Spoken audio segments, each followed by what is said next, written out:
Seattle Seahawks, 30-year rebuild, Madden 04, let's begin. If you saw the Quarterback Club video, Trent Dilfer is why this video is happening. I asked if I should give him the starting job, and I probably shouldn't even have asked. Doesn't mean I won't try to make a quarterback controversy happen in training camp. Hasselbeck went through pocket presence, and I'm not as good as I once was, but I did manage to get a point for the Beck. Something that I didn't know, you can improve throwing power. In later games, it was only accuracy and awareness. Dilfer was taken through precision passing, and whoever you think you are, I am when it comes to the first round of this drill. The second round was a different story. Still managed 3 points to get the Dilf to 80. We are going through the preseason. It allows me to test some sliders from another retro football YouTuber, Paul Gaither. The man is a football encyclopedia. These sliders will be in the description down below. First game was against San Diego. A big run by Alexander gets them into the red zone, and Hasselbeck makes a great pass behind the linebacker and in between the coverage. They sat him after the first quarter. Dilfer didn't do much in the second quarter. Blocking holds up for him to find Bannister on the deep slant, and they would later score a touchdown on the drive. Later in the third, down by 6, pressure in Dilfer's face and connects with Williams. This drive also ended in a touchdown. After a rough start to the game, Dilfer hits his stride, finds his favorite playmaker, Bannister.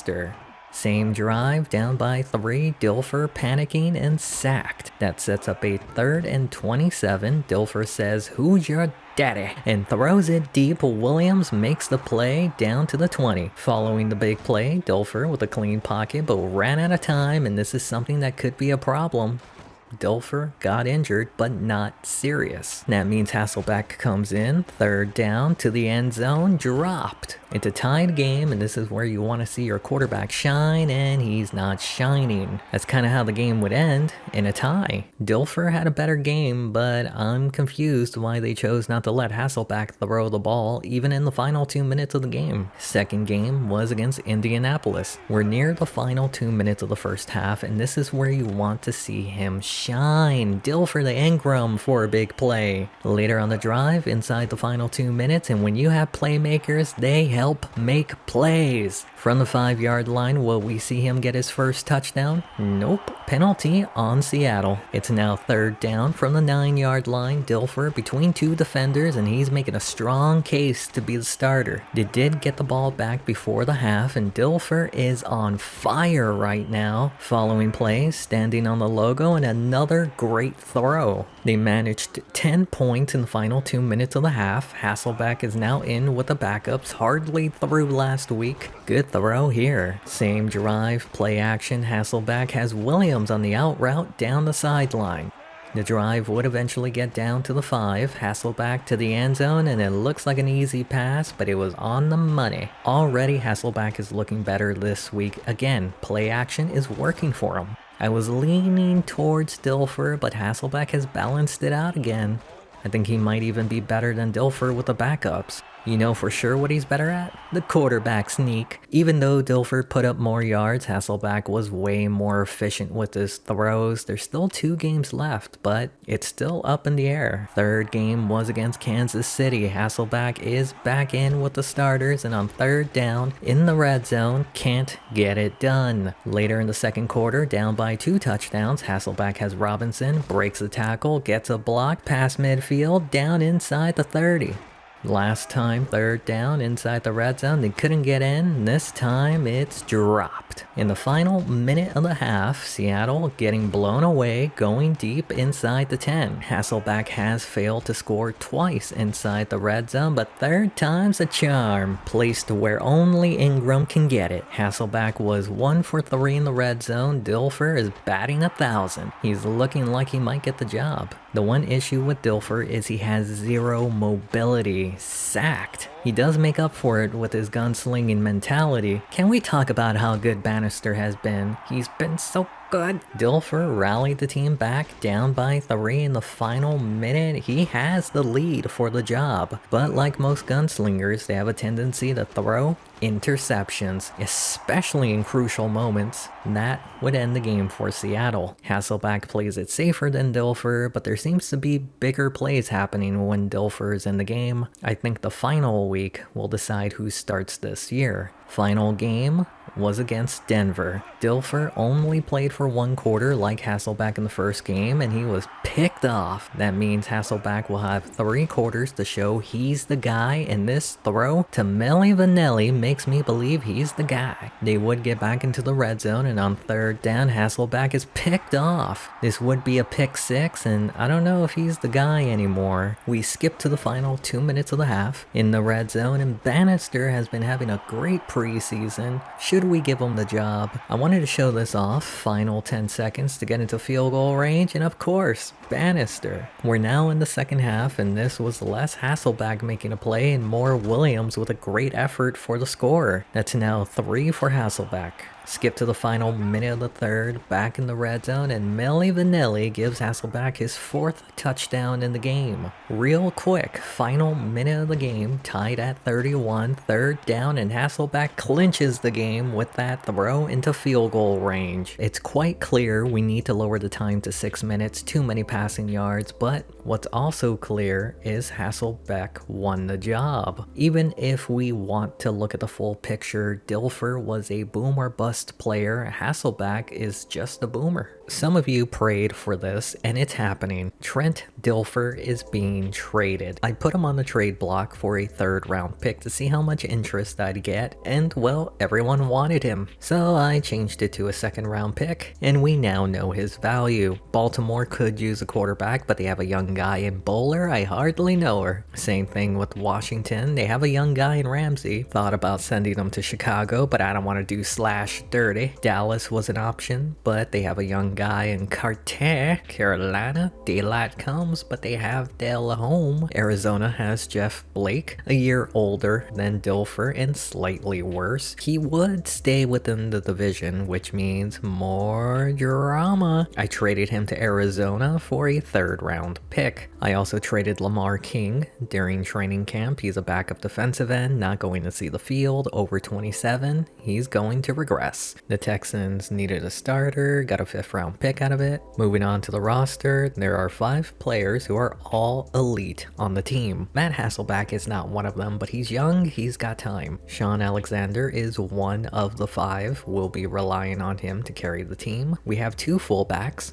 I don't know why, but we got to. Our top 2 receivers are both under 25, and they're the future. Robinson, almost elite. Melly Vanelli had a great preseason, but Jeremy is the starter. Walt Jones is the best player on the line, and the entire team. Hutchinson solidifies the left side of the line, and he's young. Toback is okay at center, but we can do better in the offseason. Right guard needs to be a priority for next year's draft. Scary Terry, I remember him from the Carolina video. We have Cochran at left end. Mitchell is likely to regress next year. Okafor is the right end, but I did trade his backup in training camp because John Randall will start at right end. Hand and Eden will start at defensive tackle. Anthony Simmons is our best player on defense. Kazavinsky could be a great linebacker after a few seasons. Chad Brown doesn't have that many seasons left, maybe 4. The team is set at corner. Springs, Lucas, Trufant, all under 30. Free safety might be a position that we need to look into in the offseason. I'm going to let Tongue start at free safety. Hamlin will start at strong safety. Josh Brown, 7th round pick, is the kicker. Rodney Williams will be the punter. Real quick, I'm going to keep Holmgren's game plan, but once he gets fired or retires, we're changing it up. Now let's simulate the season. The Seahawks had a dominating season opener against New Orleans, but now they face the Trent Dilfer-led Cardinals. Thrown into the bin like an old toy that no longer gets played with. That's how Trent Dilfer feels after having a decent preseason showing. Traded to Arizona for a 3rd round pick, an in-division trade that says you're not good enough for us and I'm not worried you can beat us. Can he get his revenge? in week 2? Let's find out. We start on Arizona's first drive. Dilfer going deep has Gilmore near midfield. I'm sure you forgot, but Emmitt Smith is still around and still kicking, stiff arm for the first. They now face a third down on the drive. Ship easily gets past the markers. On the edge of the red zone, they bring the blitz. Dilfer gets it to McAdley near the 10. Following play, they give it to Smith, left side, gets the blocks, shakes off a tackle and gets in. The old man can still get it done. Dilfer is making Seattle regret the trade, but Hasselback says don't mess with the Beck. Jackson behind the defense to the 30. Throws don't get any prettier than that. Hasselback to Robinson with a diving catch. The drive is moving for Seattle inside the red zone. Milli Vanilli to the 8. Drive continues into the second quarter and Alexander says, "Get out of my way," to tie it up. We skip to Seattle's next drive. Pitch left side. Alexander getting the first. They're at their own 42. Blitz. Hasselback has Robinson and it's not even a foot race at the 20 and he's going to high step his way in for the lead. We skip to the second half. Seattle managed to add 3 points to their lead.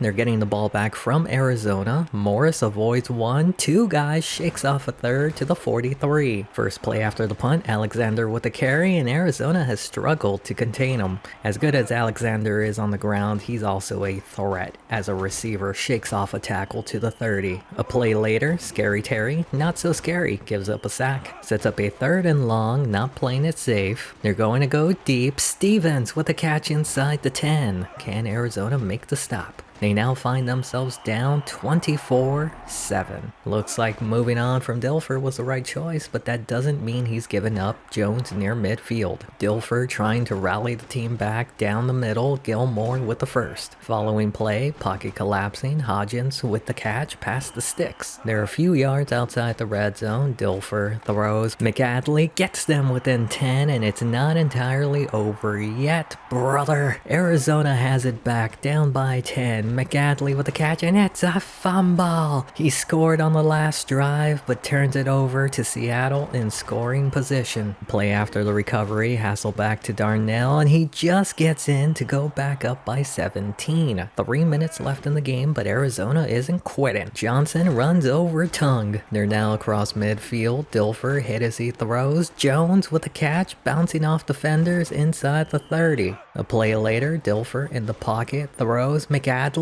to the 10. They face a 3rd down on the drive. Dilfer to the end zone, knocked away. Lucas on the coverage. They're going to risk going for it instead of kicking the field goal, and this pass is incomplete. Seattle tried running out as much clock as possible, leaving about a minute left in the game. Arizona will take over at midfield. Down by 17, not a lot of time left. McAdley with a catch, avoids a defender, down to the 16. Dilfer drops back in the pocket, throws. Gilmore has space and makes it a 10-point game again. Arizona needs to recover the onside kick or it's over, and Heath got kids secures it to end the game. Dilfer couldn't beat the team that traded him away, but if it wasn't for an untimely turnover, maybe the score would be closer than it was. Either way, Hasselback is now 1-0 against his former mentor. We start the year with a 2-0 record, but got our first loss the following week to St. Louis. We did go 4-1 after the first 5 games, then lost a close one to Chicago, all thanks to a missed kick by Josh Brown. Then it started falling apart, going 1-3, stumbling to a 5-4 record. You pulled it all back together after an easy stretch of games, going 4-1. The one loss was to the Browns, where they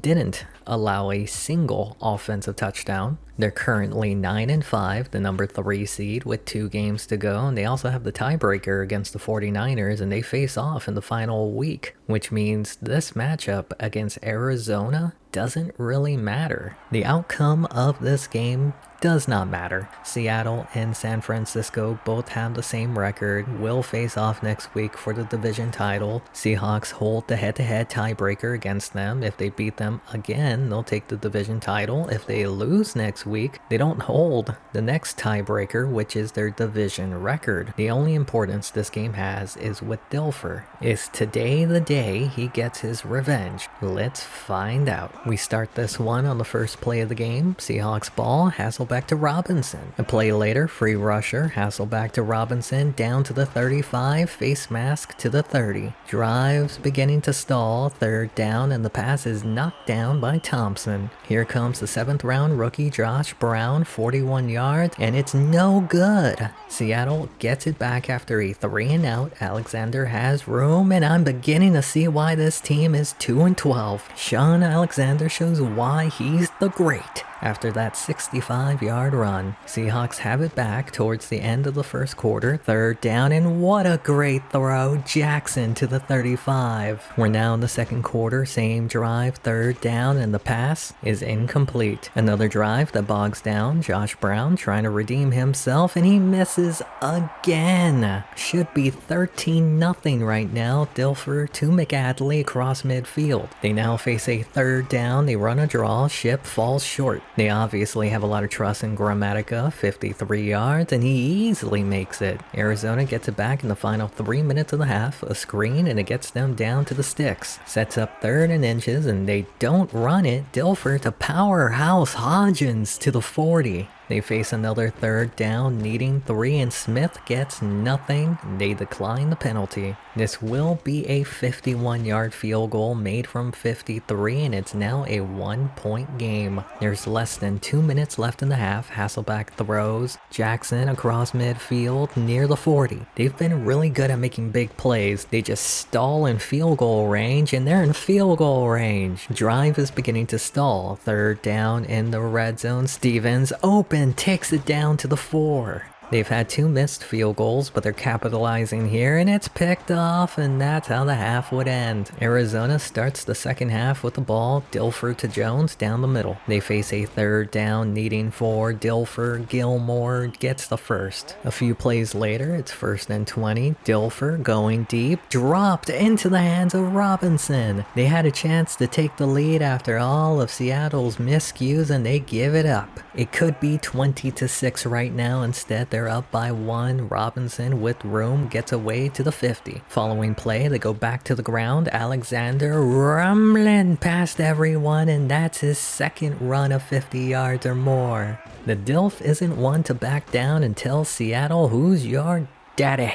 That pass gets them inside the 40. Smith on the pitch, left side, shoves off a tackle for the first. The old man can still get it done. Counter left side, gets the block, and goes in untouched to make it a 2-point game. They're going to go for 2 to tie the game. Dilfer to the corner, knocked away, and it was almost caught, but incomplete. It looks like Seattle would run away with it, but Arizona is putting up a fight. Jackson squeezes through for the first. Following play, they go to Alexander, and he's rumbling, stumbling past the sticks. We're now at the start of the fourth quarter. Hasselbeck, clean pocket, Alexander with a catch, and Juke takes it inside the red zone. From the 12, Hasselbeck in the pocket, moves, throws, has Robinson, and takes it in. Brown missed 2 field goals in this to make it a 2-score game, and he missed! Arizona is down by 1 score, and Dilfer is sacked. Seattle's defense is going to have to step up, and Casper is wide open near the 45. Following play, they go to the ground. Smith up the middle, met at the sticks. A play later, 3rd and inches, Smith stumbling, gets the first. 4 minutes left in the game. Can the defense make a stop?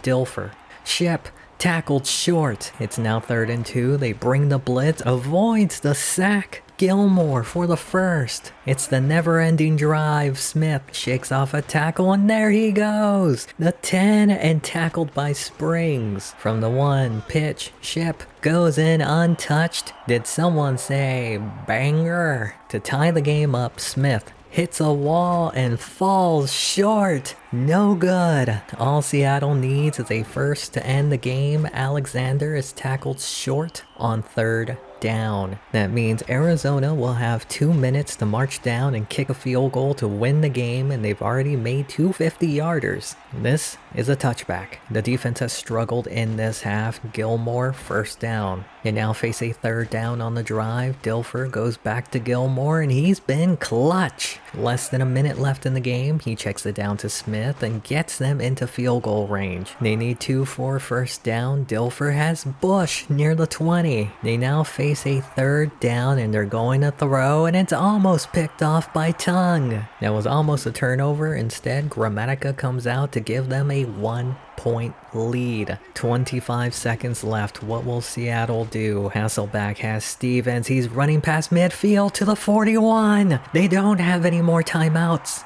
They have to clock it. Tick, tick, tick, tick, tick. And you would think that they had a lot of time, but they're taking their sweet time lining up.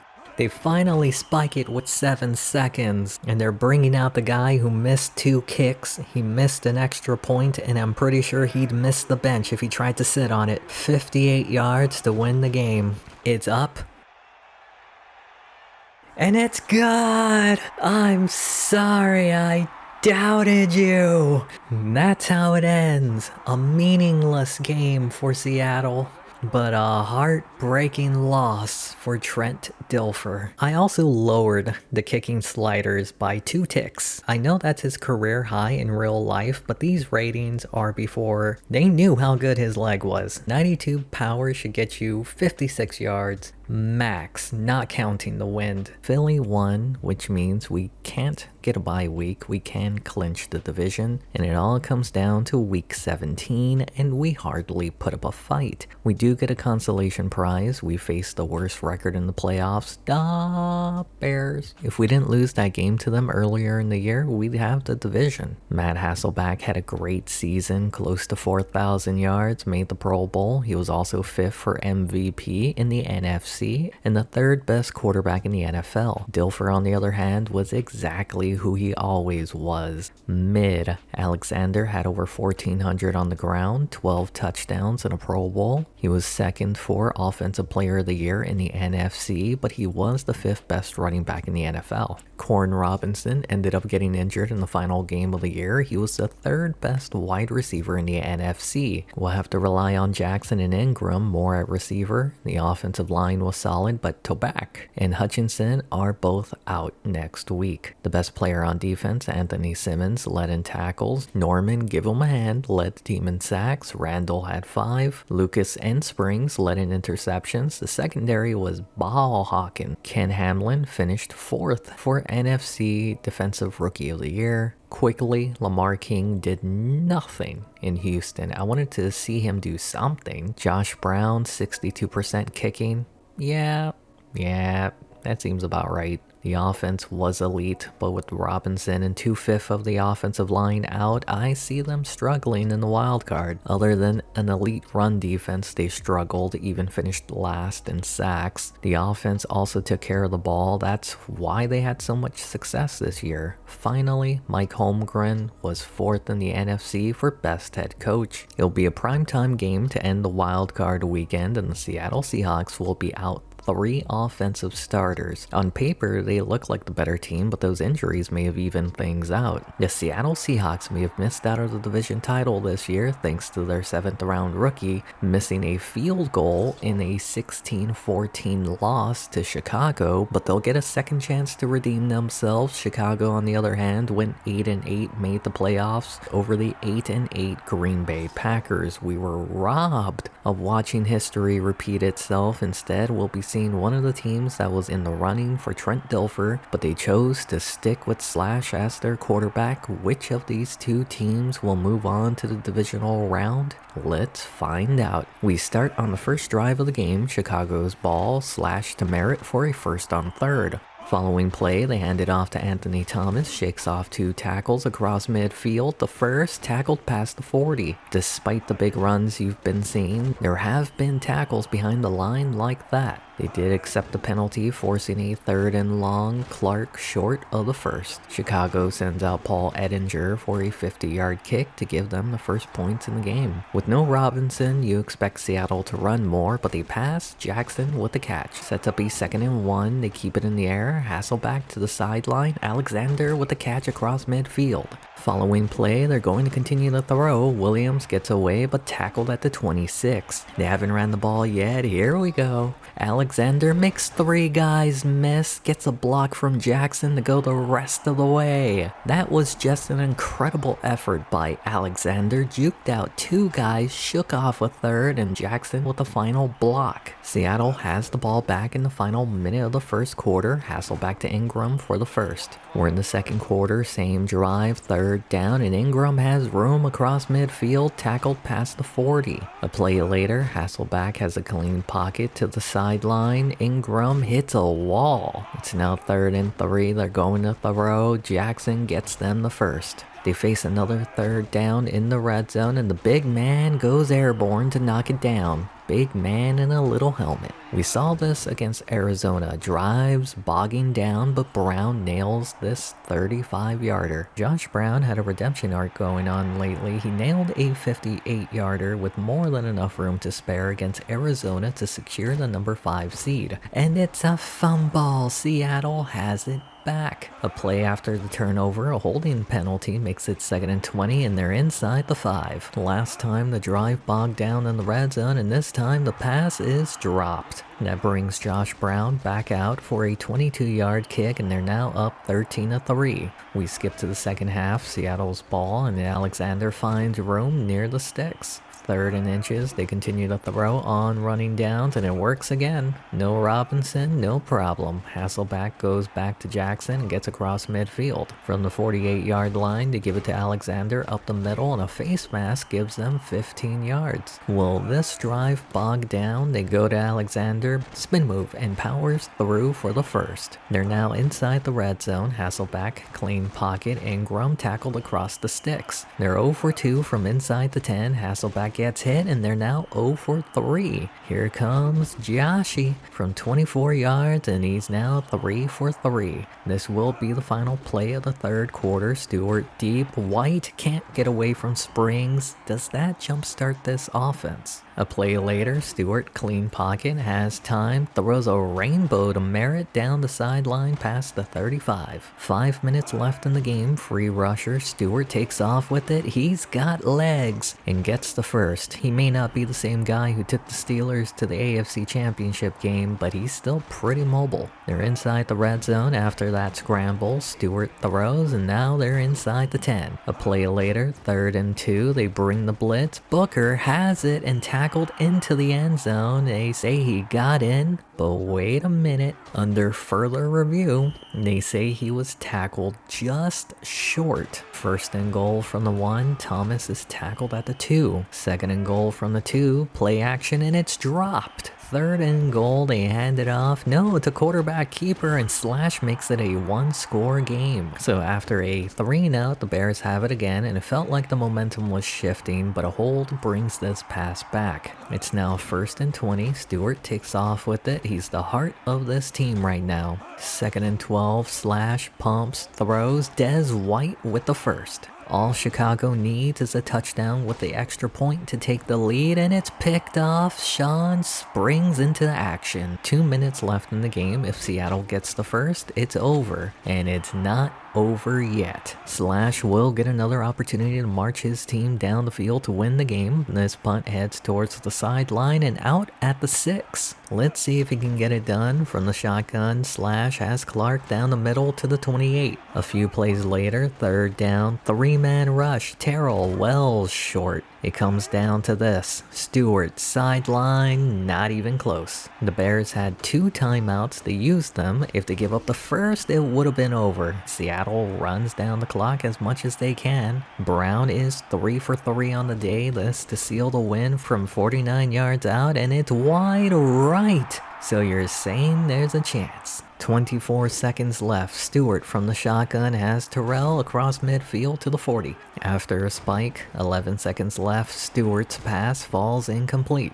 They don't have any more timeouts. They need to go deep. Incomplete. 4 seconds left at this point. They have no choice, and another short throw. The Seahawks survived against the Bears. Head-scratching decision by Chicago at the end. They had multiple opportunities to win the game. It makes you wonder, if Seattle struggled against the 8-8 Bears, how will next week go? They'll be facing off against the one-loss Tampa Bay Buccaneers. Will be out 2 starters. Hutchinson will try to play injured to go from one of the worst teams in the playoffs to one of the best. Seattle struggled last week without Robinson on offense, couldn't get into the end zone, but they still have one of the most dominant running backs in Alexander. They'll have to rely on him. Question is that enough to beat the baddest on the planet? Let's find out. We start on the first play of the game, and you'd think they'd want to run the ball in the rain. Going deep, and it's caught. They're in field goal range after one play. Alexander getting skinny near the 30. Following play, they go back to him up the middle and falls short.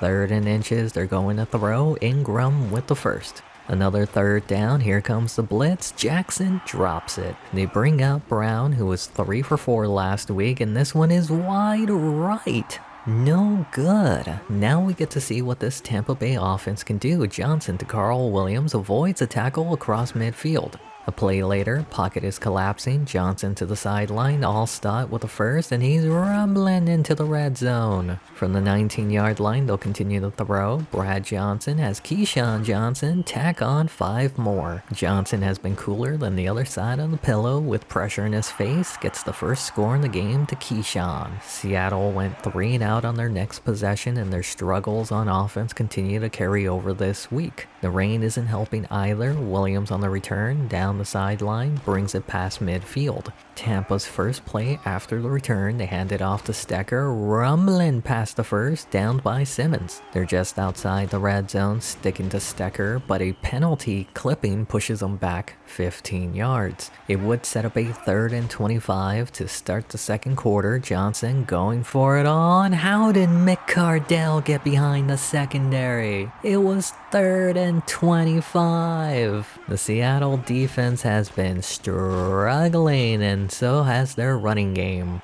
They're forcing Hasselbeck to beat them, and he goes the neck strong, gets the first to the 40. Following play, they continue to throw. Good protection. Alexander open for the first. They now face a 3rd down. Tampa brings the blitz. Jackson with a catch avoids the tackle. He has one guy to beat. Lynch gets him at the 1. To cut the score to a 1-score game, Alexander walks in. This time, Tampa would go 3 and out. Seattle has it back. Jackson with the catch across midfield. We found out who his favorite target is. With Robinson out, he goes back to him inside the 30. We're now in the final 2 minutes of the half. Hasselbeck to Ingram at the 15. They're going no huddle from inside the red zone. Hasselbeck back to Ingram. From the 6, there's still plenty of time. Hasselbeck to Milli Vanilli, tackled short of the end zone. At the goal line, Alexander dives in to tie it all up at 14 going into the half. We skip to the middle of the 3rd. Tampa Bay's offense has been stalling out, punting it here. Seattle will start this drive at midfield. They still haven't been able to establish a running game, but Ingram has done a decent job replacing Robinson's production. On the edge of field goal range, counter left side, and this might be the best run Alexander's had all day. Sets up a 3rd and 2. Alexander falls forward for the first. They're driving. Hasselbeck wants the ball, and he wants to score, and it's picked off. Rondé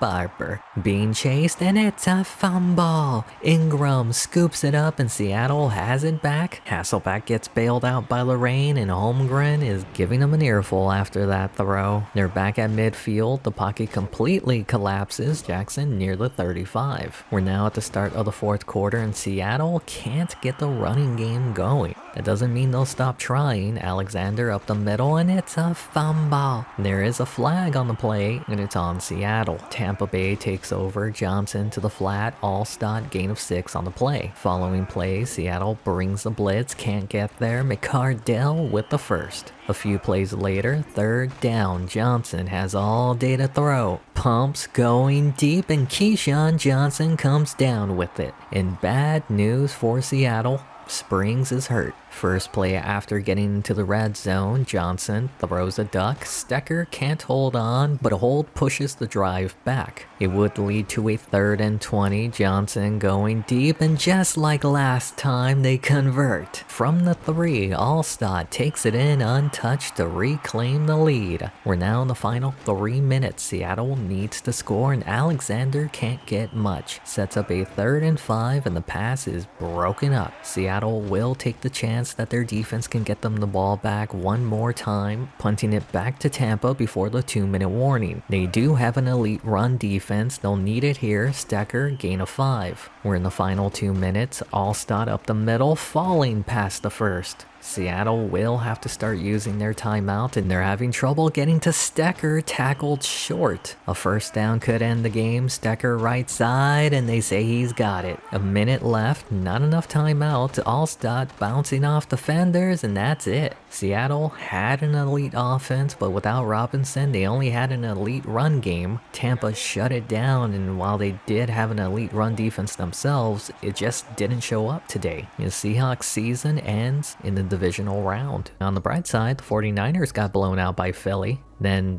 Tampa got blown out by Philly. I'm beginning to think we never had a chance this year. They'll be facing off against the only team that knows how to circle the wagons, the Buffalo Bills. Philly beat them. Poor Buffalo. Even in Madden, they can't win. The team earned $20 million this year. I'm upgrading the training staff. I'm also installing a medical facility. Holmgren is under contract for 3 more years. No need to move on. We don't have an offensive coordinator under contract. Haskell was the OC the past 4 years. He's also the highest offensive rated coach. The offense was elite under him. He's coming back. The defensive coordinator had an elite run defense. We can build on that. We'll let P-Rod play out his contract. Maybe Joshy improves. Now, let's start the off season. We had 3 retirements. Nick Strong, primarily a lead blocker, he's retiring. Doug Evans, not good, but he was once. He's retiring. Willie Williams, what a name. The only player from the Steelers Super Bowl 30 team to appear in Super Bowl 40, he's retiring. On to resignings. Tellis Redmond, emergency back. He gone. Heath got kids, our only fullback. He's coming back. Darryl stepped up when Robinson went down. He's coming back. James Williams isn't going to see the field. He gone. Same with Alex Bannister. He gone. Walter made the Pro Bowl. Elite, under 35, he's coming back. Womack is a backup to Walter. He gone. Norman, backup center. We can do better. He gone. Scary Terry, starting right tackle. Pro Bowler, he's coming back. Thompson, backup to Terry. He gone. John Hilliard, come on. He gone. We have a holdout with Norman Hand. We'll come back to him. Bell and his 90s haircut. They gone. Kaz didn't improve much, but he's young. He's coming back. Orlando Huff, Kaz's backup. He gone. Curtis Fuller, I hardly knew her. He gone. Another holdout was Reggie Tongue. I'm not going to re-sign Hand or Tongue. I'll wait to see if I can replace them before overpaying them. Moving on to the NFL draft, we have the 26th pick. I wanted a defensive end. Jason Babin was available. I drafted him. 22 years old. Lots of time to develop. Our second round pick was Sean Jones. This pick was to move on from Tongue. The third we got from Dilfer. I drafted a center. Not a great pick, but maybe we can develop him. Tyson Clabo, solid pick. The steal of the draft was Jason Wright in the 4th. Gino Capone was the pick we got from Houston. Tony Bua Bua Bua rocking everywhere in the 5th. Atari Bigby, solid pick in the 6th. In the 7th, Howard Hodges was still available, not worth a first or second, but a steal for 7th. Off to free agency, Kevin Mawai was available. I released Norman Hand, used that money to sign Mawai. That made Tabak expendable, traded him to the Jets for their 5th. I'm confident in Clabo at right guard. Gray doesn't have a cap penalty, traded him with our 5th for the Giants' 4th. To cap off the offseason, I re-signed Tongue. We have more elite players, but Walter is the headliner. Hasselback jumped up 4 points. Trent Dilfer is in trouble in Arizona. Eli Manning will be the starter. Alexander still elite, great depth behind him. Heath got kids is the fullback. Robinson is elite. Jackson is solid, but we need to find Ingram's replacement. Jeremy jumped up 5 points. Walter is the best offensive lineman. Hutchinson working towards elite territory. Mawai will start a few years until Weaver can develop. Claybo is the only rookie starting on the line. Scary Terry under 30, but not for long. Cochran will start at left end. The rookie Babin at right end. Hodges will back up both. Randall is back at defensive tackle with Eden. Simmons, our best linebacker. Cuz a middle linebacker. We need to prioritize Brown's replacement. Springs is now elite. Lucas and Trufant behind him. Tongue will start at free safety. Jones will be the backup. Hamlin improved 7 points. Big B behind him. Joshy is the kicker. Williams the punter. Update on Norman Hand in Baltimore. Broke his ankle. He done. Still sticking with Holmgren's game plan. Now let's simulate the season. Started 2-0 but barely survived against Arizona, then got blown out by the Rams. It's over, gang. Season's over. Alexander's out. An easy stretch of games got us to 5-1, then we lost 3 straight, managed to win 2 back-to-back, but we're hurting, even after getting a better training staff. Lost 2 more games against potential playoff teams. We're sitting last for the final wildcard spot, while the division title is the Rams to lose. How did we beat Tampa Bay? The season isn't over, but the Packers and Panthers have the tiebreakers. The Rams clinched the division. Of course we lose to the Falcons. Of course both the Packers and Panthers lose. The final game is on Monday night, which means we can simulate the weekend. The Packers lost to the Vikings, and Arizona won in overtime against the Panthers. That means if we win, we're in, but it's not going to be easy. The Seattle Seahawks saw the Packers and Panthers lose this weekend, giving an opening for them to make the playoffs. If they win, they're in, but it won't be easy as the St. Louis Rams are also fighting for home field advantage in the playoffs. They also get the opportunity to knock out a division rival. Will the Seahawks get in without Alexander to rely on? Will the playoffs run through St. Louis? Let's find out. We start on Seattle's first drive, right? The 4th round rookie, gain of 6 on the play. Second down, St. Louis brings a blitz, Hasselback to Robinson for the first. They now face a 3rd down on the drive, and it's a fumble. St. Louis recovers the strip sack. First play after the turnover, Warner feeling pressure to the flat. Holt has space for the first. Following play, backwards pass, Falk, spin move, double move, near the 10. Seahawks tighten up, forcing a 3rd down, and Randall comes in untouched for a sack. The old man can still get it done. The Rams bring out Wilkins for a 32-yard kick for the first points in the game. Seattle goes 3 and out, giving it back to the Rams. Warner to Falk, what a throw. Stays in bounds near the 40. They're now across midfield, final play of the quarter. Holt on the screen has room, tackled at the 24. We're now at the start of the second quarter. Warner with time has Curtis for the first. From inside the red zone, Warner to the end zone, Holt with the catch, and they made that look too easy. And this might get out of hand.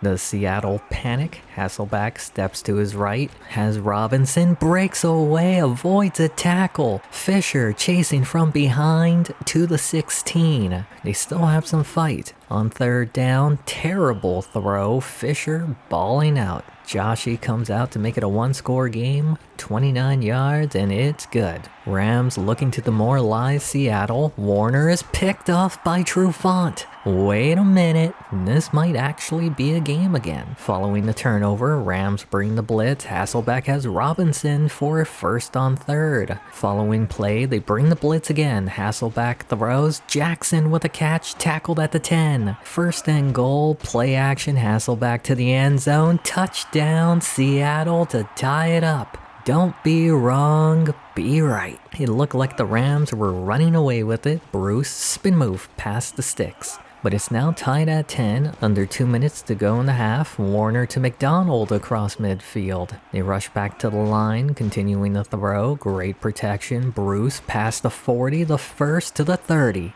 They hurry up. Seattle brings the blitz. Warner floats in. Marshall Faulk is all by himself. Tongue pushes them out at the 10. When the Rams turn it on, they can't be stopped. Warner, another screen to halt, finds room inside the 5. They marked him down at the 3. They continue to throw. Knocked away. 3rd and goal. They sneak it. Warner not even close. Turns out the offense can be turned off. Rams up 13-10. 23 seconds left in the half. And Seattle going deep. Ingram all by himself. Herring missed. And Seattle will take the lead before the half. Did someone say banger? There's still 8 seconds left in the half. Rams aren't running it out. Warner deep. Holt came down with it. Covered like a blanket, and he still came down with it to allow this field goal to go into the half down by 1 point. Hold on to your butts. We got a banger. Seattle will start with the ball in the second half, and they get the penalty yards back and then some. It does set up a 3rd and 4 play action. Jackson with a catch in first. Following play, St. Louis brings the corner blitz. Hasselback to the flat. Heath got kids, has space, tackled short of the first. 2nd and inches, they're going to throw, and Jackson was left all by himself. The left side of the secondary is turning into toast. They're now up 24-16. The drop-off by Fisher needs to be studied. He played the ball and got gamed. Seattle has outscored St. Louis 24-6 since being down 10-0. Folk with the first. Rams don't have a problem moving the ball, they just can't get into the end zone. Hill with the first. They're now near midfield. Play action. Warner going to Holt, and he has separation. They're not going to get him, and it's a 2-point game. To tie it up, Marshall gets the conversion. Seattle would go 3 and out. Rams have it back. Warner to McDonald across midfield. Feels like the dam is about to break. Warner steps up, throws, has Bruce by himself near the 25. The defense is bending, but can they hold inside the red zone? Warner throws, and it's picked off. And it's a fumble. Scooped up by Ken Hamlin. Hamlin, no McGill, being chased down. There's Fast, then there's Torrey Holt. Prevents the touchdown. They're in field goal range, but do they trust Joshy from there? Jackson with the catch. They might not need to kick down to the 12. Following play, Hasselback, clean pocket throws, and Fisher is struggling. From the 4, they hand it off to Wright, but it doesn't make might. Tackled short. 3rd and inches, play action. Hasselback, Robinson, and they're back on top. The Rams went 3 and out. Seattle has it back. Heath tackled short of the first. Sets up a 3rd and 2. They don't run it. Hasselback deep, and it's picked off. Uh-oh. St. Louis has another chance to tie it up. Warner to McDonald. He was being covered by a linebacker. Tongue doesn't have the speed, and it's all tied up again. Certified banger. Seattle has less than 5 minutes to take it back, and the blitz can't get there. Wright with a catch, tackled short. 2nd and 2, they hand it off to Wright, and he's been solid in Alexander's absence. Under 4 minutes left in the game, another blitz. Stevens across midfield. They're getting closer to field goal range. Right up the middle, there's a flag, and it's a fumble. It's bouncing around, lots of Rams around it. Penalty was on Seattle. The Rams have the chance to end Seattle's season, and Cochran says, nada. 3 minutes left in the game. Warner in the pocket has Holt tackled at the 45. Can Seattle save their season? They blitz. Warner, Holt across midfield. They face another 3rd down on the drive. Warner's pass gets knocked down by John Randall. Seattle has it in the final minute. Hasselbeck, clean pocket, Jackson with the first. A play later, Hasselbeck with pressure in his face connects with Stevens. There's still plenty of time. Rams bring the blitz. Hasselbeck to Jackson across the 50. A play later, third down to keep the drive alive, and Hasselbeck is sacked. And you know what that means. We're going to bang it out.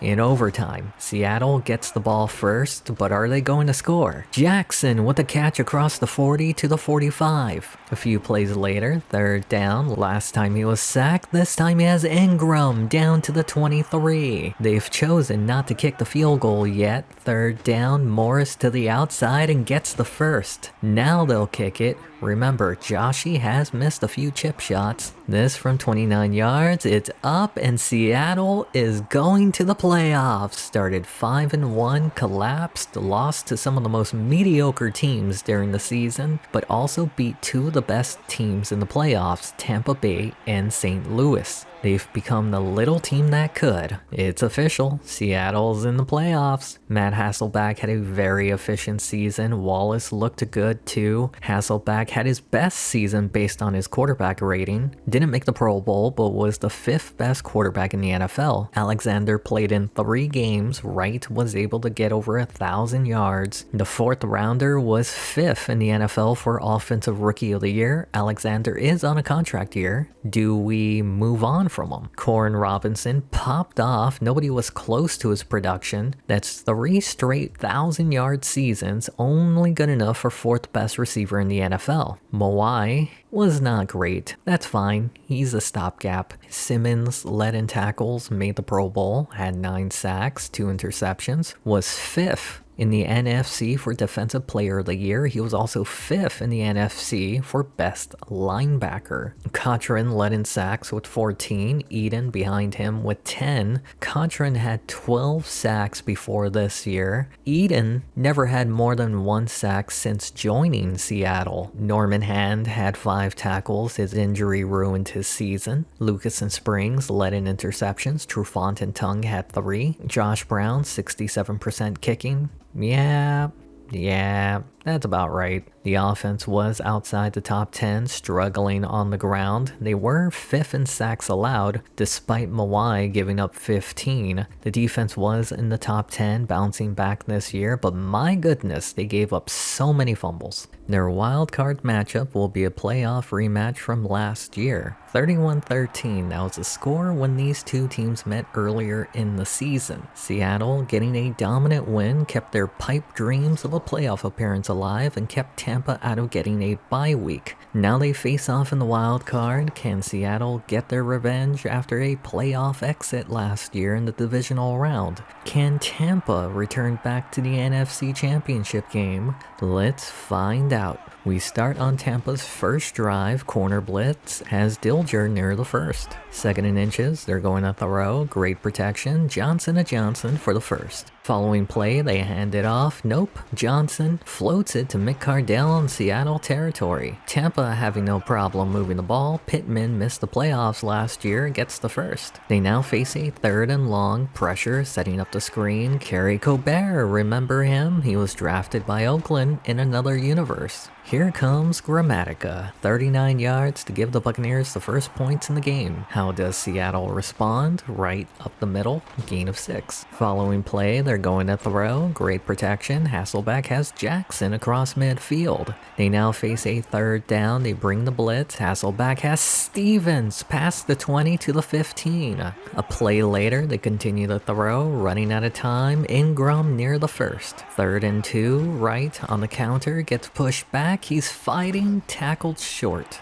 To start the second quarter, Joshy, 23 yards to tie the game up at 3. Following Tampa drive, off his back foot and picked off by Sean Springs. Seattle is on the edge of field goal range, but facing a 3rd and long, going for it all inside the 5. From the 2, right, watch out. gets flipped over and into the end zone for a touchdown. This kid might become something special. Tampa looking to tie the game up. Johnson throws, Colbert gets the first. Following play, Johnson in the pocket has Colbert pass the first across midfield. A play later, Johnson drops back, running out of time to the sideline and picked off by Simmons. Seattle does have a top 10 defense. Stevens across midfield to the 40. Following play, they continue to throw. Great protection. Jackson tackled near the 25. They also have a top 5 offensive line. Hasselback to Ingram at the 10. A play later, 2 minutes left in the half. To the end zone, Jackson holds on through the hit. They're now up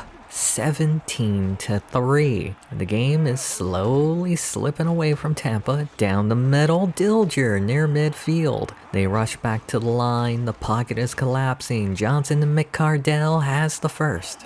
Play later, they keep it on the ground, counter, spin move, Pittman finds space to the outside, Trufant chasing, and it's a fumble, but out of bounds. 3rd and goal, can they prevent the touchdown? And it's almost picked off by Babin. Turned out that tackle by Trufant saved the touchdown, and it's now 17-6. We now skip to the second half. Tampa has the ball. Johnson to Allstott near the 40. Following play, they bring the blitz. Dilger gets them across midfield. There's been heavy pressure on Johnson all night, and Cochran says, "Let me talk to ya." 2 guys tried to block him, and he pushed them aside like nothing. They're now back in their own territory. Floats it, and it's picked off by Ken Lucas. McCardell chasing, but he's not as fast as he used to be. Same with Keyshawn Johnson, and it's now 24-6 Seattle. There was a key play on the following drive. Babin with a sack, but he is injured and out for the rest of the game. We skip to later in the third. Johnson with the most time he's had all game and connects with McCardell. Turns out when you have time, you can make throws. They're inside the 30. Seattle brings the blitz. Johnson panicking, and he's picked off for the second time by Springs. We're now in the 4th. Tampa still down 24-6. Colbert almost got away from Trufant. There's still over 5 minutes left in the game. Johnson to Allstott, spin move near the 1st. It's 3rd and 1. Hodges with the pressure. Johnson to Johnson with the first across midfield. Under 5 minutes left in the game. Johnson to Colbert, tackled at the 40. A play later, needing 3. Johnson back to Colbert near the 30. Following play, it's a zone blitz. Johnson to the sideline. Allstott gets into the red zone, almost went out of the red zone. A few plays later, 3rd and long, needing 15. Johnson goes underneath. Gaylor has room, tackled short. They're going to go for it. Play action. Johnson has Pittman in the end zone to make it a 12-point game. It's not over yet. They'll go for 2, and Pittman goes in untouched. Down by 10, 3 minutes left. They want the ball back, and this onside kick doesn't bounce their way. A field goal could be enough to put the game away, but a false start by Mawai pushes them back. That's fine, they're still on the edge, of course. Back-to-back false starts. On 3rd and 17, they play as safe as they can, keeping it on the ground. 2 minutes left in the game, up by 10, punting it away. Williams does have a strong leg, and it gets away from him. Touchback.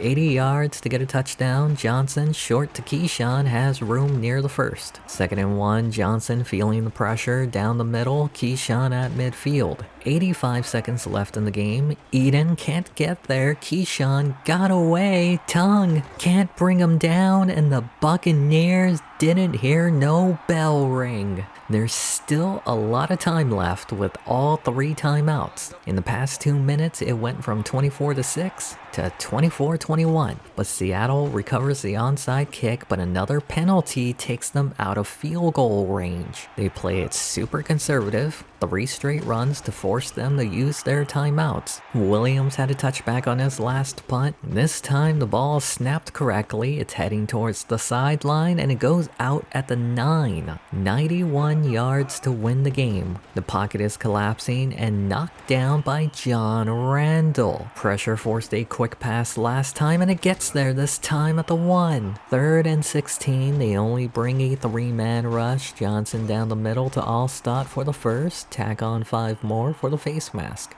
A play later, 35 seconds left in the game, and John Randall does it again. The old man can still get it done. Sets up a 3rd and long. Johnson to the flat, immediately tackled. 4th down, 19 seconds. Corner blitz, can't get there. Keyshawn down to the 50. They don't have any more timeouts left. The clock is ticking. Tick, tick, tick, tick, tick, tick. Field goal is out of the question here. Once they spike it, they'll have only 1 play left. 4 seconds remain. This will most likely be the final play of the game. Johnson to Jurevicius, and there are no flags on the field. That means Seattle will be moving on to the divisional round for the 2nd straight year. The little team that could has taken down the team that eliminated them last year. It was a pipe dream to get into the playoffs, and now they're 2 games away from the Super Bowl. Seattle was the only team in the wild card to win within a possession. They'll now be taking on the number 1 seed for the 2nd straight year. They'll have to do it without Jason Babin. I'm confident in Howard Hodges taking over, mainly because Bryant McKinney will be out for the Vikings. The little team that could is chugging along. They'll be taking on the best team in the NFC, and to be clear, they're only the best team because the Seahawks beat the Rams in the final week of the season to keep their pipe dreams of a Super Bowl still alive.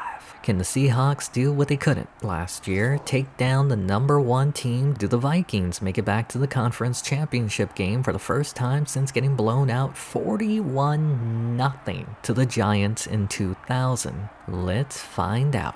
We start this one towards the end of the first quarter, tackled behind the line. Neither team can get anything going. Sets up a 3rd and long, 3-man rush. Culpepper to the flat. It's a tight end screen. He's got room, picks up the first. On the new set of downs, defense brings the blitz. Culpepper takes off with it, and it's a fumble. Brown falls on it for the recovery. Seahawks face a 3rd down after the turnover. Robinson gets away, showboating a little too early down at the 1. A play later, needing an inch, and Wright gets them into the end zone. They're now up 7-0. Alexander who? After a 3-and-out, Seattle has it back. Wright powering to midfield. Following play, they go back to the ground. Wright has room, tackled short of the sticks. 3rd and 1, they go to the air. Hasselback Robinson holds on through the hit. A few plays later, another 3rd down, needing 8. Running out of time, has Robinson for another first. Inside the red zone, they bring a blitz. Hasselback to the sideline. Jackson with a catch. From the 5, Hasselback to his right. Back to his left. Jackson with a touchdown, and they're now up 14-0. Who saw this coming? Minnesota inside their own 10. Culpepper to Campbell at the 30. A play later, Brown can't bring down Bennett.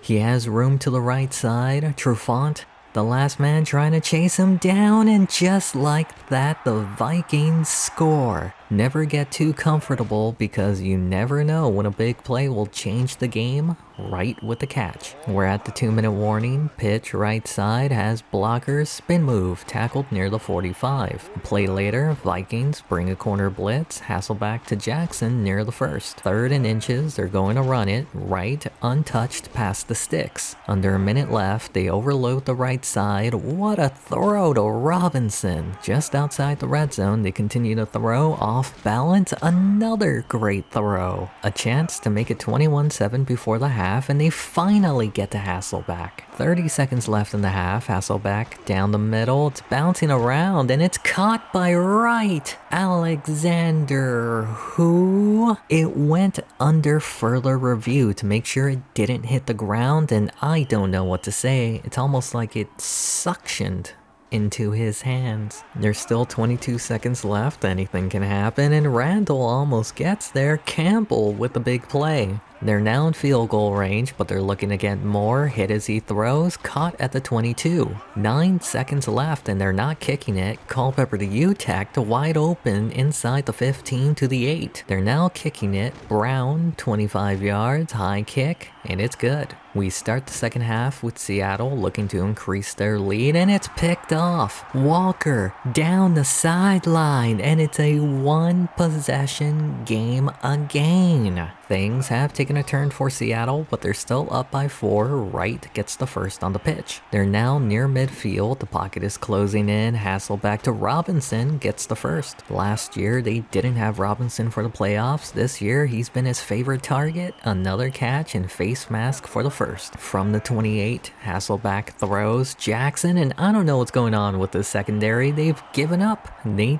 didn't even try to tackle him. Vikings would go 3 and out, giving Seattle the ball. Right with the stiff arm. 2, 3. Took 4 guys to bring him down. Alexander, who? They're near midfield. They're going to throw. Hasselback to the sideline. Ingram with the catch. They're now in field goal range. Wright has room. Gain of 6. A play later. 3rd down. Morris tackled behind the line. Here comes Joshi. 45 yards, and it's good to make it a 2-touchdown game. We skip to the 4th quarter. Bennett, trying to give the Vikings a spark, has room to the outside, tackled at the 44. Following play, they're going to throw. Culpepper takes off with it across midfield, gets the first. A play later, Seahawks bring everyone. Culpepper has Bennett all by himself past the 1st to the 30, and there's another big injury. Ken Hamlin is hurt, and he won't be returning. A touchdown gets them right back in it. Clean pocket. Culpepper has Moss, his first catch of the game, and he takes it all the way to make it a 1-score game again. Seahawks looking to run the clock out. Wright able to find room, tackled short of the sticks. 3rd and inches, they give it to Wright, but it does not make might. 2 minutes left in the game. Vikings will be getting the ball back with a chance to tie the game up at 31. Campbell on the return, past the 30, near the 40. The drama is ramping up. Culpepper to the flat. Bennett, gain of 6 on the play. A play later, Seahawks bring everyone. Bennett in the flat, gets the first. They're now in Seattle territory. Culpepper is sacked. John Randall, the old man, can still get it done. The Seahawks play it super conservative, running out the clock, forcing Minnesota to use all their timeouts. They run the clock down, 40 seconds. Joshi attempting a 54-yard kick, and it's not even close. You wanted drama, right? Minnesota still has a chance. Culpepper to the sideline. Bennett tackled in bounds. Clock runs down to 20 seconds. They're not going to spike it. Culpepper to Bennett, can't hold on. Why aren't they throwing the Moss? 4th and 1, game can end here. Culpepper's pass falls incomplete. That's it. The little team that could will be moving on to the NFC Championship game. The pipe dream stays alive. They'll now be 1 more game away from going to the Super Bowl. Well, it looks like Hamlin will not be available for the rest of the playoffs. Atari Bigby's first career start will be in the conference game, which will be round 3 against the St. Louis Rams. The rematch of the year, Seattle and St. Louis, they faced off at the end of the season where the Seahawks won in overtime to kick off the pipe dream of making the Super Bowl. They took away home field advantage from St. Louis, but it didn't matter after the Minnesota Vikings lost last week. The Rams didn't even make the playoffs last year and find themselves 1 game away from going back to the Super Bowl. The last time they went was against the Patriots. Can they revive the greatest show on turf, or does the little team that could becomes the little team that did? Let's find out. We start on the first play of the game. Hasselback to the flat, and they're paying extra attention to Wright. They lost 5 yards. 2nd down. Hasselback to Jackson, has room to make for a more manageable 3rd. Needing 3, they bring a blitz. Hasselback is picked off by Fisher. He was turned into toast the last time they met. To be fair, he started out hot before falling off. First play after the turnover, Warner in the pocket to the sideline and picked off by Simmons. Had 2 all season, has 2 in the playoffs, and they got it right back. A play after getting it back, pressure immediately, right in the flat, can't get much. Sets up a 3rd and 4, play action, Hasselback to Robinson, what a catch for the first. That's why he's a top 5 receiver, he snatched it away from Duffman. They face another 3rd down on the drive, and Hasselback is swarmed for a sack, Mawai giving up the sack up the middle. They lost 6 on the sack, making this a 49-yard field goal, and not even close. We skip to the start of the 2nd quarter, neither team able to get much going. Rams punting it away, Morris back on the return from the 22, avoids a defender,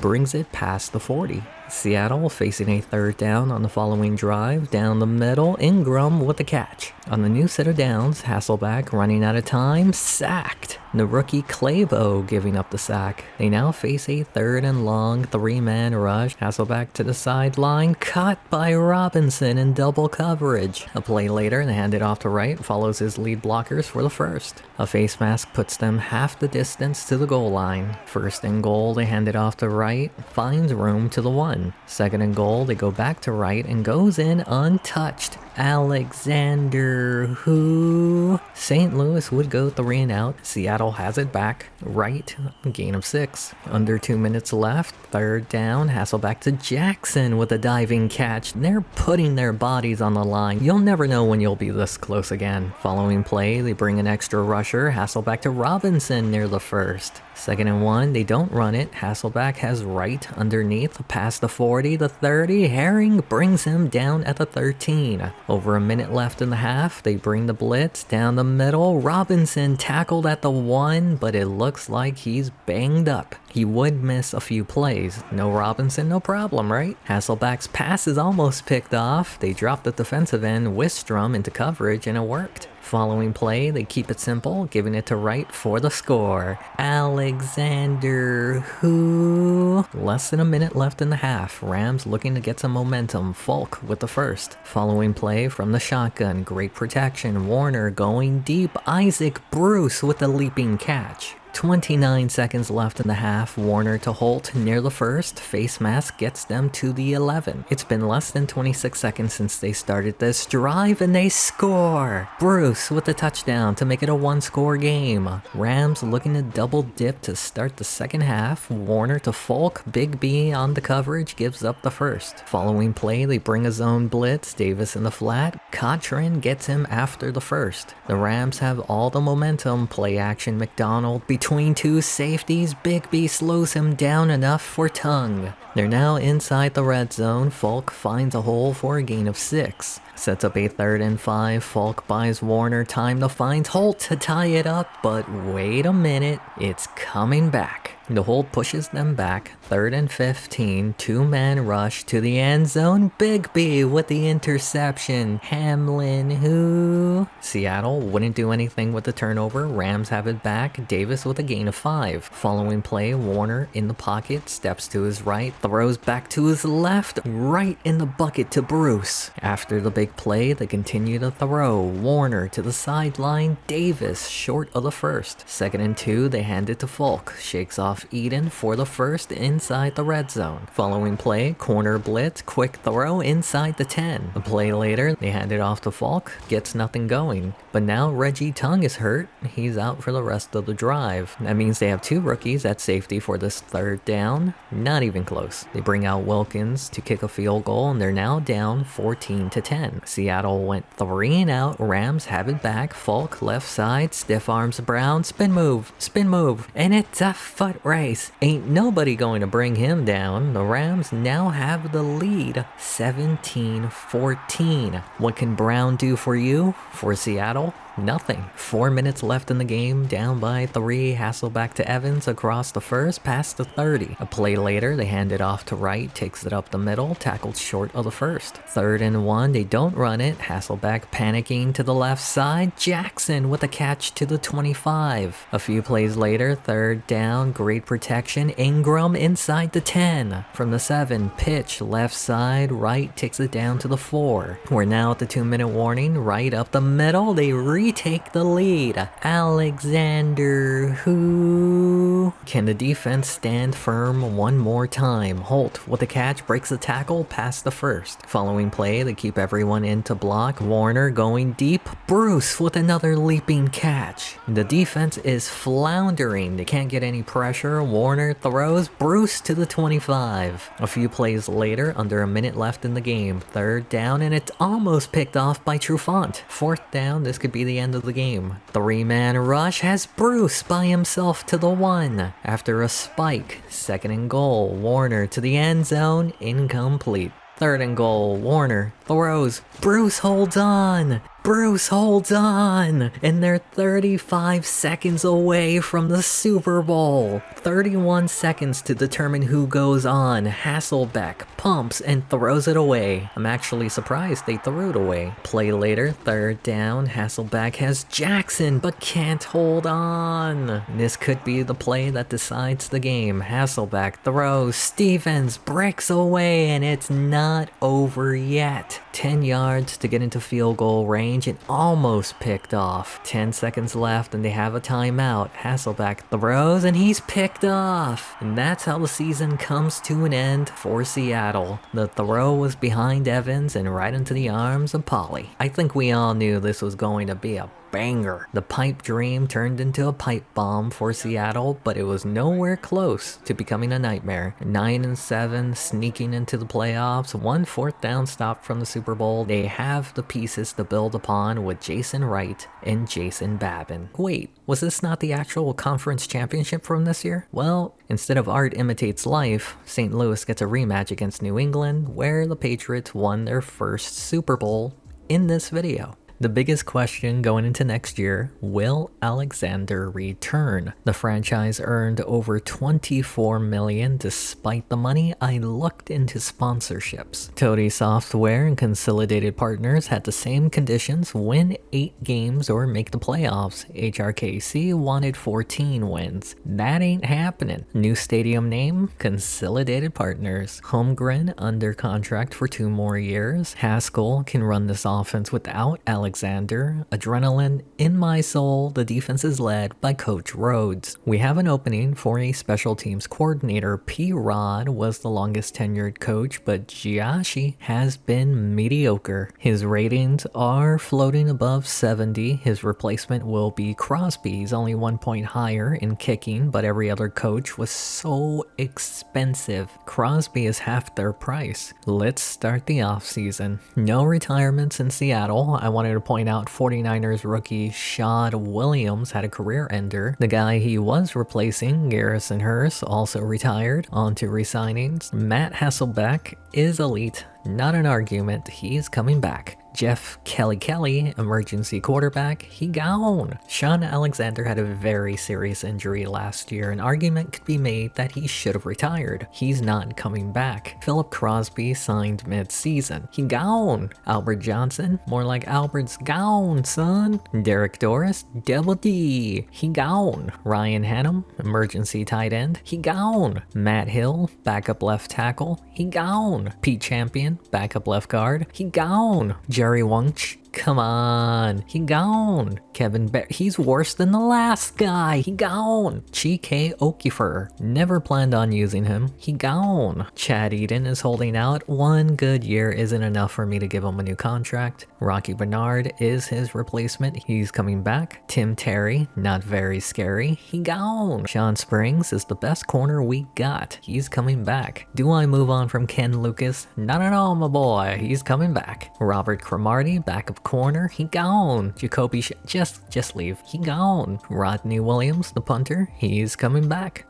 Steve Hutchinson was holding out, he's getting a new contract. Moving on to the NFL draft, we have the 29th selection. I wanted a receiver to replace Ingram. I also wanted a running back. I went with Tony Brown. I'm comfortable with Wright, not so much with Ingram. I scouted Randy Starks and considered him in the second. Sean Cody was a first round grade. I ended up drafting Cody and he'll be starting. Starks got drafted in the 4th. I was interested in Ronnie Brown in the 3rd. I was also interested in Herschel Dennis. Then a corner caught my eye. One of my guarantees is drafting a corner when I don't have to. In the 4th, both Dennis and Brown were available. I selected Dennis with a pick from the Giants trade, and he might be the starter. Ronnie Brown went 5 picks later to Cincinnati. With our original 4th, I drafted Logan Menkins, left tackle, Tony Coker, right tackle in the 5th, thanks to the Jets trade.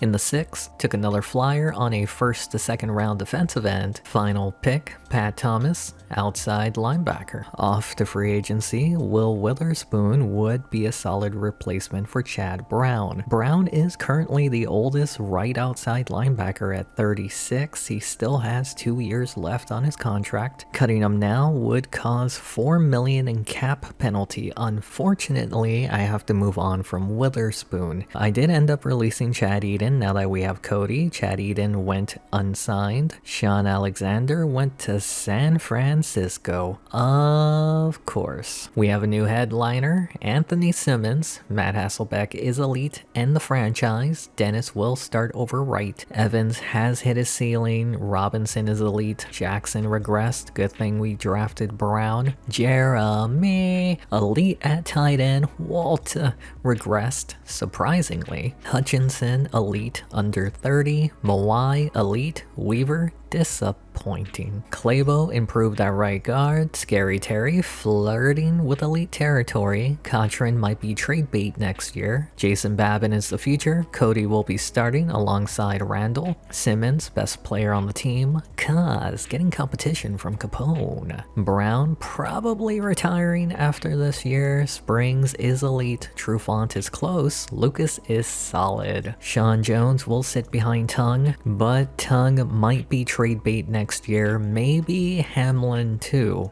Joshy, the kicker. Williams, the punter. Now let's simulate the season. We beat the Eagles in the home opener and it's over. Mawai is out for 10 weeks. No one in free agency is that much better than Dan Weaver. The offense struggled against Arizona, then they lost to the 49ers in overtime. The team went 3-3 with a dominant win against the Giants, then fell to 4-6, beating only the Texans. Mawai is still out, had our most dominant win against Dallas. Mawai still out, had our second dominant win against Carolina. 6-6, we're still 12th in the conference, 2 games from the division lead. Mawai still out, but managed to pull a win against Tennessee, moved us to 11th. We're now 1 game out of the division lead. Mawai is officially starting and they needed him to beat Green Bay, along with a game-winning field goal by Joshy. We're now 8th in the conference, got our revenge against the Cardinals, put us in a wild card spot, but there are a lot of 9-6 teams. We lose, we won't get in. We can't win the division, and the season finale is on Saturday. Even if we win, it might not matter. Sean Alexander has a chance to get the perfect revenge. The playoff picture currently has 6 teams at 9-6. 2 of them will win their division. That leaves 4 teams, including Seattle, fighting for a wildcard spot. They're the first of those teams who will play. They'll find out quickly if they can get in as the dominoes fall. While the 49ers have already clinched a playoff spot, a win could seal them the number 2 seed, plus the ultimate revenge for Sean Alexander, who returns back to Seattle to potentially eliminate them. How does the playoff picture shake out? Let's find out. We start on Seattle's first drive of the game. Hasselbeck steps left to the right. Dennis, the rookie, powers for the first. Herschel Dennis, Alexander's replacement, has room left side near the sticks. 2nd and inches, they don't run it. Instead, they throw it to the sideline. Dennis, and he's been outstanding on this opening drive for Seattle. A play later, left side, Dennis, gain of 6 on the play. Sets up a 3rd and 4. They don't want to be wrong, so they give it to Jason Wright for the first. They have their bruiser in Wright and their speed back in Dennis up the middle near the first. It's 3rd and 1. They're going to throw. Worked last time. This time it's knocked away. Here comes Joshy. 37 yards to give them the first points in the game. We skip to later in the first. San Francisco is punting it away. Morris has 5 returns for a touchdown this season, and it's a fumble. 49ers recover. They have a chance to take the lead. Left side, spin move. Alexander gets the first. Following play, they go to the air. Garcia to Owens at the 1, tackled by Springs. From the 1, do they give it to Alexander? Play action, Craig I'm not going to brag, gives them the lead with that touchdown catch. 49ers have it back after a 3-and-out from Seattle, Beasley in the flat for a gain of 6. Following play, Sean Cody with the pressure, Johnson short of the first. 3rd and 1, pitch, right side, spin move. Alexander gets them a new set of downs. He wants to make Seattle regret letting him go. Following play, it's a draw. Alexander heads right, has room, spin move across midfield. After a penalty, it's 2nd and 14. Alexander is making this defense spin move. Looks silly. 2 minutes to go in the half, needing a few inches. Alexander gets it. Following play, they go back to the ground. Alexander gain of 5, but a penalty pushes them back, eventually setting up a 3rd and 16. Garcia throws well short of the first. The rookie Hudson on the coverage. That brings out Jeff Chandler for a 55-yard kick, and it has the distance to make it 10-3. There's still 30 seconds left in the half. Hasselback to Robinson near the 30, but an injury to San Francisco forces them to use a timeout. Following play, they bring the blitz, protection holds up, pass Stevens for the first. 21 seconds left in the half. Carter coming off the edge gets it to Robinson. They still have one more timeout left. Hasselback to Johnson across the 40 to the 33. They run the clock down to 9 seconds. Joshi 51 yards, and it's good to end the half. We move to halfway through the 3rd quarter. Same score. 49ers are punting it away. It's a high kick and goes out near midfield. Ensuing drive, Seattle faces a 3rd and long. 3-man rush can't get there. Dennis with the first past the 40. It's interesting to see how well Dennis fits in this offense, and it's a fumble. San Francisco recovers. Holding on to the ball was a concern about Dennis coming out of the draft. The 49ers with a chance to make it a 2-score lead, and Alexander gets laid out by Simmons. Sets up a 3rd and 4. Garcia with great protection has Bragg at midfield. Following play, they continue to throw. Garcia threads the needle to Owens. 2nd down, Seattle brings the house. Garcia's picked off by Hamlin, brought down by Garcia. If the rumors are true, they might move on from Hamlin after this season, but who knows? Their last drive ended on a fumble, spin move, but they haven't lost trust in Dennis yet. We're now in the 4th quarter, same drive. Dennis shakes off a tackle, gain of 4. Sets up a 3rd and 4, blitz coming, Hasselback to Jackson for the first. Following play, they give it to Dennis, and he gets into the red zone. 2nd and 2, they bring in their power back right, and he gets the first. From the 11, 49ers overload the right side. Milli Vanilli powers in to give Seattle the lead. I haven't heard his name in a long time, and that cameraman needs to get fired. Looks like we're going to get an exciting 4th quarter. Alexander met at the line, but a face mask gives them 5. 2nd and 4, corner blitz. Garcia throws, almost picked off. Owens with a grab off the deflection. On the new set of downs, Garcia in the pocket to the flat.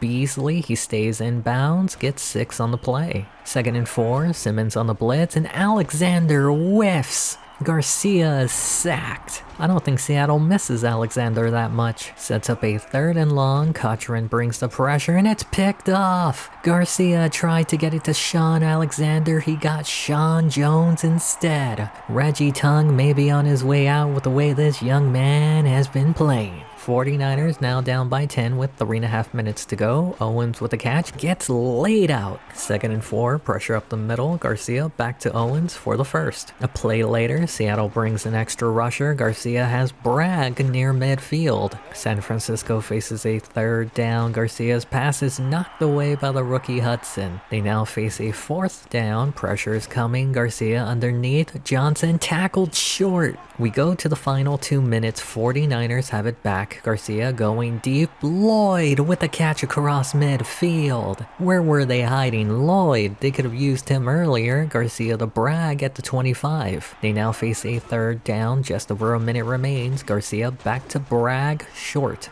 4th and 1. Deep drop. Garcia to the end zone, knocked away by the rookie Hudson. The Seattle Seahawks may not be able to win the division, but they might have prevented the 49ers from having a bye week. They also increased their odds of making the playoffs drastically. With this win, now all they have to do is sit back and see how the games unfold. We are one of two 10-win teams. Washington and New York face off and the Giants won. There's still 3 9-6 teams. St. Louis takes on Indianapolis and the Colts get the upset. The Rams finished out 1-4. They lost their entire team to injuries. The Vikings will clinch their division. Saints and Falcons can't get 10 wins. We've beaten the Giants and Eagles head to head. With the Rams' loss, we clinched the wild card. We got the number 5 seed, 3rd straight year without a division title. Matt Hasselbeck regressed. Or did he? When the team was 4-5, he had 15 touchdowns, 13 interceptions. After the Washington game, 16 touchdowns, 15 interceptions. The final 6 games, 11 touchdowns, 2 interceptions. Got him 2nd in MVP in the NFL, earned him best quarterback in the NFL. Dennis was okay. We're not a run-heavy team. I do feel bad about Wright.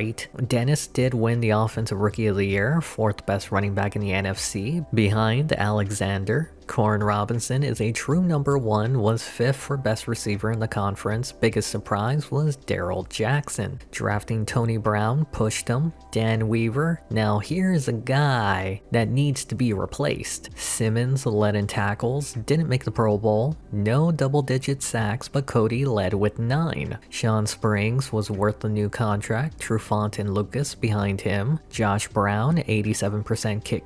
What? That doesn't sound right. Earned him best kicker in the NFL? What? Maurice Morris had 4 kick returns and a punt return for a touchdown. Top 5 offense, doesn't surprise me. Defense regressed? That surprises me. Unable to hold on to the ball? Yeah, that doesn't surprise me. Mike Holmgren was back in the top 5 for best coach in the NFC. The wild card matchup will be against the Giants. Seattle did beat them earlier in the year. They are led by Big Ben. They started him over Collins. Tiki Barber had over 1,000 yards, but he's not the starter. Lonta Hobbs is the number 1 back. He was one of the 2 players I debated drafting, and I chose Tony Brown instead. Very briefly, Sean Taylor was drafted by Washington.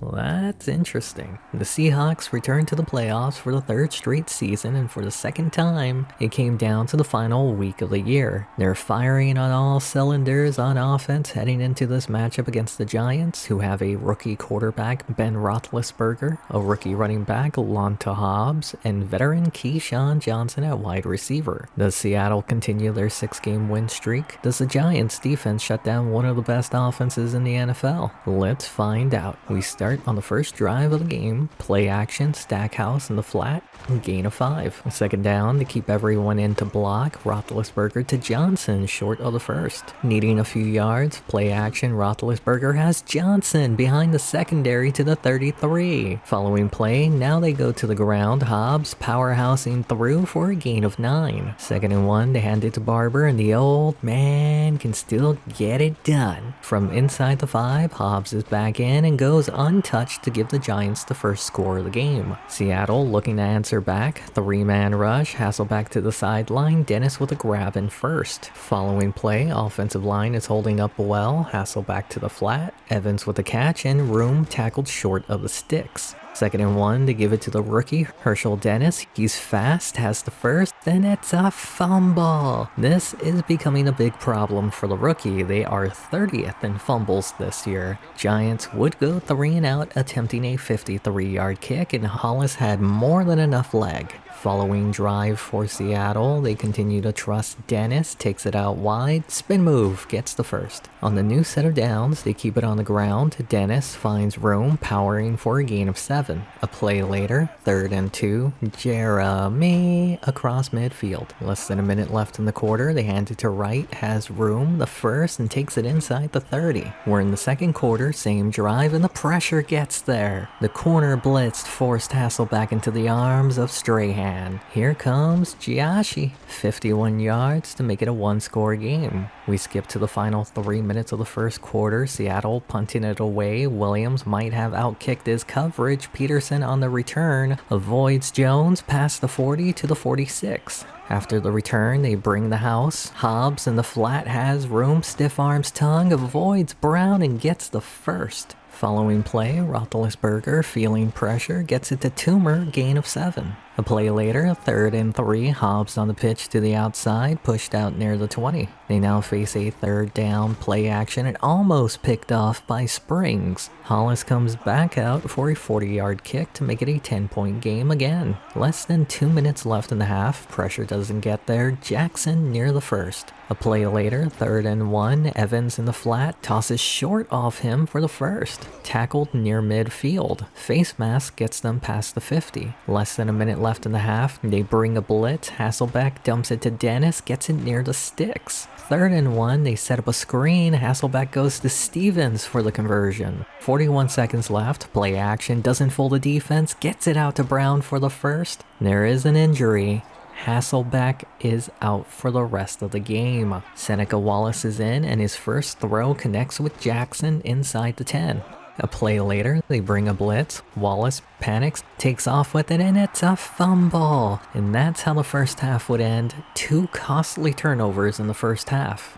We start the second half with New York, Hobbs up the middle and goes untouched for the 1st. A play later, Seattle with a 3-man rush, Roethlisberger to Toomer past the 40. They're already in field goal range, Roethlisberger to Johnson for another 1st. A play later, Roethlisberger quickly to Lee Evans inside the 10 to the 1. Following play, pitch, Hobbs left side for his 2nd touchdown on the day. I wonder if Seattle is regretting not picking up this kid in the 1st. We skip to the 4th quarter, Seattle down by 17, Evans in the flat. He was on the hot seat, might have cooled off after today. On the new set of downs, counter Dennis, spin move, has room, stiff arms for the 1st, but it's coming back after a hold. 1st and 19, they're going to throw, Wallace to Evans, and this is pushed back because of another hold. A play later, 2nd and 29, Wallace is picked off, and I don't know if you noticed, but if he didn't pick it off, the guy behind him was, because he suctioned to it. Once Hasselbeck went down, the season was over. Hobbs bouncing around to the outside, inside the 10, face mask gets them to the 4. They still had a chance until the Wallace fumble. Hobbs stopped at the line. The defense has struggled to stop Hobbs. Spin move, stopped at the 2. Does Seattle have one more stop in them? Hobbs tackled by Trufant at the 1. Giants with a comfortable lead will kick the field goal to go up 23-3.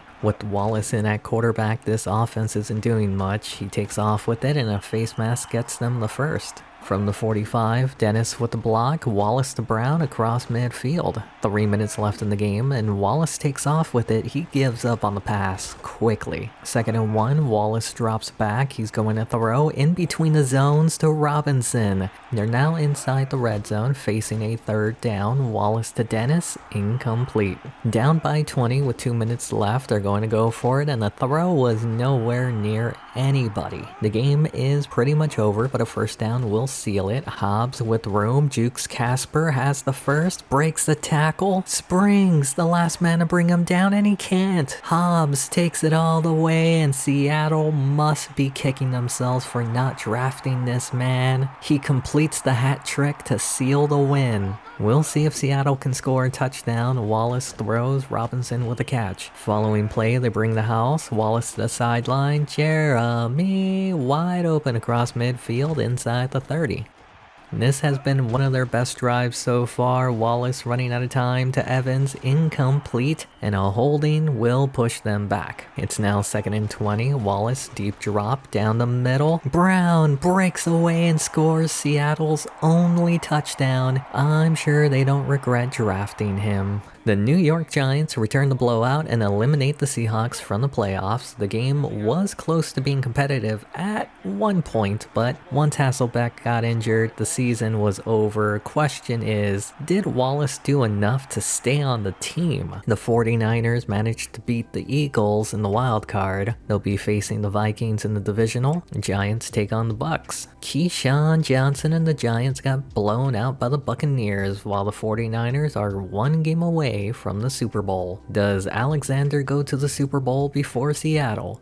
Nope. The Buccaneers will be the one moving on, where they'll be facing the Tennessee Titans. The Buccaneers are now the 3rd straight different team to win the Super Bowl in this video. If you were curious about the Hasselbeck injury, he tore his pec. We continue to profit on the balance sheet. Holmgren, 1 year under contract. We don't have an offensive coordinator or a defensive coordinator. Crosby turned Giashi into a Pro Bowler. Haskell has been the OC since I've been here. Works well with Hasselbeck. He's coming back. Adrenaline in my soul, not bringing back Coach Rhodes. I didn't like any of these coaches. I opted for a first-time coach. Romanowski is elite with linebackers. We're testing them out. That means we're changing the defensive scheme. We're now run-focused and more aggressive. Let's start the offseason. We had 4 retirements. Chad Brown, solid, not an impact player, clears up $8 million. Bobby Ingram got pushed out by Tony Brown,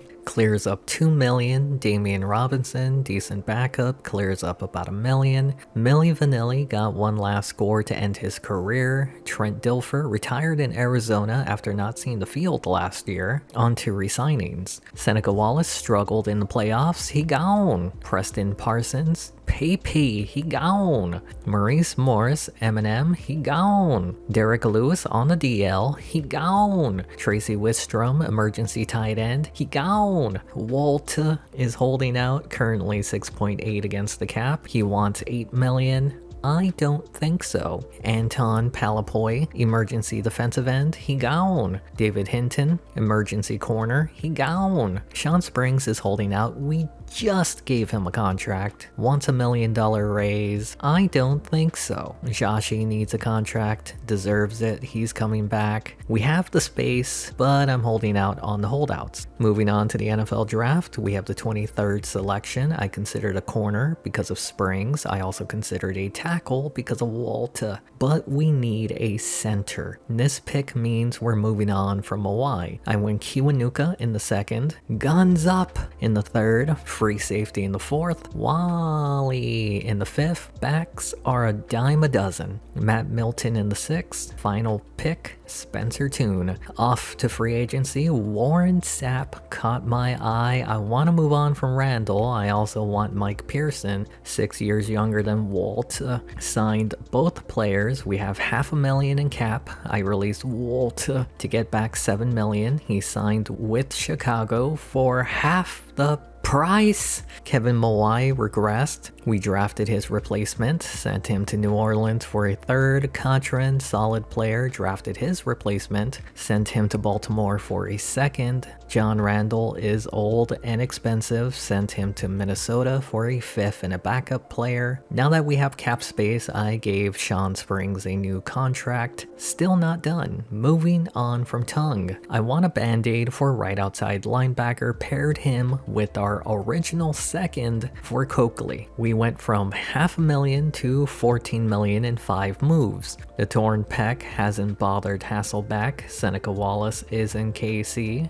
Dennis will continue to start. Evans being pushed by Milton. Robinson elite. Jackson solid. Brown developing. Jeremy elite. Pearson has big shoes to fill. Hutchinson, our best player on the line. We're building around DeGory. Clabo hasn't developed quickly. Scary Terry is our oldest lineman. Kiwanuka starts at left end. Jason Babin is opposite of him. Sapp and Cody will be starting. Simmons, best player on the team. Kaz is pretty good. Coakley will be replacing Brown. Springs elite. Trufant edging. Lucas solid. Sean Jones is now the starter. Hamlin is injured. Bigby will start. Giashi, the kicker. Williams, the punter. Remember, we're more aggressive and run focused on defense. Now, let's simulate the season. Started 2-0. Wallace got revenge. Beat the Broncos, but Randall got revenge. Started 4-2. Simmons is out for the year. Capone will play out of position. Won back-to-back games. Lost back-to-back games. Alternated wins and losses. Mawai got his revenge. Once again, playoffs are stacked. We beat the Rams, put us 1 game ahead for the wild card, but lost in prime time to the 49ers. Lots of 8-6 teams. We did manage to sweep the Rams, putting us in a win and in for the season finale, and we don't play until Sunday night. We need the Falcons to lose. They won. We need the Saints to lose. They won. We need the Eagles to win.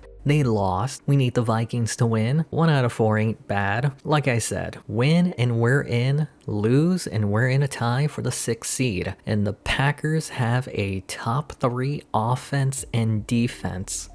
Oh no. For the 3rd year in a row, the Seattle Seahawks season comes down to the final game of the year. They'll be taking on the 9-6 Green Bay Packers. The winner of this matchup is guaranteed a playoff spot. The loser will have to do string theory to figure out if they get the last wildcard spot. 2 top 3 offenses face off. Unfortunately for Seattle, their defense is ranked 25th. Green Bay's 3rd. Do defenses win games? Let's find out. We start this on Seattle's first drive of the game, and Hasselbeck is picked off by Brooks. Green Bay wouldn't do anything. Skipping to the Packers' next drive, Favre throws a laser to Abney near midfield. A play later, pitch right side. Green takes it wide, gains 5, but a hold pushes them back. Sets up a 2nd and 18, Favre off his back foot and into the arms of Trufant. There wasn't any pressure on Favre, it was just a bad throw. Great play by Trufant. Seattle would punt it back, neither offense able to do anything. Cody with a hit on Favre. Green comes down with it and there's an injury. Cody is out for the game. Following play, they'll continue to throw. Favre is picked off by Kaz. He played him like a damn fiddle. Takes it near the 20. They're in field goal range, but they face a 3rd down. Hasselbeck to Robinson in between the cover 2, and Seattle takes the early 7-0 lead. They tried to jam him at the line, but Hasselbeck had too much time. We skip to the final minute of the first quarter, Packers punting it away. Surprising to see them struggle. Sutherland on the return towards the sideline past the 40, and there is a flag, but on Green Bay for holding. That puts them in good field position. Corner blitz doesn't get there. Dennis with the first. We're now in the second quarter, same drive. Hasselbeck to Robinson near the 30. Following play, they go to the ground. Dennis gets tugged by the face mask, make it 2nd and short. Needing 3, Hasselbeck off his back foot into the red zone. A few plays later, 3rd down, they're going to throw. Underneath, Jackson can't get the first. Here comes Giashi, 25 yards to make it 10-0 Seattle.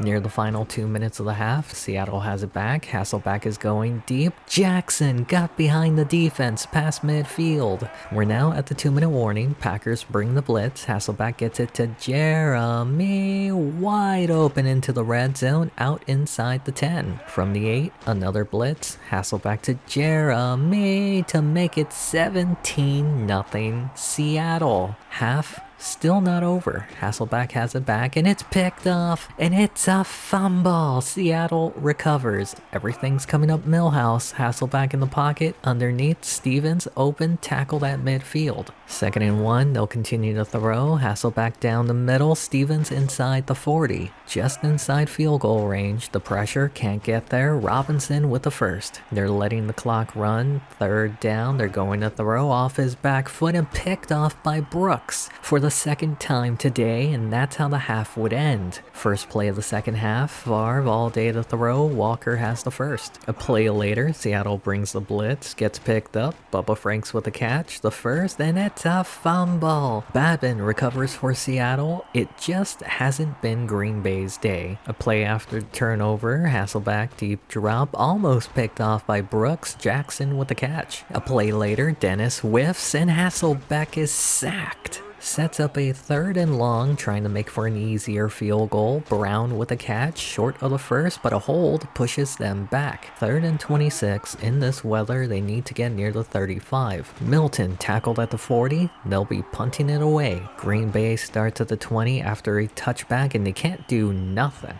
3rd and 15, 3-man rush. Sapp can't get there. Favre going deep right side. Walker makes the grab. What was Springs doing? This defense prevented them from making the stop. Romanowski had this defense drop 8 players back, and I have no idea what Springs was doing there. We skip to the final minute of the 3rd. Seattle has struggled to get any offense going. The number 3 defense living up to their name, and it's a fumble. Green Bay keeps it. Looks like the Packers are getting their fair share of luck. Amon Green, not easy to bring down. Gain of 6 on the play. 2nd and 4, they're going to throw. No pressure. Favre to Mark Clayton. Past the 1st to the 39. Following play, they go back to to Green up the middle, gain of 5. They now face a third down, pitch, left side, spin move. Green bounces around and gets the first, but a hold calls it back. Drive continues into the fourth. Third down, Favre has Abney past the first, breaking away inside the 10. From the 7, they give it to Green up the middle, spin move, stays on his feet but can't get in. Second and goal, he's not a boy, he's a man.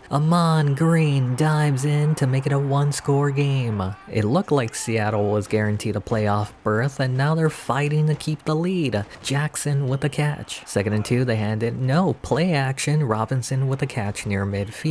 Following play, Hasselbeck, clean pocket down the middle, Evans for the first. They're in field goal range, last time a penalty pushed them out, Jackson with the catch. Second and 2, deep drop, Hasselbeck down the middle, Jackson at the 12. A few plays later, facing a third down, they play it safe, Dennis to the 5. This field goal by Joshi makes it a 6-point game. Can the defense make one more stop? Green breaking tackles, he's a hard man to bring down, and there's an injury. Marcus Trufant is now out. The Seattle defense has a lot of injuries. Favre attacks Capone, who's filling in for Simmons. They can't get any pressure without blitzing with Cody out, and Favre attacks Lewis, who left Abney wide open. It's now third down, Sapp bringing pressure, and Kaz can't secure the interception. It comes down to this. Fourth down, 3-man rush. 8 guys in coverage to the end zone, and it's caught! They played prevent defense, and it might have prevented them from winning this game.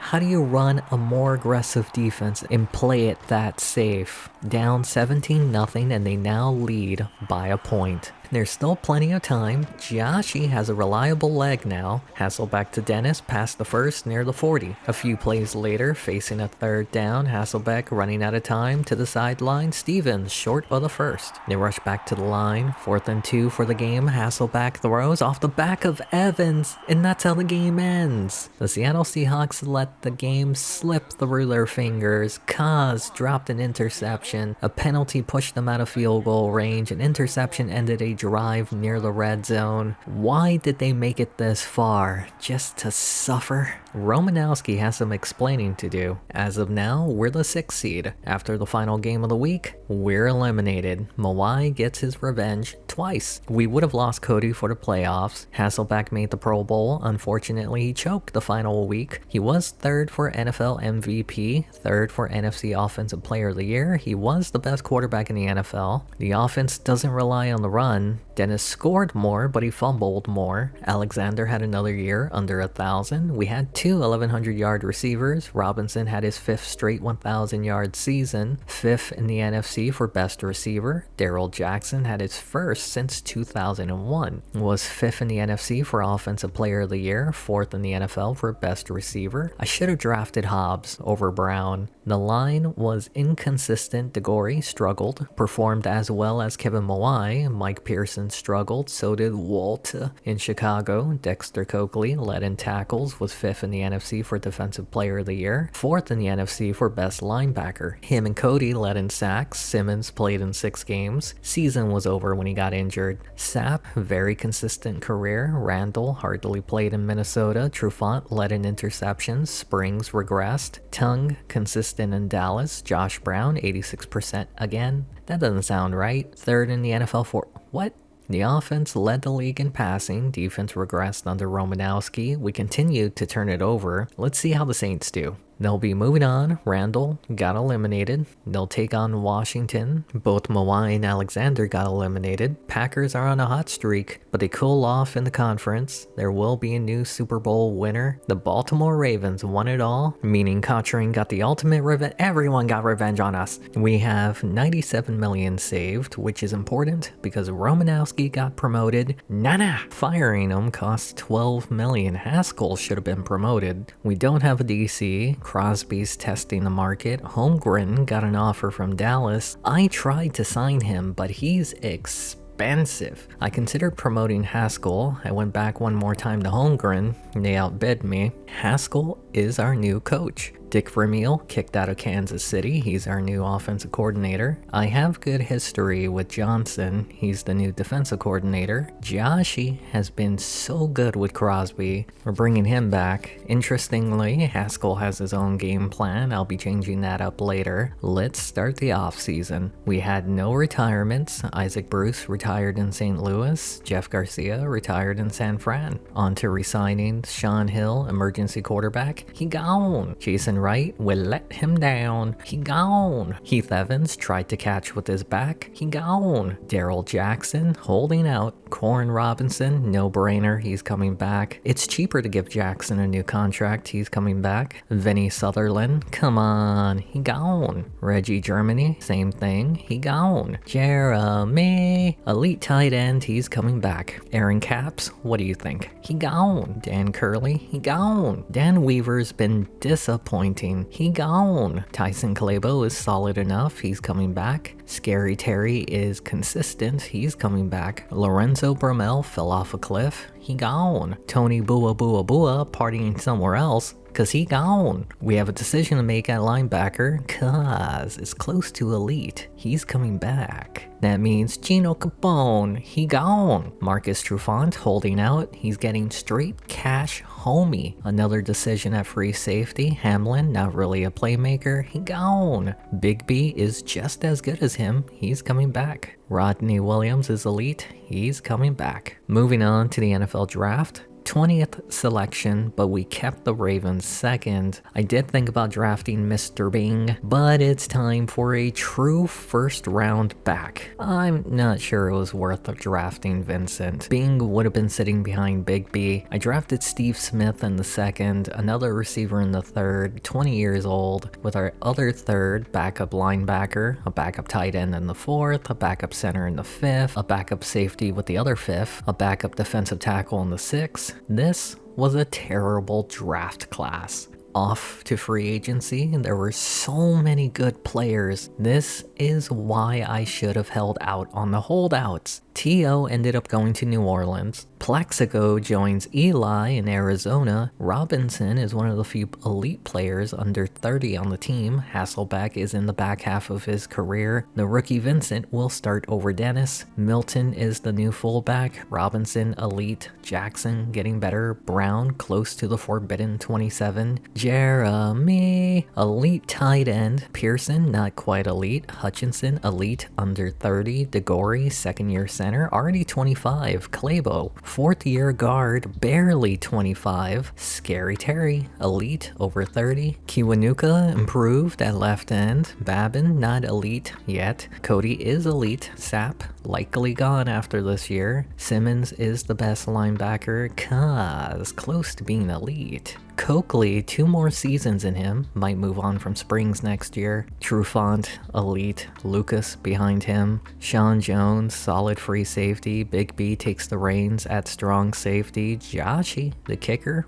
Williams, the punter. Will continue to be pass happy, but conservative to limit turnovers. Will also focus on having a bell cow at back. Will also be pass focused on defense, slightly less aggressive. Let's simulate the season. We won the season opener. I don't think we're good, gang. Started 4-1, a combined record of 1-20 of the teams we beat. 2 straight losses within a possession. We're kinda banged up, and Holmgren returns to Seattle. They'll be without their starting quarterback. They do have not Larry Bird, but Larry Starr. They'll also have an elite tongue. You didn't think I wasn't going to show Holmgren's return. He comes back to Seattle with a former Seahawk, Reggie Tongue. He's out his starting quarterback. Last time that happened, he was forced to use Seneca Wallace and went one and done in playoffs while Seattle has a new coach. Their only wins were to teams that at the time had a combined record of 1-20. This is either gonna be a slobber knocker or a snooze fest. Let's find out. We start on the first play of the game. Hasselbeck in the pocket, throws, caught by Stevens. Following play, needing a yard, they pitch it right side, the fullback Milton, he's not easy to bring down. At the 46, they give it to Dennis, filling in for the injured rookie, and he gets the first near the 35. Dennis was supposed to be a home run hitter, hasn't broken any runs, Jackson with the catch. A play later, 3rd and 4, they play it safe, opting for a 49-yard field goal in this weather, and it's sailing right.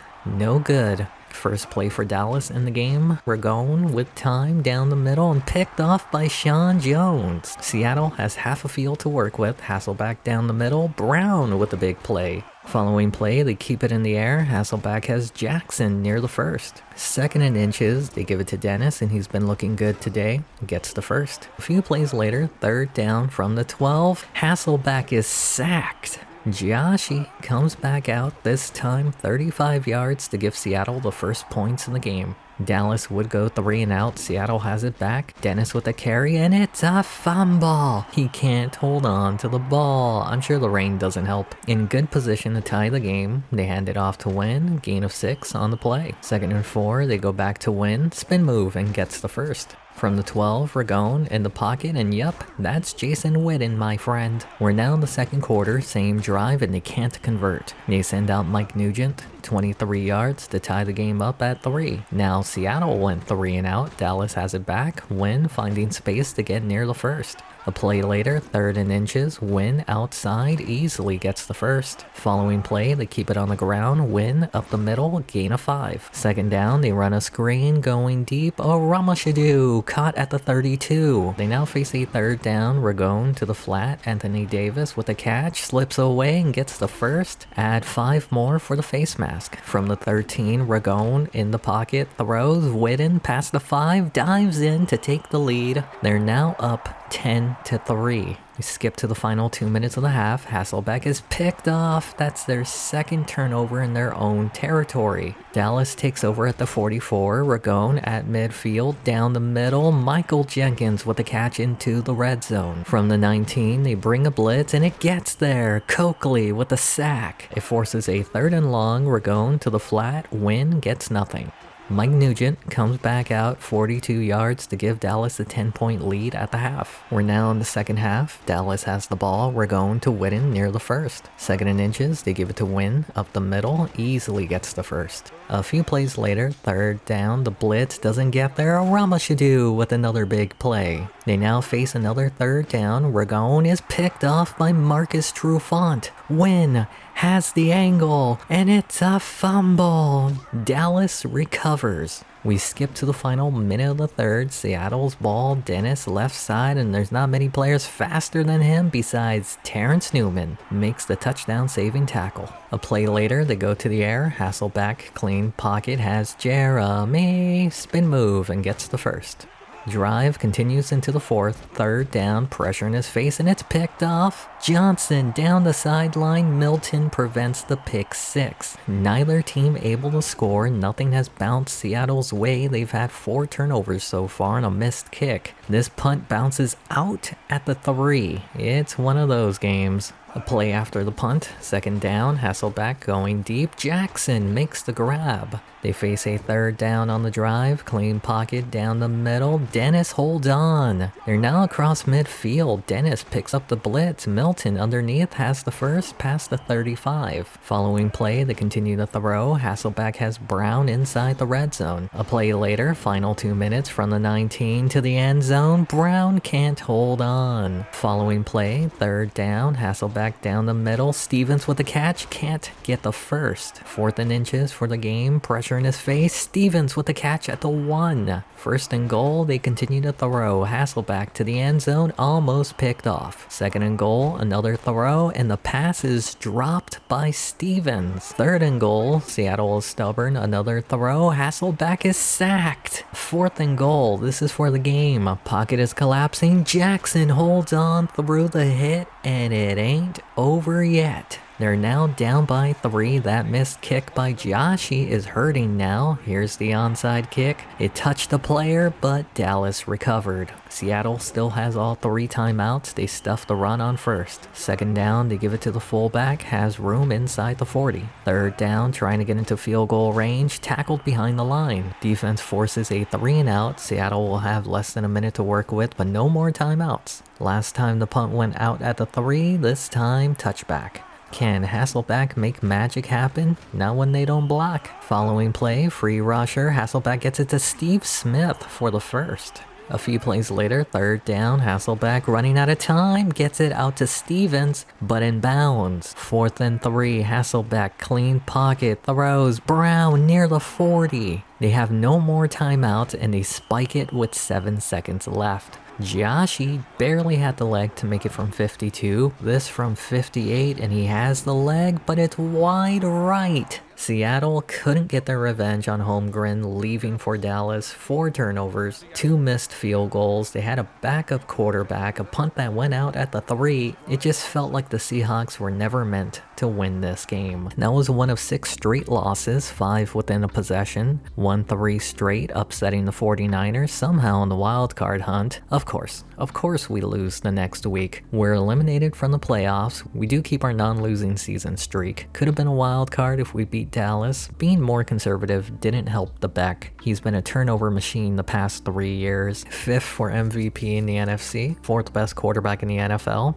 How? The rookie missed time. Dennis did better, but cost us the Dallas game. Vincent was 2nd for Offensive Rookie of the Year in the NFL. The offense is led by Robinson, 6th straight 1,000-yard season, 4th for best receiver. Jackson, 18 yards shy of 1,000. The offensive line was not bad, not great. 3 players over 100 tackles. They can't get off the field. Simmons led in sacks, Babin, Cody, Kiwanuka behind him. Trufant and Lucas led in interceptions. Josh seems to be getting worse. Top 3 offense because of the passing game. Defense bent, didn't break, can't get any sacks. We do keep turning it over every year. We'll see how the 49ers do. They go 1 and done. No Super Bowl run for Alexander. Can Hamlin and Wolta make it? Nope, they're eliminated. Only player left is Mawai and he's going to the Super Bowl. He's actually injured, so he won't play. Who wins this year's Super Bowl? The New Orleans Saints. We struggled to earn $10 million. Haskell's first year wasn't great. He no longer has an OC. Vermeil retired. We don't have a DC. Johnson is off to Jacksonville. I signed Dan Henning for OC. He's Haskell, but worse. I also signed Dick Duran for DC. He's Johnson, but way worse. We still have Crosby at special teams. Time for a new sponsorship. Pioneer players wanted 8 wins or playoff appearance. Let's start the offseason. No retirements this year. Falcon, Warner, and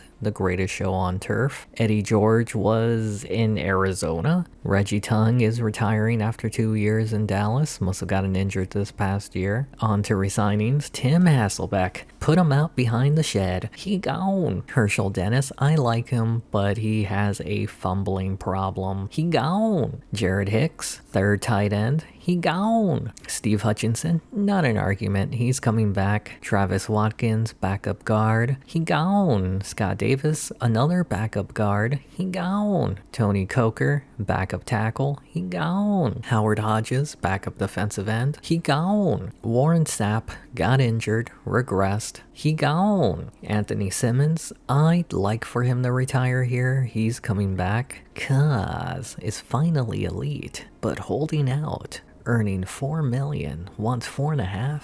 We'll wait. Pat Thomas, backup outside linebacker, he gone. Sean Jones, our best free safety, he's coming back. Atari Bigby, holding out after 1 year, wants $1 million raise. He's not a playmaker, ain't gonna happen. I almost forgot Scary Terry, holding out, earning $4.3 million. He wants $5.5, ain't gonna happen. Moving on to the NFL draft. We have the 16th selection. I wanted Brooks Sanford, but he went 11th overall. Antonio Cromartie was available. We could go strong safety with Sehiel, or even Magruder with Big B holding out. Right tackle with Scary Terry holding out. Middle linebacker with Kaz holding out. Maybe even beef up the interior line. I went middle linebacker Jabari Richmond. Sanford got released by Washington. Magruder went 21st to Pittsburgh. Cromartie 23rd to Kansas City. Davis,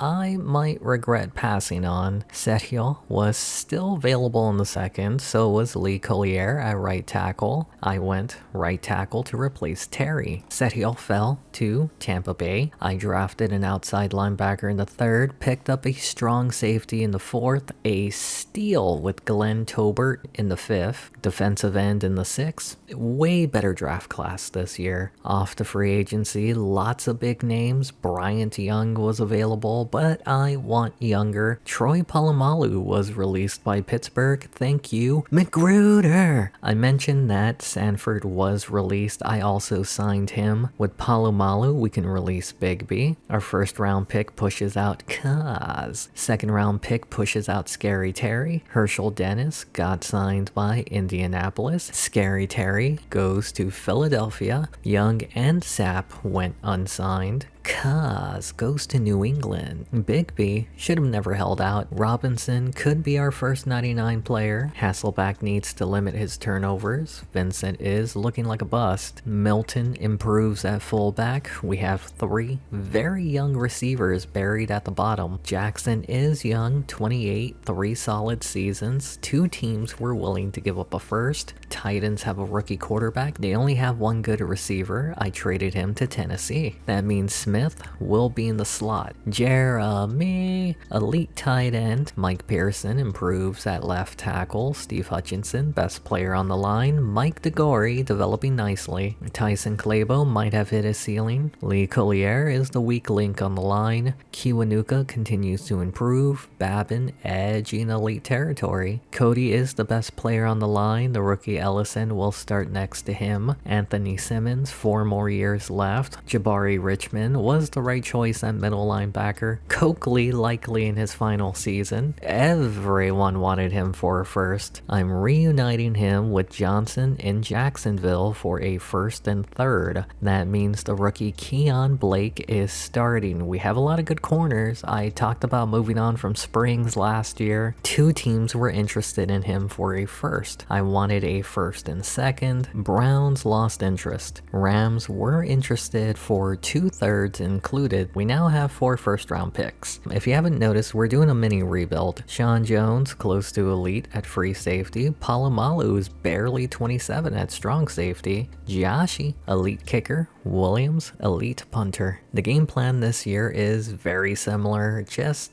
more conservative. Let's simulate the season. Started 2-3, all 1 possession games. Then the bottom fell off. We suck. Had a dominant win against the Jets. Vincent hurt for the 2nd straight year. Then the bottom fell off again. Somehow beat the Cardinals. Polamalu is out for a few weeks. I don't think we're making the playoffs, but we could get revenge on Holmgren. The playoffs are out of reach for Seattle, but they're within grasp for Dallas. Another prime time game against these 2 teams. Holmgren won the last matchup against his old team and kept them out of the playoffs. Can Seattle return the favor and shake up the playoff picture for Dallas? Let's find out. Seattle starts with the ball first. Hasselback with time has Brown for the first. Following play, Dallas brings a corner blitz. Hasselback on the move. Robinson gets away near midfield. A play later, after a penalty, second and long, Hasselback going deep. Stevens with the first. They're inside the 40. Seattle continuing to throw down the middle. Steve Smith can't break away. Tackled at the 10. They have a lot of speed at receiver, and I know now why they traded Jackson. A play later, they keep it in the air. Hasselback to the end zone, almost picked off by Newman.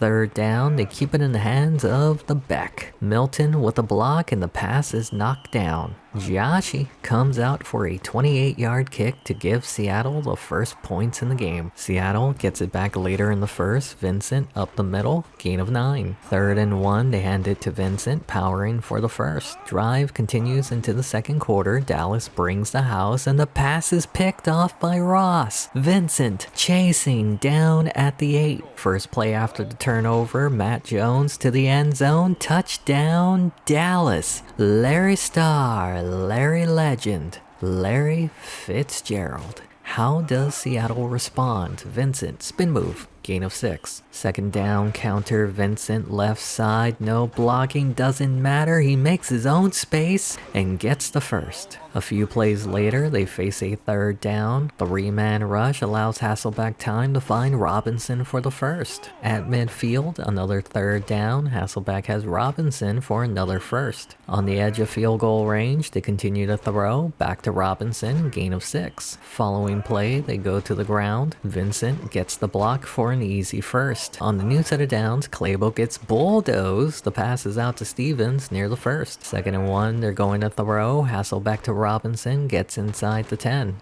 A play later, it's a draw. Vincent goes in untouched to retake the lead. Under a minute left in the half, Dallas has the ball. Jones deep, caught by Witten. Following the big play, Jones in the pocket takes off with it on the logo, hit by Richmond. They rush back to the line, 40 seconds left. Jones into the arms of Ramoshadu. They're inside the 30. Jones panics and he's sacked by Kiwanuka. They rush back to the line. Seattle brings the house. Jones gets rid of it into the arms of Trufant. Tackled by Larry Fitzgerald. I now know why they traded Springs. Seattle has it with under 20 seconds left, and Vincent has blockers in front of him. Room past the first near midfield. From the 49, Hasselbeck under pressure. Robinson with a face mask gets them into field goal range. I thought they had all their timeouts, but they opt to kick a 48-yard field goal to go up 13-7. Seattle with a chance to double dip to start the second half. Milton with a catch, short of the first. 2nd and 2, they're going to throw. Hasselbeck, Brown tackled at midfield. A play later, counter, Vincent takes it up the middle, gain of 5. 3rd down, they bring a corner blitz, it gets picked up. Hasselbeck threads the needle to Stevens. They're inside the 30, pitch left side, Vincent rumbling for a gain of 9. 3rd and 1, back to Vincent, right side. There's something majestic about a man plowing another man.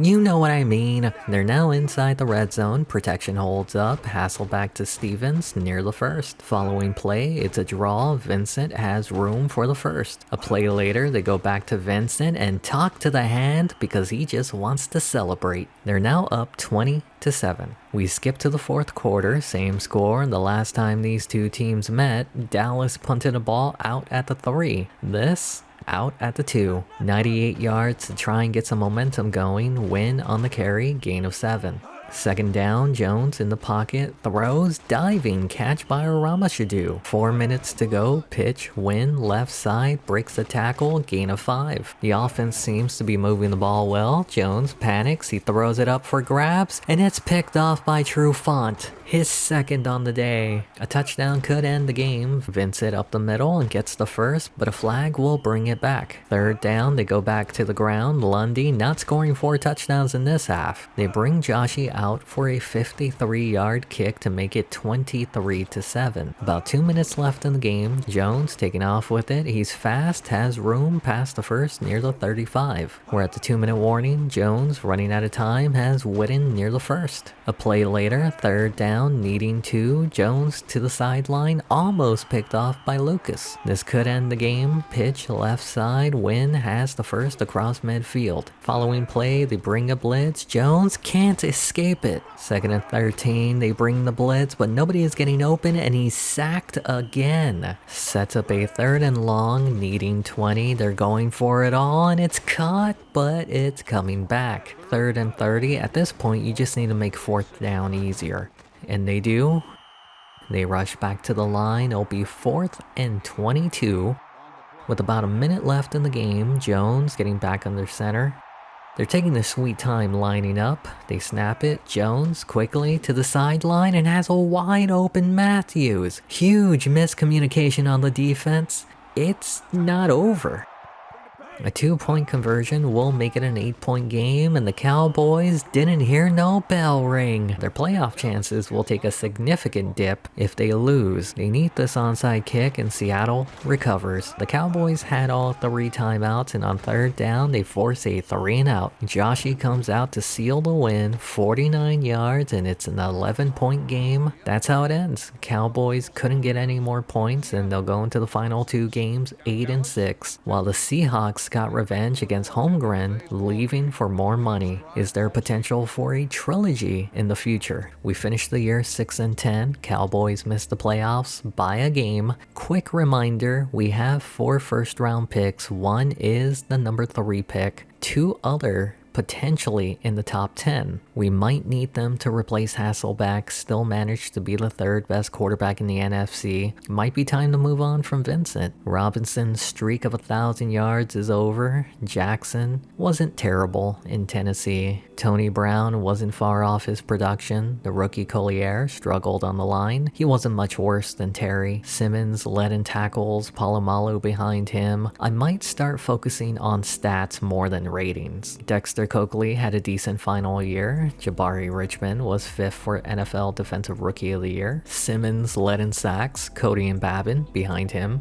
The rookie Sanford led in interceptions, everyone else 3. He was 5th in NFC for Defensive Rookie of the Year. Sean Springs continues being Sean Springs. Brown keeps getting worse and worse. We still had a top 3 passing game. The defense was awful. We need to stop turning it over. How far do the Cardinals go? They get past the wild card. Mawai takes on the Vikings. They got shut out. Cardinals eliminated by Washington. They move on to the Super Bowl. 6th straight year with a new winner. Washington wins it all. Seneca Wallace started a Super Bowl before Hasselbeck because Brad Smith got injured, earned $12 million in a 6-10 year. Haskell has 1 year left to prove himself. He'll be keeping Henning at OC, Duran at DC to keep consistency. We need a special teams coordinator. Crosby's time in Seattle is over. Tillman, best available coach, bouncing around the league. He's our new special teams coordinator. I want to show Haskell did improve. He's not on the hot seat yet. Let's start the off season. We had no retirements. Dexter Coakley did retire, decent final year in Jacksonville. Fred Beasley retired in San Fran. Starks Industries in Arizona. On to re-signings. Matt Hasselbeck is elite, but he can't get it done, at least not in our scheme. He costs $10 million a year. He gone. Ty Gunn, more like Ty gone. St. Pierre, he gone. Wally Lundy, solid backup, but he gone. Tony Fisher, he gone. Matt Milton, we use him as a tight end, he's coming back. Tony Brown, I plan on drafting a quarterback, he needs toys, he's coming back. Jared Hicks, he gone. Logan Mankins, he gone. Seth McKinney, gone. Mike DeGore, close to elite, he's coming back. Joe Brady, he gone. Josh Linehan, he gone. Bernard Thomas, decent backup, he gone. Jason Babin, he's elite, he's coming back. Spencer Toon, decent backup, he gone. Ken Lucas, I like having 3 good corners, he's coming back. Marcus Hudson, decent backup, he gone. Abe Brown, he's gonna be good, just not here, he gone. Josh Brown, I believe in Joshy, he's coming back. Rodney Williams, elite punter, he's coming back. Sean Jones is holding out, great player, earning $2.8 million. He wants $3.5. Not bad, but we'll wait. Moving on to the NFL draft, we have 4 picks in the top 18, 3 in the top 10. The Panthers and the Browns are ahead. The Browns don't need a quarterback, neither do the Panthers, but do I risk it? I could trade our 3rd and 5th in the 2nd, or the 10th and the 5th in the 2nd, but the draft value chart says our 3rd and 18th for Carolina's 1st. I wanted to guarantee that we drafted Flowers. He's Matt Hasselbeck, but 10 years younger. With the 5th pick, we could go free safety or take a linebacker. I chose to prepare for Simmons retiring. Carolina drafted a linebacker with the 3rd pick. Tyrus Vickers was still available at 10. Do we move on from Sean Jones?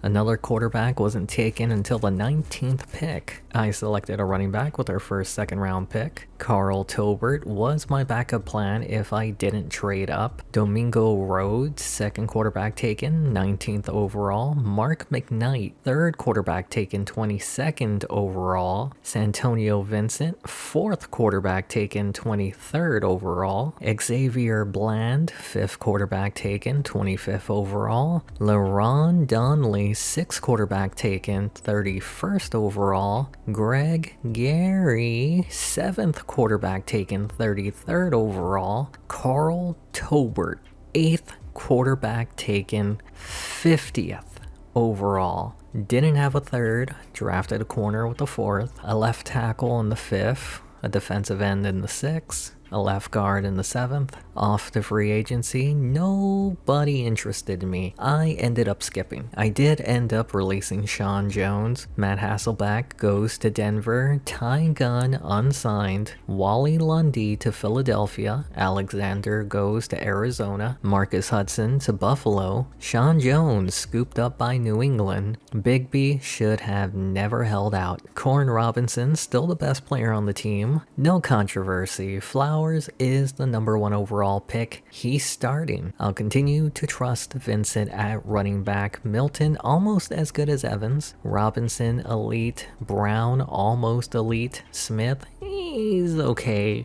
Jeremy no longer elite. Pearson flirting with elite territory. Hutchinson best lineman on the team. DeGory also flirting with elite territory. Clabo has turned into a solid guard. Collier had a huge improvement. Kiwanuka is a solid defensive end. Jason Babin is elite. Cody is elite. Ellison might be pretty good. Simmons has 3 more years. I am starting Smith at right outside linebacker. Jabari Richmond almost elite. Blake will be a backup. What's the over-under on when I trade Lucas? Tyrus Vickers at free safety. Palomalu at strong safety. Giashi, elite kicker. Williams, elite punter. We are sticking with the game plan this year. Let's simulate the season. Started the year 1-2, won 3 straight, including an upset over Arizona. Alternated wins and losses to a 6-5 record.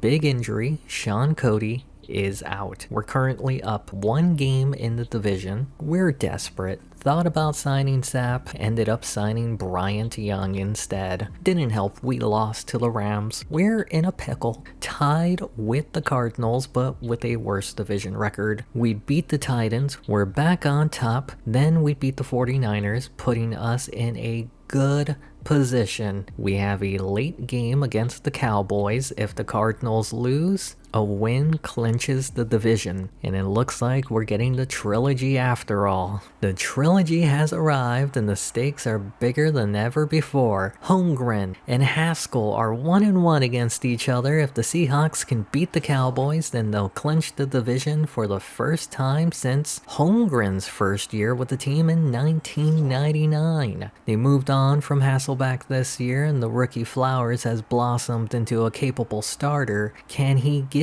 them their first division title since the turn of the millennia? Let's find out. We start halfway through the first quarter. Dallas's ball. Jones with time has Matthews. On the new set of downs, Jones, clean pocket, going deep. Larry Fitzgerald with the catch at the Seattle 30. Following play, it's a draw. Win up the middle, has room, the 1st to the 15. Dallas can't be slowed down. Win, spin move, find space, powering for the 1st. A play later, Win, staying on his feet, not an easy man to bring down, but tackled behind the line. 3rd down, play action, Jones to the sideline, let him too much. Mike Nugent comes out to kick a 27-yard field goal to give Dallas the first points in the game. We skip to the second quarter. Seattle's ball. Flowers to Robinson. New set of downs. Flowers with time steps to his right. Brown with the catch for the 1st. They're across midfield, continuing to throw. Flowers to Steve Smith in traffic. In field goal range, pitch left side. Vincent powering through, gain of 9. A 2nd and 1, they're going to throw. Steve Smith stretches out for the catch. From the 9 to hand it off, Vincent has a hole and gets in to give Seattle the lead. Maybe they can rely on this back after all.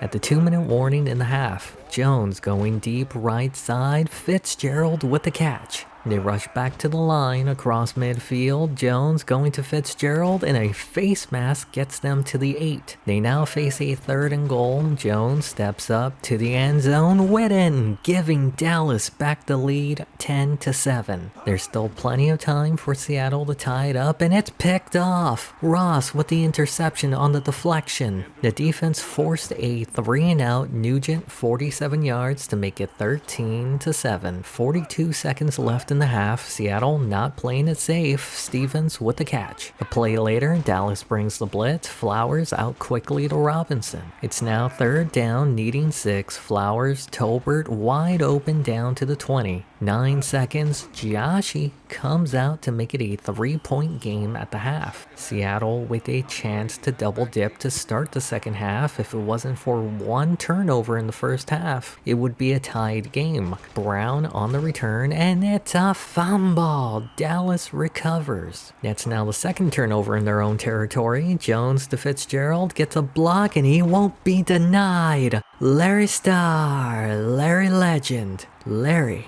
Fitzgerald. Seattle goes 3-and-out. Dallas has it back, win up the middle and gets the first. A few plays later, 3rd down, Jones going deep, and he's picked off by Ken Lucas. Witten with the face mask, tack on 5 more. They're in field goal range, looking to cut Dallas's lead. Stevens has the first inside the 20 to the 14. Seattle has Dallas on their heels. Flowers, Brown, and it doesn't get any easier than that. Hasselbeck, who? Dallas trying to keep their lead. 3rd down, tipped and into the hands of Hoffman. On the new set of downs, when their power back has room, spin move the first, and it's a fumble. Palomalu forced it out. You can feel the momentum shifting. Vincent up the middle near the first. A play later, 3rd down, Vincent easily gets the first. Following play, Dallas brings the blitz. Flowers, Stevens wide open down to the 16. That's the 2nd time he's found space in the secondary. They go back to him, shakes off a tackle, Vincent with a block, and they retake the lead. Jeremy. Dallas was up by 10, now down by 4. Jones takes off with it, gain of 8. This will be the final play of the 3rd quarter. Jones to Witten for the first. We're now at the start of the 4th quarter. Simmons can't get there. Matthews with a catch in first. Following play, Kiwanuka bringing pressure. Jones to Matthews down the middle. From the 34, they hand it off to Win up the middle, bounces to the outside. It's a foot race. Hamlin can't bring him down, and Dallas is back on top. I don't think anyone expected the 8-win Seahawks to struggle against the 3-win Cowboys, but here we are witnessing a certified banger. Dallas does have it back. 3rd down, and the defense has been struggling to tackle. This is the fullback, and they give up the first. The fumble was overturned after a successful challenge. Win left side, doesn't get touched till the first, near midfield. The run defense has been awful for Seattle. The fullback, gain of 7 on the carry. Just over 2 minutes left in the game. Win up the middle, gain of 7. At the 2-minute warning, Dunlap stumbling gets the first to the 30. Seattle does force a 3rd down. Win spin move, gets tackled short. They run the clock down under 50 seconds, 38-yard kick to make it a 6-point game. Seattle was down 10-20. They scored 14 unanswered points to retake the lead, but has since failed to get any points. And it's a fumble, but managed to recover it. 32 seconds left, 3rd down, Flowers to the sideline. Vincent breaks a tackle across midfield to the 39. 19 seconds, no timeouts. Flowers throwing a moon ball to the end zone, and it's caught. Robinson cut it off the tip. They're an extra point away from taking the lead. With this extra point by Joshy, they're 13 seconds away from a division title. 9 seconds, Dallas has it at the 20, Jones to Hoffman at the 40. They only wasted 3 seconds, 25 more yards to get into field goal range. Can they redo their last play? Kiwanuka gets him for a sack. Now they have to go for it all. Jones down the middle, Ramashadu got behind the defense, but didn't have the speed. Despite the injury, the game is over. Seattle clinched their first division title and they almost lost it on the final play of the game. The trilogy is over and Haskell will be taking the Seahawks to the playoffs for the first time after missing out the past 3 years. And there it is, the first time we see the Y next to our name. The Falcons lost the final game. Instead of sitting our starters, I want the bye. I should have sat them. We'll have the number 4 seed in the playoffs. Flowers did as well as Hasselbeck in my opinion. Second for Offensive Rookie of the Year. Hasselbeck did better. Does this bring a scheme change? It might be time to run the ball more. Vincent was 4th for Best Running Back. Herschel Dennis, not great in Indianapolis. Our receiver suffered without Hasselbeck. Darnell Jackson was better than all of our receivers. The line struggled with the rookie quarterback. Scary Terry, really good in Philly. Simmons and Palomalu over 100 tackles. Palomalu, 3rd for MVP in the NFC, 3rd for Defensive Player of the Year. 1 best defensive back. Simmons, 4th for best linebacker in the NFC. Rob Smith was 2nd for Defensive Rookie of the Year. Babin, Cody, and Kiwanuka had 10 sacks each. Ellison's a great 2nd defensive tackle. Sanford had 12 interceptions. 12. 3rd for Defensive Player of the Year in the NFC, 4th for Best Defensive Back. Tyrus Vickers was 5th for Defensive Rookie of the Year. Sean Jones wasn't much better. Joshy did improve slightly. 4th in the NFC for Best Kicker. Haskell saved his job, 4th best coach in the NFC. But it's time for a change on offense. Defense wasn't that great either, but managed to be a turnover machine. We're back in the playoffs, baby! Against the first team we played against in the playoffs. It's been 10 years since we've seen the Seahawks host a playoff game, 1999. The first year Holmgren was coaching the team, gave Dan Marino his final playoff win, and the playoffs were canceled and he retired as a winner, if I recall correctly. Now they're back with Haskell at head coach, a rookie quarterback in Flowers, and one of the worst offenses in the NFL. They've exceeded expectations thanks to their turnover-making defense. Can they continue to exceed here in the wild card? Let's find out. We start on the first play of the game. Flowers floats it, caught by Milton. A play later, they bring the blitz. Flowers down the middle, Steve Smith with the catch. From the 33, Flowers in the pocket to the right side. Robinson makes the grab down to the 2. 2nd and goal, play action, Flowers to the corner, knocked away. 3rd and goal, they hand it to Vincent. Urlacher with the tackle at the line. 2 yards away from a touchdown and they settle for 3. Seattle has the early lead. Seattle has it back, 3rd down, they bring a blitz and it gets there. That means Williams will be punting from inside his own end zone. Chicago will have half a field to work with. From the 47, pitch left side, Cooper gets across midfield. 2nd down, they're going to throw. Randall underneath, Williams to the 40.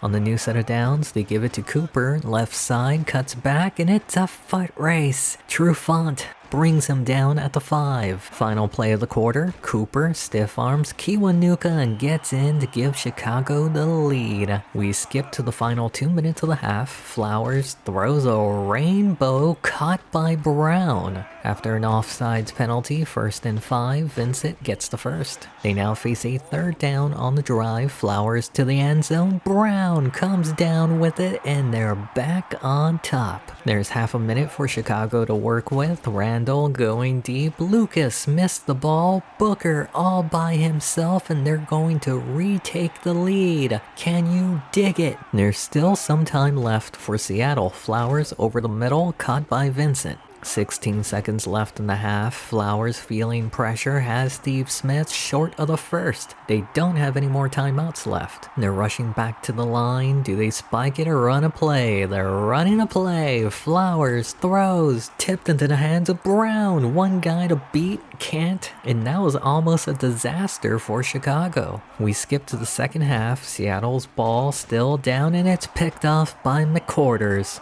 They face a third down following the turnover. Randall to Miller, spin move, and it's Miller time. They face another third down on the drive. Randall hit as he throws, well short of the first. Edinger comes out to attempt a 28-yard kick to make it a 7-point game. We skip to the final seconds of the third. Chicago has it back. Third down, Randall going deep. Booker has become the king of the secondary. Drive continues into the fourth quarter. Randall down the middle to Miller at the 19. Inside the red zone, Randall running out of time, throws, intercepted by Trufant. Unfortunately, they went 3 and out, meaning they had to punt from inside their own end zone, again, giving Chicago half a field. First play after the punt, Cooper left side spin move, takes it to midfield. Second down, they bring a blitz. Randall down the middle. Williams with a catch, breaks the tackle to the 22. A few plays later, third down, they play it safe, short of the first. Edinger made from 28, this from 31 to make it a 10-point game. Just over 2 minutes left in the game. Can Seattle come back? Flowers under pressure, and it's picked off by Ken Hamlin. Hamlin, no McGill. It only led to a field goal by Chicago, but it's now a 2-touchdown game. 95 seconds left in the game. Can Flowers lead a comeback? Steve Smith with a catch in first. A play later, they bring a blitz. Flowers to Brown across midfield. Under a minute left, they continue to bring pressure. Brown near the first. They rush back to the line. Third down, Flowers throws and picked off for the third time today. The lights may have been too bright for the rookie quarterback, and their defense couldn't carry the team today, but they're on the right track for the future. We exceeded expectations because I wasn't expecting a playoff game this year. I'll look real silly if the Broncos make it to the Super Bowl. I said I'll look real silly if they make the Super Bowl. Suck it, Hassel, bitch. Of course, Chicago goes all the way. Texans are now the 7th new Super Bowl winner. $13 million earned this year. We'll need it because we need to re-sign Haskell. Find an offensive coordinator moving on from Henning. Bring back Jaron at DC. We have Tillman at special teams. Haskell got an offer from Chicago. Earned the right to come back to Seattle. Gave him an offer. Got outbid 3 times. Now I noticed Holmgren got kicked out of Dallas. He's the next OC for Miami. Thought about bringing him back. Chose to give in to Haskell's price. He wants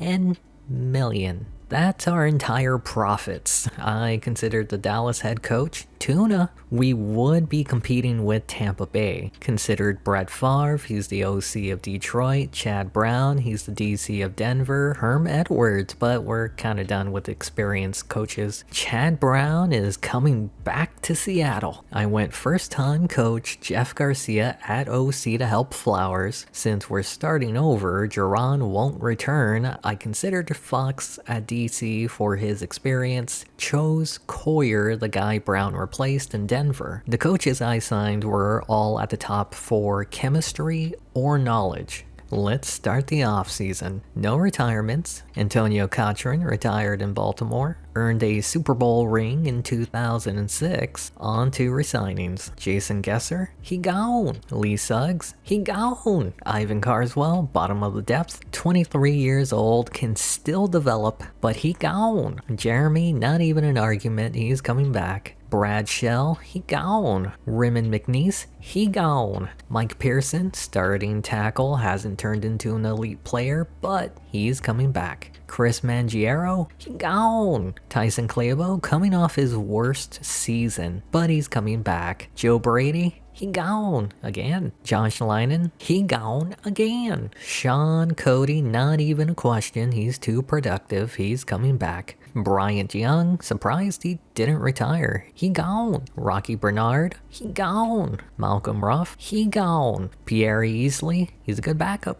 He gone. Dante Whitner, he gone. Troy Polamalu, he's been a stud since we signed him. He's coming back. Moving on to the NFL draft. We have the 21st pick. I selected a corner to eventually replace Ken Lucas. Clayton Bratton fell in the second round, could replace Claybo. DJ Hatfield in the third replaced Ivan Carswell. Blair Underwood, the actor, in the fourth. Alonzo Vickers, quarterback, in the fifth. Vinny Davenport, linebacker, in the sixth. Vince Preston, tight end, in the seventh. Off to free agency. Ray Lewis is available. I wanted him 3 years ago. Sergio Lord was available. I wanted him 2 years ago. He's a playmaker. We currently have Tyrus Vickers. I'm sticking with Vickers. I'm also skipping free agency. Ray Lewis went to Detroit. Sergio Lord also went to Detroit. We have 3 players tied at the top. Flowers 1 season away from elite. Vincent on a contract year. Milton has not improved. Robinson, Cream,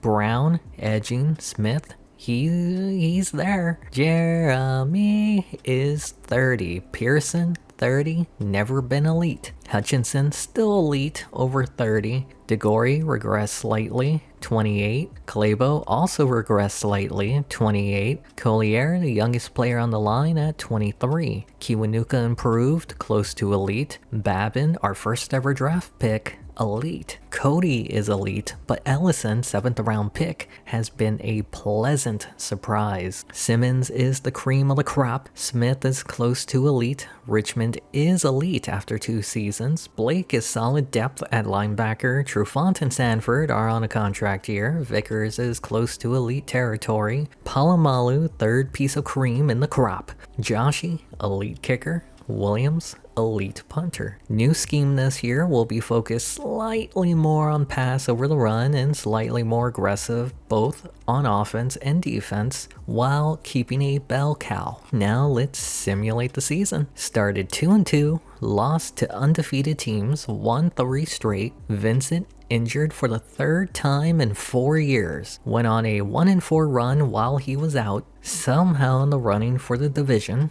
Beat Washington decisively. We're fighting to stay in the wild card. Struggled to beat the lowly Rams. We are now in the wild card picture. We can still take the division, beat the 10-win Buccaneers that somehow pushed us out of the wild card, and we faced the Broncos in the final game of the year. Hasselbeck is a Pro Bowler and had his 2nd best season. We have a late game. Let's see how everyone else did. We need San Diego to win. They lost. We need the Ravens to win, and they won. That means if we win, we get the wild card. We lost to the Saints earlier in the year. If we lose, then we need the Panthers to win for tiebreaker reasons. As of now, just win, baby. Hasselbeck won't face off against his old coach Haskell, who let him go, but will face off against his replacement Flowers. There is a wrinkle in today's game. Broncos' former defensive coordinator Chad Brown is the Seahawks head coach. He's also a former teammate of Hasselbeck when he was in Seattle. That might be the advantage they need to clinch a playoff spot. If they lose, they might be eliminated. Who comes out on top?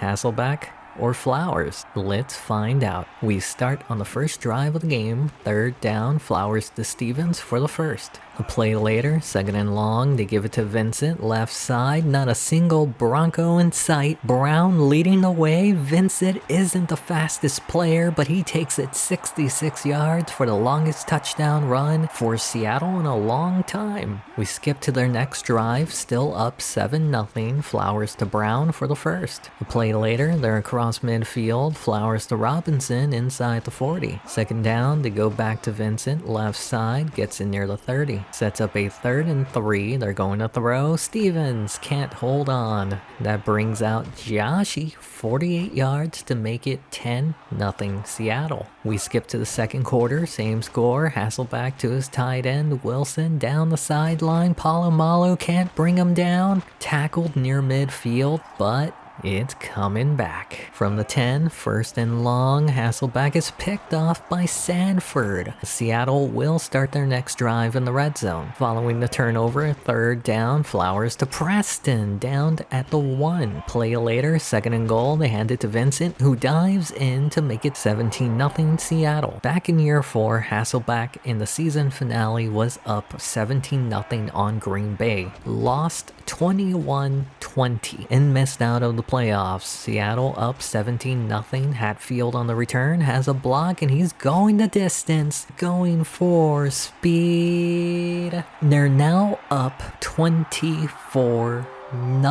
They also have the ball back in the final 30 seconds. Flowers to Smith gets across midfield to the 42. 20 seconds left in the half. Flowers throws. Brown holds on through the hit. They're in field goal range. Flowers to the flat. Milton with space shakes off a tackle but doesn't go out of bounds. With 9 seconds, they bring out Giashi. 39 yards to make it 27-0. At halftime, we start the second half on Seattle's first drive. Flowers over the middle, Vincent with the first. They're now at midfield. Flowers quickly. Brown, what a throw. Flowers has outplayed Hasselbeck today. Vincent up the middle. Short. 3rd and 2, play action Flowers. Stevens dropped it again. They bring out Giashi, 45 yards to make it 30-0. Looks like Chad Brown knew exactly how to play his former team. Lilly with the catch for 20 yards. A play later from the shotgun, Hasselbeck floats it. Lilly with the catch at the 35. This has been their best drive so far. Lilly again at the 22. They now face a 3rd down on the drive. Hasselbeck to the end zone. Watts makes the contested catch, but it might be too little, too late. We skip to the 4th quarter. Denver's ball, same score. Howard with the carry, gets the first. A few plays later, 3rd down, Kiwanuka can't get there. Lilly holds on through the hit. Following play, Hasselbeck down the middle to his favorite receiver, Lilly. Another good drive from Denver. Hasselbeck to Watts inside the red zone. From the 15, Hasselbeck quickly. Molina dives in and it's not quite over yet. A 2-point conversion can make it a 2-score game and Howard gets in. They'll need this onside kick and then some if they want any chance, but Seattle recovers. All they need to do is run out the clock. Vincent left side, spin move near the first. A play later, 3rd and 1, Vincent up the middle, gets the first. Under a minute left, 3rd down, one more first down ends the game. Tackled short. Giashi comes out to ice the game, 34 yards, and it's good. And that's it. The Seahawks needed to win, unlike the season finale against the Packers when they lost after a 17-0 start. They secure a playoff spot after leading 30-0. Chad Brown beats his former team. Flowers beats the guy he replaced. You know what I mean. We clinched the number 5 seed, baby, but didn't get the division. Our wildcard matchup is against the Washington. Before we get there, Flowers improved over his previous year. Being aggressive is the way to go, which is weird. He was 5th in the NFC for best quarterback. Vincent was out for half the year. Bertrand looked just as good. Vincent is on a contract year. I might let him test out free agency. I think the 1,000-yard era of Corn Robinson is officially over. Still managed 4th best receiver in the NFC. Collier was our only Pro Bowler on the line. Simmons led the team in tackles. He was 4th for Defensive Player of the Year, 2nd for best linebacker. Sean Cody led in sacks. He's been so good in his career. I drafted him over Starks. There was no wrong answer. Lucas led in interceptions. Do we sell high? Giashi is no longer the same guy he was at his peak. The offense was better and we weren't last in rushing. We had the number 1 defense, which is insane to me. We limited turnovers on offense. We were more aggressive. I'm happy we hired Chad Brown. Haskell went 7-9 with the team that went to the Super Bowl. Holmgren at OC went 5-11 with Miami. The team will be taking their number 1 defense to Washington. They beat them earlier in the year, 24-6. Washington will be without Patrick Ramsey at quarterback. No, it won't be Matt Leinart starting. It'll be the rookie quarterback, Francis. The Seattle Seahawks return to the playoffs playoffs for the second consecutive season, going one and done last year against Chicago. Ralph Flowers, a rookie, struggled in that game, but has a chance to earn his first playoff win today. While Washington will be without Patrick Ramsey, they'll have their rookie quarterback starting. Seahawks running hot on a 4-game win streak that started against Washington back in week 14. Can they cool them off? Let's find out. We start on Washington's first drive, handoff, Wise, gain of 6. Second down, it's a draw, Wise, tackled short. Third and inches, they run it for the third straight time, has room near midfield. Play later, they're going at the row, Francis running out of time, Gill gets away from Sanford to the 32. After a loss of 2, second down, Francis going back to Gill, and it's picked off by Sanford. He has room down the sideline near the 35. Following play after the turnover, pitch left side, and Vincent keeps getting pushed back, but a face mask gets them a new set of downs. They're now at the 45. Vincent, right side, stiff arm, spin move, and he gets across midfield. A play later, 3-man rush, almost gets there. Steve Smith with a catch in traffic. Following play, they continue to throw. Flowers, Robinson near the first. Second and 1, Vincent, stumbling over the sticks. From inside the red zone at the 14, play action, Flowers to the end zone, Robinson gets them the first score in the game. The old man can still get it done. Washington looking to respond, Kiwanuka gets to the quarterback, they let a running back block him. Sets up a 3rd and long to the flat, and it's a fumble, but they recover. Forcing a punt from inside their own end zone on a 4th and 25, Hatfield had a touchdown on a return last week from the 50 to the sideline, past the 30 to the 20. Washington did force a 3 and out, forcing Giashi to attempt a 32-yard kick to make it 10-0. We skip to later in the second quarter. Seattle has it back. Vincent not easy to bring down. A play later, 3rd down, Vincent right side gets the first. Following play, clean pocket, Flowers to Brown, breaks away, gain of 16. Play later, they continue to throw. Flowers to Robinson, sets up a 3rd and 3. Play action, Flowers, pumps, running out of time, off balance, Vincent with the catch. Under a minute left in the half, Flowers with time, going deep. Robinson with the catch, but doesn't go out of bounds. A play later from the 12, Flowers down the middle, Robinson can't make the diving catch. 3rd down, they're not playing it safe, and the pass is knocked down. With 47 seconds left in the half, 28 yards to make it 13-0. Washington has plenty of time in the half. Francis down the middle, and it's picked off by Seattle's 2008 first-round pick, Richmond. A play later, their 2009 first-round pick hands it to their 2007 first-round pick to give them a 20-0 lead. 26 seconds left in the half, high snap, Francis takes off with it, past the 30, gets the first. 21 seconds left, they bring a blitz, Francis going deep left side, Gill makes the grab. 16 seconds left, Babin bringing the pressure, Francis to bar the tight end short of the first. They choose to kick the field goal, 38 yards to avoid the shutout in the first half. Washington does start with the ball in the second half, Francis to his fullback, powers Neal at the sticks. On the new set of downs, play action, Francis to Gill across midfield. Following play, they bring pressure, gets rid of it, and into the hands of Trufant. That's the 3rd interception by this defense. We skip to the final 2 minutes of the third quarter, same score, Seattle getting the ball back, and their number 1 defense putting in the work today, Hatfield on the return near midfield. From their own 47, pitch right side, Vincent, spin move, gain of 7 on the carry. Following play, they go to the air, Flowers over the linebacker into Brown, Sean Taylor on the tackle.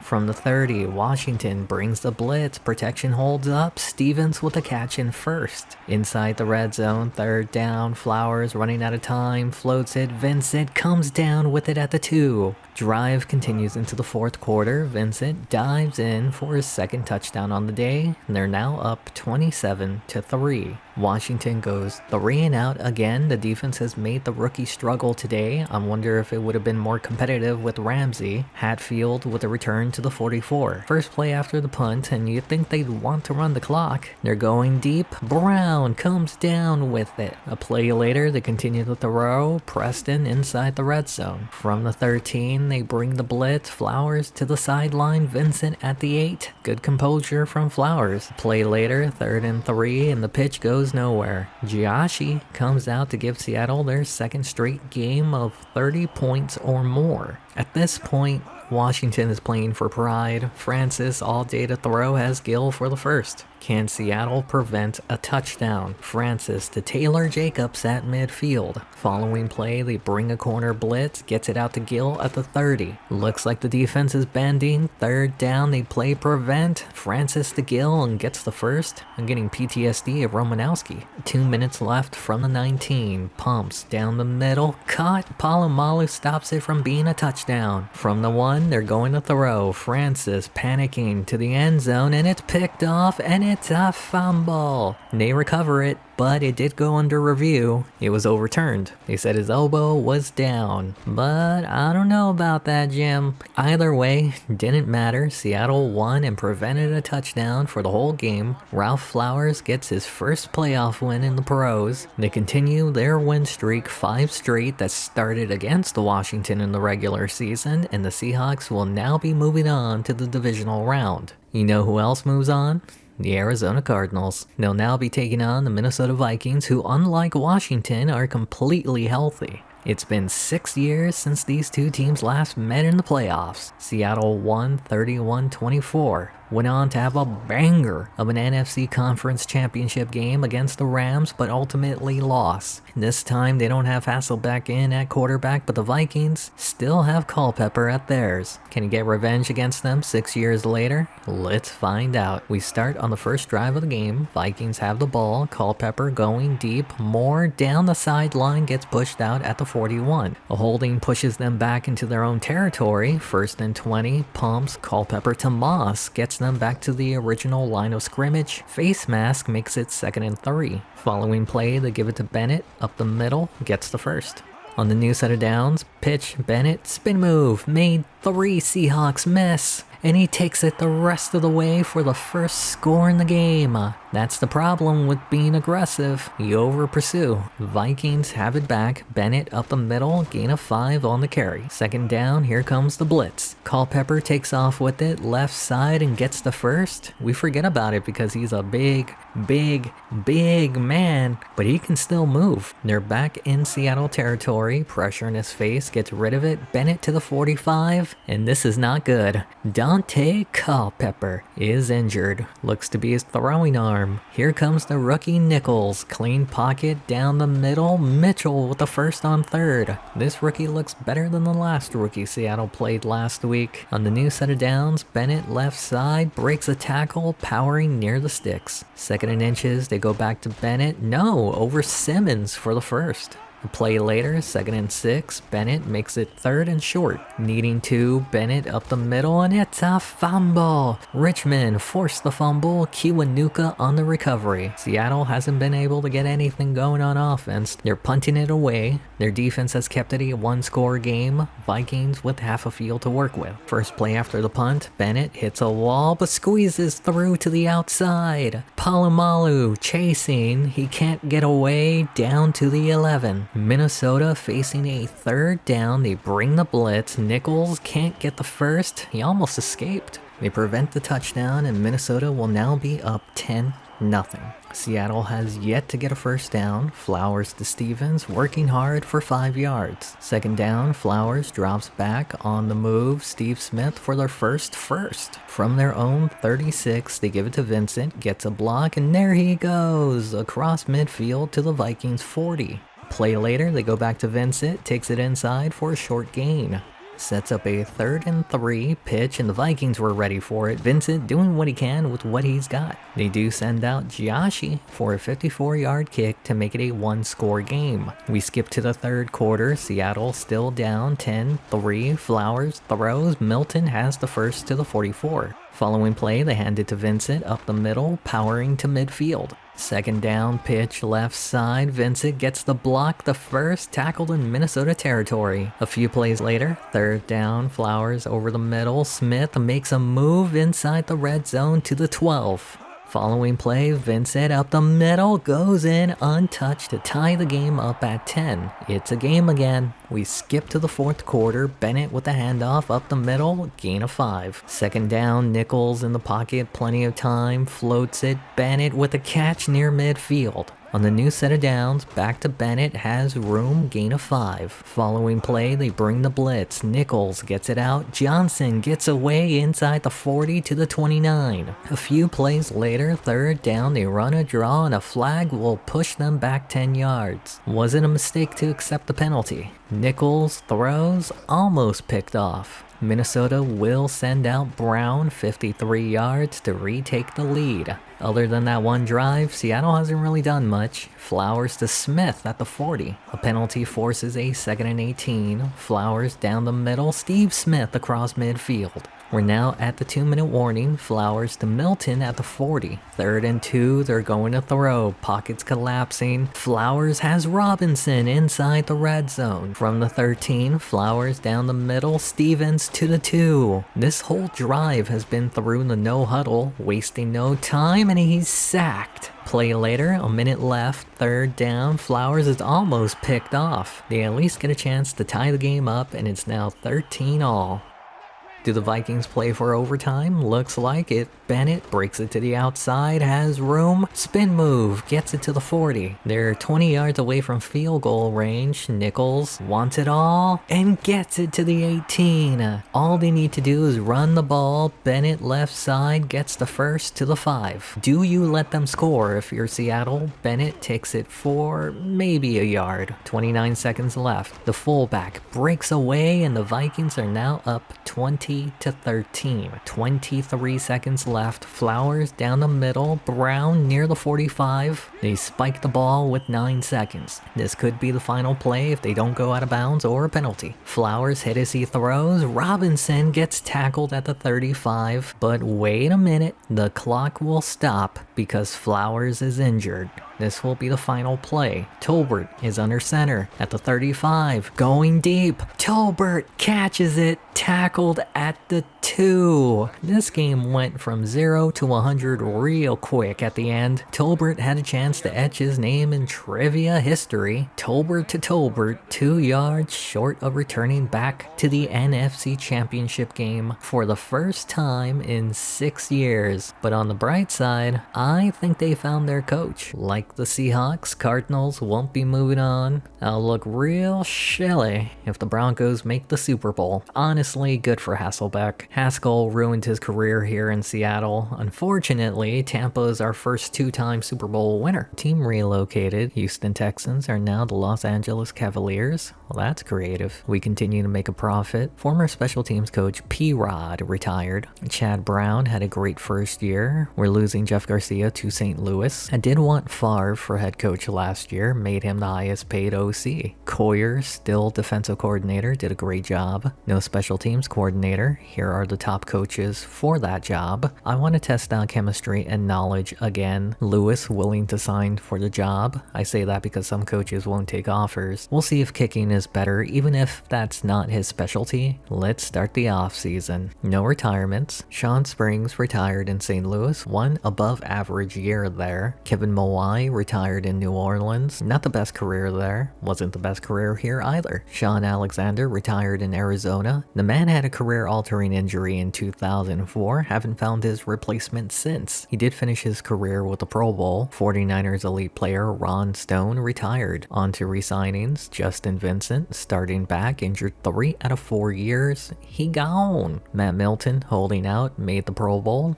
He's getting paid. Corn Robinson, elite receiver, not a 1,000-yard receiver, he's coming back. Steve Smith, decent slot, nothing more. Get out of my house, Steve.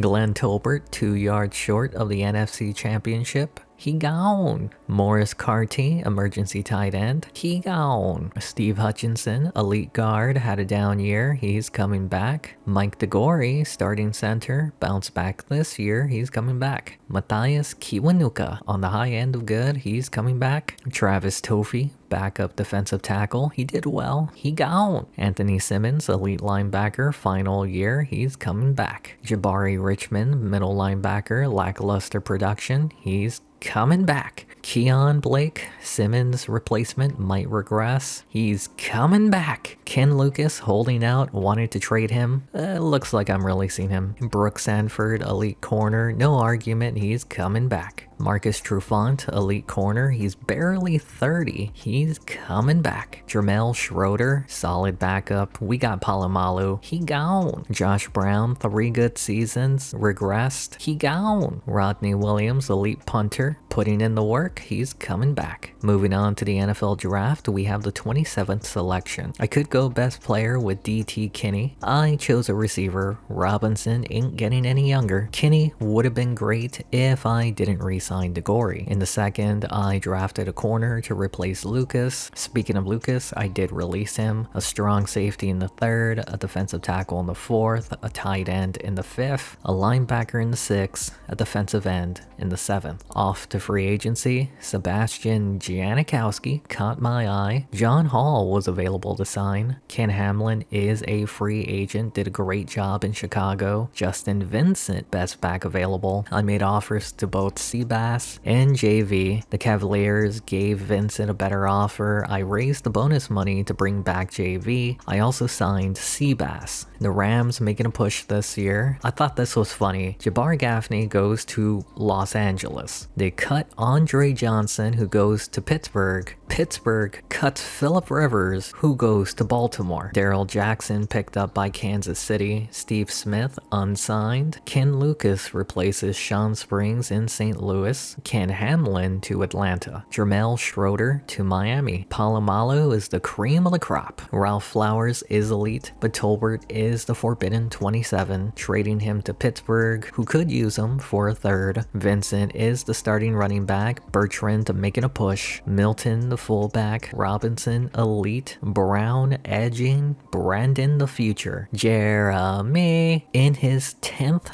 year. Pearson has been underwhelming. Hutchinson, only elite player on the line. DeGore edging so hard. Near elite. Claybo, fine player, that's about it. Collier is the future, but it's taken a while. Kiwanuka is not elite. Babin is elite. Cody, best player on the line. Ellison, close to elite. Simmons in his final year. Smith is elite. Richmond, elite middle linebacker. Keon Blake, Simmons replacement next year. Trufant and Sanford, elite. Johnson, the future. Vickers, elite free safety. Palomalu, best player on the team. Seabass, elite kicker. Williams, elite punter. I'm changing the sliders with Favre at OC, 2 to the right on passing and aggression. Now let's simulate the season. We suck. What happened? Managed to beat the Cardinals, but started 1-3. Lost Flowers, of course, when I trade away Tolbert. Somehow won with Alonzo Vickers. Lost Richmond for half the year. The team is 2-4 to start the season. Vickers is now out for half the year. Vincent injured again. What did they put in the water? I signed Drew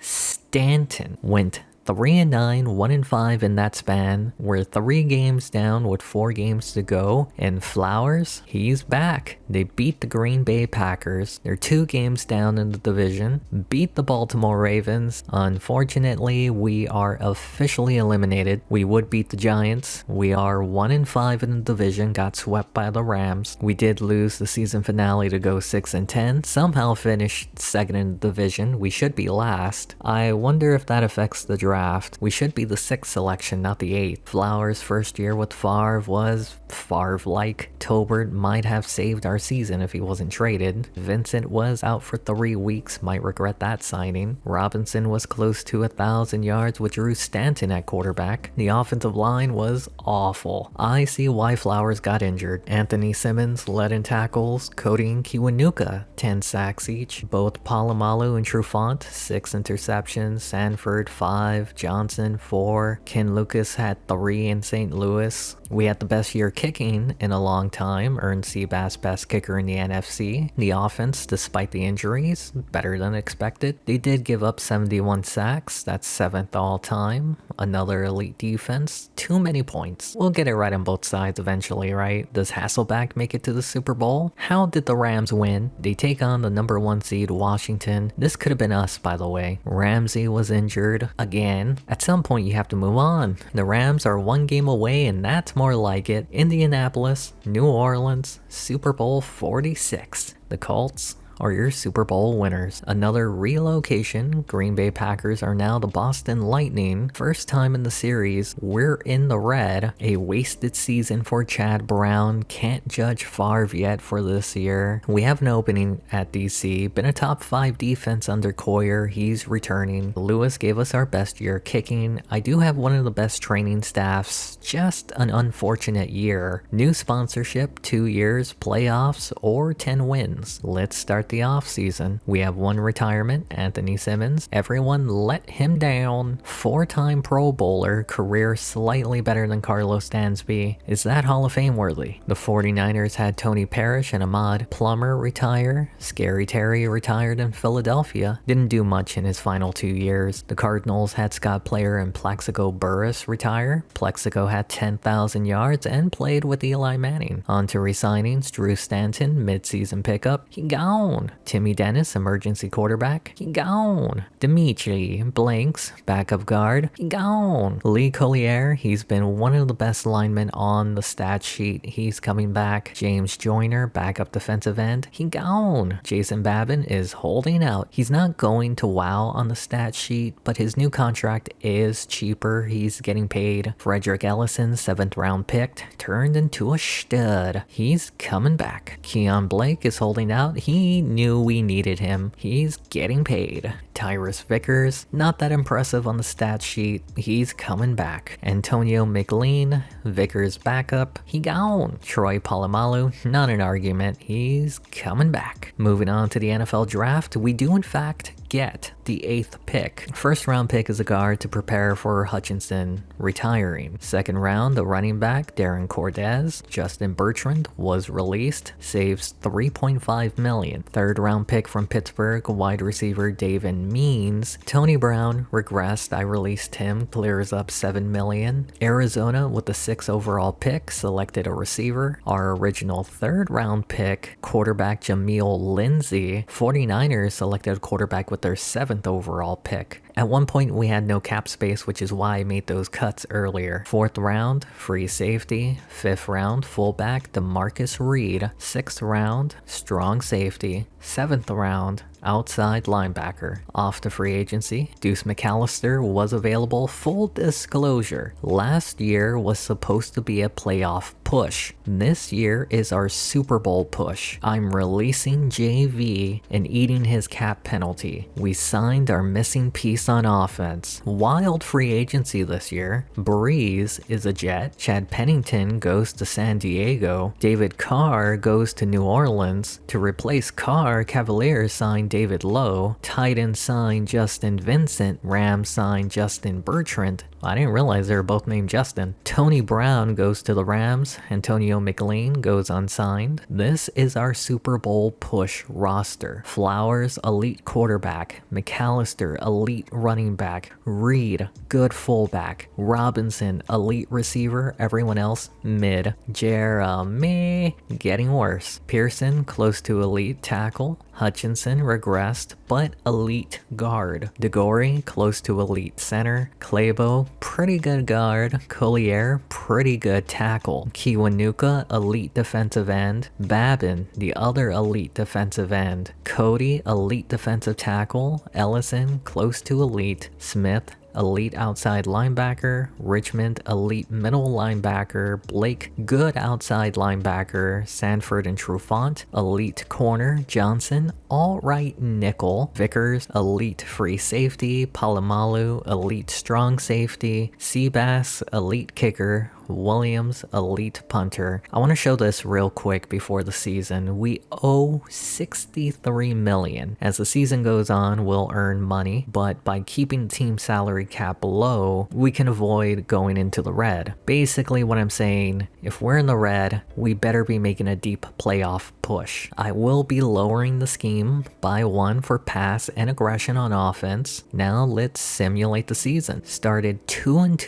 losing each game by 1 possession. Keon Blake is out for 5 weeks, beat the Vikings but lost by another 1 possession. Won 2 straight, lost Trufant for the year, got to 6-3 at the bye week, lost our 4th 1 possession game, split with the Cardinals, lost Richmond for the year, Andre Davis was available, signed him, won 2 straight, in good position for a bye week in the playoffs, 5 straight 1 possession losses, we can still get a bye week, but let's focus on our division first. That's 6 straight 1 possession losses. Forget about the bye week, we're barely hanging on to the division lead, and we face the 49ers in week 16. Last year, the NFC West went to the Rams, who finished 7-9 this year, 3 teams heading into the final 2 weeks. 49ers, Cardinals, and the Seahawks all have 8. The winner of this game will be a game up on the division as the Cardinals lost earlier today. If the Seahawks win, they clinch the division. If the 49ers win out, they need Seattle to lose the season finale to win the division. Can Chad Brown clinch his first division title as the Seahawks head coach? Let's find out. We start on the first play of the game. McAllister with a carry, breaking a tackle, and there he goes. This carry gives the Seahawks their first 1,000-yard rusher since 2003 with Sean Alexander. For context, it's 2012. Was Deuce the missing piece for a deep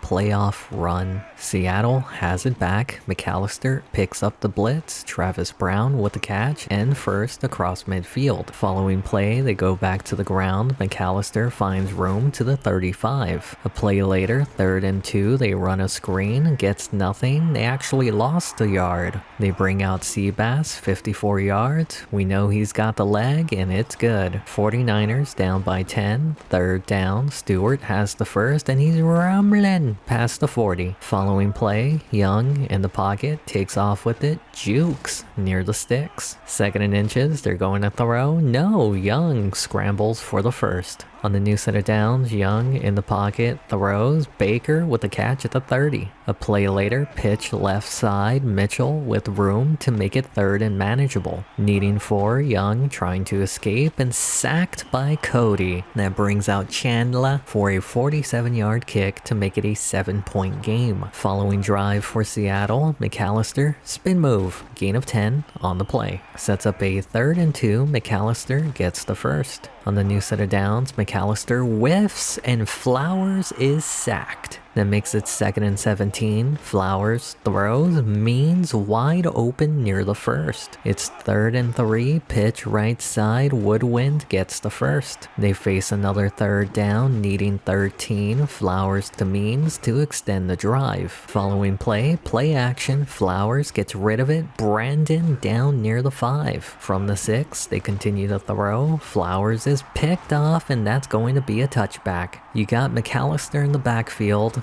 Well, at least it wasn't the Super Bowl. We skip to the final minute of the 2nd quarter. Seattle punting it away. Score still the same. Hutchinson on the return past midfield, and the 49ers will start this drive at the 43. First play after the punt, Young taking off with it, makes a move, tackled near the first, and this doesn't look good. Vince Young is injured. That means the 7th overall pick is coming in. Quentin Johnson's first pass down the middle, and it's caught. Baker down near the 10. After an offsides penalty, Johnson is picked off by Andre Davis, signed to replace the injured Jabari Richmond, and he's looking to help make a playoff push. We move to the second half, still a 10-3 game. Johnson floats it, fits it into Hutchinson. Following play, they bring a blitz, pressure getting there. Johnson is picked off. Sanford, and it's a fumble. Kiwanuka with the recovery. After the turnover, Seattle faces a third down. Flowers to Robinson into the red zone. They face another third down. They keep it in the air. Means steps out short. The offense slows down, and Janikowski makes it a 10-point game again. 49ers have their own problems, punting from inside their own end zone, and this is going to be fair caught in their own territory. A chance to extend their lead. McAllister up the middle, gain of 8. Second down, they go back to the ground. McAllister gets the first, stiff arm to the 30. A play later, 3-man rush, Flowers to Robinson into the red zone. Their last drive stalled out in the red zone. McAllister on the pitch, not even close. Back-to-back drives that stall out in the red zone. Janikowski makes it a 2-touchdown game. 49ers aren't out of it, but they need to hurry. Johnson to Baker, gain of 6. Third down, Blake on the blitz, gets picked up. Johnson deep,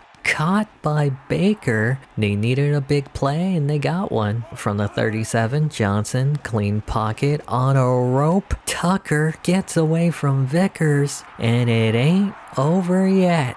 They're down 16-10.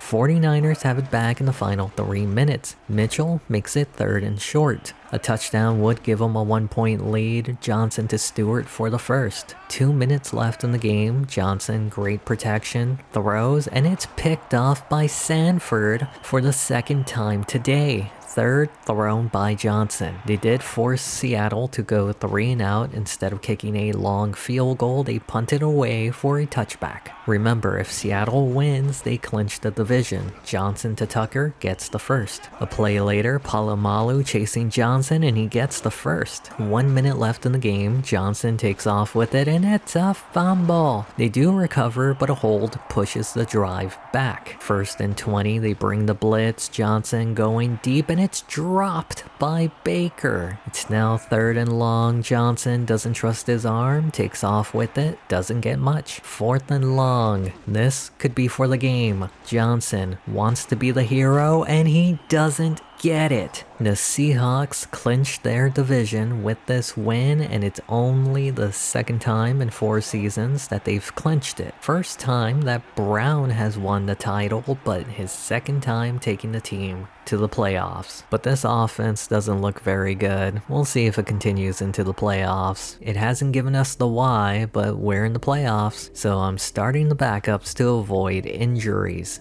Every loss this year was by 1 possession, but we did clinch the division. Flowers was terrible. I don't know what happened to him. Do I regret? Of course I do. Of course I miss big time Beck. Deuce McAllister tried to carry the team. Bertrand had over 500 yards with the Rams. Vincent over 700 with Tennessee. Robinson had his worst year, but Brandon might be good. Brown ended up doing as good as Robinson. Blocking was a mixed bag. Not terrible, not great. Nobody had over 90 tackles. Cody and Kiwanuka tied for sacks. Sanford led the team in interceptions. Seabass took a step back. Our offense shouldn't have been this bad. Defense couldn't stop the run, but great overall. Turnovers were not great, mainly because of Flowers. Brown took a Super Bowl caliber team and made them 9-7. It's a playoff rematch. 7 years ago, the Seahawks had a chance to draft Lonta Hobbs. They took Tony Brown instead.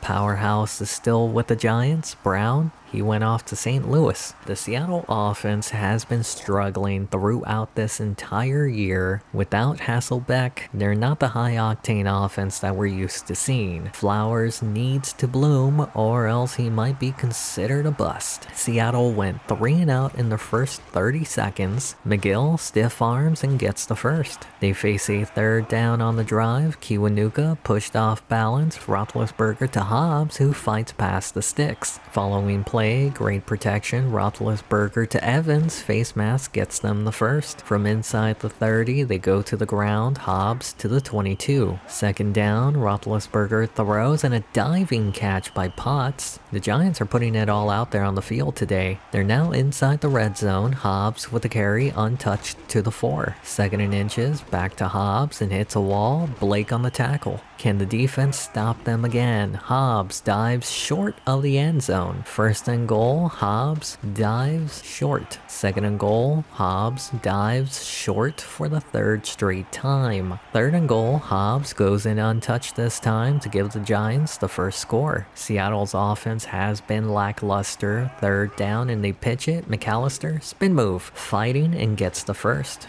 Drive continues into the second quarter. Third down, Flowers with great protection, Means with a catch, runs over a player at midfield. Following play, pitch, and this time it goes nowhere. Sets up a second and long, play action, Flowers, Brandon gets the first. On the new set of downs, counter, McAllister, spin move, and falls forward for the first. They're inside the 30, Flowers steps up, throws, Robinson inside the red zone. Following play, Flowers in the pocket, throws, Stevens can't get the first. Third and 1, they hand it, no, play action, and it's batted at the line. Not risking it, they'll kick the field goal, 35 yards to make it 7-3. We skip to the final 2 minutes, Giants ball, third down, McGill wide open for the first. Following play, they overload the right side, Shockey across midfield. From the 45, no pressure, Roethlisberger to McGill at the 30. 1 minute left in the half, Hobbs on the pitch, goes nowhere. Following play,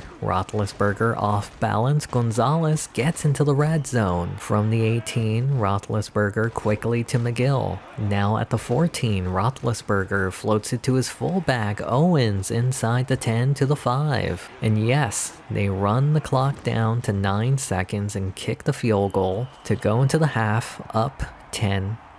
Giants start the second half, Roethlisberger feeling the pressure and picked off by Sanford. First play after the turnover, Flowers to Woodwind in the flat, has space and gets the first. A few plays later, third down, Flowers steps to his right, Robinson inside the 5. From the 2, they give it to McAllister, bounces back and dives in to tie the game up at 10. McAllister has single-handedly kept this team afloat this year. Seattle would get it back, a chance to take the lead. Flowers is picked off by Guilford. Inside the 20, the 10, and the Giants retake the lead 17-10 with that pick 6. Giants get the ball back after a 3-and-out from Seattle. Hobbs in the flat has room short of the sticks. Second and 1, it's a draw. Hobbs stumbling short. Sets up third and inches. Hobbs spin moves, takes it to the outside, and there he goes. He did this the last time they met in the playoffs. He does it again today. I wonder if Seattle regrets not drafting him now. We skip to the fourth quarter. Seattle down 24-10. Roethlisberger, and it's a fumble. Kiwanuka scoops it up and takes it in to make it a one-score game again. With 4 minutes left, Giants have two options: run out the clock or score. Roethlisberger to Manley for the first. Following play, they hand it to Hobbs, takes it outside, has room to the 45. Second and 3, Hobbs up the middle, short of the first. Seattle looking to make the stop. Hobbs extends the drive. They face another third down, needing 7. They give it to Hobbs, has room, bouncing around, but short of the first. The Giants will punt it away. 2 minutes left for Seattle to try and tie it up. This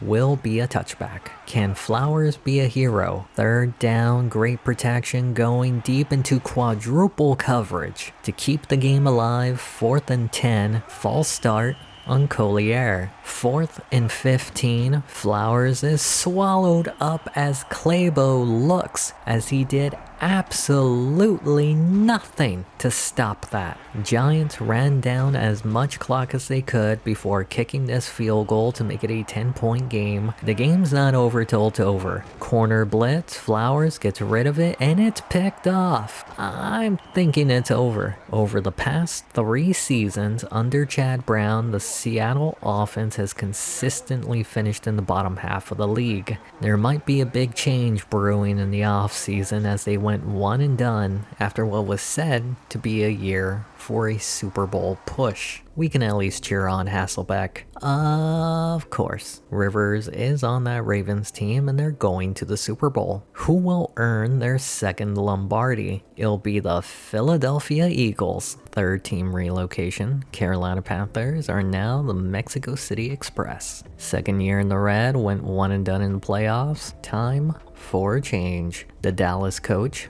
Tuna, retired in Tampa Bay. Andy Reid had the saddest retirement from the Eagles. We currently don't have a head coach under contract. Chad Brown saw the writing on the wall and went to Tampa. Haskell still in Chicago despite never having a winning season with them. I was interested in Jack Del Rio as our tank commander. Marvin Lewis was another option. Both haven't coached in 2 years. I chose Lewis as the safer option. Favre will not be returning as OC because I want to focus on running the ball, but I believe games are won in the trenches. We're about to get nasty. Willie Roaf is our new offensive coordinator. We are sticking with Coyer at DC. We need a special teams coordinator. Mo Lewis is returning. Let's start the offseason. No retirements. Dexter Jackson, elite free safety, retired in Arizona. Jeff Ulbrich, elite linebacker, retired in San Francisco. Chris Ricks, honorable mention, retired in St. Louis. On to re-signings. Ralph Flowers, elite quarterback, not so elite production. Maybe he can turn it around. He's still very young, but he gone. Alonzo Vickers, backup quarterback, had a chance to prove himself but got injured. He gone.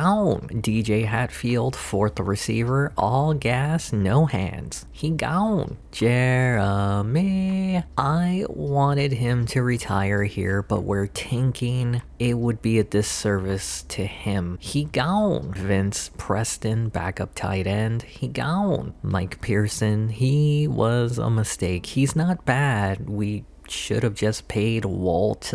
He gone. Mo King, backup tackle. He gone. Mike DeGore had his best season getting consistent with his pancakes. He's coming back. Kareem McGill, backup center. He gone. Tyson Clabo's career could be summed up by the play where he watched as the quarterback ate dirt. He gone. Clayton Bratton will be his replacement this year. He's coming back. Blair Underwood, the actor, he gone. Booker Lindsey, backup defensive end, he gone. Rob Smith, elite linebacker, he's not a thumper, but he makes impact plays, he's coming back. Jabari Richmond, elite linebacker, not a thumper or impact player, he gone. Jameson did as good of a job as Richmond, he's coming back. Vinny Davenport, backup linebacker, he gone. Dwayne Cash, way down the depth back corner, he gone. Rodney Williams, I don't see a reason to let him go, he's coming back. Corn Robinson is 33, he's still elite, but costs $11.5 million. We're tanking. I sent him to Miami for a second round and young receiver James Livingston. Steve Hutchinson, no longer an elite guard, 35 years old, $6 million cap hit. We're sending him to Jacksonville for a third round pick. Marcus Trufant got injured last year, caused him to regress, 32 years old, $7 million cap hit. We're trading him to the Cavaliers for a fourth round pick.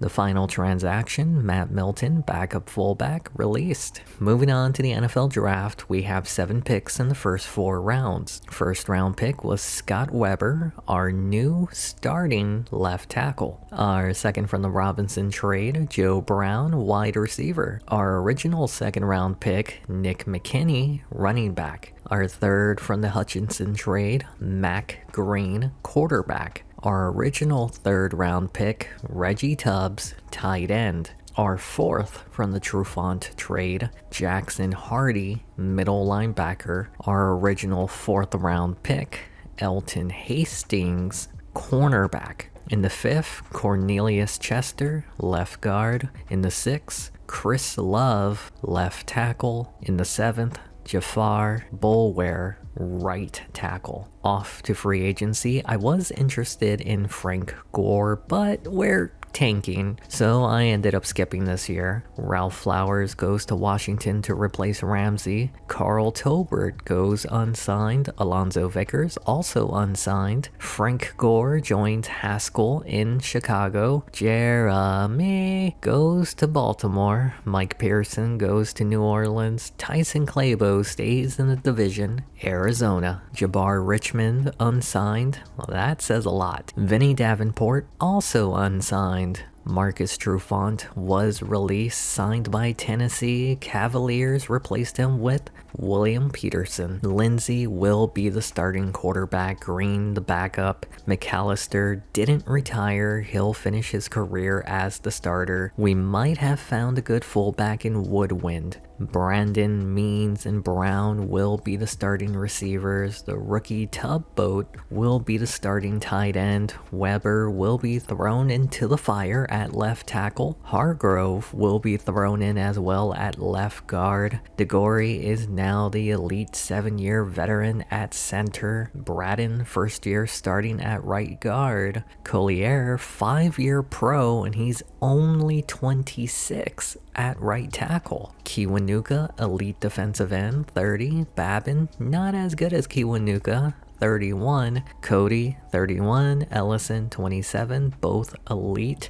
Rob Smith, elite outside linebacker, 27. Jameson, starting outside linebacker, 25. Keon Blake, right outside linebacker, 28. Sanford, elite corner, 27. Johnson and Duffy, behind him, 24. Tyrus Vickers, elite free safety, 26. Troy Polamalu, best player on the team, 32. Seabass, elite kicker. Williams, elite punter. The offense is vastly different, but the defense is mostly the same. I chose to change the scheme to focus on McAllister while keeping the defense untouched. Remember, last year we owed $62 million to start the year. Cutting the cap down saved us $20 million. Pretty much guarantees we'll be in the red next year. Now let's simulate the season. We won the season opener, then easily took care of the Colts. We're 3-0.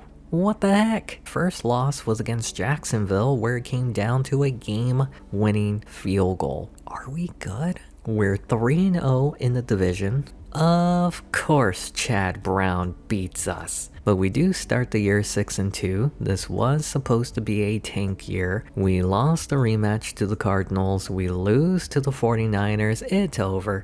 I'm sorry. It's over. Game over. We're done. We're still in the wild card hunt. Lost Sanford for the year. Signed the best corner available. We will finish with a non-losing record. Could still make the playoffs. You thought we were making the playoffs? Don't talk about the playoffs. You kidding me? Playoffs? I just hope we can just win a game. Got a little bumpy, but we have a winning record. We might make the playoffs. Playoffs. We could clinch the division. We also play the final game in the NFL season. If the 49ers lose, we clinch the division. They won. Chad Brown was 1-4 before they beat us. They're making the playoffs. I'm not sure who needs to win this game, but the Vikings won. Basically, this matchup between the Seahawks and the Saints is for a playoff berth. The Seahawks have the chance to clinch the division in back-to-back years for the first time ever in their franchise history based on this timeline. They also have a chance to finish 10-6, which they haven't done since year 3 of this video. All of which has happened in a year that was supposed to be a tank season. Reminds me of an Oakland Raiders team from my past. We start on the first drive of the game. Lindsey stepping up, floats it. The second round rookie Brown with the catch in traffic. Following play, they go to McAllister, finds a hole. He's not going down, gets across midfield. They're now in New Orleans territory. Lindsey to Means, gain of 6 on the play. Second down, pitch, McAllister tackled short of the first. 3rd and 1, they're going to throw. Lindsey over the middle, Tubbs with the catch at the 20. A play later, pitch, and New Orleans was all over it. Sets up a 3rd and 16, Lindsey down the seams, Means wide open to the 5. First and goal, they give it to McAllister, tackled at the 3. 2nd and goal, back to McAllister, falls short of the end zone. 3rd and goal, pitch, McAllister walks in to give Seattle the first score in the game. Seattle gets it back towards the end of the first quarter. Counter, McAllister up the middle, shakes off a few tackles, past the first to the 40. Drive continues into the second quarter. 3rd down, Lindsey going deep. Brandon holds on, add 15 more for the face mask. Following play, they go to the ground. McAllister 6 yards on the carry. 2nd down, back to McAllister, right side, gets the blocking and goes in untouched for his 2nd touchdown on the day.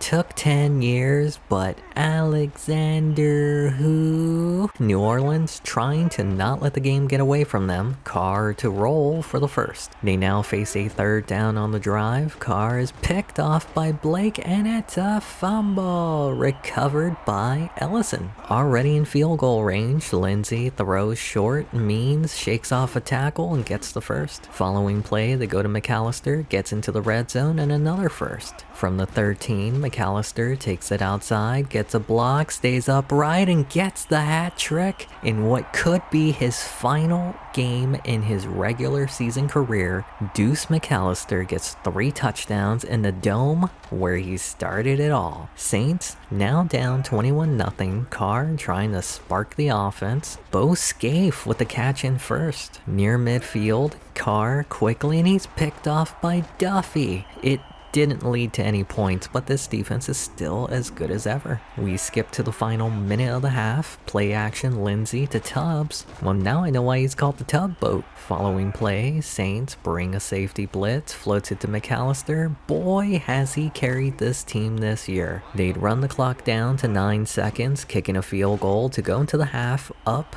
24-0. New Orleans starts the second half with the ball. Carr to his back. Juno powering for the first. They now face a 3rd down, high snap. Carr with time has Crafonzo Thorpe across midfield to the 40. On the new set of downs, they keep it in the air. Carr to Juno, gain of 5. 2nd down, 2-man rush, gets it to Thorpe, tackled near the 20. Following play, play action, Carr to Crowell at the 10. From inside the red zone, Carr, great protection to the end zone and picked off by Jameson, who replaced Richmond this year. We skip to later in the 3rd, Seattle facing a 3rd down. Lindsey back to McAllister, who's been putting this team on his back, rumbling to the 40. They face another 3rd down. Lindsey throws, Means with a catch to the New Orleans 44. Drive continues into the 4th. McAllister with a carry, gain of 3. Sets up 3rd and 4. Pitch, McAllister gets a block, breaks a tackle, and gets the first. McAllister has been the key to Seattle's success this year, and they go to him again inside the red zone. From the 15, 3rd down, and I think everyone knows he's getting it now. New Orleans declines the penalty, and Seabass makes it a 27-0 game. We skip to the final 2 minutes. Seattle has pretty much clinched their division. Cobbs with a catch in first. With the game over, can New Orleans avoid the shutout? And it's picked off by Johnson. Nobody is going to catch him, and now will be a pick 6. Last year when Trufant went down, so did the team. Sanford is out and everyone's picked it up. I repeat, can they avoid the shutout? Carr to Thorpe at their own 40. Less than a minute to go, Carr to the sideline, Thorpe wide open, has the first down near the Seattle 30. 40 seconds to go, Kiwanuka bringing the heat, Carr back to Thorpe inside the red zone. A play later, 20 seconds, Carr almost picked off, but PI on the defense. 1st and goal, the offensive line holding up to the end zone, almost picked off, Duffy on the coverage. 2nd and goal, Carr to the flat.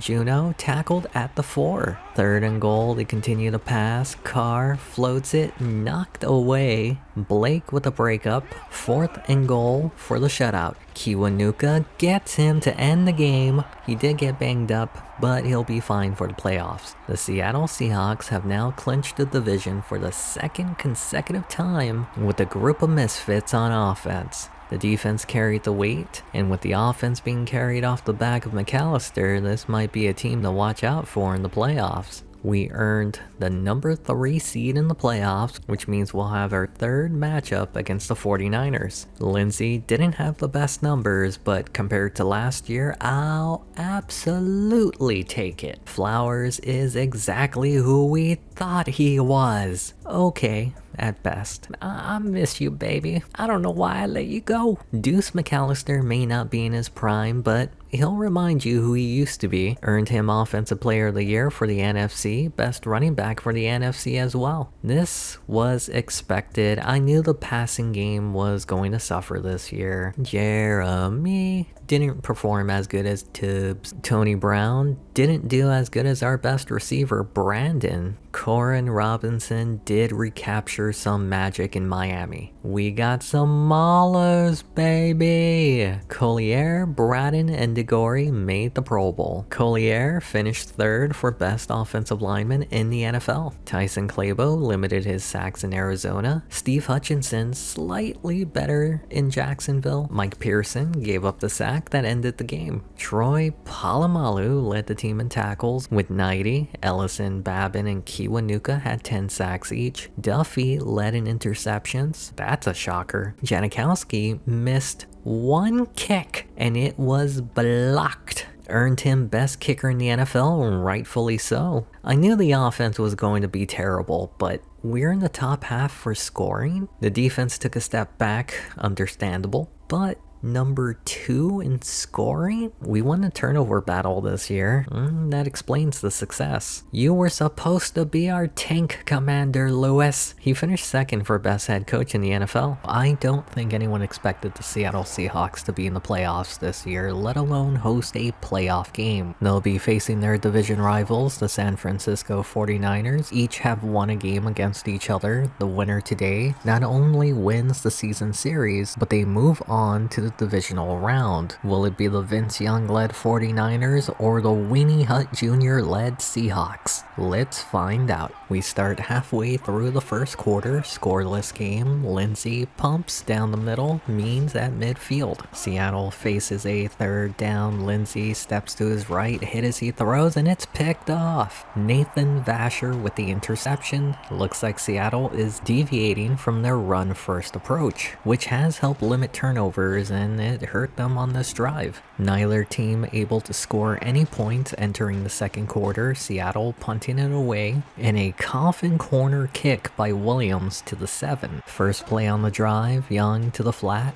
Allen, oh, he took him to the cleaners. 2nd down, Young drops back down the middle and picked off by Troy Polamalu. I would think if there's one guy to keep track of on every play, it's him, and he threw it right at him. First play after the turnover, McAllister gets pulled down by his face mask. From the 13, 2nd down goes back to McAllister, spin move, down to the 7. 3rd and 4, Lindsey takes off with it, has room, dives in for the score. Seattle hasn't had a mobile quarterback since Seneca Wallace, and we like to forget about those games. We skip to the second half, Seattle up 7-0, Allen with the carry, has room past the sticks. Following play, they're going to throw, never mind, spin move near the 1st. 2nd and 1, they go back to Allen, takes it wide, runs over Johnson, and it's a fumble. Seattle recovers, but some bad news, Johnson is out for the rest of the game. The ensuing drive for Seattle, 3rd down, Lindsey going deep, caught by Brandon.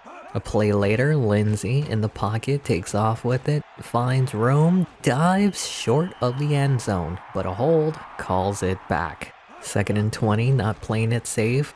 Lindsey to the end zone. Brandon gets it knocked out by Vasher. 3rd and 20, they continue to throw. Lindsey going back to Brandon, and he holds on this time to make it 14-0 Seattle. Seahawks have it back towards the end of the 3rd quarter. McAllister, gain of 6. 2nd down, counter McAllister with the room past midfield into 49er territory, and Vasher is now banged up for San Francisco. Drive continues into the 4th quarter. Play action, Lindsey to Means, laid out at the sticks. This has been a hard-hitting game between both these two rivals. They face a 3rd down, playing it safe, avoiding a turnover. Opting to kick a 50-yard field goal, Janikowski makes it a 3-score game. Time is running out for San Francisco. Young takes off with it, has the first at the 35. Following play, they give it to their back. Allen, gain of 6 on the play. 2nd down, Young in the pocket, running out of time. A wobbler caught Tucker across midfield. On the new set of downs, Allen left side has a blocker down the middle, stays upright, out inside the 30. A few plays later, 3rd down, Young in between the zones to the 12. They face another 3rd down, Young looking, throws, Bragg, and he gets in to make it a 10-point game. There's still plenty of time. 2.5 minutes, down by 10. They'll need this onside kick. No bounce, and Seattle recovers. At the 2-minute warning, 3rd down, a first won't end the game. McAllister bouncing around, finds room, spin move, gets the first. Following play, they go back to McAllister, finds space for a positive, but a penalty pushes it back. A play later, 2nd and 16, McAllister, stiff arm, and he has room for another first. You would think that would end the game. McAllister takes it inside the 10. Final minute, 3rd down, and Seattle kneels it. They run the clock down, and there'll be 20 seconds left for San Francisco to score 2 touchdowns. The game is pretty much over. Young throws, and Vickers says it is over with that interception. The past 2 weeks, they've outscored their opponents 51-7.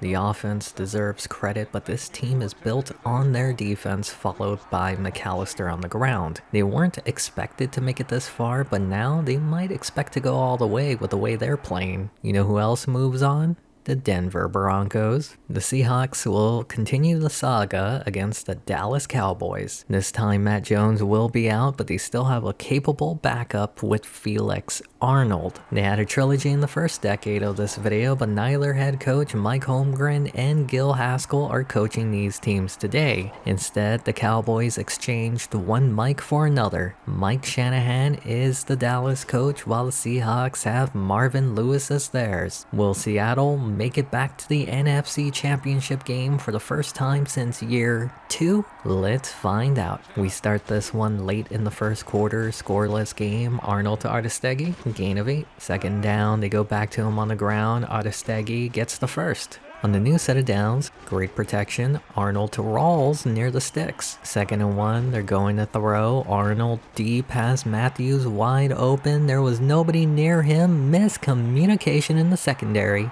allows Dallas to score first. Dallas has it back in the 2nd quarter. Arnold on a rope to Rawls past the sticks. A few plays later, 3rd down, play action. The blitz doesn't get there. Rawls breaks a tackle. Palomalu doesn't have the angle, and he's running in slow motion. That's now the 2nd big play the secondary has allowed to give Dallas a 14-0 lead. Dallas has it back in the final 2 minutes of the half. Arnold, under pressure, has tally for the first. Following play from the shotgun, all day to throw, and he's picked off by Keon Blake. Inside the 30, face mask puts them at the 15. It only led to a field goal attempt. Seattle's now down 14-3. Half still not over. 3rd down, Arnold to Fitzgerald, tackled short, but a face mask by Vickers extends the drive, puts them across midfield. Arnold with great protection throws, Fitzgerald inside the 30.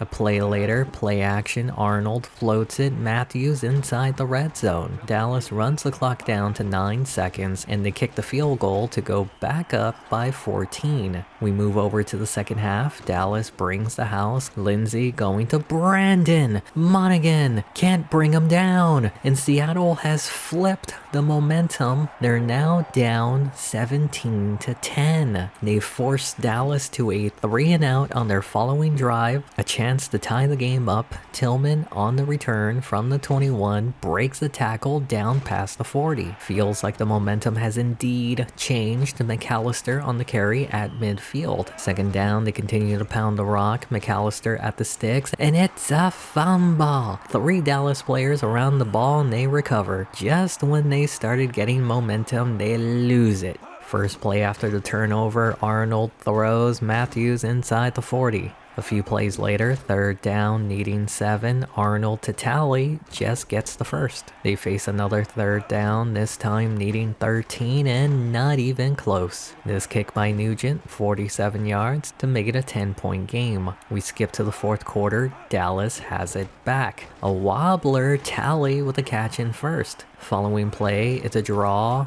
Adestegui finding room, powering across the first. They're now across midfield. Arnold quickly, Tally, gain of 7. A play later, third down, pitch, Adestegui short of the first. Nugent comes out to make it a 2-touchdown game, 54 yards, and it's good. Plenty of time to score, no need to panic. Lindsey throws and it's picked off by Newman. He takes it all the way and well, maybe they need to panic. We skip to the final 2 minutes. Game is pretty much over. Seattle playing for pride. Lindsey takes it up the middle across midfield. Following play, Lindsey does his best Seneca Wallace impression, but instead of fumbling, he gets the first. Under a minute left, second down, Lindsey panicking, avoids the sack and gets laid out. Sets up 3rd and 16, Lindsey over the middle means gain of 5. 4th and 11 to keep the drive going, Lindsey, Brandon past the first to the 21. After a spike, 16 seconds, Lindsey floats it, Brown with the catch inside the 5. 2 seconds left in the game, Lindsey takes off with it and gets in to end the game. That last touchdown may have been during garbage time, but Lindsey has definitely earned himself a chance at continuing to be the starter heading into next year. Keep in mind that we weren't even expected to make the playoffs. We'll see if those expectations stay the same when McAllister retires. The dream match between the Broncos and Seahawks in the Super Bowl comes to an end. Do the Cowboys take it all the way? Nope. They lost to Atlanta. Does Atlanta take it all the way? Nope. The Oakland Raiders are your Super Bowl champs. The Bears are relocating. Green Bay has a team again. Well, this feels wrong. We got $25 million in revenue, goes to show what happens when keeping the team salary low. On a side note, I think you understand how the revenue system works, not going to show it anymore unless something ridiculous happens. Jim Johnson, our DC, back in year 5, he retired. Dan Henning, our OC, back in year 6, also retired. Marvin Lewis, keep the salmon jacket on, you still got plenty left to tank. Willie Roaf got our offense to be nasty. We do have an opening at DC. Coyer has been pretty good. He's coming back. I don't know for how much longer. He's 71. Give him the salmon jacket. Mo Lewis has been surprisingly good as our special teams coordinator. Let's start the off season. We had 2 retirements, one of them Matt Leinart. Deuce McAllister revitalized his career here in Seattle, gave us our first back with back-to-back 1,000-yard seasons. The tank year starts now. Matt Hasselbeck did retire this year. He had a strong 4 seasons with the team before falling off in efficiency. The final 2 years, he struggled revitalizing his career in Denver. I know some people might be upset I let him go, but I feel like he would have wanted to leave after struggling with a new coach. Plus, it makes the video more interesting. Tom Brady also retired at the age of 37. He's just a child. It's interesting to see the touchdown interception ratio with elite quarterbacks. It seems random, but also not. Chad Pennington was another quarterback elite retirement. Interceptions can get really high in my opinion, but they're also consistent. Jeremy retired in Baltimore, should have let him retire here. The Rams lose Archuleta and Pauly to retirement. The 49ers lose Peterson and Jonathan Ogden to retirement. Didn't even know the Cardinals had Teddy Bruschi, but he and Harrington retired. On to re-signings. Reggie Rawls, emergency back. He gone. DeMarcus Reed, he's no tsunami, but he's making a ripple on this team. He's coming back. Goliath, backup receiver. He gone. Travis Brown, backup tight end. He gone. Joe Jenkins, Jingleheimer Schmidt. He gone. Mike DeGore is holding out. He had a great year and he's getting better each season. He doesn't have elite strength. Currently 5.2 million. New contract would be 6. I'm going to see how the draft goes first. His backup Chance Garrison, he gone. Blaine Rogers, backup guard, he gone. Lee Collier, holdout. I do plan to re-sign him, but I want to wait till after the draft just in case I change my mind. Currently earning 5.6 million, he wants 6.6. Sean Cody is one of our longest tenured players. He had his worst year this past season. Truth is, I like my defensive tackles to be thick. He's 227 pounds, quick but not strong. He gone. The main reason I didn't re-sign him is because Ellison is holding out. His skill set is built similar to Cody, just weaker but thicker. He's getting paid. Cornell Taylor, backup linebacker, he gone. RJ Duffy, not city. Our corner popped off last year with 6 interceptions. I do like to keep 3 good corners. He's coming back. Lamont Elliott, dime corner, he gone. Chad Tillman, primarily our return man, he gone. Mike Mayo, solid strong safety, and if we didn't have Palomalu, his speed and acceleration is really good. The imported draft players tend to be slow for some reason, but he gone. Seabass, come on, he's coming back. Moving on to the NFL draft. The tank year was unsuccessful. We got the 28th pick. I wanted Jason Johnson, strong-armed quarterback, went 2 picks ahead. I ended up drafting Darnell Bray. He's currently a dollar store McAllister. The next quarterback I wanted was Nick McConnell, but he didn't fall far enough. The last quarterback I wanted was Michael Holmes, and Jacksonville picked him up. What the heck? I settled for C.R. Latimer. We do need a defensive tackle, and he's fat. D.D. Parks was a back that I wanted if I didn't get Bray. Chargers basically got what I wanted. I selected a center in the 3rd. He's not very strong. A receiver in the 4th for depth. Rashawn Martin, a steal at tight end in the 5th. Backup guard in the 6th. Another center in the 7th. He's a bit stronger. Off to free agency. There were a lot of good players. If we had an elite quarterback, Chad Owens would have been great. Mike Bell could be a solid bridge player, but we're still in tank mode. I skipped. Drew Brees became available. Had I known, I would have tried to sign him, Owens, and Bell. Sean Cody goes to Atlanta. They're trying to go back to the Super Bowl. Walt replaces Pearson in New Orleans. Pearson joins Flowers in Washington. Jabari Richmond gets picked up by Miami. Mike Mayo goes unsigned. The draft didn't go well at center. I decided to re-sign Mike DeGore, and I wanted to point out that he was cheaper here than during the re-signing period. Same thing for Lee Collier. He also signed for a cheaper price after the offseason. Looks like we're sticking with Lindsay at quarterback. Darnell Bray will be our bell cow this year. Reed, close to elite at fullback. Means is 27, entering his 3rd year. He's the oldest receiver. Tubes at tight end. Martin not far off. Scott Weber might become a stud at left tackle. I'm not sold on Hargrove at left guard. DeGore is our elite veteran center. Braden already looking better than Claybo at right guard. I'm calling it now. Lee Collier is going to retire here, right tackle. Kiwanuka is our best defensive lineman. Babin has plateaued at 92. Ellison is elite, but the rookie Latimer will be starting next to him. Rob Smith is our only elite linebacker. Jameson is good, but he's easily replaceable. Keon Blake never seems to stand out on the stat sheet. Sanford and Son starting on the boundary. Sanford did regress a point after his injury. Vickers may be elite, but his speed makes him a terrible safety blanket. Palomalu 1 point away from the 99 club. Seabass elite kicker. Williams 99 club punter. We are sticking with the same scheme. Now let's simulate the season. Started 0-2. The tank year is back on, baby. Post Hasselbeck Broncos look awful. We're 2-2. The tank year is back off, baby.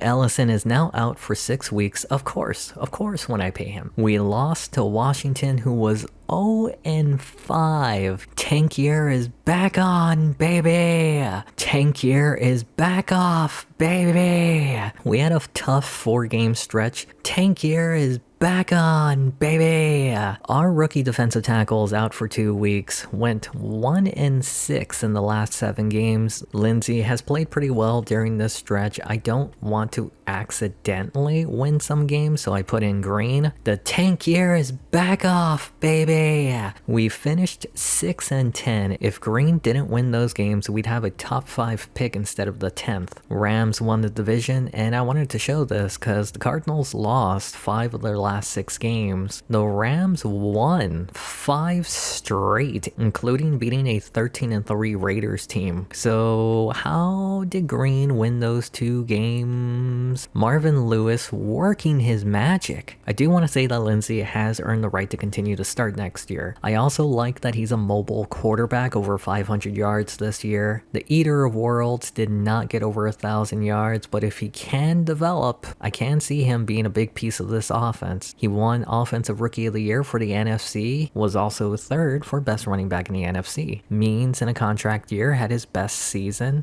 I've seen this play out before. We got a couple of maulers, baby! Collier is looking good, looking sweet. 4th best lineman in the NFC, surrounded by Falcons. Keon Blake may have saved his career in Seattle. Kiwanuka and the rookie Latimer led the team in sacks. RJ Duffy led in interceptions, but Smith, Johnson, and Palomalu had 3. Seabass had a down year, still better than Joshi. Even earned him 5th for best kicker in the NFC. The offense was not great, but that was expected. Defense couldn't stop the run with both defensive tackles out. Imagine being 12-4 and not getting a bye week. Imagine not even winning. I didn't notice, but the Rams had the bye week. They're moving on. The Rams made it back to the conference before we did, but they will not go to the Super Bowl. Sean Cody showing that we should have never let him go. Ken Hamlin is on the team as well. The Cavaliers, who used to be the Texans, faced the Falcons, who returned for the 2nd straight year. For anyone who thought I shouldn't have tried to get Drew Brees, the Cavaliers selected 5th in the NFL draft last year, made and won the Super Bowl on a last-minute drive thanks to Drew Brees. We have an in-division team change. Rams are moving. Coyer did retire at DC. Former head coach Haskell retired. He got rid of Hasselbeck. Totally not me. We have 1 more year with Tank Commander Lewis. We don't have an offensive coordinator, but we did bring back Rofe. We do have a defensive coordinator position to fill. While Lewis was great at special teams, he was a DC before that. He's getting a promotion. That means we have to fill the special team spot. Brock Marion was one of my favorite players growing up. He's our new special teams coach. Let's start the off season. We had no retirements. 49ers lost Derek Smith at 40. Didn't even know the Cardinals had Jason Taylor. He's retiring. I forgot the Rams changed their name. They're losing 4 players. Tony Brown is one of them. Went from a number 2 to a number 3 in the end. Ken Lucas is the other one. Very consistent his entire career. Walt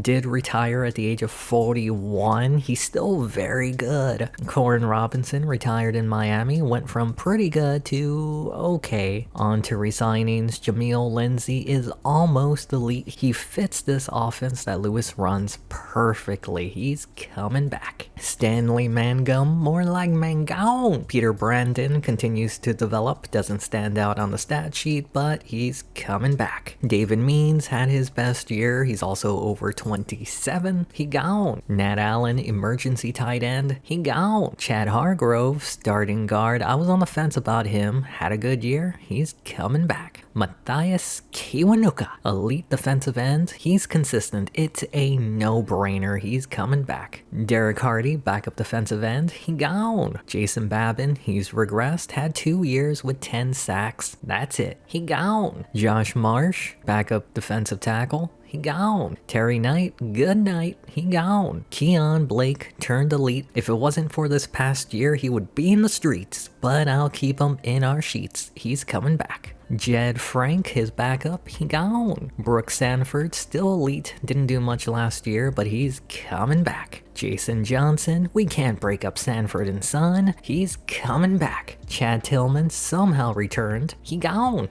Again. Tyrus Vickers, elite free safety. His production doesn't stand out at all. He's slow, he gone. Brandon Hayes could take over. He did get injured all of last year. Injury rating is low, he gone. Troy Polamalu, come on. He's retiring here. He's coming back. Rod Sims, his backup, he gone. Moving on to the NFL draft, we do in fact have the 10th pick. I chose Willie Falk, middle linebacker, and you'll see why. In the second, I wanted a first round quarterback with amazing strength, 81 throwing power. Of course. In the third, I selected a receiver, a defensive end in the fourth, a right guard in the fifth, a free safety in the sixth, a strong safety in the seventh. Off to free agency. No free safeties were good besides mine. I did look into defensive end Brian Madison. He will be replacing Babin on the team. I ended up giving Brandon Hayes a chance. If he gets injured, so be it. David Means was signed by Pittsburgh. Jason Babin goes to the Lightning. Tyrus Vickers is off to New Orleans. Remember,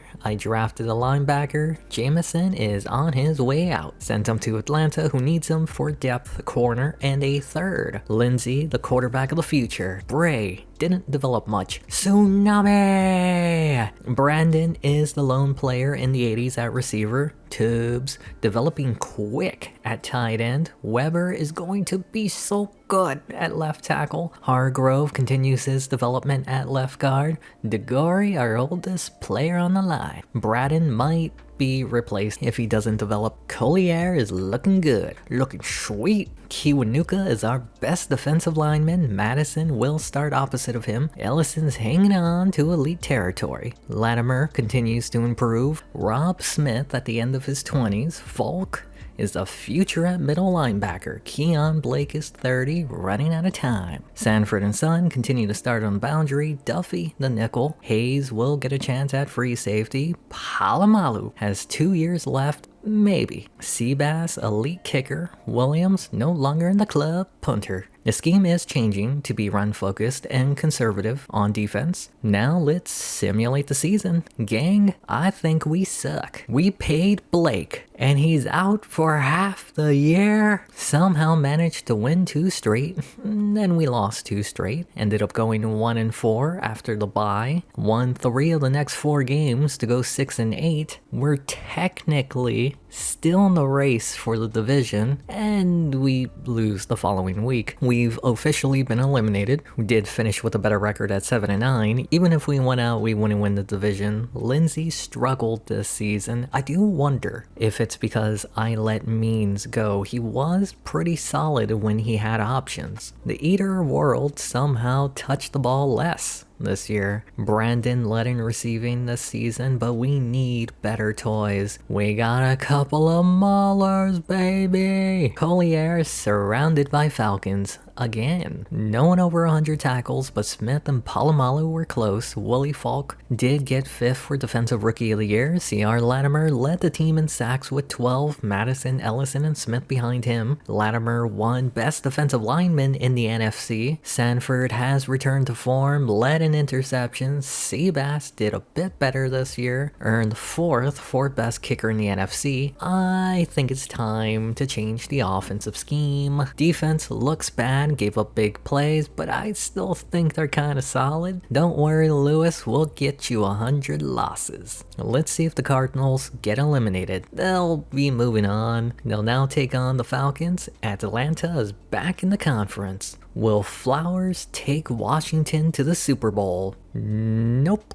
The Falcons are in the Super Bowl for the 3rd straight time, taking on one of the worst teams I've seen in the Super Bowl. And they lost for the 3rd straight time, all because of a pick 6 and a safety in the final minutes. Vic got injured in the 4th quarter and his backup lost the game. So I want to talk about this before starting year 14. Almost every team has elite players at every position. I think this happens because players improve as long as they get enough play time. Add to the fact that imported players enter the game at a higher rating than the Madden generated players, and it takes less time for them to develop to elite numbers before the forbidden 27, which means most teams have elite players at most positions. So from here on out, I'll be testing out this theory by using Madden generated players for the draft. The head coach position is vacated. I'm probably going to regret this, but Lewis is returning. Rofe is still the OC, Mo Lewis the DC, Marion special teams. Let's start the offseason. We had one retirement, the depth player we traded from Atlanta. Marcus Trufant retired in Tennessee. We traded him after a season-ending injury, bounced back with the Titans. Herschel Dennis retired in Indianapolis. He had 17 fumbles with us. He had 17 the rest of his career. What the heck? On to re-signings. Mac Green and his 8 interception year guaranteed that he gone. Darren Cortez regressed at the age of 26. He gone. DeMarcus Reed, our elite do-it-all fullback, he's coming back. James Livingston was from the Corin Robinson trade. Got him in a second-round pick that turned into Joe Brown. He gone. Tibbs developed real quick. He's coming back. Rob Smith, I'm calling it now. He's retiring here. He's coming back. Jackson Hardy, the 4th-round pick from the Trufant trade, did well while Blake was out, but he gone. Troy Polamalu's holding out. I'm going to wait to see if he'll be cheaper. Rodney Williams, elite punter, he's 39. He's coming back. Moving on to the NFL draft, we have the 10th pick in 2/3. I selected a guard in the first, and he's looking like a mauler. The quality took a step back after that. Outside linebacker in the 2nd, right tackle with our original 3rd,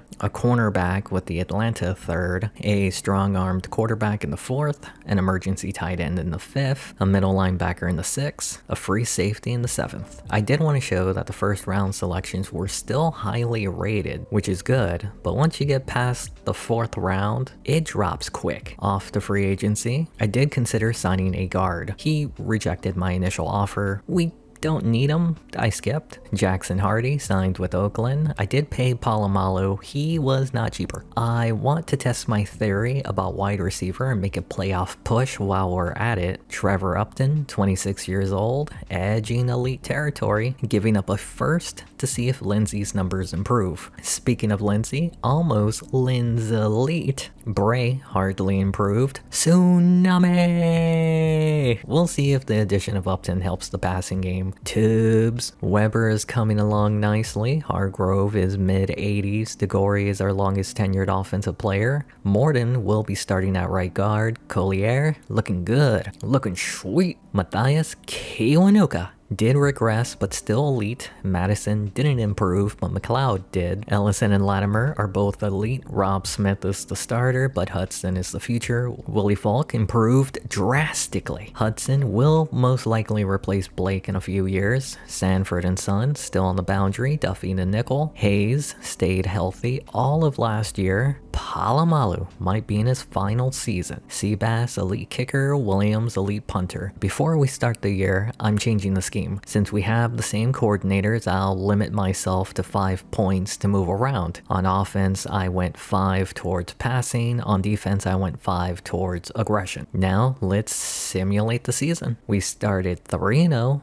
Playoffs, here we come. Well, there's always next year. The team did bounce back after those 2 losses, including a prime-time win against the 3-time failure Falcons. At one point, we had 6 straight wins before losing a close one to the Saints. We do have the tiebreakers over the Falcons and Cowboys. We beat Tampa to earn our 10th win, still tied at the top of the conference. We beat Buffalo to earn our best record in the video. We clinched a playoff spot and we're 1 game up. DeGore is now out for the year. His backup, not that good. Managed to squeak out our 12th win, which means we have the bye and home field advantage. But at the cost of losing Sanford for the playoffs. Bring on the backups for the final week. We lost 0-52. Seattle is the cream of the crop. earned another division title. Cardinals will be in the wild card. Looks like I might be right. Lindsey had his best season in his career. Looks very similar to Hasselbeck when he had Robinson and Jackson. Finished 4th for MVP in the NFL, also 4th for Offensive Player of the Year in the NFL. The Eater World got over 1,000 yards. Lindsey over 500. Bray finished 2nd for best running back in the NFL. 20 receiving touchdowns between Upton and Brandon. Upton boy finished 1st in the NFC. We got a couple of maulers, baby! Collier, Falcons, surrounded. A game. No one over 100 tackles, but they did miss a week. Latimer led with 9 sacks, plenty of players over 5. Johnson led in interceptions for the first time. It might be time to move on from Seabass. We'll see. The offense was 5th, thanks to a more balanced scheme. The pass defense was great, but Sanford is out. Once again, limiting turnovers wins you games. I told you we'd get you 100 losses. Somehow didn't get first for best head coach. Also, Tom Brady coaching the Bills? Who will we face from the wild card? It'll be the Lightning. They don't have a quarterback, or they shouldn't. Their rookie got injured and Benton is starting. The Seattle Seahawks tied their all-time franchise record of 12-4 that they did back in 1984. In this timeline, they've had a few 10-6 seasons in between, but they still haven't been able to return back to the NFC conference game since 2004. It's been 12 years. They'll be taking on the team formerly known as the Green Bay Packers. Is today the day they move on? Let's find out. We start on the first drive of the game. 3rd down, Lindsey under pressure down the middle, caught by Upton. He's made a huge impact on this team. A play later, they hand it to Bray, left side, gets near midfield. 3rd and 2, Bray up the middle, finds room, pushes off a tackle, breaks another. Nick Barnett can't make the tackle, and Bray takes it all the way, 49 yards for the first score in the game. Make way for Bray. We skip to later in the first. Seattle has it back. Bray on the pitch, spin move and stiff arms past the first. Following play, they're going to throw. Lindsey going deep. Upton at midfield. A play later, they go back to Bray, right side, has the block and the first. They're now inside the 40. Barnett can't make the tackle. Bray at the 30. 2nd and 2, Bray finds room, has the first, gets a block from Brandon, and that's his 2nd touchdown on the day. Seattle is now up 14-0. Can the Lightning string together a drive? Benton to the sideline, Solomon gets the first. Following play, they hand it to Howard, has space across midfield, and another first. Drive continues into the 2nd quarter, play action, Benton to Tyson, gain of 6 on the play. 2nd down, they go back to, play action. Solomon, looking a little grungy, gets the first. They now face a 3rd down on the drive. Benton's pass is knocked down by Kiwanuka. Here comes Woodson to give the Lightning their first points in the game, and it's good. Seattle would go 3 and out, punting it back to the Boston Lightning. It's a high, long kick. Did he out-punt his coverage? Cromartie has room across midfield. They do face a 3rd down on the following possession. Benton to Richard, past the sticks. Another 3rd down, needing 12. Kiwanuka can't get there. Patton short of the first. Here comes Woodson on 4th and inches, 42 yards, and it's wide right, no good. We fast forward to the 3rd quarter. Seattle still up 14-3, getting the ball back, and this punt bounces and sticks at the 2. How does Seattle get out of this situation? Lindsey going deep. Upton with the catch at the 35. Following play, they go to Bray up the middle, and he says, "Get out of my way. One guy to beat. Curry doesn't want to touch him." That's now the hat trick for Darnell Bray. What a year this kid is having. Already 1/5 the yards he had all year. 3 minutes left in the 3rd quarter, down by 18. Tyson with a catch, short of the first. 2nd and inches from the shotgun. Benton quickly, Patton in stride. Duffy can't get a hold of him, and they're not going to get him. High stepping his way in. They almost got him. Don't taunt, kids. Just get in the end zone, celebrate there. They chose not to go for 2 points to make it a 10-point game, and he misses the extra point. Final seconds of the third quarter, up by 12, Lindsey to Tibbs near the first. We're now in the fourth, 2nd and inches, off his back foot, and it's picked off. Cromartie with the interception. He was someone I was interested in drafting back in year 6. A touchdown can get Boston back in it. Benton under pressure gets rid of it. Stanton breaking away into the red zone, the 10 inside the 5. A few plays later, 3rd and goal, Richard bounces off his lineman and into the end zone, but it's coming back. They're going to redo the down from the 12. It's a screen and it doesn't go anywhere. Woodson has missed the field goal and an extra point. This one 34 yards and it's good. Seattle is now looking to put the game away, but a hold by Collier pushes the drive back. From the 14, Collier doesn't even block him and gives up the sack. From the 6, this time Collier does block and it doesn't even matter. And that's a safety. It's now a 7-point game, and that's with the Lightning missing a field goal, an extra point, and 4 points from a penalty that was called back after a touchdown. They should be leading. They start this drive near midfield. Under 4 minutes to tie the game up, Benton's throw is caught, but a penalty pushes them back. 1st and 20 from the shotgun, Benton throws and he's picked off. Duffy breaks a tackle inside the 20, the 10, and they're back up by 2 scores. Sanford, who? There's still plenty of time, no need to panic. Benton to Stanton across the 40. A play later, clean pocket, Benton with time, going deep, man with the catch into the red zone. A few plays later, 3rd down, they bring the blitz, Benton down the middle, Leon with the catch, tackled short of the 1st. 4th and 1, play action, Latimer with pressure, and that's a turnover on downs. Boston does force a 3-and-out, 2 minutes remain in the game. They'll get another go of trying to mount a comeback. Cromartie on the return, down the sideline, where's everyone at? He's going to walk in. They'll need to recover this onside kick if they want a higher chance of tying it, and Covington recovers. DeGory, who? They do force another 3-and-out, no more timeouts. Janikowski out to kick a 54-yard field goal to ice the game, and it's over. The Seattle Seahawks, for the first time in 12 years, will be moving on to the NFC Championship game thanks to the help of Darnell Bray's 200-yard and 3-touchdown performance.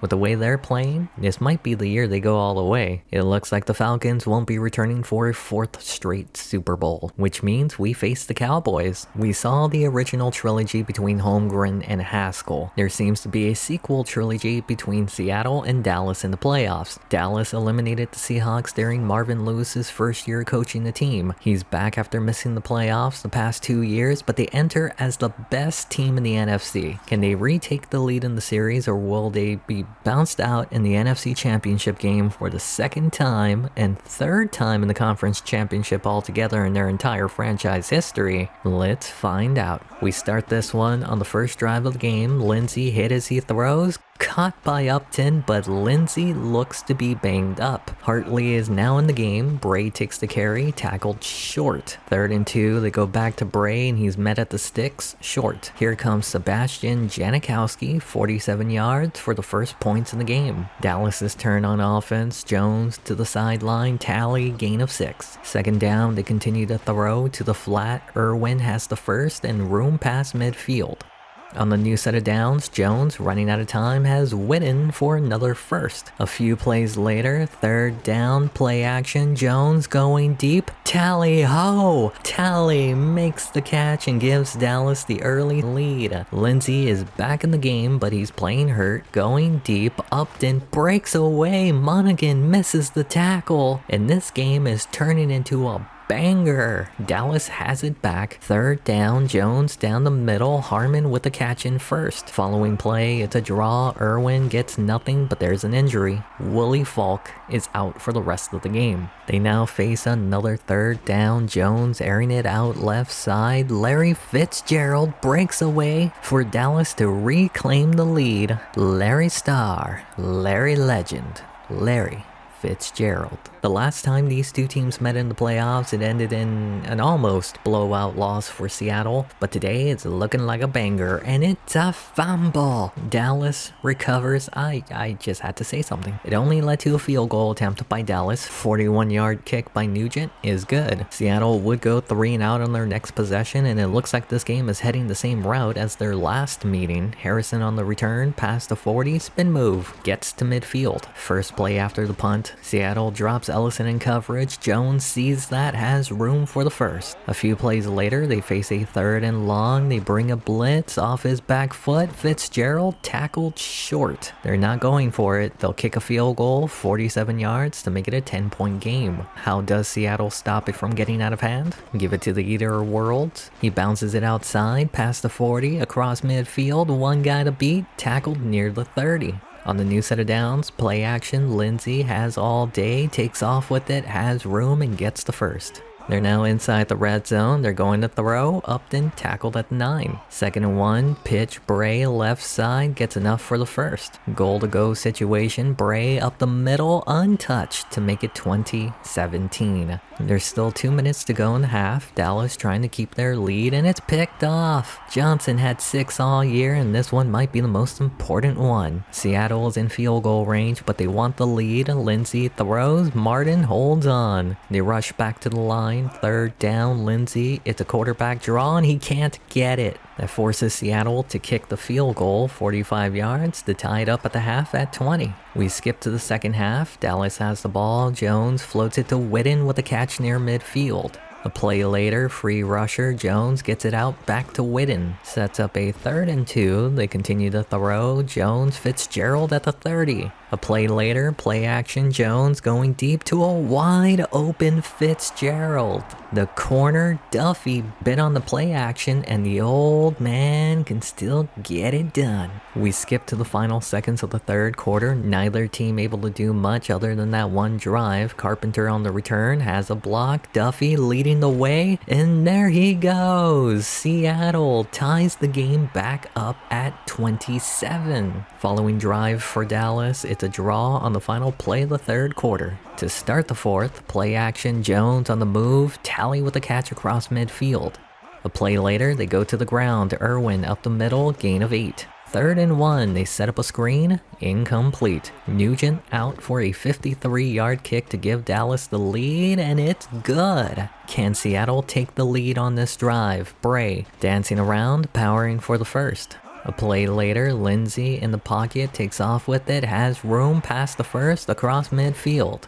4 minutes left in the game, Bray up the middle, gain of 6. A play later, 3rd down, clean pocket, Lindsey to Upton for the first. They face another 3rd down on the drive, Lindsey to the sideline, Martin well short of the first. Here comes Sebastian Janikowski, 49 yards to tie the game back up, and it's good, but a hold by the rookie negates it. Instead of attempting a 59-yarder with just under 3 minutes to go, they'll punt it away. Dallas has it at the 21, Irwin juking his way for a gain of 6. 2nd and 4, they give it to the fullback, tackled at the line. 3rd down, a first won't end the game, but it'll make it difficult for Seattle, and they say he got the first on that final lunge. Seattle forces another 3rd down. Irwin gets body slammed by Rob Smith to give the Seahawks one last chance. Less than a minute to go, Dallas punting it away. It'll come down to this final drive for Seattle as this kick goes out of bounds. Can Lindsey do what Hasselbeck couldn't? Great protection, going deep, and it's picked off. He did exactly what Hasselbeck did. The flag was holding on Covington, and now end the game. History repeats itself in the NFC Championship game. Seattle coming one drive away from going to the Super Bowl, but their quarterback threw a costly interception to end the game. It's also the 2nd straight time they've been eliminated by Dallas in the playoffs. Will it take another 12 years to get this far? If Sanford never gets injured, does Larry Fitzgerald get shut down that week? The Cowboys will be taking on the Jaguars in the Super Bowl. It's clear which team is the better team in Jacksonville. The city so nice they named it Jacksonville. are your Super Bowl winners. That was our most financially successful season, over 50 million. Turns out Marvin Lewis is him. Willie Roaf is returning at OC. Mo Lewis returns at DC. Brock Marion not returning at special teams. Instead, I signed failed head coach Dave Wanstead. Let's start the offseason. Troy Polamalu is retiring. He's a Hall of Famer. Came one penalty away from finishing his career in the Super Bowl. We lit him down. Mike Pearson retired in Washington. One of my biggest mistakes was thinking I could replace Walt. I took the cheaper option and it set us back. Sean Jones retired in New England. He was another player I let go because he was holding out. Ken Hamlin retired in Atlanta. Imagine having Sean Jones and Ken Hamlin for 14 seasons as your starting safeties. You gotta be real dumb to let them both go. Honorable mention, Lonta Hobbs retired. Imagine where our franchise would be if I drafted him instead. Probably would have let him go. On to resignings. Joe Brown is a sure-handed receiver, but we don't pass much in this offense. He also wants a 5-year deal. He gone. Jackson Vincent did see a lot of play time, but he can't catch. He gone. Rashawn Martin, backup tight end. He has solid hands. Cheap. He's coming back. Mike DeGore got injured last year. He's regressed. I'll let him test out free agency. Marcus Covington played well enough that he could be our new starter. He's coming back. Clayton Bratton was pretty good, but for some reason he never progressed. He gone. Lee Collier is retiring here. He's coming back. Lawrence Mitchell, backup defensive end. He gone. Rob Smith is holding out, currently earning $7.7 million, wants a $2 million raise.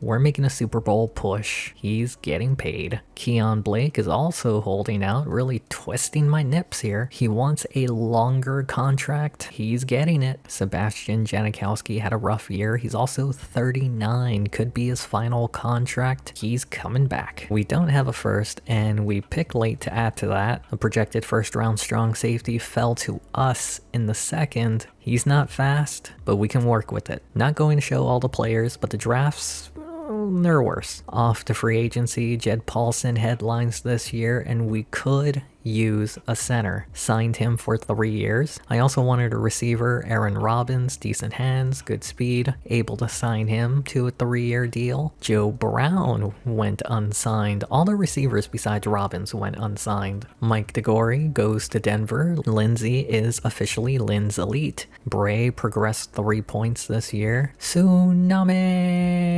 Upton is elite, surprisingly. Brandon behind him. Carpenter third. Dubs. Weber is getting better and better. Hargrove is a solid guard. We'll see what impact Paulson has on the line. Morden improved into the 80s. Lee Collier looking good. Looking sweet. Kiwanuka is no longer elite. Madison has been a solid signing. Latimer is better than Ellison, both elite. Rob Smith, almost in the 99 club. Willie Falk is injured, but elite when healthy. Keon Blake is still elite. He'll also be moved to middle linebacker. Hudson will replace Blake until Falk returns. Sanford and Son, both elite. Duffy the nickel. Hayes has worked out so far at free safety. Connor is the starter, but I don't like his speed. Seabass, elite kicker. Williams, still not retired, punter. I did consider trading a first for an elite strong safety. James Sanders could play 2 more seasons, give Connor time to develop. I also considered giving up just a second. Jason Gatlin, young, good speed. Denver doesn't need him.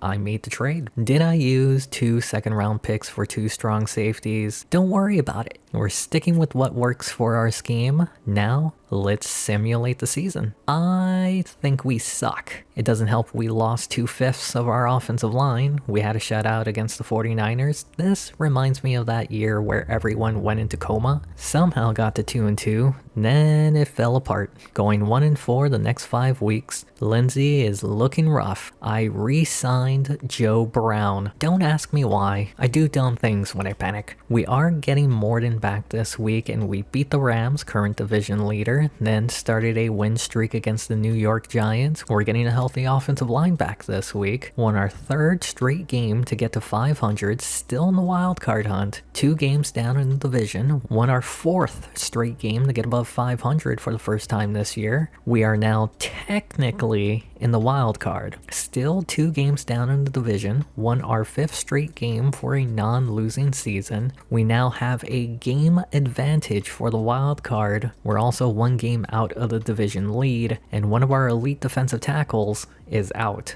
Didn't stop us from getting our 6th straight win. We're in good position for the wild card. I don't think we can win the division, but if the Saints lose, which they do, there's no other team that can take our spot, which means the backups are in. Well, at least we didn't lose 0-52. We did clinch the number 6 seed. We definitely wouldn't have won the division. Lindsey did better after the Brown signing. Look, I'm not saying it was Brown who helped his numbers, but they don't lie. Bray was out for 4 weeks. He could have had well over 1,200 yards. He did finish 5th in the NFL for best running back. Upton will probably regress next year. Collier was a mala, but Covington showing his worth. Collier was 5th for best lineman in the NFL. Nobody had over 100 tackles. Latimer led with 11 sacks. Kiwanuka 9, Madison and Blake with 8. Latimer won his 2nd award for best defensive lineman in the NFC. Sanford led with 4 interceptions. Seabass had a better year, still not great. The offense slumped, but I'll blame the injuries. Defense was top 3. They were 1st before the final week. The last time injuries derailed the season was in year 9. Team didn't give up on Lewis. Finished 4th for best coach in the NFC. The road to the Super Bowl heads through Green Bay to take on the Bandits, who are formerly known as the Chicago Bears. It's nice that Green Bay has a team again, but it's weird knowing that it used to be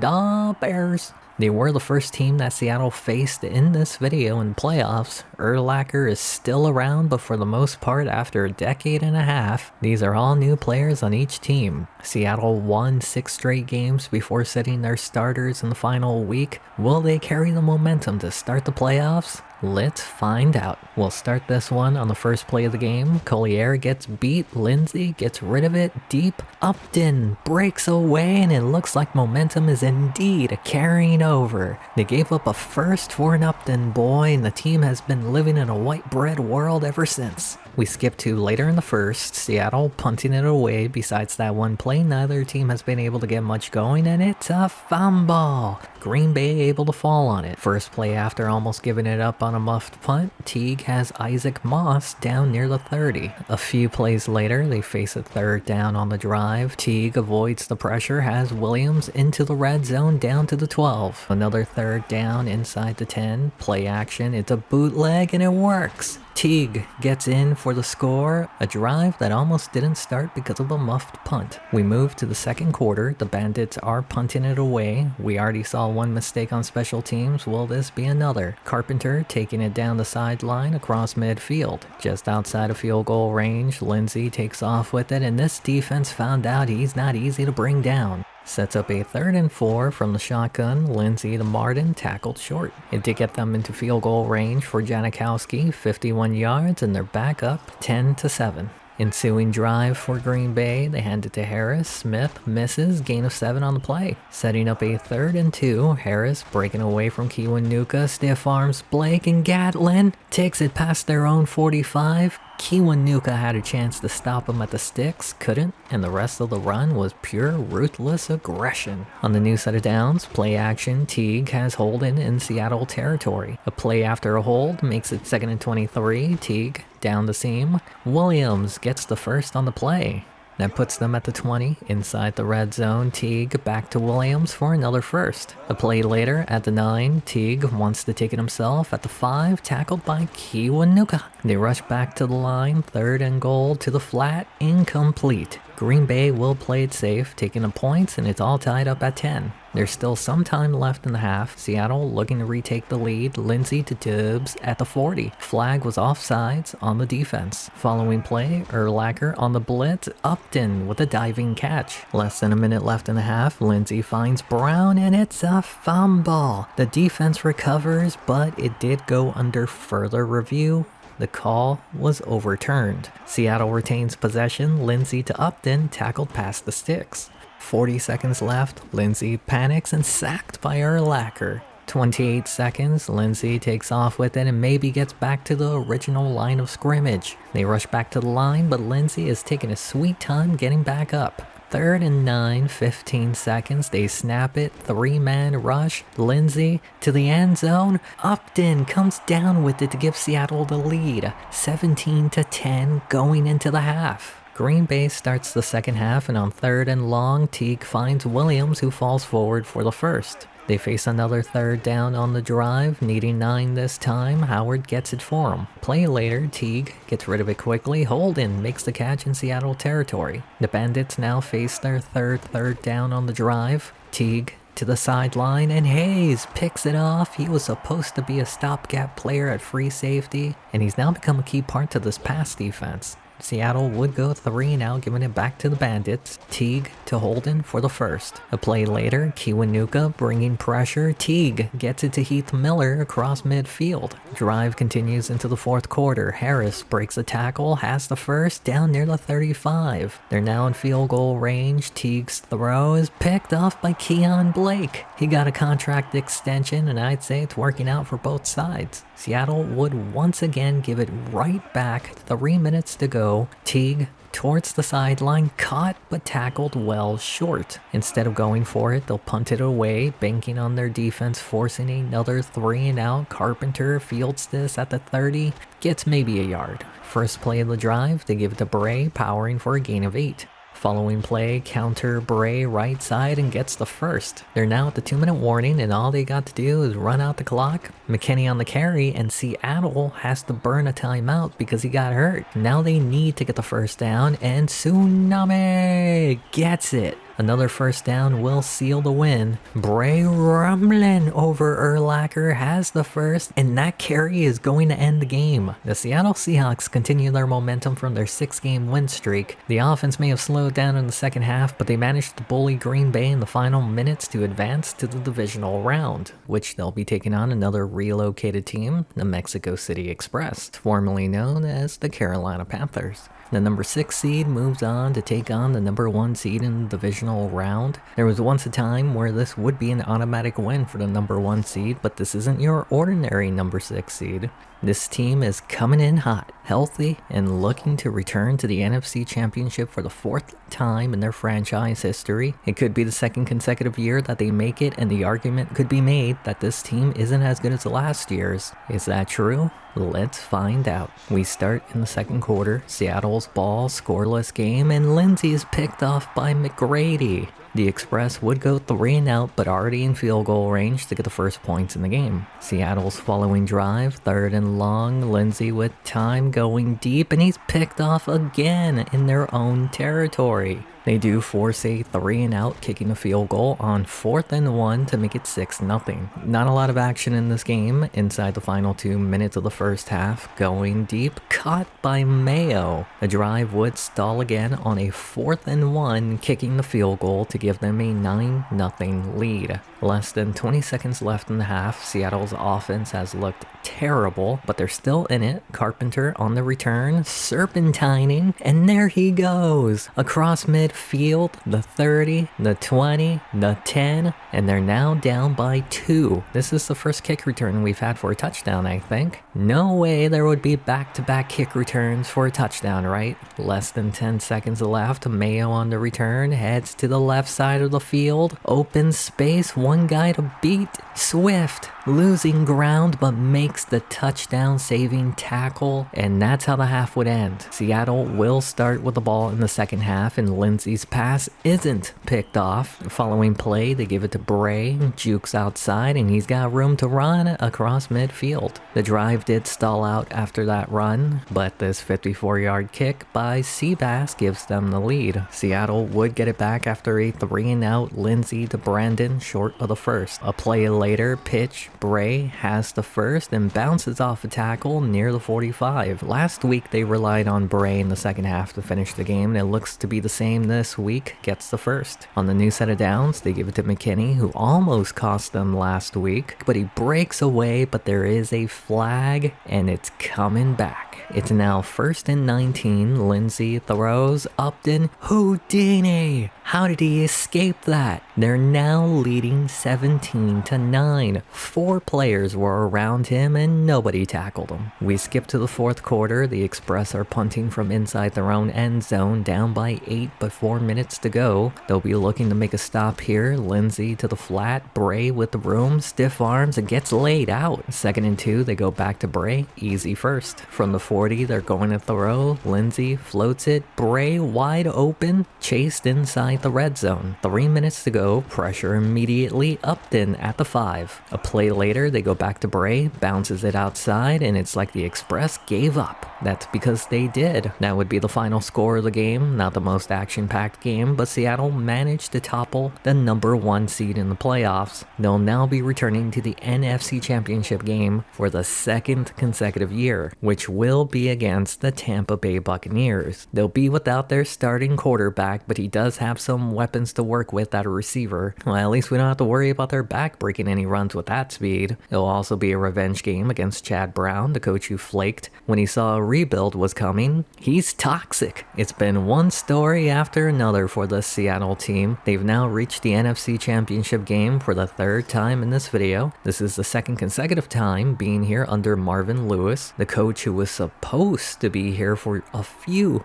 tank years, but has proven to be their leader after their former coach, Chad Brown, also former player, became toxic after seeing the state of the team and left. Both teams are wildcard teams. Seattle had the number 5 seed entering the final week. Will they regret benching their starters the final week? Let's find out. We start this one towards the end of the first quarter, neither team getting anything going. Seattle punting it to Tampa Bay. McGee on the return near midfield. A play later after the return, the backup quarterback Rice throws right into the hands of Sanford. You know he's not going to look to that side of the field ever again. Following the turnover, Seattle faces a 3rd down to start the 2nd quarter. Lindsay to the sideline and Upton comes down with it. They traded a 1st round pick for him and I say he's been worth it. A play later, they continue to throw. Lindsay to the end zone. Upton hold on for the score. He's now scored in 4 straight playoff games. We skip to the final 2 minutes of the half. Rice going deep left side. McDermott with a big play.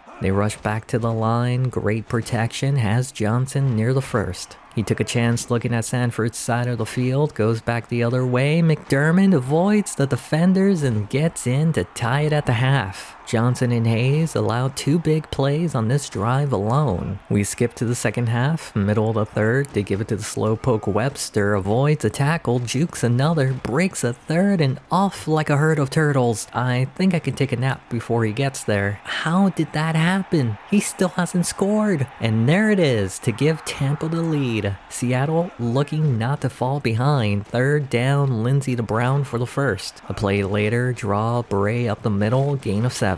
3rd and 3, they go back to Bray, falls forward for the 1st. Following play, 3rd straight carry by Bray, gain of 8. Final play of the 3rd quarter, they give it to McKinney and he gets the 1st. First play in the 4th quarter, pitch, Bray left side, stiff arms inside the 40. They're tiring out this defense. Bray bounces outside, tackled short of the 1st.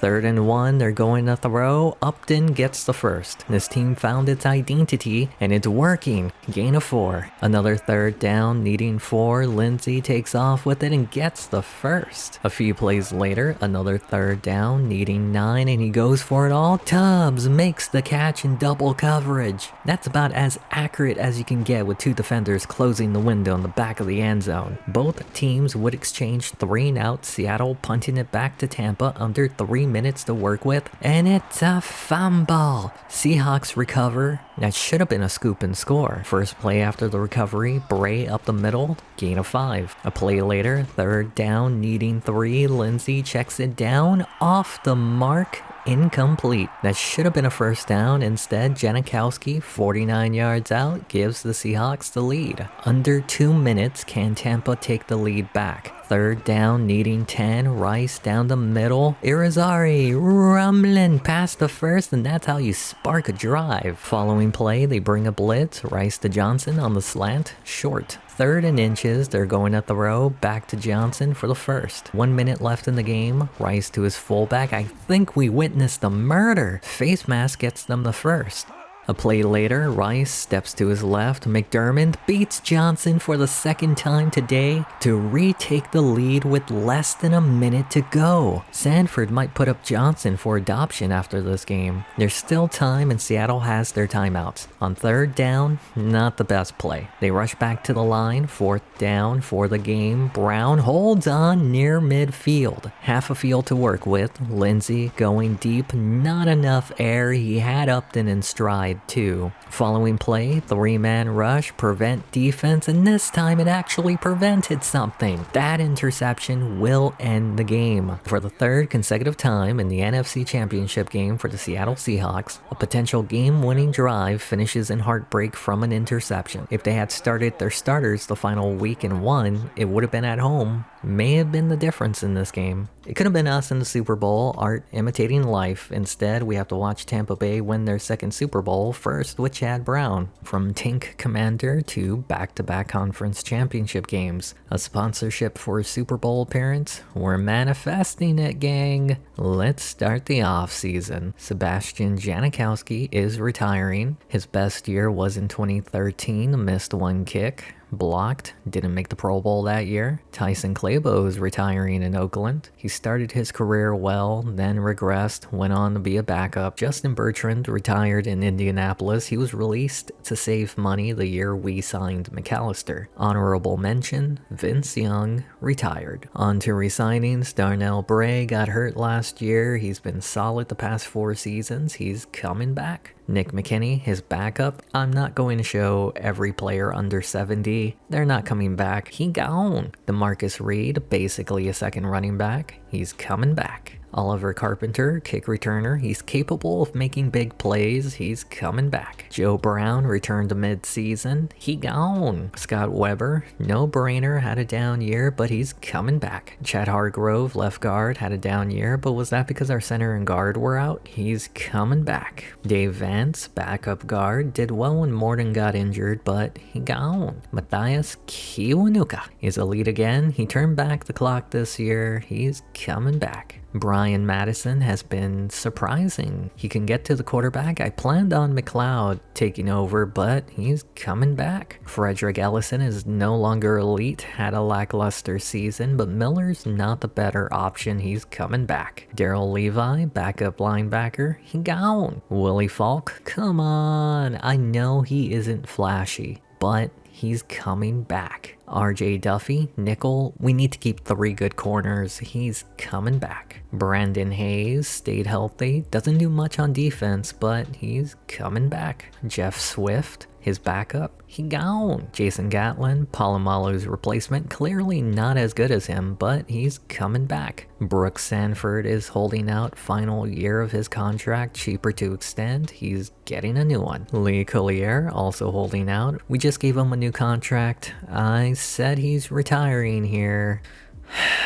He's retiring here. Moving on to the NFL draft, we have the 29th pick. I selected a right outside linebacker. Blake ain't getting any younger. After the first bunch of depth players off to free agency, I was tempted to replace Lindsey. I was also interested in Keith Davis, not David, as backup running back. I did sign him to a 2-year deal. Also, Dallas is going all in this year. I did sign a kicker post free agency. Stone went undrafted. Bryan, 7th round pick. Terrible. We're running it back this year with everyone. Lynn's elite. Eater of Worlds. Tsunami. Upton Boy, let's go Brandon and Starman. Tubes. Worldwide Weber. Hargrove Street. Check his Paulson. Come on, Morty. Looking good. Looking sweet. Kiwanuka Matata.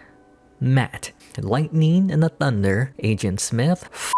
Shake It and Blake, Sanford and Son, Duffy the Quarterback Slayer, Purple Haze, Gatling Gun, Dr. Stone, the only new player, the youngest punter live, Rodney Williams. Sticking with the same scheme, if it ain't broke. Dominated the first 6 weeks, no team scored more than 10 points. Struggled the next 4 games, bounced back with 2 straight wins. Of course, the year we pop off, 3 other teams tied with us. We struggled against the Broncos to go 11-2. We clinched the division, then lost to the Chad Brown Buccaneers because, of course. All we need to worry about are the Saints and Lions if we want a bye week. Won the following week to go 12-3. Guaranteed ourselves the number 2 seed, which means the backups are in, and they lost. They almost won. Could have had the number 1 seed. Will that bite us in the butt? Lynn's Elite had one of his best seasons. It's not great, but better than being bad. Bray didn't get 1,000, but the offense slumped in the second half. Upton did perform better this year. Brandon ain't much of a playmaker. Paulson was a mauler. Collier had his most efficient year. Nobody over 100 tackles. Ellison feasted 17 snacks. Lattimore had 9. Sanford and Son tied with 5 interceptions. Dr. Stone, not terrible. The offense was better, to be expected when the offensive line is healthy. The defense was first in scoring, second in sacks, and fourth in interceptions. This is the 2018 season, by the way, the final in real life year Marvin Lewis coached. Perfectly balanced. Who will this team face in the wild card? I don't understand how this makes sense. We're the number 2 seed. We should face the highest seed.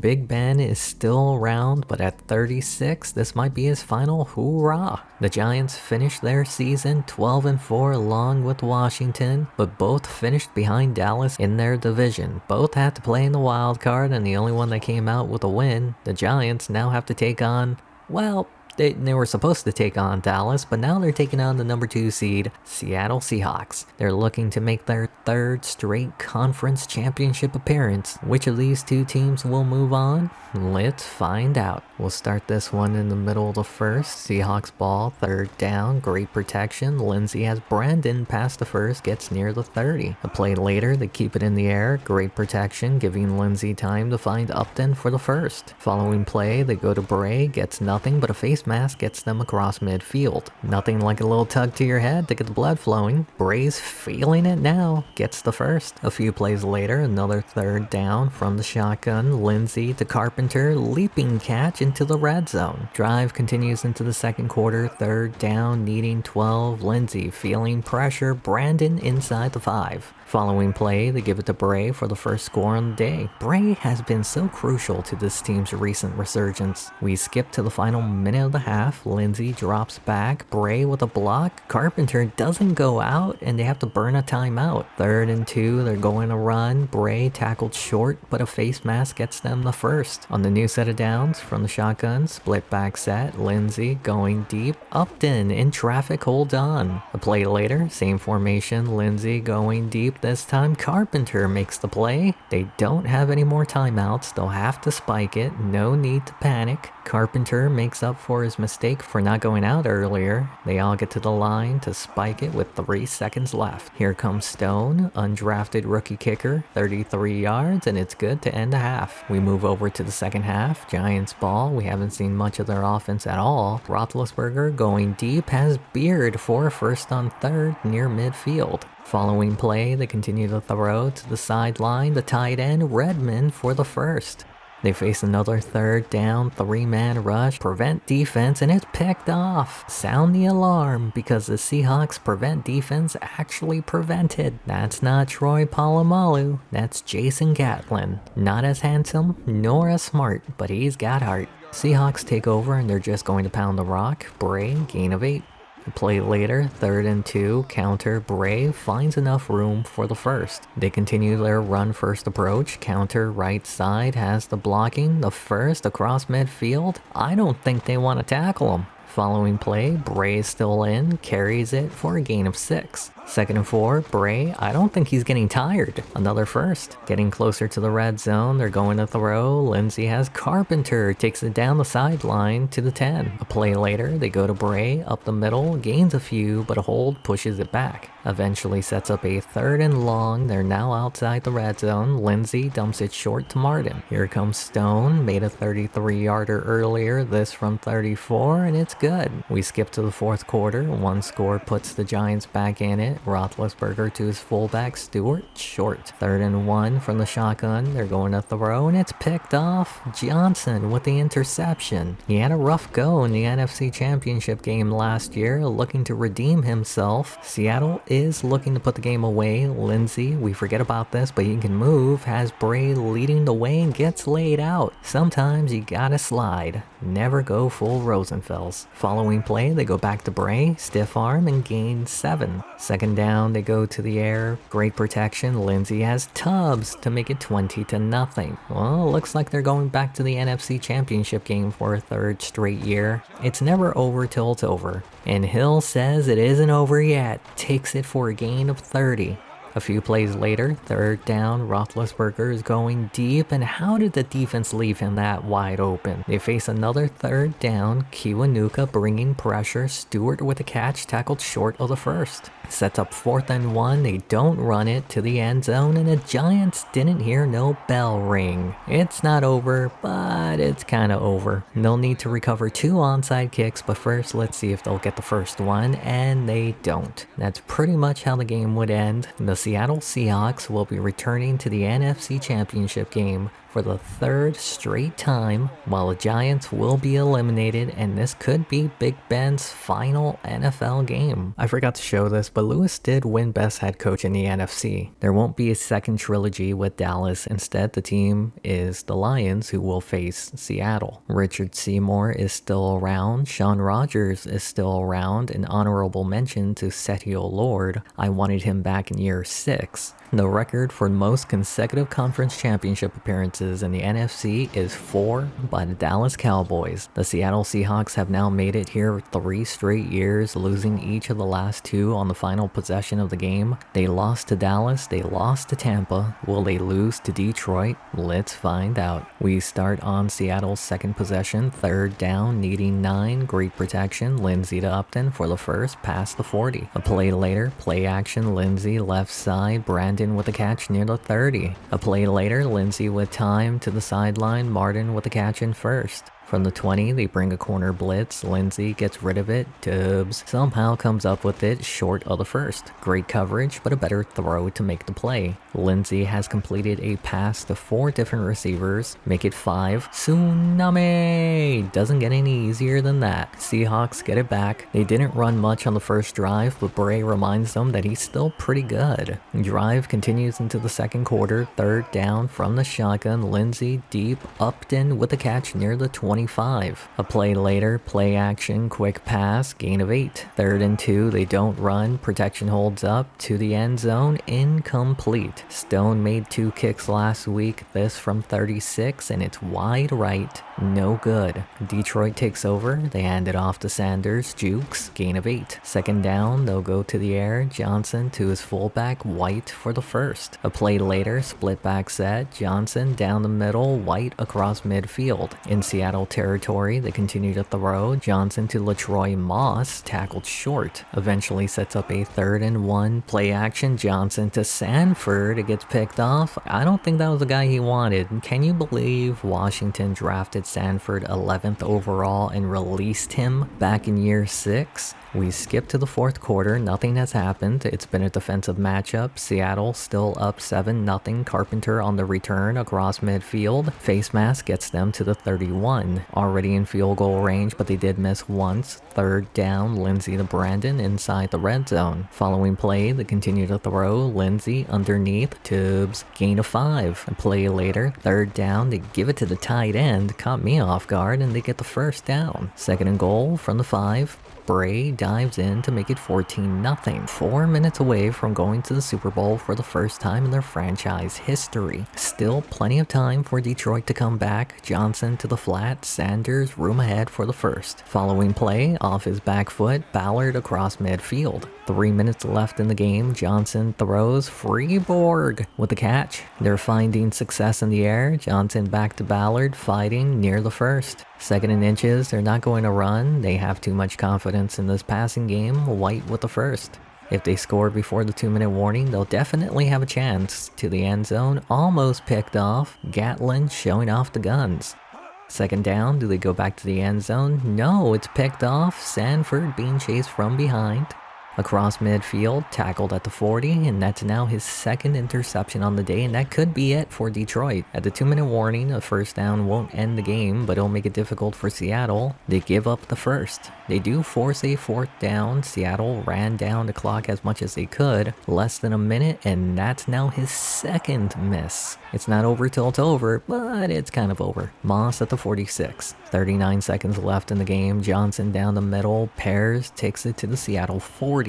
You never know. They could make a comeback. Seattle beat Dallas on that one final play. Who's to say that Detroit can't? And it's over. That's now the hat trick for Sanford. Not the most action, but that's been the story of Seattle's second half of the season. An offense that does just enough to win, and a defense that dominates the other team to the point that the offense doesn't really need to do much to begin with. They'll now be heading to the Super Bowl for the first time in their franchise history in this timeline. The opportunity was missed last year, but we get our Pittsburgh Super Bowl matchup. David Means is the only former Seahawk on their team. Chance for the ultimate revenge. They also have Magruder. He's the reason why we had Palomalu. Oh, Bill Belichick is the Steelers coach. It's been 42 years since the Seattle Seahawks inaugural season. In 1976, the Seahawks were born. In 2018, they make their first Super Bowl appearance, all thanks to Marvin Lewis, who arrived 6 years ago, going 56-40 in that time span, but 33-15 the past 3 seasons. He's relied on a 3rd-round quarterback since he became the coach, and it's worked out.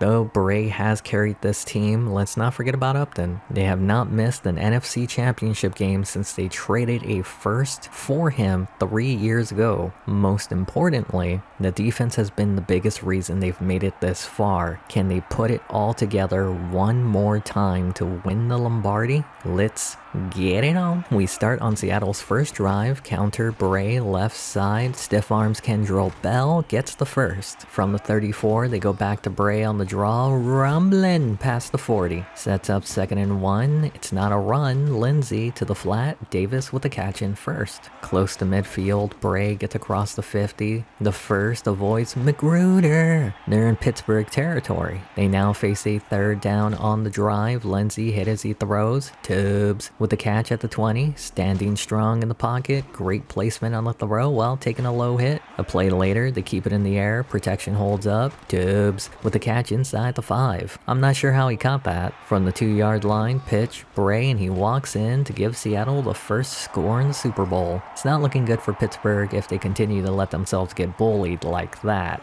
How do the Steelers respond? Gay throws, Ray, the tight end, shakes off Hayes, gets across midfield. Pittsburgh needs to be physical if they want to win this game. A play later, Gay off his back foot, Ray near the first. Sets up 3rd and inches, they don't run. Gay has Edmonds inside the 30. That gets them into field goal range. Drive continues into the 2nd quarter, 3rd down, they pitch it, Lawrence swarms behind the line. Pittsburgh playing super conservative, they rather have the points than a turnover. 44-yard kick, and it's good. Reed still kicking it. We skip to the final 2 minutes of the half. Pittsburgh's ball, Gay in the pocket, running out of time. Hit as he throws, and it's picked off by Willie Falk. He has a chance for a pick 6, tackled at the 32. He may not be flashy, doesn't mean he can't make plays. First play after the turnover, Bray has the blocking, squeezes through, and goes 32 yards untouched to give Seattle a 14-3 lead with 65 seconds left in the half. Bill Belichick doesn't seem too pleased with his defense right now. The counter confused the defense and the blocking was executed to perfection. There's still plenty of time left in the half for Pittsburgh to try and cut the lead back down to 4. Maybe this return can spark this offense. And it's a fumble. Week 10 scoops and scores to give them a 21-3 lead. Seattle did force a 3-and-out, 28 seconds left, looking to run out the clock, but Bray says nada. Takes it to the 45. He's clearly the heart and soul of this offense. Following play, Pittsburgh brings the blitz. Lindsey to Upton, almost spun away. Looking to get into field goal range, Lindsey throws. Hilliard couldn't jump the route. Upton takes it the rest of the way, and it's now 28-3 Seattle. Bill Belichick can't believe what he's seen out of his defense today. I've said it multiple times already. They gave up a first for this man, and it was a steal. We move to the second half. Seattle's ball, play action, Lindsey left side, perfectly placed. Brandon with a catch along the sidelines. Following play, they go back to Bray left side, runs over Jim Leonard, gain of 6. Second down, the guard is pulling, doesn't help, doesn't need him, gets the first. Something terrifying about a guy who doesn't need an offensive line to gain yards. They're now near midfield, going to throw. Lindsey takes off with it, brought down by the face mask. Instead of 3rd and long, they need 4, and Tsunami gets the first. One of the many self-inflicted wounds by Pittsburgh today. On the new set of downs, draw, Bray, right side, who needs blockers? Eventually sets up a 3rd and 2, and Bell shoots through to tackle Bray for a loss. Stone missed the last 2 kicks in the rain, but it's good weather here today, and it's no good. Is that what Pittsburgh needs to gain momentum? Gay, running out of time, hit as he throws. Lawrence with a catch, add 15 more for the face mask. That gets them into field goal range, but they need a touchdown. Gay to Lops inside the 30, gets the first. There's been consistent pressure on Gay all day long. A touchdown could make the fourth quarter a lot more interesting, and the pressure gets there. We were just talking about it, almost got there on the last play, gets there this time. Sets up a 3rd and long, Kiwanuka brings pressure, almost picked off by Blake. Too long to go for it. Pittsburgh will take the points to make it a 3-touchdown game. It's not over, we still have a quarter to go. It's the final seconds of the third quarter, 1st and long after a hold, and Lindsey is sacked. Now 3rd and 22, instead of running out the clock, they're going to throw. Lindsey is picked off. Hilliard doesn't miss time this one, tackled inside the 10. I know you're up by 22 points, but why risk letting them come back with that much time remaining? From the 7-yard line, a chance to make it a 2-touchdown game. Lops with the catch at the 5. A play later, 3rd and goal, they sneak it. Not sure what the logic is from doing it from 5 yards away, but it didn't work. They'll have one last chance to get into the end zone. Gay with time, floats it, incomplete. Seattle's defense makes the stand. All the Seahawks need to do is run out the clock. 3rd down, Carpenter breaking away, and was one missed tackle from having the longest play in Super Bowl history. That was almost a 91-yard touchdown. Curse you, Magruder! They face another 3rd down. They give it to Tsunami, and he gets the first. The ground game has dominated for Seattle today. A play later, they give it to Bray left side, gets the first, but a late flag calls it back. 2nd and 8, they go back to Bray, stuffed at the line, but another hold pushes it back again. 2nd and long, 3rd time's charm, right? Bray sneaks past Dunham, has the first, down to the 34. They just can't stop this running game. It's now the 2-minute warning, and the game's pretty much over. Bray with the carry, gain of 6. At this point, they're just running out the clock, but Tsunami takes it down near the 10 again. They've just been bullying this defense. Less than a minute to go, Bray to the outside, Upton seals the edge, spin move, and Bray scores his 2nd touchdown in the game. Can someone say MVP? The blocking alone is the reason why Seattle is winning, and that's how this game ends. It's not 43-8, but it's pretty close. It took 16 long seasons, 4 NFC Championship appearances, but we can finally say that the Seattle Seahawks are your world champions. Can they do it again? Well, we got 14 more seasons to go. I will say this win feels very good. So we made over 50 million again, and we're going to need it because we need to rehire our entire coaching staff. Marvin Lewis had an offer from Dallas but accepted our counter offer. Nice. Willie Rofe is returning at OC, Mo Lewis at DC, Wanstead at Special Teams. The theme this year, we're running it back. Let's start the offseason. We had 2 retirements. Rodney Williams, the youngest punter alive, is retiring. He would finish 5th all-time for punts and yards, only 1 Pro Bowl though. Keith Davis, not David, is retiring. I was expecting more than 1 season. Mike DeGore retired in Denver. Regression hits hard when you don't see the field. Big Ben did in fact play his last game against us. Larry Starr, Larry Legend, Larry Fitzgerald retired. On to resignings. Jameel Lindsay needs a contract, and boy does he want some fat stacks. I'll come back to him. TD Hartley has the same build as Lindsay, just worse. He gone. Peter Brandon, number 2 receiver, he's been regressing. He gone. Reggie Tubbs, tight end, he's solid, especially in the playoffs. He's coming back. Jed Paulson is holding out. I don't know why. He's worse now than when we signed him. He's earning 9.5. New contract would be less. No problemo. Marvin Morton, right guard, 99 run blocking. We like to run. He's coming back. Sean Swanson, right tackle. He's a great backup, but he gone. Matthias Kiwanuka is holding out. I think he's being paid reasonably well, wants 2 more million. I'll come back to him. John McLeod, I wanted him to work out, but Madison ended up being too good. He gone. C.R. Latimer, this is a no-brainer. He's so consistently good. He's coming back. Harold Burnside, good backup, but we're going to be strapped for money. He gone. Jason Johnson, elite corner. I'm bringing back every starter on defense. He's coming back. Going back to Lindsay, he would lower our cap to 7.5 million. We don't need an expensive quarterback to run this offense, but we're running it back. Moving on to the NFL draft, we do have the final pick. First round was a receiver. Carpenter replaced Brandon. This is our new number 3. I think we did great in this draft. A lot of decent depth that could develop into starters. Off to free agency, we broke. We skipping. Peter Brandon did get picked up by Jacksonville. I forgot about Matthias Kiwanuka. I don't have the money for a new contract. To make things worse, we have a lot of holes to fill. I released 4th string center Lennox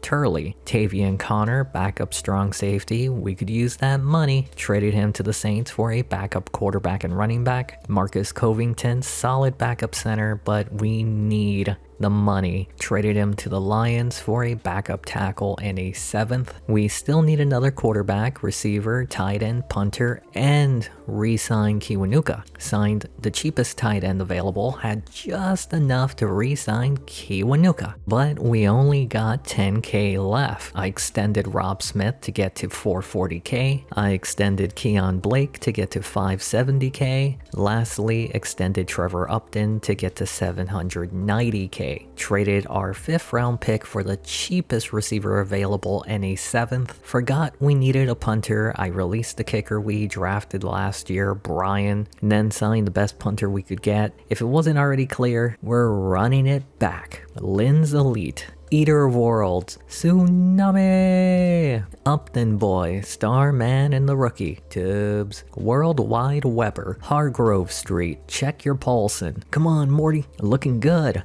looking sweet, Kiwanuka Matata, Matt, Lightning and the Thunder, Agent Smith, Wake and Blake, Sanford and Son, Duffy the Quarterback Slayer, Purple Haze, Gatling Gun, Dr. Stone, Killer Kozlowski. There were a few injuries in the preseason, but they were all backups. Now let's simulate the season. Split the first 2 games of the year. Collier is out for half the season. Of course. The team is not built for injuries. We have no depth. Went 2-3, 4 straight games against really good teams. Turned it around with 5 straight wins. Then Rob Smith got injured right before Collier got healthy. Of course. On the bright side, we do have depth here. Ended up losing 2 straight. Terrible performance against the 49ers where all the quarterbacks got banged up. And that loss keeps everyone 1 game from the division lead, though we currently hold the number 3 seed. We win an important game against the Cardinals. That keeps us 1 game up on the 49ers. Philly and Washington lost to force a 4-way tie for the number 2 seed in which we control. And then we lost to the Rams. That one hurt because it's a free-for-all in the division, pushes us back to the number 3 seed. We beat the Bengals. We now have a game lead on the 49ers, but we still hold the number 3 seed. Washington has the number 2, and we have the final game of the year. Funny how that worked out. We'll see if we could rest our starters. Philly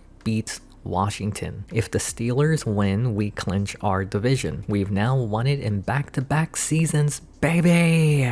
The reason the Philadelphia win is important, if we beat the Cowboys, we force a 3-way tie that we control for the bye week. The finale to the second trilogy between the Cowboys and Seahawks starts today. It's not the NFC Championship game we thought we were going to get last year, but there are huge implications for each team. If Seattle wins, they will get the number 2 seed. If they lose, they'll still be in the playoffs. If Dallas wins, they clinch the final wildcard spot. If they lose, they're eliminated. Seattle was 2-1 in the first trilogy. They're 0-2 this time around. Can they even things up? Let's find out. We start with a punt. Dallas got across midfield, but the drive stalls out. The ball goes out at the 6. Everyone knows this offense runs through Bray. Dallas was ready. Loss of 2 on the play. They're now at the 4, and they let a free rusher get to Lindsey for safety. Like, I know he's a mobile quarterback, but you gotta help him out a little bit. As is customary to all safeties, here comes the free kick. They call a fair catch, letting the ball bounce into the end zone, but it doesn't go out. Duffy, the first one down the field to recover it to give Seattle a touchdown. Dallas would go 3 and out, Seattle's ball. Lindsey over the middle, Wilkerson, gain of 21. A few plays later, 3rd and long, Lindsey back down the middle, Bray with the catch, powering to the 40. Following play, it's a draw, Bray, gain of 7 on the carry. A play later, 3rd down, another draw, Bray takes it outside, tackled short. They bring out Stone, struggled in the playoffs last year, this from 48 yards, and it's good. Another 3 and out, Dallas punting it away. Seattle's defense has been doing phenomenally so far. Carpenter back to return the punt, down the sideline, across midfield, tackled near the 30. They wouldn't do anything with it, bringing Stone back out 53 yards, and it's good. We skip to the final minute of the half. Seattle's ball, Lindsey's picked off, and he hasn't looked great today. Dallas in position for some points. Holiday, and he's picked off. Duffy gets a block, and that will be a pick 6 and his 2nd touchdown on the day. Seattle has scored 22 points in this half without an offensive touchdown. We move over to the second half. Play action, Harmon with a catch, finding space near the sticks. It's a fumble, but Dallas recovers. 2nd and 1 from the shotgun. Holiday floats it. Warner with a catch near the 45. Throws don't get any prettier than that. Following play, they keep it in the air, hit as he throws, gain of 5. 2nd down, continuing to throw, almost the same play for the first. They're now in Seattle territory, they hand it off, Whitney makes a move, another has the first, down to the 30. Dallas faces a 3rd down on the drive, great protection, down the middle, Blake knocks it out. He'll have to settle for a field goal, Nugent, 47 yards to give them 5 points. Seattle is up by 15, counter Bray right side, breaks the tackle, shakes off another, down at the 40. Everyone knows he's getting the ball and it's hard to stop it. Gain of 6. 2nd down, they go back to Bray, has the blocking, tackled short. 3rd and 1, Bray, play action, Lindsey has Carpenter open at the 35. A play later, another play action, Tubbs takes it into the red zone. Looking to put a nail in the game, Bray left side, past the 10, tackled near the 5. 2nd and 1, they go to the rookie, Randolph breaks the tackle down to the 1, but a hold pushes them back. 2nd and 7, this time they give it to Bray, finds room, tackled short. 3rd and inches, they pitch it, Bray has nowhere to go, tackled behind the line. They were being too cute on that one. Here comes Stone to start the 4th quarter for his 3rd field goal on the day. Dallas finds themselves in a whopper and it just got flame broiled. Keon Blake with the interception. Seattle's defense is coasting this team into a 1st round bye for the playoffs. Just outside the red zone, they hand it to Bray, squeezes through for a gain of 6. 3rd and 2, they go back to Bray, gets inside the 10. They now face a 3rd and goal. Dallas brings everyone in to get to Lindsey for the sack. Stone comes out for his 4th field goal to make it a 21-point lead with 4 minutes to go. Dallas is running out of time. Holiday to Black, gain of 7. 2nd and 3, split back set. Holiday throws, Harmon with a catch across midfield.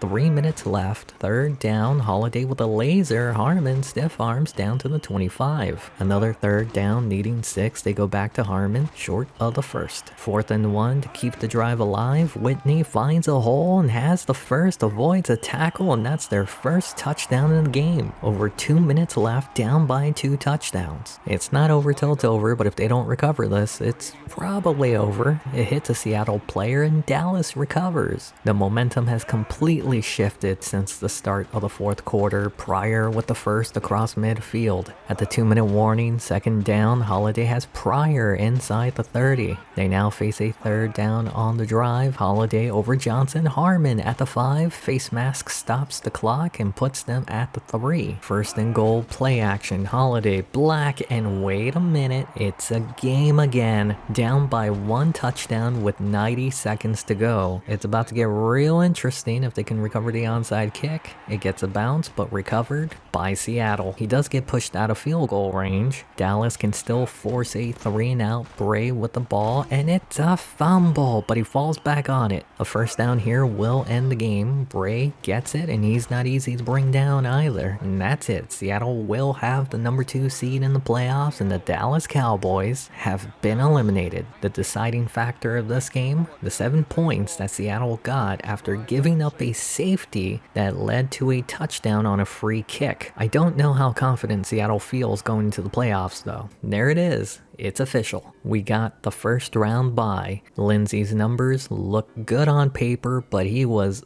awful that last game. Still finished 4th for NFC MVP, 4th for Offensive Player of the Year in the NFC. It's been a while, but we finally have a runner get over 4 yards a carry. Bray was 3rd for Offensive Player of the Year in the NFC. The biggest shocker was Tibbs leading in receiving yards this year. We got a couple of maulers, baby. 4 out of 5 in the NFC for best lineman. Jed Paulson was 4th in the NFL. Nobody had over 90 tackles. Ellison and Lattimore continue to prove their worth. Kiwanuka with 7. Duffy had 8 interceptions single-handedly. Won the game for us last week. Stone had a down year technically, but still good. Earned him 4th in the NFC for best kicker. We had the number 1 rushing offense, top 5 in scoring, the number 1 defense, number 1 in passing, and number 2 in rushing. We won the turnover battle and barely managed 10 wins. I think we should have moved on from Lindsey, but we ran it back. Lewis finished 4th in the NFL for best coach. Who will we face from the wild card? It'll be the Philadelphia Eagles. They got a lot of injuries. Their starting left tackle is out. Their starting center is out, and their starting right end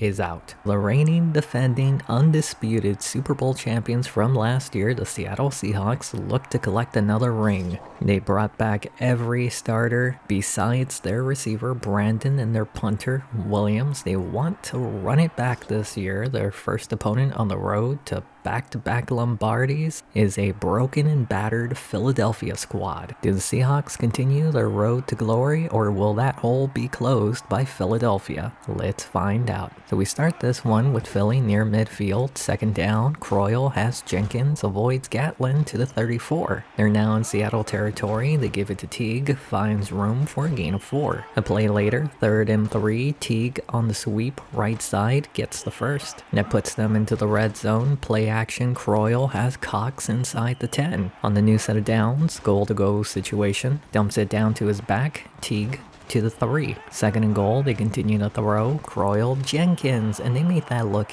easy. Number 1 defense playing like they're against Dallas in the 4th quarter. Philly has it back in the middle of the 2nd. They give it to Teague, has the blocks, has the first, stiff arms Hayes, gets across midfield. At the 2-minute warning, facing a 3rd down, checks it to his fullback Lewis, gets the first. Seattle is struggling, it's a draw, Teague takes it outside, gets into the red zone, Hayes with a tackle. Final minute of the half, they face another 3rd down, great protection, has all day to throw, finds Jenkins inside the 10, down to the 2. First and goal, Teague, nope, gotta have Cox in the end zone. They're now up 14-0. The Seahawks don't look prepared at all. So unprepared, they burned 10 seconds, went 3 and out, and are giving it back to Philadelphia. This is not a Super Bowl caliber team. Hunter gets it to midfield, a face mask adds 5 more. The Eagles are on the edge of field goal range. Look at that protection. Croyle, left side, Mossling in double coverage. 14 seconds left in the half, Gatlin on the blitz and gets there. It's not all bad for Seattle. It's not great though. This field goal by Ward will put them up by 17 points. Seattle has yet to score an offensive touchdown in 2 games. We skip to the second half, Philly looking to add to their lead. They'll take these checkdowns all day, another first. Following play, they continue to throw, Croyle with another checkdown, Lewis has the first. Bounces off Gatlin, tosses Smith like a salad. They're in Seattle territory, they hand it to Teague up the middle, and he somehow got something out of nothing. Sets up 3rd and 3, Croyle quickly, Mossling with a first. On the new set of downs, Teague left side, spin move. He's not going down. Spin move. Are we sure this is the same defense that led the league this year? It's now 3rd and inches. They give it to Teague. Easy first. They're now in the red zone. Play action, Croyle to Cox inside the 10. Following play, Seattle brings the blitz and Croyle double dips with Cox. Seattle is now down by 24. The Seattle offense has been awful, but Lindsey trying to give it some life. Spin move. Gain of 7 on the play.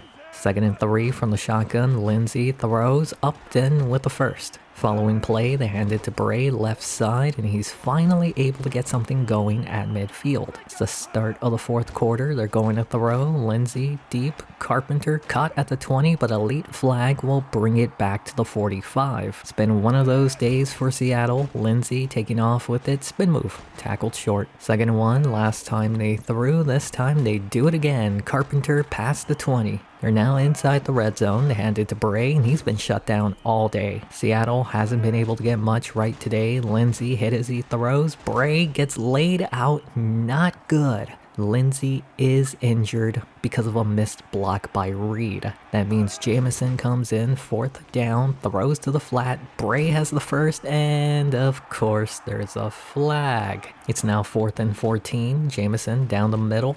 Incomplete. Philly now has possession, and it feels like the game is already over. Croyle to Teague gets the first. The defense has already given up. I think they gave up in the first half. To be honest, they're not putting up much of a fight. Philadelphia is already in field goal range. Croyle putting some touch on that, Mossling down near the 20. The drive did slow down there. Ward comes out to make it 27-0. That was the final score in the game. Seattle looked pitiful. They've been outscored 41-0 in the last 5 quarters. Looks like running it back with the same squad this year was not the answer. They don't have a lot of cap space. Did the window close this year? It's going to be an interesting offseason. Who moves on to the Super Bowl? The only team that knows how to circle the wagons.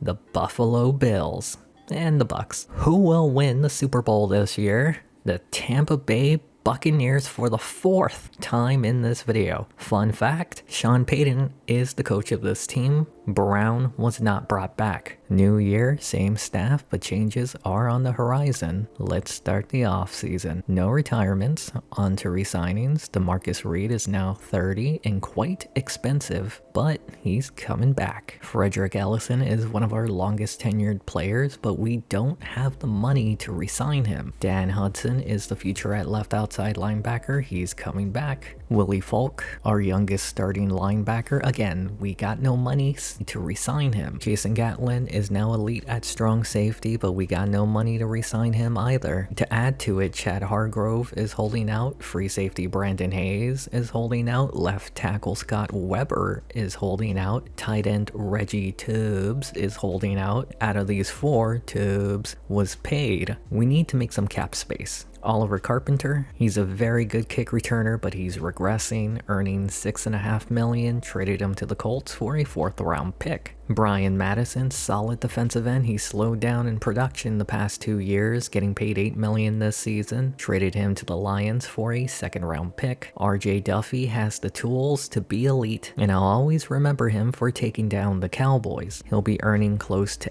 $8 million, traded him to the Bengals for their 2nd round pick. Lee Collier regressed hard. I said he was going to retire here. I need to stop guaranteeing that. It's putting me in a pickle. $13 million this year. He was willing to take half of that this season. Now that we have the money, Frederick Ellison, he's coming back. Willie Falk, barely 26 years old, he's coming back. Jason Gatlin has been a decent replacement for Palomalu, he's coming back. We still need to address the holdouts. Scott Weber, I'm going to wait. Chad Hargrove would cost $400,000 to the cap. He's getting paid. Brandon Hayes, on the older side, 32. I'll wait. Moving on to the NFL draft, we have 5 picks in the first 3 rounds. With our first pick, we selected Jorge Williams, free safety. This pick made Brandon Hayes expendable. We released him. With the Cincinnati 2nd round pick, selected a left tackle, Black. Now makes Weber expendable. We released him. With the Detroit 2nd round pick, we selected a left guard. With our original 2nd round pick, we got our Stratton on. I kind of want to say that we nailed our first 4 picks off to free agency. Ever since moving to the Madden generated draft class, free agency has kind of been boring. I skipped. Scott Weber goes to Detroit, Marcus Covington goes to San Francisco, Brandon Hayes to Buffalo. Lindsey is still under the age of 30. Bray is now in elite territory. Tsunami! Upton is back to edging elite territory. Wilkerson is our next best receiver. Tubbs. Black will be our new starting left tackle. Hargrove is elite, but King is the future. Paulson might be in his final year at center. Morton is our best lineman under 30. Collier regressed after his injury. Kiwanuka is elite, but not many years left in him. Robinson will be starting, and he's a fast boy. Latimer, our strong boy. Ellison, our quick boy. Smith is our best player. Hudson waiting to start. Falk is our youngest starting linebacker. Blake in his final year. Wheaton is the future. Sanford and Son at corner. The rookie Stratton at nickel. Another rookie Williams at free safety. Gatlin under 30. Strong safety. Stone our kicker. I forgot to re-sign Kozlowski. I thought about changing the offense to 50-50, but we're sticking with this. Now let's simulate the season. Started 0-2, bounced back with 3 straight wins, but we're getting banged up again. Boyd will be starting till Williams gets healthy. Went 5-2, number 1 offense, number 1 defense, taking on the 0-8 Philadelphia Eagles. Of course. The Eagles may have ended our season for the 2nd straight year. We fell to 6-7. We're still in the hunt, but the division was clinched by the 49ers. 1-2 straight, we're somehow out of the wildcard hunt, and we take on the team that took our spot. I'm beginning to think that each season is predetermined. Flowers is still in the league, being mediocre. It comes down to the final week for both these teams as if the season was predetermined, but mostly because of a meltdown by Seattle. At 5-2, an embarrassing loss to a winless Philadelphia team caused them to go on a 1-4 run, and they're fighting to keep their head above water. They'll be taking on the other team that can take the final wildcard spot. It so happens to be led by Seattle's former quarterback, Flowers. Can he make Seattle regret letting him go, or will Lindsey show that he was the right choice 7 years later? Let's find out. We start this one in the 2nd quarter. They hand it to Bray, and this drive starts with a hold. Eventually sets up a 3rd and long. Lindsey throws. Upton had a step across midfield. A play later, they keep it in the air, Lindsey with time, back to Upton at the 25.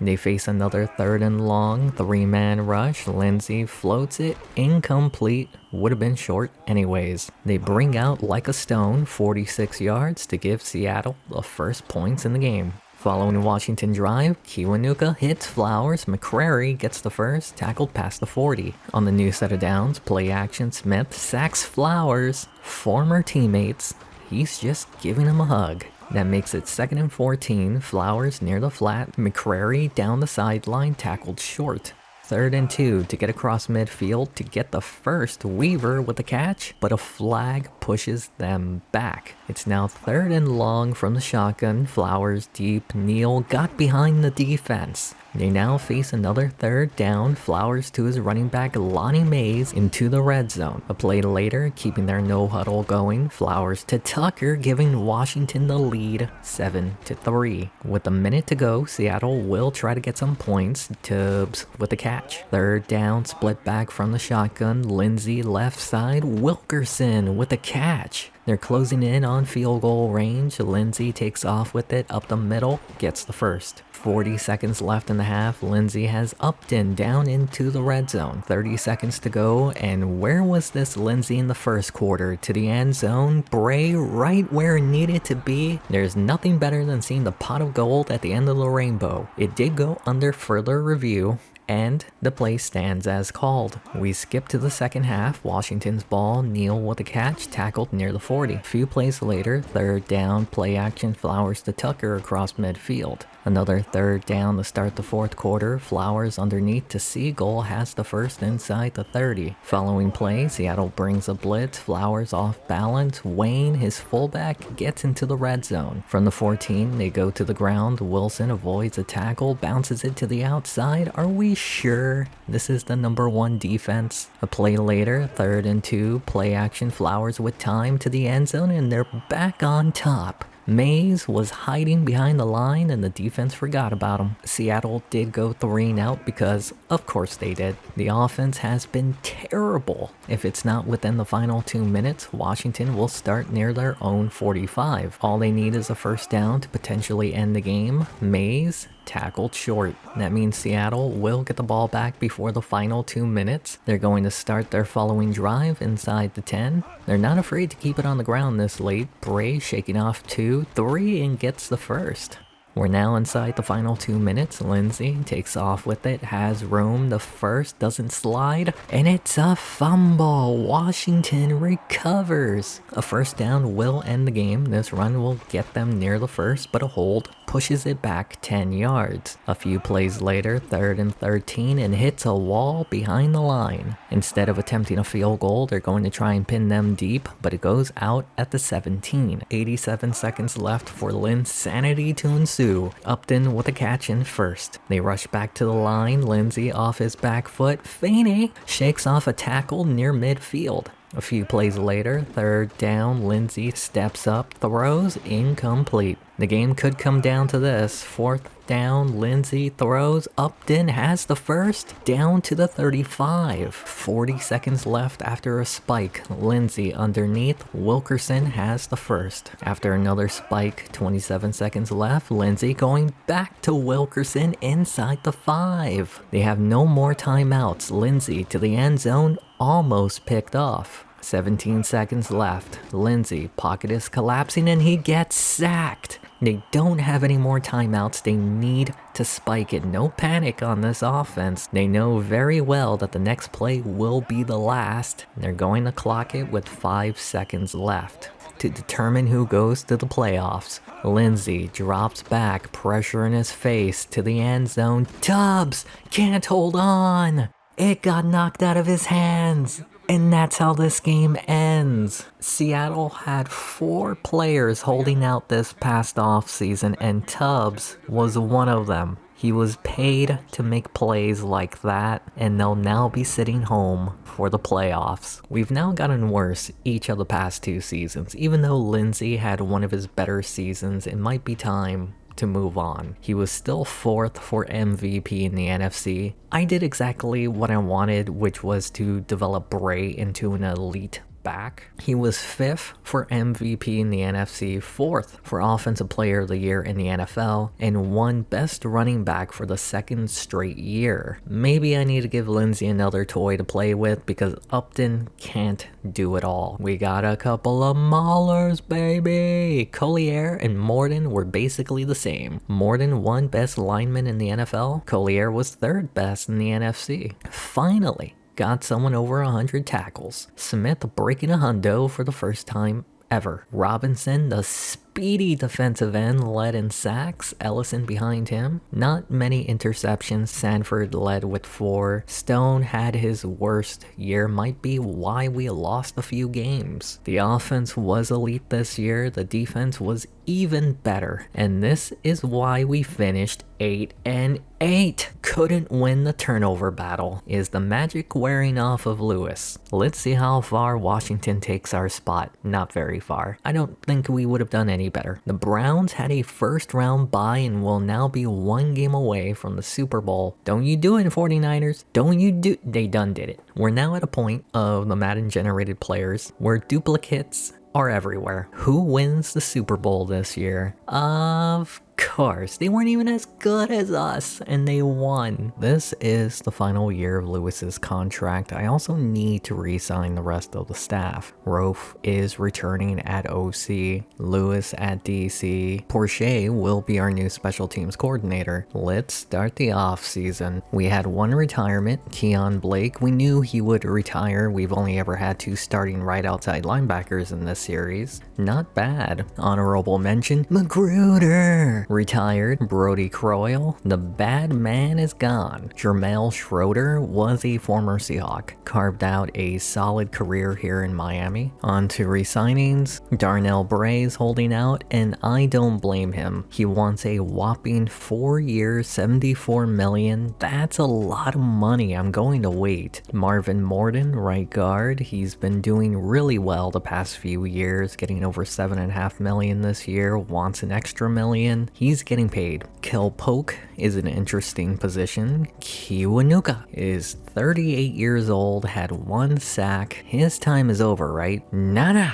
Polk, he gone. C.R. Latimer, yeah, he's holding out. He's been one of the most consistent players on this defense. He's getting paid. Rob Smith is holding out. He's in his final year in the NFL. He's twisting my nips to get more money, and he's getting it. Brooks Sanford might also be in the final year in the NFL. I remember when he was a kid being released by Washington after drafting him in the 1st round. He's retiring here. Ben Boyd, backup free safety, he gone. Mark Stone had a terrible season. He gone. Going back to Bray. I'm going to wait till after the offseason to re-sign him. Moving on to the NFL draft, we have the 18th pick. I drafted a center, Burt Hill. Why? Because Jed Paulson is 40 and can save $11 million off the free agency. I was interested in an elite receiver for Lindsay. Then I decided why not have a solid player opposite of Upton like Brandon was. Shannon Mann is our new number 2 receiver. Jed Paulson ended up going to Denver. Bray was actually cheaper after the off season, but man put us $20K in the hole. I know I could just increase the bonus money and sign him, but that'd be too easy. I extended the 38-year-old Kiwanuka, gave us just enough to re-sign Darnell Bray. Lindsay is in the middle of his career. Darnell Bray is in the middle of his career. DeMarcus Reed is in the back half of his career. Upton is in the back half of his career. Man, likely in his final year. Reggie Tubbs is in the back half of his career. Patrick Black is in the front half of his career. Chad Hargrove is in the middle of his career. Burt Hill is in the 1st year of his career. Marvin Morden in the front half of his career. Lee Collier in the back half of his career. Matthias Kiwanuka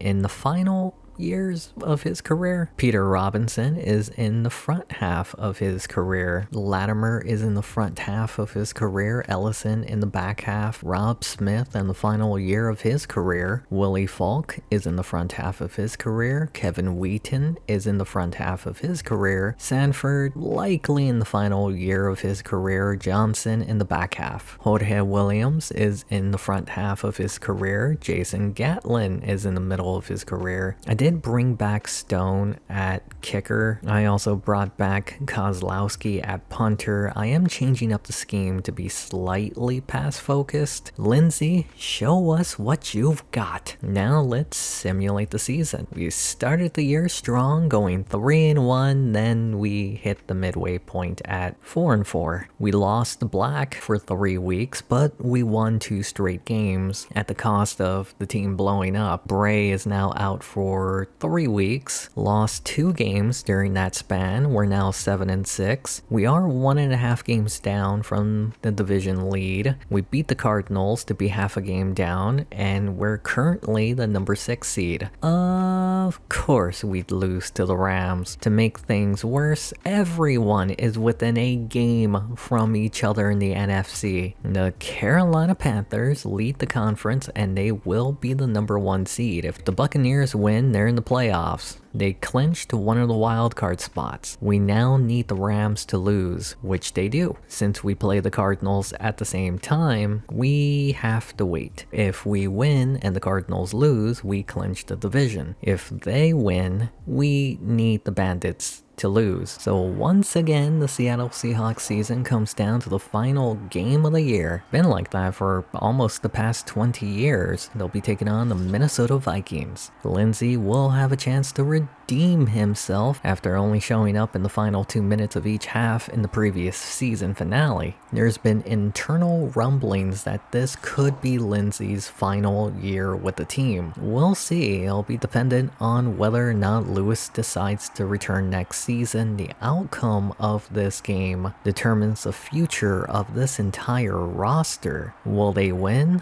or lose? Let's find out. We start on the first drive of the game, Bray with the carry, and there's already a hold. Drive gets pushed back. A play later, 2nd and long, Lindsay throws and he's picked off. Bray, the only one close enough, but misses, and the Vikings score without their offense ever seeing the field. We skip to Minnesota's first drive of the game. Brandt to Grant gets across midfield. Following play, they keep it in the air. Brandt, with all day to throw, gets rid of it. Grant past the 30. They now face a 3rd down, needing 9. Kiwanuka gets there. Brandt kind of, well, he just flopped. Here comes Brown, 47 yards to give the Vikings a 10-0 lead. Vikings have it again in the final minute of the first quarter. Latimer with the sack. Kiwanuka scoops it up. Seattle would go 3 and out, 27-yard chip shot, and he missed it. We're now in the second quarter. Seahawks ball. Lindsay with time finds man for a big play. Following play, they continue the throw to the flat. Reed wide open across midfield past the first. On the edge of field goal range, but they'd rather get closer to the sideline. Upton with the first on 3rd. They face another 3rd down. Lindsay to the flat. Randolph with a catch. Maybe a yard. Stone comes back out. Missed from 27. This from 44. And it's also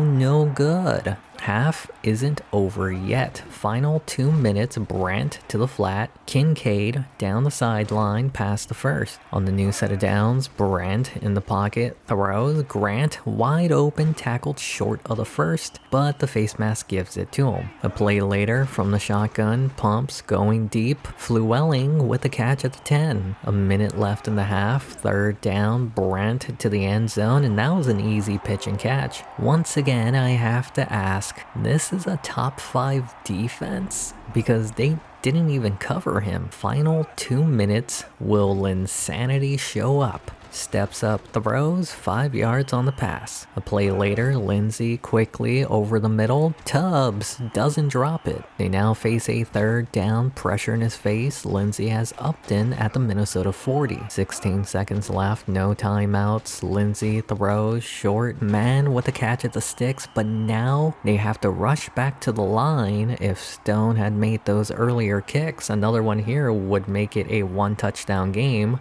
Well, they're really taking their sweet time. Man was still on the ground and the clock will run out for the half. We start the second half with Seattle still down 17-0. Bray with a catch short. They're trying to get something going on offense. Lindsey takes off with it, has the first and doesn't fumble on contact. They're right on midfield. They hand it to Bray. Neither team running much. Gain of 5. Second down, they go back to the air. Lindsey going deep. Man with a catch at the 20. They now face a third down and Tubbs allows the sack. Why they had a tight end blocking him is a head scratcher. Here comes Stone, could have potentially had 12 points, instead they barely have 3. Seattle would get the ball back later in the third, a touchdown would make it competitive again, Upton near the first. 2nd and 2, they've hardly used Bray and this pass is picked off. That'll be the second pick 6 on the day for Lindsey. Looks like they might be eliminated in the playoffs for the 2nd straight year because of Lindsey's poor play. We skip to the final 3 minutes of the game. Lindsey to Wilkerson for the first. From their own 40, Collier and Bray bump into each other. Tubbs with a gain of 5. Play later, third down, Lindsey throws. Upton holds on to it. On the new set of downs, they bring the blitz. Lindsey to Tubbs, gain of 6. Following play, Lindsey in the pocket has Upton near the sideline. We're now in the final 2 minutes, which means Linsanity has arrived. Right on cue, man with a touchdown to cut the lead back down to 14, but too little, too late. That was the final score in the game, and I think anyone who saw what I saw is thinking the same thing. How did they go to the Super Bowl with this man? To be fair, Bray was playing out of his mind during that playoff run. We'll see how the offseason goes. Even if we won, we would have been eliminated due to the Bandits having a tiebreaker over us. We have to move on from Lindsey, right? He had better numbers, but that's mainly due to being pass heavy this year. He did finish 2nd in the NFC for MVP, 4th in the NFC for Offensive Player of the Year, and 5th for Best Quarterback in the NFL. If Bray didn't get injured for those 3 weeks, I think we win enough games to make the playoffs. He still made it 4th for Best Running Back in the NFL. Upton and Mann tried to elevate the passing game this year, but something is holding us back. I think we found out. The offensive line allowed more sacks than usual. Marvin Morton made it 4th for Best Offensive Lineman in the NFC. We had 2 players with over 100 tackles each. Latimer is back on top with 11 sacks. Robinson behind him with 7. Smith with 6. Latimer was 2nd in the NFC for Best Defensive Lineman. Is it Tiffy time? Stratton and Johnson led with 4 interceptions. Stone was better this year kicking, but not great. This was our best offense since we had Hasselbeck. The defense wasn't bad either, just gave up points somehow. Once again, we need to stop the turnovers. We'll see if this is your final year here. Do the Bandits squander their wild card like Washington? Yes. Yes, they do. Dolphins and Browns are the only team that had more than 10 wins, and they both lost. Don't you do it, Cardinals. Don't you do it. They didn't. Can the Carolina Panthers, now the Express, win their first Super Bowl in this video? Nope. The Indianapolis Colts get their 2nd Lombardi, 1st in 10 years. We do have a vacancy at head coach. Marvin Lewis didn't get any offers. The man had 1 winning season in 8 years with Cincinnati, took 2 years off, came to Seattle during a tank year, went 11-7, then 2 rebuilding years, went to 3 straight NFC Championship games, won a Super Bowl before regressing the final 3 seasons with the team. I fully appreciate what he was able to do, but it's time we both part ways. Robert Porcher is also not returning to the team. Buffalo apparently wanted him at head coach. He hasn't been a coach in 5 years. Something I wanted to do for quite a while. Mo Lewis is getting promoted. The man started as a failed defensive coordinator, took a special teams coordinator job for 4 seasons before becoming our defensive coordinator and turned our defense into an elite squad. He's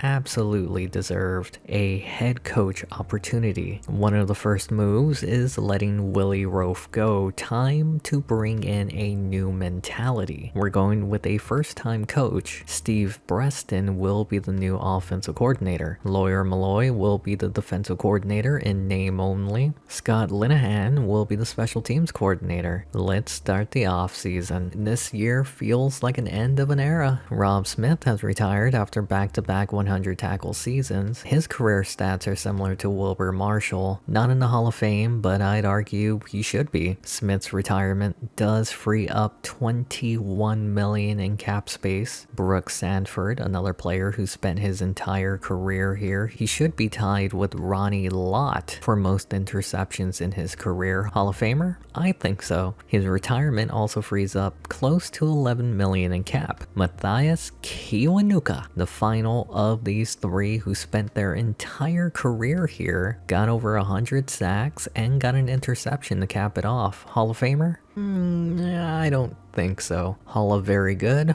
Yep. His retirement frees over $18 million in cap. Shannon Mann was an expected retirement past his prime, but brought in to help Lindsey in the passing game. He clears up $8 million in cap. Jed Paulson finished his career in Denver. He had a fantastic final year with the Broncos. Honorable mention, Corey Wingate. He was selected the same year Rob Smith was drafted. If Smith is a potential Hall of Famer, then Wingate is a first ballot. On to re-signings. DeMarcus Reed is now our best player. He has the tools to be a running back or a tight end. He doesn't produce that much offensively. He's also 32 and wants elite tight end money. He gone. Frederick Ellison is no longer elite. One of our longest tenured players, former 7th round pick, had 39 sacks in 3 years before putting up a dud. He's not overly expensive, but he gone. Doug Stevens is the next man up. He's got strength on his side. Hasn't had many opportunities to get onto the field, and if he wasn't asking for a 5-year deal, he would be back, but he gone. Willie Falk is now our best linebacker, former first-round pick from 2015, going into his 8th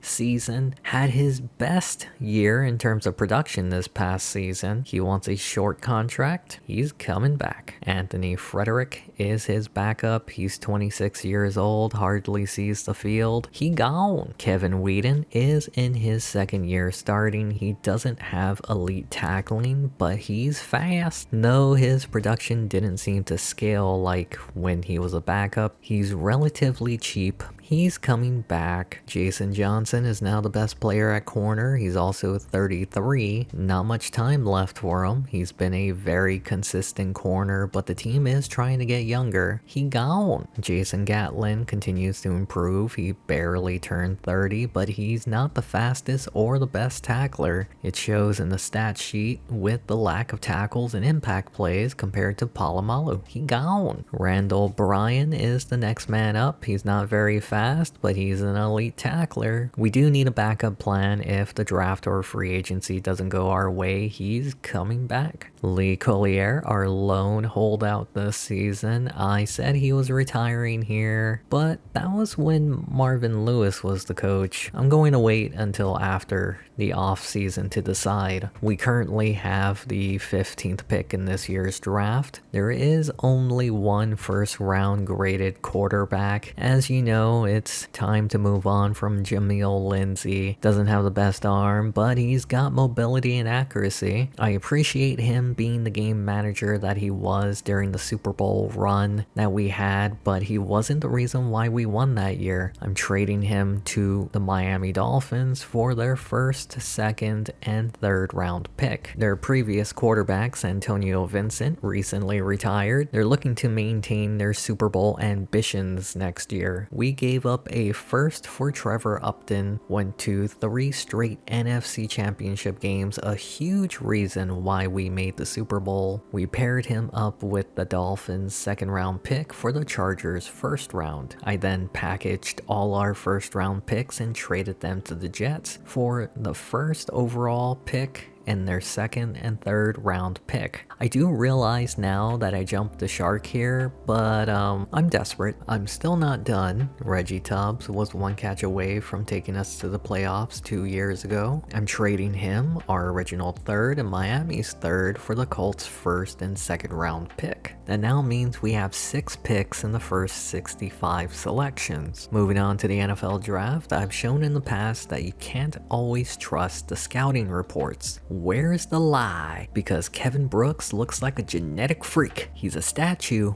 but he's a freak. The next quarterback taken was Wesley Evans, 11th overall, not as accurate, but more mobile. The third quarterback and the guy I thought about getting if I didn't trade up because he had amazing arm strength, Wayne Golston. And that's why you don't trust the report. Our late first round from the Tubbs trade was his replacement, Terrence Wicks. Our first second round, Randall Grant, will be replacing Ellison at defensive tackle. I did consider Todd Santiago, who is a better tackler and stronger, but terrible acceleration. Our original second round pick, Larry Nixon, he will be replacing Gatlin at strong safety. Our final second round pick, TJ Kendall, he'll be replacing Johnson at cornerback. Our third round pick, Tom White, will be replacing Trevor Upton at receiver. I think we nailed our first 4 picks. The corner and receivers are questionable, but they'll still get significant amount of playtime, could develop into better players by next year. Off to free agency, depth signings, that's all I did. Signed cheap young players to fill holes. DeMarcus Reed went to the Giants. Clayton Bratton is still around in New England. Jason Johnson, of course he goes to San Francisco. Jason Gatlin will join him over there. We're not going to shield Brooks for his rookie year. He's going to be thrown into the fire. Darnell Bray is going to have to carry the team on his back. Our new fullback is Cummings. What? Wilkerson is our number 1 receiver. The rookie White is the number 2. I did re-sign Carpenter, but Singletary will be starting over him. Went from Jeremy to Tubbs to Wicks. Black has not really improved at left tackle. Hargrove might be gone at the end of this year. Burt Hill looks to be a stud, but I thought the same thing about Black. Marvin Morton is the best player on the line. Lee Collier was re-signed. I forgot to show it. Omar Mitchell will be taking over Kiwanuka's spot. Robinson has a bright future on this team. Latimer is now the best player on the team. Grant will be paired up with him. Hudson spent 6 years as a backup. He's now starting.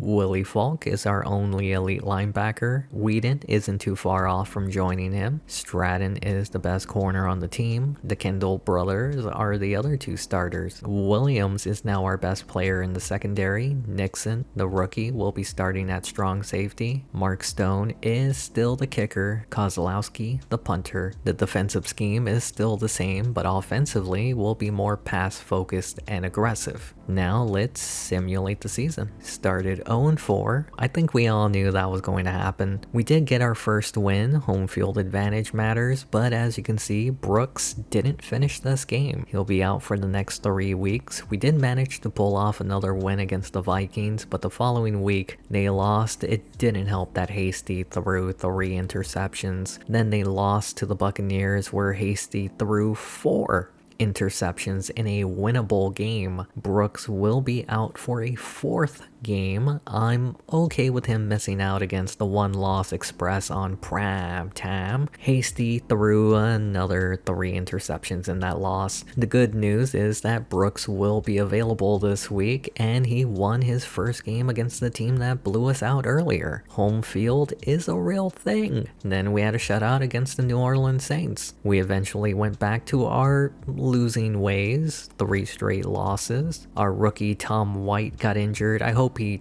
didn't throw himself into a fan. I signed a decent receiver to see if that'll help Brooks these final 2 games. We won a prime time game against the Chargers. We probably should stop winning. Currently sitting with the number 7th pick. We'd be tied for first if we lost. We have a chance to eliminate Washington from the playoffs. If we beat them and the Giants win, they could be eliminated. The season may be 1 game away from being over for Seattle. We can at least get an opportunity to see if any of these players on the current roster will make it to the team next year. They'll also get an opportunity to potentially eliminate Washington from the playoffs. Do they get their revenge? Let's find out. We start this one on the first drive of the game. Washington's ball, Flowers to McCrary, gain of 7. Whedon on the tackle. 3rd and 2, they run a draw. Robinson can't wrap up Mays, gives up the first. On the new set of downs, they keep it on the ground. Mays avoids Robinson again, gain of 9. A play later, 3rd and 1, they're going to throw to the sideline and it's picked off by Stratton. He's not the fastest, but he knows ball. Chased down at the 22. After the turnover, they give it to Bray, left side, falls forward for the first. From the 12-yard line, they're going to throw. Brooks, Blankenship, and that looks like a face mask. Right you are, Ken. Puts it at the 3. Following play, they hand it to Bray. He dives in.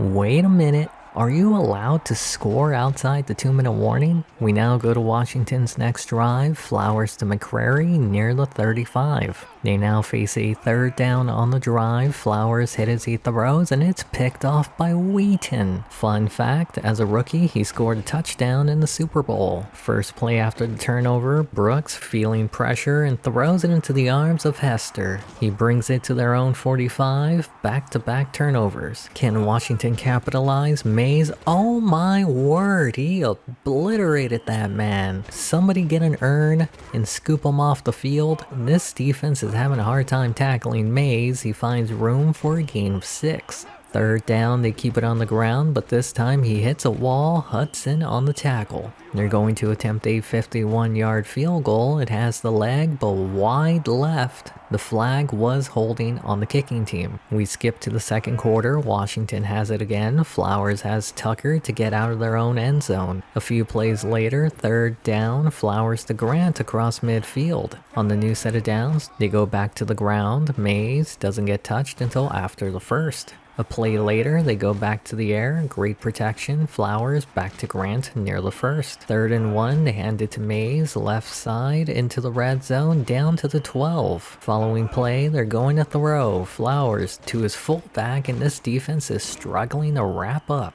They're now down to the 2. Mays tackled behind the line. They didn't struggle with a wrap up on that one, prevented the first. It's 3rd and 3, they keep it in the air. Flowers, McCrary, easy pitch and catch. The secondary has struggled to cover this tight end. Just over 2 minutes left in the game. Bray left side finds room, gain of 7. We're now at the 2-minute warning. Brooks with a laser to Singletary pushed out at the 41. They face a 3rd down, empty back set. Brooks to Wicks at the Washington 41. They're in a no huddle. Brooks quick pass to Cummings past the 1st. Less than a minute to go in the half. 3rd down, Brooks with time has Singletary at the 2. Following play, Brooks with a piss missile to Wilkerson, giving them the lead before the half. We start the 2nd half with Seattle. Brooks with a laser to his favorite target, Singletary. Following play, they go to Bray up the middle, gain of 8 on the carry. A play later, 3rd and 2, pitch, Bray past the 1st across midfield.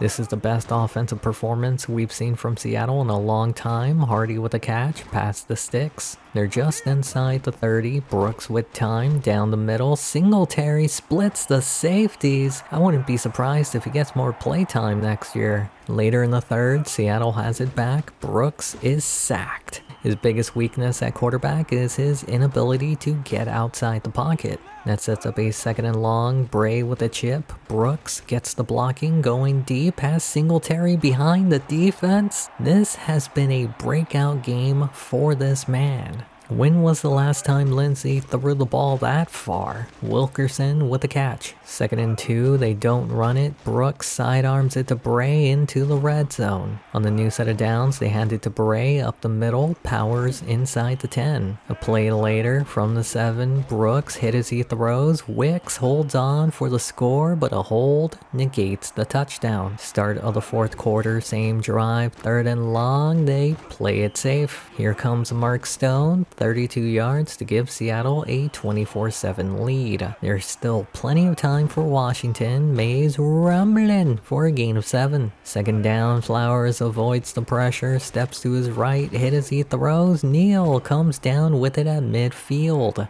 They face a 3rd down on the drive. Kendall gets there quicker than a hiccup for a sack. 4th and 14, they need to convert. Flowers standing tall, floats it. Tucker snatches it out of the air for the 1st. Face mask adds 5 more. They face another 3rd down, needing 11. Flowers to the end zone, almost picked off. This defense has always been very good under Mo Lewis. Flowers to the sideline, turnover on downs. Seattle with a chance to demoralize Washington. Wicks with a catch in 1st. The fumble was overturned, rolled down by contact. They're near the 40, handing it to Bray. He says, "Get out of my way." Vintage eater of worlds. Closing in on midfield, Bray gets them into Washington territory. 2nd down, Cummings erupts up the middle for the 1st. A play later, 2nd down, Bray left side, gain of 8 on the carry. We're now at the 2-minute warning, keeping it on the ground. Bray can't get the 1st. Here comes like a stone, 47 yards, has the distance, and it hits the left goal post. No good. I'm surprised he's still employed by Seattle, to be honest. The game seems to be over for Washington, but they're playing for pride. McCrary with a catch. They rush back to the line. Flowers pumps, throws. Tucker with a diving catch. Near midfield, Flowers pressure in his face. Down the middle, McCrary with a catch. Inside the 40, free rusher. Flowers to Neal into the red zone. Just over a minute remaining. Flowers to the sideline. His fullback, gain of 8 on the reception. 3rd down from the shotgun. Flowers, Grant gets it knocked out by Kendall. This could be the end of the game. Mays with a carry gets the 1st. A play later, Flowers feeling pressure, tries to run away, sacked by Latimer. 3rd and goal, Robinson with pressure, and the pass is knocked down by Kendall. This could be the final play for Washington. Flowers can't find anyone open, and the pass is broken up by Whedon. That's how this game ends. Seattle's defense may not be top 10, but they can still go. While the offense had its best performance since their Super Bowl run, which was 4 years ago. Is Brooks the future? Well, he looked like it here today. If the Giants win, Washington could be eliminated. They had one job. One job! The Giants eliminated themselves. What is this malarkey? Brooks looked good in the offense. Hasty played in 5 games and threw just as many interceptions. That should be a sign that Brooks is the guy, right? Lindsey ended up getting injured in Miami. He's over 30. Might be a big regression coming. Flowers had the best year in his career, potentially in his final season too. Bray had his best season in his career while also staying under 300 carries. He also led in receiving yards, but Wilkerson was not the playmaker I was expecting. Singletary, on the other hand, we might have found a diamond in the rough. Tubbs had one of his better seasons in Indianapolis. Upton was 60 yards from 1,000, and he was 3rd on his own team. Collier struggled to keep the quarterback clean this year, might be why Brooks got injured. Once again, 2 players with over 100 tackles each. No one had double-digit sacks this year. Robinson led with 8, Latimer with 6. Very few interceptions, but Hudson and Nixon led with 3. Of course. Both Gatlin and Johnson had career years in San Francisco. We need to get rid of Stone like 3 seasons ago. The offense was pretty good, but couldn't get into the end zone. The defense was awful, but expected with 6 new starters. Turnovers are still a problem, but half of the interceptions was hasty. A 6-10 season on a tank year, I think we overachieved. Does Flowers finish his career in the Super Bowl? Well, he gets past the wild card. They now take on the best team in the NFC. He doesn't finish his career riding off into the sunset. Don't you do it, 49ers. Don't you? They done did it. Nobody circles the wagons like that. You couldn't have wagoned harder this one time. We're now in year 2 of the rebuild with this staff. Let's start the offseason. We had no retirements. Tyrus Vickers retired in New Orleans. He was a pretty decent starter here in Seattle, then popped off in his 3rd year with the Saints. Ralph Flowers retired in Washington. He wasn't the franchise quarterback for Seattle, but ended up carving a decent career with the 2nd team. Peter Brandon retired in Jacksonville. He was always a solid receiver, kept that consistency for the first 2 years with the Jaguars. Sean Cody retired in Atlanta. I initially let him go because I thought he was on the downward trend of his career. Oh boy, was I wrong. Randy Starks was in the same class as him. They both retired at the same time, both having phenomenal careers. Brandon Hayes retired in Buffalo. He was a guy who was never supposed to start, did a solid job, then he melted away with the Bills. After last year and now all these former players retiring, it really does feel like the end of an era. On to resignings. Brady Wilkerson is our #1 receiver. He's not fast and he doesn't have the most reliable hands. Last year was his best year in terms of production, but he wanted a 5-year deal. He's 27. He gone. Deshaun Blankenship? Right you are, Ken. He has a better skill set than Wilkerson, but in his 2 games here, he hardly did anything. He's also over 30. He gone. We have a decision to make at left guard. Chad Hargrove is a great all-around left guard. He's also 34. He's not a mauler, but he's a great protector. Zach King is built to be a mauler. He's also 10 years younger. His production hasn't been too bad when he's had to play. He's also 1/3 the price of Hargrove. He's coming back. George Williams is close to being elite. I think he has pretty good speed for a safety and a good tackler. His numbers don't wow. But I'm tired of players leaving and developing into studs. He's coming back. Moving on to the NFL draft, we have the 8th pick this year. It was a receiver, obviously. Is he great? No. Does he have the best hands on the team? Yup. 3 of the first 4 selections were receivers. Joe Jones, 4th overall, doesn't have elite speed or agility or good catching. Sean Gore, 3rd overall, might be the best receiver in this draft. And then the Cardinals were doing Cardinal things with the first pick. A pick after us, Denver selected a receiver with elite speed. The 10th pick by the Chargers was also a receiver, not as good of a catcher. I wanted to show our 2nd round pick, a corner. Our boundary is going to be slow this year. Off to free agency, I was interested in Jamal Lindsay. No, not that Lindsay. He's a pretty good receiver with elite hands. Problem is he's 30 years old asking for a 4-year contract. I moved on to Lyle Hodges, another sure-handed receiver, but he's 33. Steven Davis was one of the best receivers based on raw skill. He's 31. Looks like we might be bringing back Brady Wilkerson. Wait a minute. Rich Conley has a very good skill set. He's also 25. He wanted a 5-year contract, which is ridiculous to me. I did end up signing him along with 2 other players. Swift is nothing more than a veteran backup. Brady Wilkerson will be replacing Peter Brandon in Jacksonville, while Chad Hargrove breaks my heart and goes to Philadelphia. Since we have close to $75 million in cap, I gave Kevin Wheaton a new contract. We'll see if Brooks can stay healthy this year. Bray has maybe 3 more seasons in him. Our fullback is Cummings. What? Conley will be our #1 this year, Pryor the 2, White as the 3rd. Wicks has developed nicely. Black improved from his previous year. King better roll at left guard or else the rookie Green will take over. Burt has been a solid replacement for Paulson. Morton is our only elite offensive lineman. Collier has a few more years in him. Mitchell has improved quite a bit at left end. Robinson has turned into a pretty good right end. Latimer is still elite. Grant working his way there. Hudson is in his second year as a starter. Willie Falk is our best linebacker. Whedon is pushing him for that moniker. Stratton and Mitchell will be working the boundary. Kendall's in the inside. Jorge Williams is edging elite territory. Nixon had a big improvement at strong safety. Stone,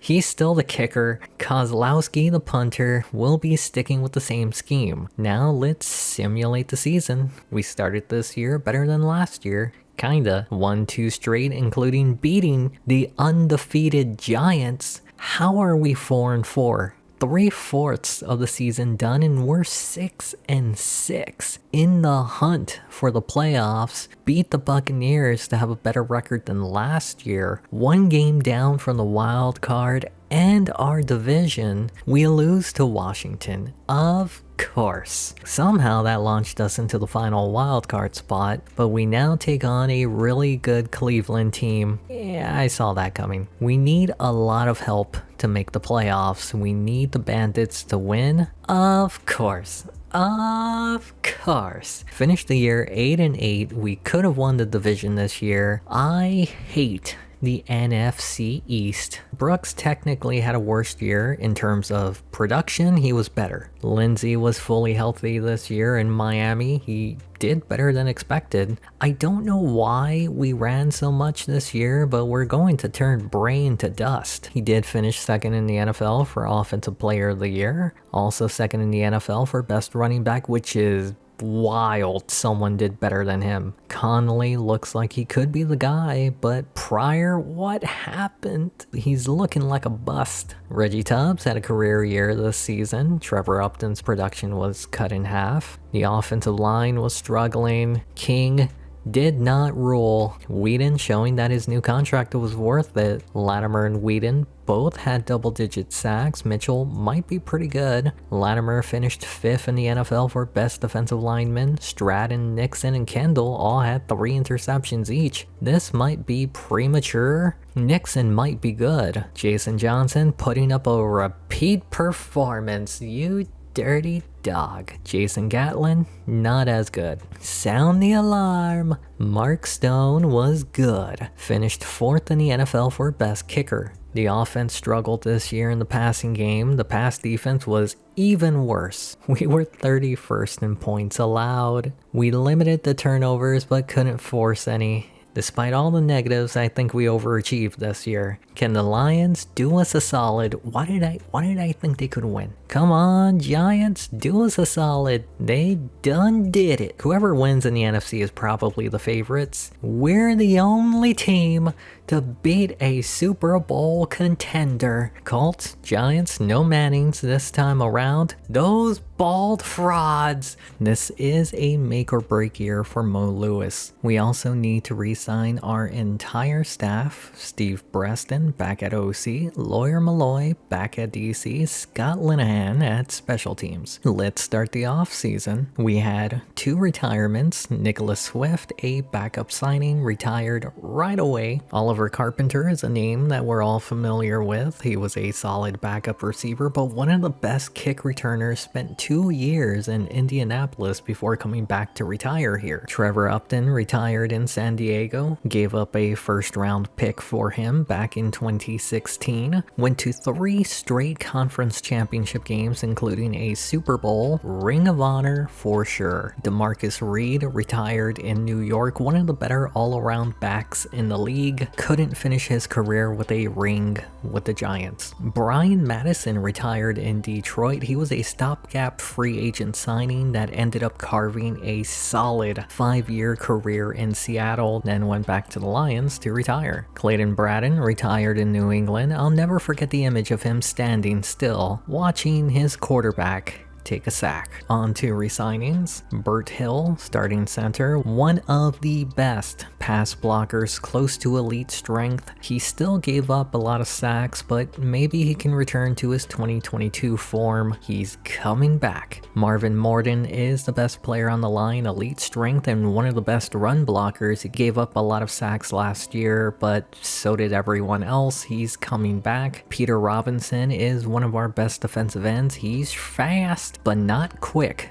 Good enough tackler. He's been progressively getting worse each season, but he's coming back. Dan Hudson is developing slowly. He's fast, but he's by far our worst tackler. He did have 5 sacks this past season, wants a 3-year deal. He's coming back. Willie Falk is our best linebacker. He's 30 years old, and we know they play past 36. It's also a no-brainer. He's coming back. Brock Hedgel is a backup outside linebacker. He's a solid backup, but he's 26, prime age for regression. If he doesn't see the field, he gone. Brock Stratton is our best cornerback. He's not the fastest corner, but he has pretty good hands. He's also shown consistency the past 3 years. He's coming back. George Williams is holding out. We just re-signed him this past season and he wants a pay raise. I'll wait on him. Mark Stone.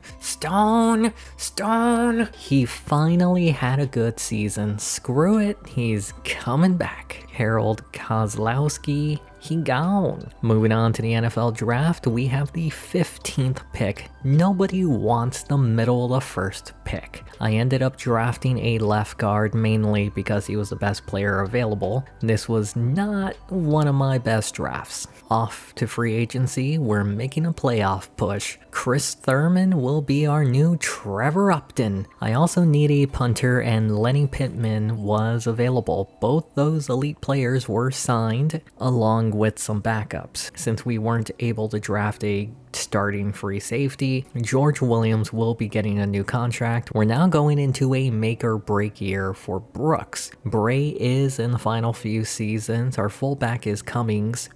Thurman is here to elevate Brooks and to give Conley, White, and Pryor, who is now 4th on the depth chart, time to develop. Wicks at tight end. Black continues to slowly improve. King will be the backup this year. Snell will start over him. Burt, a few points away from elite. Morden, our only elite offensive lineman. Collier past his prime tackle. Mitchell at left end. Robinson at right end. Latimer is our only starter on the line over 30. Grant continues to develop. Hudson, not great, but continues to get better. Willie Falk, our best linebacker. Whedon, our best linebacker under 30. Stratton is our best corner. Mitchell and Kendall are pretty equal to each other. George Williams, our elite free safety. Larry Nixon, strong safety. He's got a lot of potential. Stone, the kicker. Pittman, the punter. We are slightly changing the scheme. We're going 3 points on pass defense. Now let's simulate the season. Started 0-2.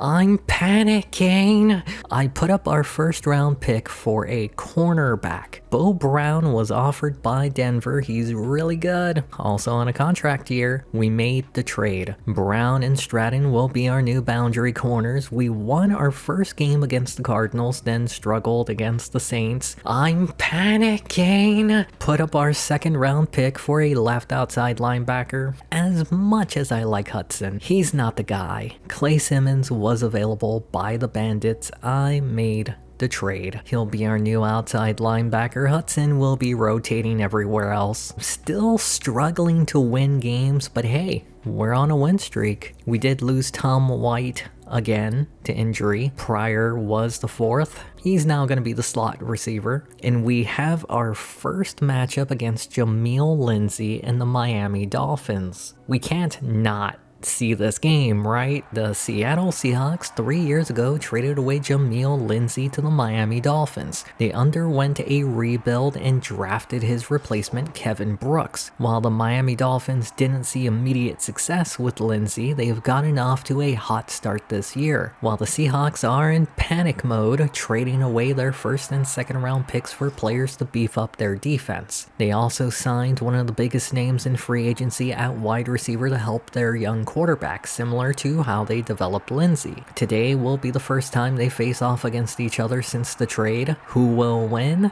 Let's find out. We start this one with a punt, and you know what that means. Carpenter is no longer the return man. Hawkins is back there to field the punt, and it's a fumble. Miami recovers. Lindsey has another chance to punish this Seattle defense with time down the middle. Paulding with a catch inside the 10. Following play, counter left side, Paulding powering through for the first score in the game. Lindsey scores first. How does Brooks respond? Play action, laser to Thurman for the first. A few plays later, third down, another laser to Wicks at midfield. A play later, Brooks in the pocket feeling pressure has Thurman at the 25, but this isn't good. Kevin Brooks is in pain. The backup Edwards is in the game. Counter right side. Bray shakes off a tackle inside the 10 to the 4. It's the start of the second quarter, same drive, and they play it safe with Brooks out. Here comes Mark Stone, who had a good season last year, and they're now on the board. Seattle has it again in the final 3 minutes of the half, off his back foot to Wicks near the first. Following play, 3rd and 1, Bray has the first and room for a gain of 9. On the new set of downs, they go back to Bray up the middle,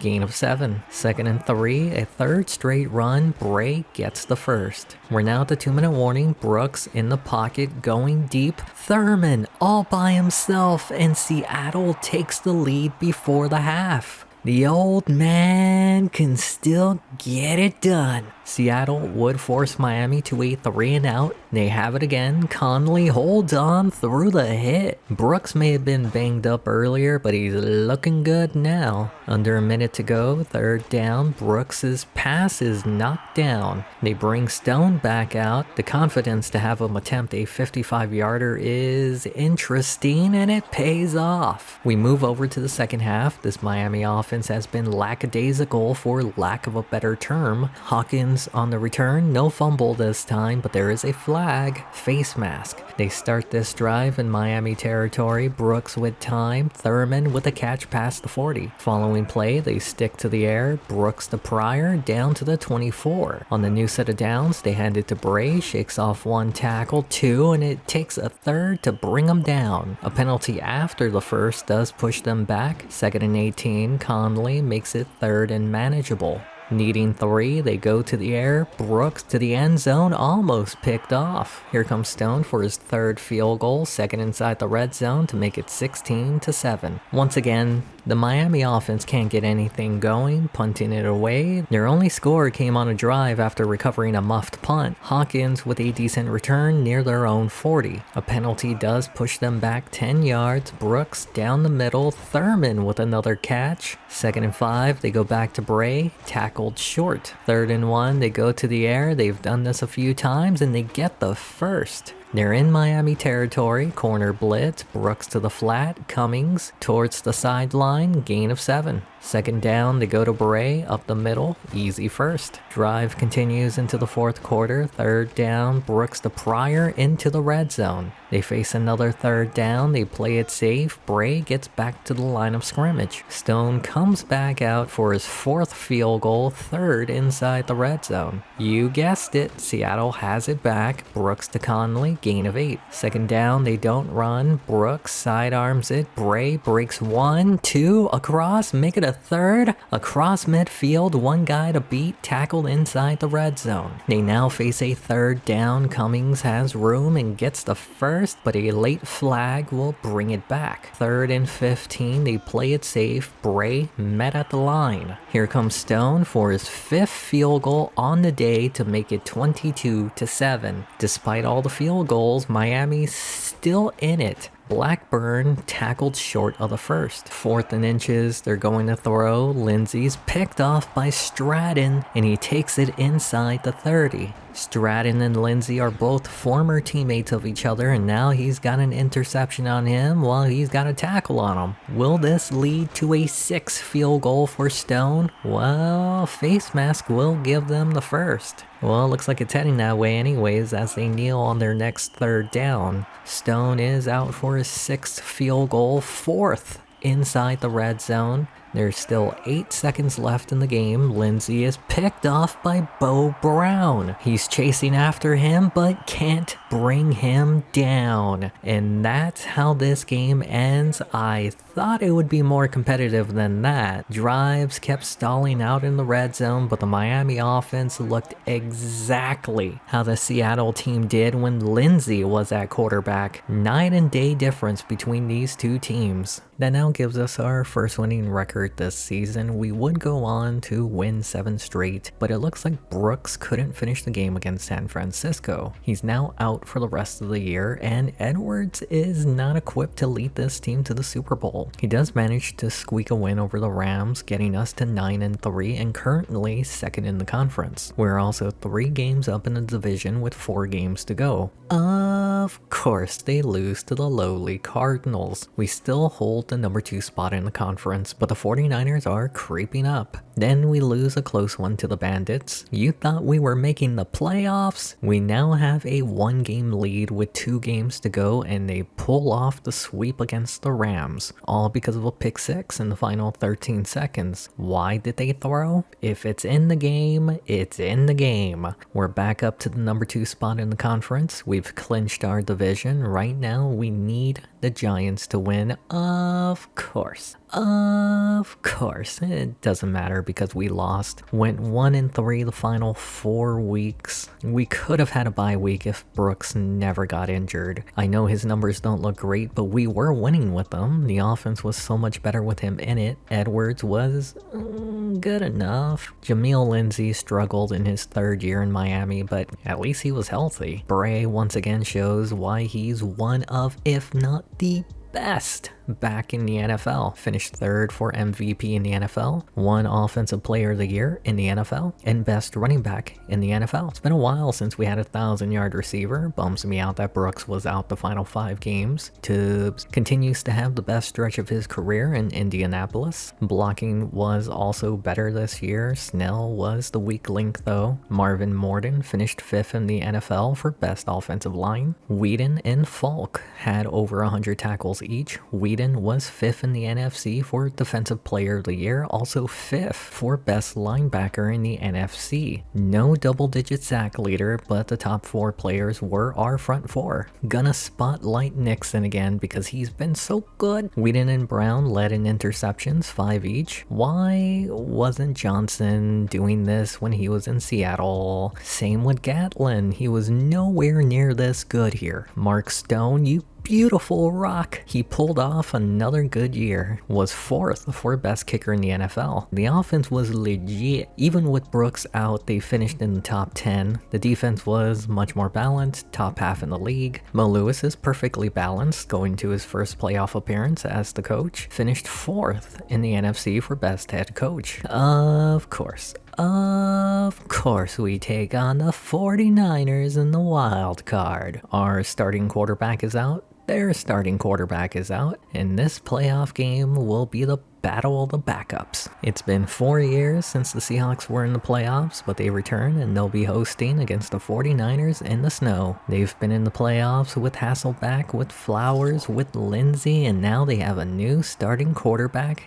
Edwards. Brooks, their franchise quarterback, has gotten injured for the 2nd time in 3 seasons, won't be available for the playoffs, took the team to an 8-3 record, stumbled to a 10-6 division title. They'll be taking on another team who is out there starting quarterback. Which backup will come out on top? Let's find out. We start this one on Seattle's first drive. Edwards throws, has a wide open Singletary. He's a playmaker. Stiff arms, has one guy to beat down to the 24. Following play, they keep it in the air. You'd think they'd run it more with their starter out, but it's working. Wicks, stiff arms inside the red zone. From the 10-yard line, another throw, and it's picked off by Wyatt. Being chased from behind, and Bray brings him down. That was close to a pick 6. Very first play after the turnover, they hand it off. Simmons on the tackle, and it's a fumble. Bo Brown scoops it up. They gave up their 1st and 2nd round picks for both these 2 players, who just gave them their first score in the game. I think those trades might have worked out. 49ers have it back. Play action, hit as he throws, caught by Lewis in double coverage. They now face a 3rd down. Pressure on Owens. has Greg, and it's a fumble. That's the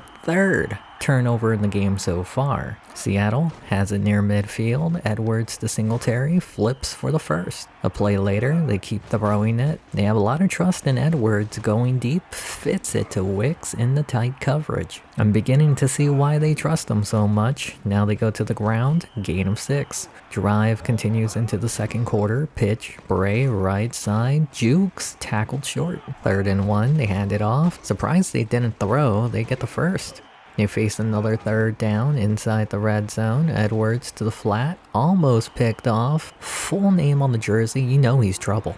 They settle for the field goal, and this was a problem in the Miami game, unable to get into the end zone in the red zone. 49ers offense hasn't been able to put much together, and that's now the 4th turnover in the game combined. A play after the interception, Edwards gives it right back. Wyatt has room to run. Bray makes the touchdown saving tackle. That's now 5 turnovers combined. 49ers are on the edge of field goal range. Owens to Vance, and it's a fumble. Make it 6 turnovers in the first half. This is exactly how everyone saw this game going. Edwards has Conley, speeds away from Johnson inside the 30, the 20, down to the 7. They now face a 3rd down pitch. Bray tackled short. Again, they can't get into the end zone, and I don't think this is a Brooks problem. We skip to the second half. Seattle up 13-0. Bray gain of 5. Following play, they go to the air. Edwards to the outside. Bray with the leaping catch in first. A few plays later, 3rd down. Edwards hit as he throws. Caught by Conley. Edwards has been making some really great throws, and there's been some great catching. White holds on through the hit, and that's what I was just talking about. Following play, they go to the ground. Bray up the middle. Tackled short. A play later, 3rd and 2, they give it to Bray, and he's rumbling down to the 1. 2nd and goal, Edwards, Wicks, and there it is. A touchdown in the red zone to make it 20-0. We skip to the second half, and the 49ers haven't been able to get anything going. Punting it away, Hawkins on the return, lots of room in front of them. Across midfield, down to the 43. A play after the return, they hand it to Bray, has room, gain of 6. 3rd and 4, Collier, not looking good or sweet. Incomplete. Here comes Stone for his 3rd field goal attempt on the day, 54 yards, and it's good. It's technically a 3-score game. Yannickone, double spin move on his feet, short of the first. 2nd and 2, they go back to Yannickone. Barely gets the first. On the new set of downs, they go back to Yannickone, showing the power, gain of 8 on the play. Needing 2, they don't run it. Owens has Lewis wide open across midfield to the 35. Drive continues into the 4th quarter, 3rd down, and they run a tight end screen, and I don't know about that one, Jim. It's now 4th down, high snap, Owens down the middle, and it's almost picked off, but turnover on downs. The game is probably out of reach anyways, but they're keeping their foot on the pedal. Bray short of the first. 3rd and inches, they continue to throw. Edwards deep, Wicks with a catch. You'd think they want to run out the clock and move on to the next round. Edwards throws, and he's picked off by Johnson. Conley chasing down to the 35. That's now 7 turnovers in this game. Owens to Freeborg, gain of 8 for 88. 3rd and 2, Seattle brings the blitz. Owens gets it to Weaver for the first. Following play, Owens running out of time, gets rid of it, make it 8 turnovers in the game. 49ers can force a 3-and-out, stopping Cummings. What? But a face mask gives them the first. All Seattle needs to do is run out the clock. Cummings, what? Gain of 6. Can Seattle end the game? They give it to Buckley, and it's a fumble. It's bouncing around on the ground, and that's now the 9th turnover in this game. Now we know why he lost the ball. 49ers with a chance to get some points. Owens to Weaver, tackled short of the first. 2nd and 2, Latimer with pressure. Owens to Lewis down the sideline. A few plays later, 3rd down, and there's the 10th turnover in the game. Sean Spears would be proud. And look who it is, Bo Brown. That's how the game would end, in a 23-0 shutout. Seattle will be moving on, and with a defense like that, do they want to risk giving Edwards more opportunities to throw next week? Keep in mind, He had 3 interceptions today. They'll now be taking on the Green Bay Bandits, who they lost to in Week 15, 17-21. They also won't get the benefit of facing a backup quarterback. 10 turnovers. 10. That's how many the 49ers and the Seahawks had in their wild card matchup last week. 4 of them were on Seattle. They still managed a shutout, but they also continue to struggle to get into the end zone, scoring only 1 touchdown on offense. Brooks is out for the playoffs. Edwards faced the Bandits late in the season, but lost 17-21. Can he get his revenge? Let's find out. Can we talk about how terrible the color scheme is for the Bandits? Teague to Carter for the first play of the game. A few plays later, 3rd down, pocket collapsing, steps up, has Salam across midfield, and it's a fumble. The snow is a turnover machine. Seattle would go 3 and out. Bandits have it back. Harris, gain of 7. 2nd down, 3-man rush. Teague underneath. Warner has room, stiff arms, has the first, and it's a fumble. He got it back. On the new set of downs, they go to the air. Great protection. Teague going deep. Kuiper comes down with it. They're back in Seattle territory. 3rd down, Teague to Solemn. No fumble, but a face mask. A few plays later, 3rd down, Teague to the flat. Redmond, the tight end, gets into the red zone, but short. Here comes Reed to attempt a 37-yard field goal to give them the first points in the game. We skip to the 2nd quarter. Bandits are punting it away. Still a low-scoring game. Hawkins back on the return. Runs around a defender, gets it to the 40, and it's a fumble. Green Bay with the recovery. That's now the 3rd fumble in the game. They take over, back in Seattle territory. Teague hit as he throws, caught for the first. Following play, high snap, Teague going deep. Kuiper snatches it out of the air, and they get the first score in the game. How does Seattle respond? Edwards in the pocket, going deep. Conley across midfield. A play later, they give it to Bray, shakes off a tackle, and there he goes. 1 guy to beat inside the 10, down to the 7. But it's coming back. It's now 3rd and long, 3-man rush. Edwards scanning the field, pumps, going deep, and it falls into the arms of a Bandit for an interception. First play after the turnover, corner blitz, not even close to getting there. Kuiper with the catch. Following play, they hand it to Harris. With a move, makes another, has the first, gets inside the red zone. After losing a few yards on 1st down, 2nd and 14, Kuiper inside the 10. We're now at the 2-minute warning, 3rd down, needing 2, and he gets it. A play later, they go back to Harris, and he's tackled short of the goal line. 3rd and a note card, pitch left side, and the spin move doesn't work.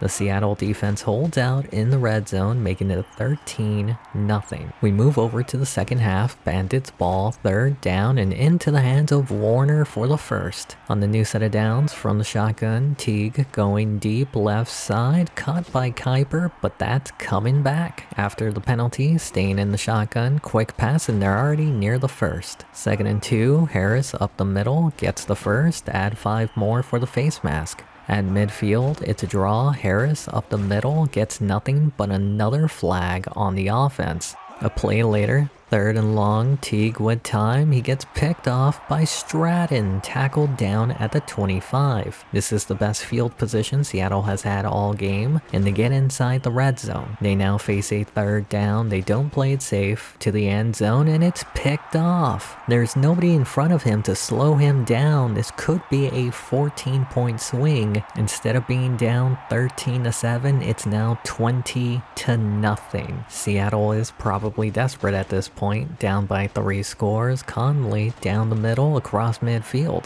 Following play, they keep it in the air. Edwards floats it, somehow gets that to White for the first. Drive continues into the 4th quarter. They've been able to move the ball well, going deep, and that's now the 2nd interception in the end zone today. With those interceptions have happened, with Brooks at quarterback, Edwards to the flat, Cummings with the catch, gain of 7. 2nd down, here comes the blitz, goes back to the flat. Bray past the first across midfield. They now face a 3rd down. Edwards with time to the sideline. White short of the first. To keep the drive alive, 4th down. Edwards has his tight end. Wicks past the first, near the 30.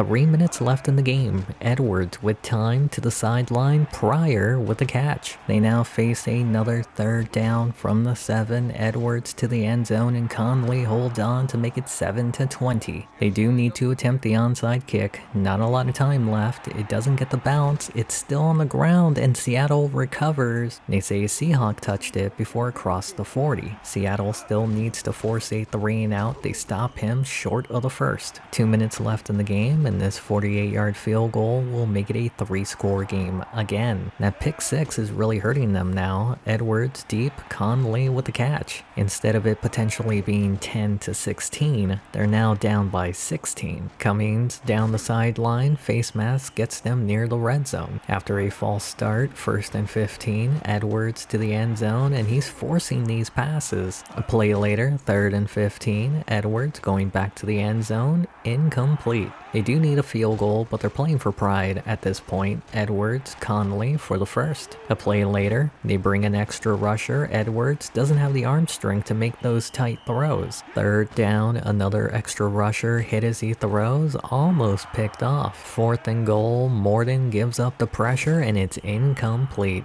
The Seahawks were able to get near the end zone multiple times, but came away with 1 touchdown and a few turnovers. The question going into next year, can Brooks stay healthy enough to play in the playoffs? They could have very well made a Super Bowl run this year. This might be the biggest what if in the series so far. 2 relocated teams face off in the conference and the formerly known as Panthers move on. This irritates me. Had Brooks stayed healthy, we could have had 2 former Seahawks facing off in the Super Bowl, especially since we beat them pretty easily. Miami won. Carson Palmer has now retired as a coach. We're deep in it, gang. We do have a head coach vacancy. Mo Lewis improved his record each year. Could have gone to the Super Bowl. He's coming back. Dare I say it, we're running it back. Just so you know, each year I do sign the best training staff. Uh-oh, looks like we're manifesting it, gang. Let's start the offseason. No retirements. Jason Johnson retired with the 49ers. I'm disappointed he was never that good with us. RJ Duffy retired in Cincinnati, had his best season, and I let him go. Am I a moron? On to resignings. Darnell Bray needs a contract. I've seldom lately announced players who'll retire here. Bray will retire here. The past 2 seasons, over 1,500 yards on the ground, over 2,000 yards from scrimmage, once on average 25 a year. That's more than what they make right now. He's coming back. Our fullback Cummings, what? I'm going to miss Cummings.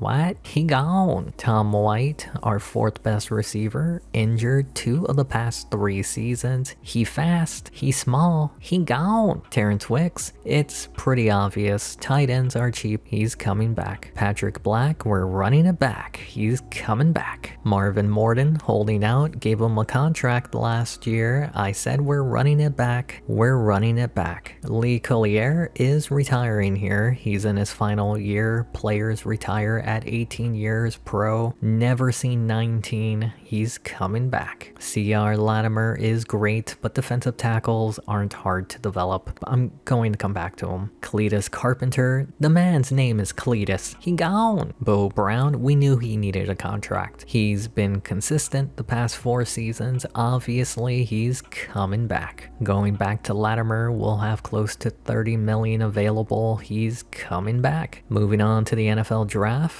We don't have our first 2 picks. They were all depth selections. Off to free agency, there were no players that interested me. I skipped. I thought about trading left guard Jarrett Green. My role, if someone is better in free agency, I can't trade him. I went to backup strong safety, Donnie Rivers. He was better than anyone available. The Chiefs could use a strong safety. I made the trade for their 3rd round pick. Then I signed his replacement. Also needed to pick up a receiver, but they all wanted a 5-year deal. I put up one of our 3rds on the trading block. Marcus Traylor, 1st round pick. The Lightning wanted to get rid of him. I made the trade. Brooks, not elite. The injury held him back a bit. Bray continues to get better with age. Pearson is a fast fullback. Thurman potentially in his final year. Conley, Pryor, and Traylor will be the new group next year. Wicks edging elite territory. Black at left tackle, Snell has already shown more than King at this point. Hill is elite at center. Morden is still our best lineman. Collier, potentially final year. Mitchell has turned into a good defensive end. Robinson has the potential to be elite. Latimer continues to be the best player on the line. Grant behind him. Simmons may have been a steal for a second round pick. Falk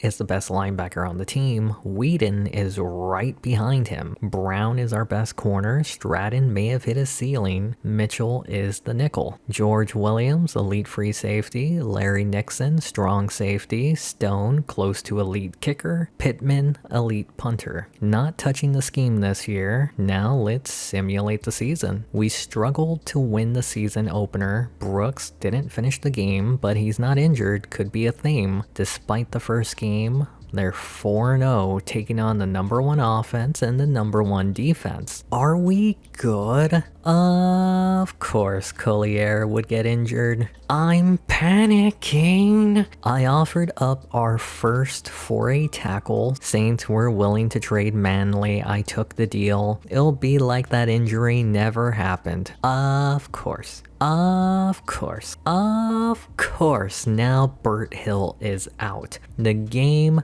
knew it was our year. We can't trade for anyone. Zach King will be the starter. Managed to go 7-1 for the first half of the year. How does a punter get injured? Signed the best available punter from free agency. You thought we were making the playoffs? We're currently number 2 in the conference with a 2-game lead in the division. Managed to beat the Rams to go 9-4. It would be nice to get a bye week. We currently have a 1-game lead. Beat the Saints to go 10-4. We are currently first in the conference and clinched the division. Pulled off our 3rd straight win. Somehow went down to number 2, but did clinch our bye week. We need the Lightning to lose. They're not gonna lose. The backups are in and they got whooped. Even if we won, it wouldn't have changed the seeding. It did get a little scary in the division. On the bright side, Birch should be ready for the playoffs. Brooks had his best season to date, but he's still not quite up there with the elites. He did get 4th for best quarterback in the NFC. Bray didn't touch the ball as much, and that's because Pearson took some of his carries. He did win MVP in the NFC, won Offensive Player of the Year in the NFC, and best running back in the NFL. Conley is turning into a number 1. Thurman took a step back. Hawkins getting too much play time. King and Manley did great replacing Hill and Collier. Morden won offensive lineman in the NFC. Manley was 5th in the NFC. Nobody had over 100 tackles this season. Simmons was worth that 2nd round pick. Latimer tied with him with 10 sacks. Simmons was 4th for MVP in the NFC, also 2nd in the NFL for Defensive Player of the Year. He did win best linebacker in the NFL. Bo Brown is the definition of consistency. Nixon had 4 interceptions that got him 4th in the NFC for best defensive back. Stone had a down year, cost us a game or 2. We had a top 5 offense with a healthy Brooks. Top 10 defense, 3rd in points allowed. We still have a problem with turnovers on offense. Mo Lewis worked his way to head coach and it's paying off. Finished 2nd in the NFC for best head coach. Who will we face from the wild card? It'll be the Express. Seahawks gave them their first loss on the season. That's the main reason why we have this bye week. We'll be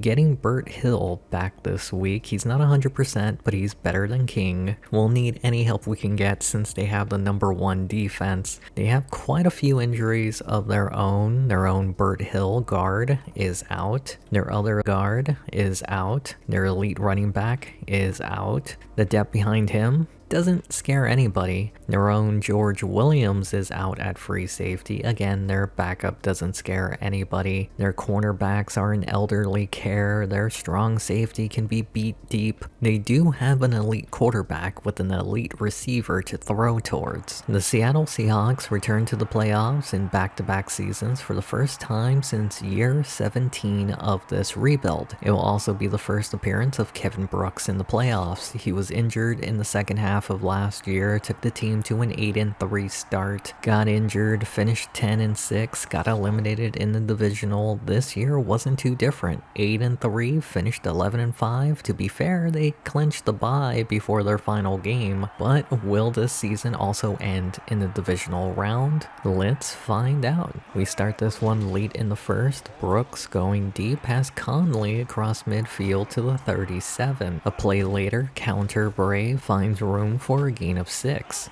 3rd and 4, pitch left side. Bray hurdles, has the first. He's not going down, pinging off of everyone at the 22. On the new set of downs, they go to the air. Brooks on a rope to Thurman. Drive continues into the second quarter. 3rd down, and the pitch doesn't work, but a face mask gets them the first. From the 7, Brooks in the pocket to the end zone, and the Wicked Wicks of the West give Seattle the first score in the game. Mexico City looking to get something going. Martin takes the carry, fighting for a gain of 7. 2nd down, Stevens in the pocket, throws. Jackson made Stratton look silly, takes it near the Seattle 35. A few plays later, 3rd down, Stevens has to get rid of it, almost picked off. The Express brings out Haston for a 53-yard kick to get him on the board. Near the final 2 minutes of the half, Seattle's ball and a face mask makes it 2nd and short. This will be the final play before the 2-minute warning. Bray gets the first. They have a new set of downs to work with. Brooks, feeling pressure, gets rid of it. Thurman with a first at midfield. Following play, deep drop back. Brooks down the middle. Conley turns on the afterburners, and he's going to take it 50 yards to make it 14-3. Seattle has it again in the final minute of the half. Brooks has Thurman, one guy to beat. He's getting a little slow. Following play, they go to the ground, and I think they're playing it safe. Gain of 7. 3rd down, play action, and there's no receivers going down the field. I don't know what the plan is here. Let your fragile quarterback take a beating?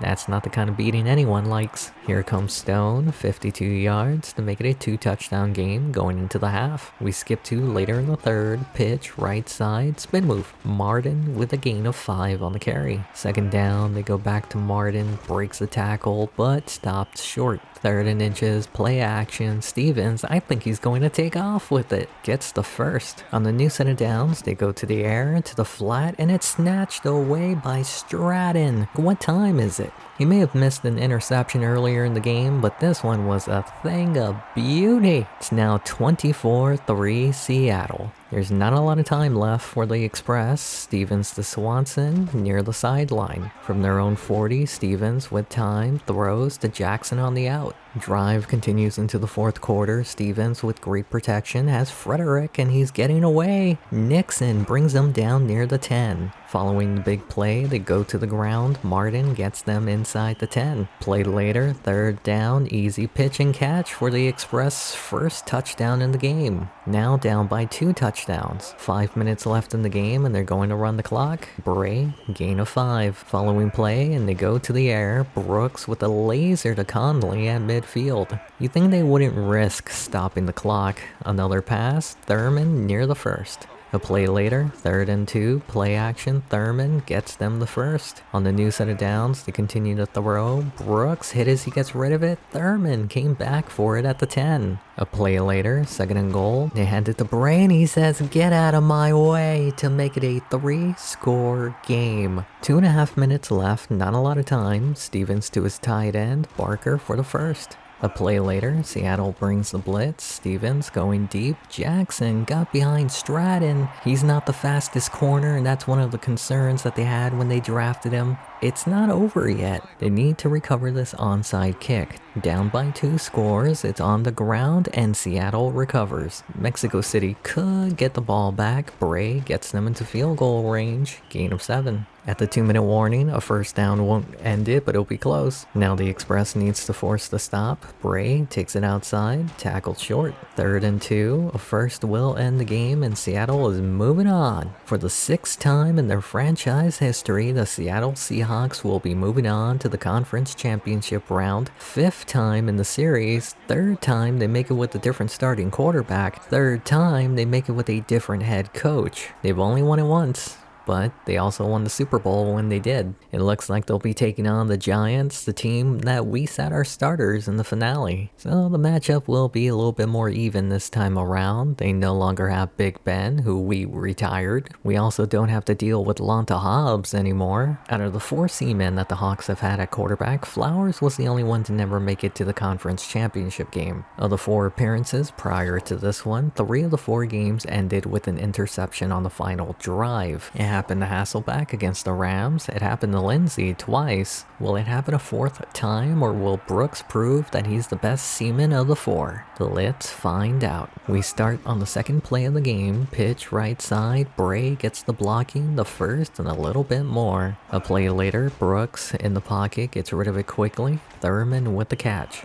3rd and long pitch, Bray has a blocker and gets the first. They're now across midfield. They drop 2 defensive tackles back. Brooks has Conley open past the sticks. Following play, they try to overload the right side. Conley holds on. A few plays later, 3rd down, Brooks with time over the middle. Conley inside the 10. Giants have struggled to slow them down. Bray, spin move, and he made 2 guys miss. The old man can still get it done. How do they respond? Counter, Kramer, right side, has room past the first down to their own 42. Following play, Curry, I've heard he's hot, throws some spice. Glover getting away inside the 20. Williams gets him at the 10. A play later, Curry in the pocket floats it. Langer ties it all up at 7. Is this gonna be a banger? Following Seattle drive, 1st and 20 after a hold. Brooks has Bray wide open across the first to their own 40. Giants have been struggling. They bring the blitz, doesn't get there. Conley turns on the afterburners. Seattle retakes the lead 14-7. New York was unable to get anything going on offense on their next drive. They'll be punting it away to start the second quarter. Hawkins has nobody around him across midfield, and it's a foul. He got it back. Seattle is right outside of field goal range. Brooks throws. Conley with a diving catch. A play later, they give it to Bray and takes it into the red zone. From the 18, 3-man rush, all day to throw, has Pearson in the end zone, and it doesn't get any more textbook than that. Once again, Giants unable to get anything going, punting it away after a 3-and-out. Hawkins back on the return, tackled near midfield. First play after the punt, Brooks over the middle, Wicks with a catch. Following play action, pressure is coming, and it's picked off. The Giants needed that. After the turnover, they hand it off. Kramer, spin move, and there he goes. They're chasing from behind, inside the 30, stiff arms, down to the 15. A play later, Seattle brings the blitz. Curry to the end zone, tipped and into the hands of Jameson, but out of bounds. We've seen Seattle get some unfortunate bounces in the past. Curry to the end zone, knocked away by Bo Body. Giants bring out the kicker, West. 34 yards to make it 10-21. There's still over 2 minutes left in the half. Bray up the middle, gain of 8. 2nd and 2, they go back to Bray, stiff arms, and has the first. A play later, linebacker comes on the blitz. Brooks to the flat. Bray with the room near the sticks. 3rd and inches, they give it to Bray, and he's been the offense on this drive. Just over a minute and a half. Brooks all day to throw, down the middle. Pryor with the catch at the 20. They now face a 3rd down on the drive. Brooks to Hawkins inside the 10. 1st and goal from the 7. Brooks to the end zone, and the Wicked Wicks of the West has his 2nd touchdown in the playoffs. Giants still have some time. They want to cut the lead before the half. Curry, if you want to be my Glover, to the 45. 18 seconds left in the half. Curry, Jameson avoids 2 Seahawks inside the 20, and they cut the lead back down to 2 scores going into the half. We'll start the 3rd quarter with a punt. Giants have been very inconsistent on offense. This kick goes out at the 45. Seattle looking to go back to a 3-score lead, all day to throw. Brooks to Hawkins has the first inside the 40 to the 35. Play later, the pocket begins to collapse and Brooks is sacked. Sets up a 3rd and 19, looking to get back into field goal range, and they do just that. Stone comes out for a 50-yard kick to make it a 2-touchdown game, and it's good. good. We skip to Seattle's next possession, still up by 2 scores, and what was that, Brooks? Sets up a 3rd and long, they bring a corner blitz, Brooks gets rid of it, Bray stiff arms, gets the first. That puts them near midfield, they continue to throw, goes back to Bray, he's been having a great game, takes it to the 35. After the big play action, Brooks, deep, Thurman inside the red zone. At the 12, they continue to throw, Brooks under pressure, Conley down to the 1. We're now at the start of the 4th quarter and Bray should be the MVP of this game. The old man can still get it done. Later in the 4th, Seattle punting it away, should give the Giants a short field to work with, and it goes out of bounds near midfield. 3 minutes to go, down by 21, down the middle, Jackson with the catch. It's not over till it's over. Curry down the middle and it's picked off. It might be over. Willie Falk with the interception. The Giants do get it back in the final 90 seconds. Curry to Jamison has room down the sideline. Williams with a tackle. That puts them near midfield. From the shotgun, Curry throws. Langer past the first to the 35. 1 minute left in the game. Playing for pride. Curry back to Langer. Gets another first to the 20. They now face a 3rd down corner blitz as Jamison inside the 10. Face mask to the 3. From the 3, Curry, deep drop to the end zone, fits that into Glover. It won't change the taste of mustard. The Giants will still lose to the Seahawks, and for only the 2nd time in this 23-year rebuild, the Seattle Seahawks will be in the Super Bowl. First time in 7 years, and Brooks is leading the way. Unfortunately, for the 2nd straight year, there won't be a Lindsey versus Brooks Super Bowl rematch. It's another AFC North team that the Seahawks will face in the Super Bowl. They'll also have an elite quarterback in potentially his final year. They have a fast running back. They have a fast receiver. They have George Williams. I wanted to show this. Lee Collier was there for the first Super Bowl. Darnell Bray was the reason why we won that Super Bowl. C.R. Latimer, 3rd player still here on the roster. Dan Hudson was a backup in that Super Bowl. Willie Falk had an interception in that Super Bowl. Mark Stone was a rookie in that Super Bowl. Marvin Morton, the 7th player still here. Finally, Kevin Wheaton had a touchdown in that Super Bowl. It's been 7 years since the Seattle Seahawks were last in the Super Bowl. Of that original roster, 8 players are still here, many of them over the age of 30 or close to retirement. The head coach, not Marvin Lewis, but Mo Lewis, was also there 7 years ago as a defensive coordinator. Maybe they would have been here last year as well if Kevin Brooks didn't get injured. Can they make history here once again and earn their 2nd Lombardi? Let's get it on. We start with a punt. That's never a good sign. The original punter Pittman is still out with an injury. This will be fielded near the Cleveland 30, brought back to the 45.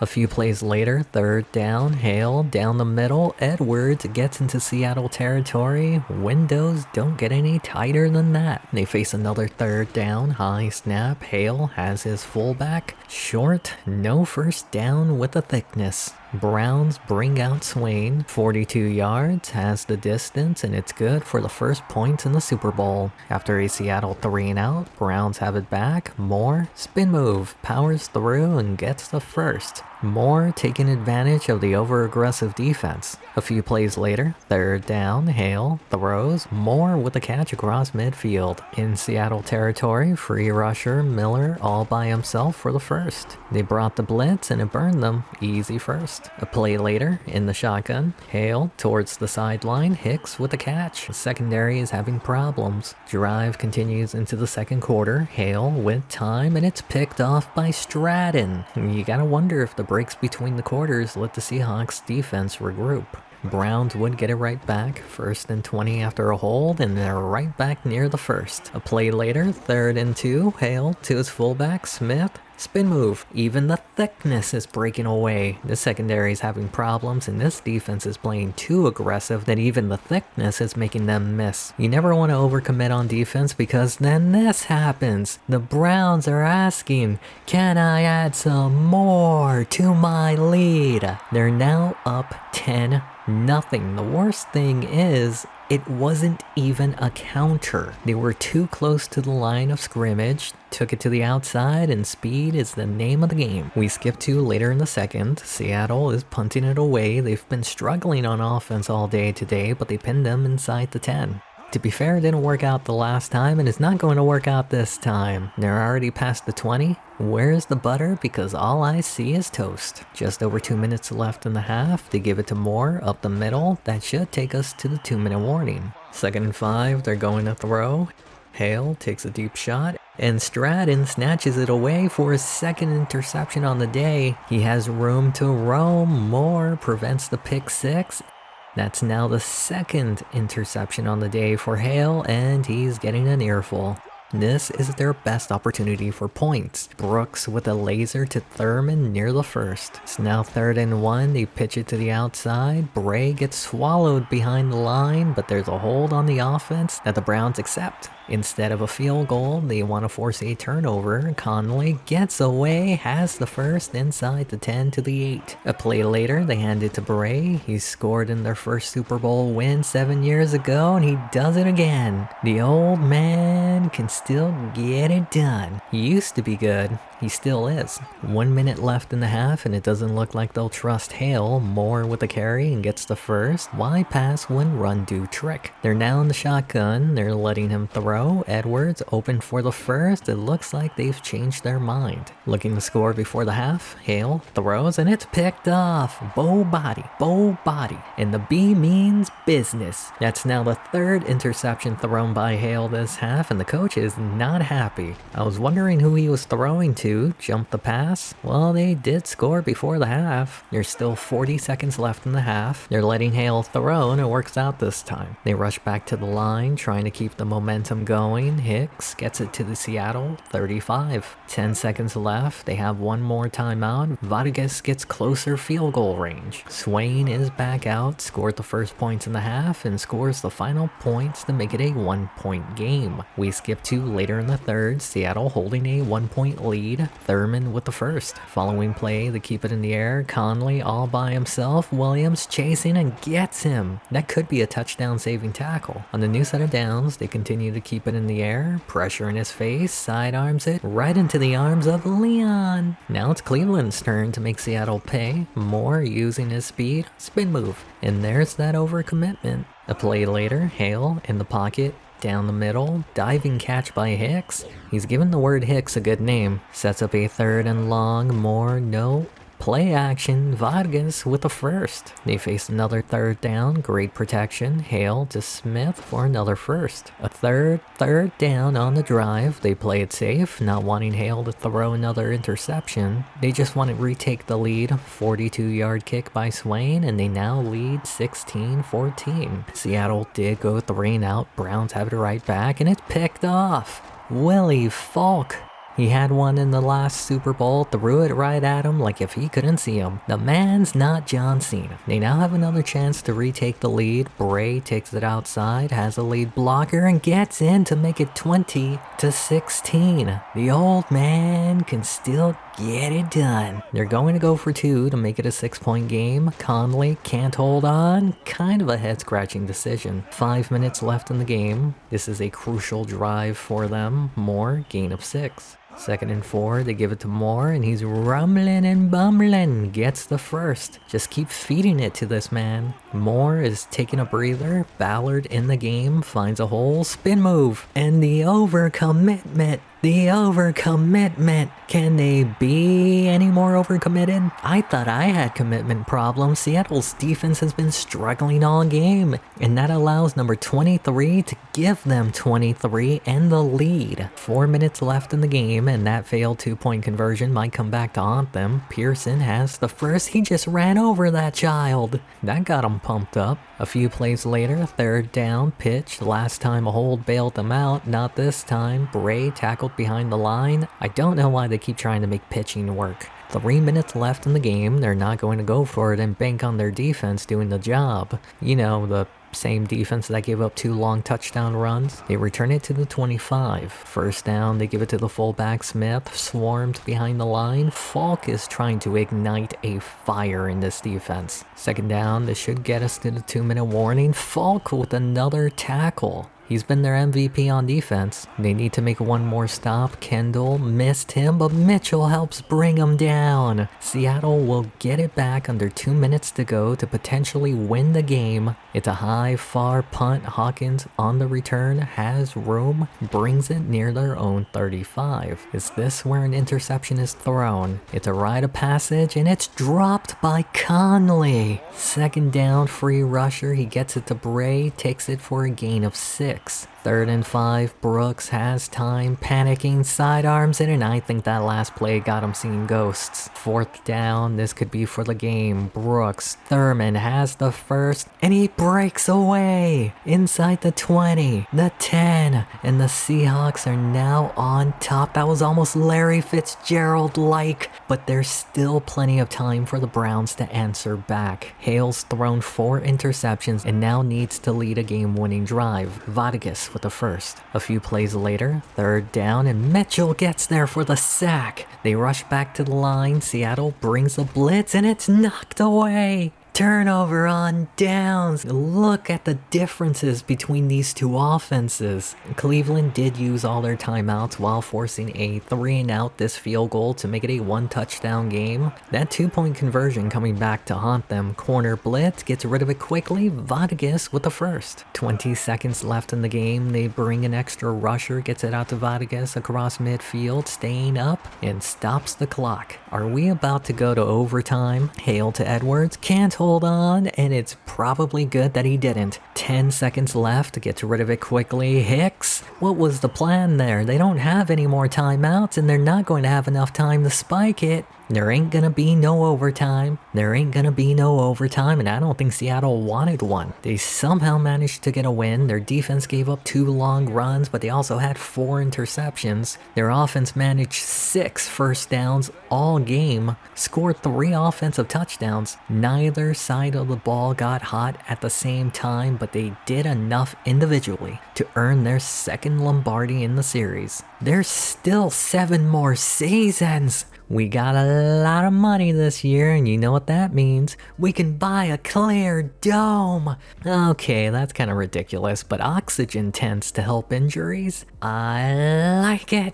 Mo Lewis is still the coach, but we need to fill out the rest of the staff. Preston had an offer from Pittsburgh, but he will return to the team. Nobody wanted Lawyer Malloy? Don't worry, baby. You can come back. Linehan was then poached by Pittsburgh. It's a promotion. I'll let him go. I ended up signing Jerry Lynn? Special teams. Let's start the offseason. Lee Collier has retired, spent the past 18 seasons with us. He'll always be looking good, looking sweet. Finished his career with 10 Pro Bowls, Hall of Very Good, maybe fame, but Ring of Honor for sure. Reggie Tubbs retired in Indianapolis, had his best stretch in his career there, even won a Super Bowl. On to re-signings. Kevin Brooks is in need of a contract. He's a lot cheaper than I thought he was going to be. He's coming back. Jared Green tried to get rid of him last year. He gone. Burt Hill was injured for most of last season. He also didn't look good in the time that he was out. He only wanted a 2-year deal. He's coming back. Omar Mitchell had 2 good seasons back to back, then went back to being mid.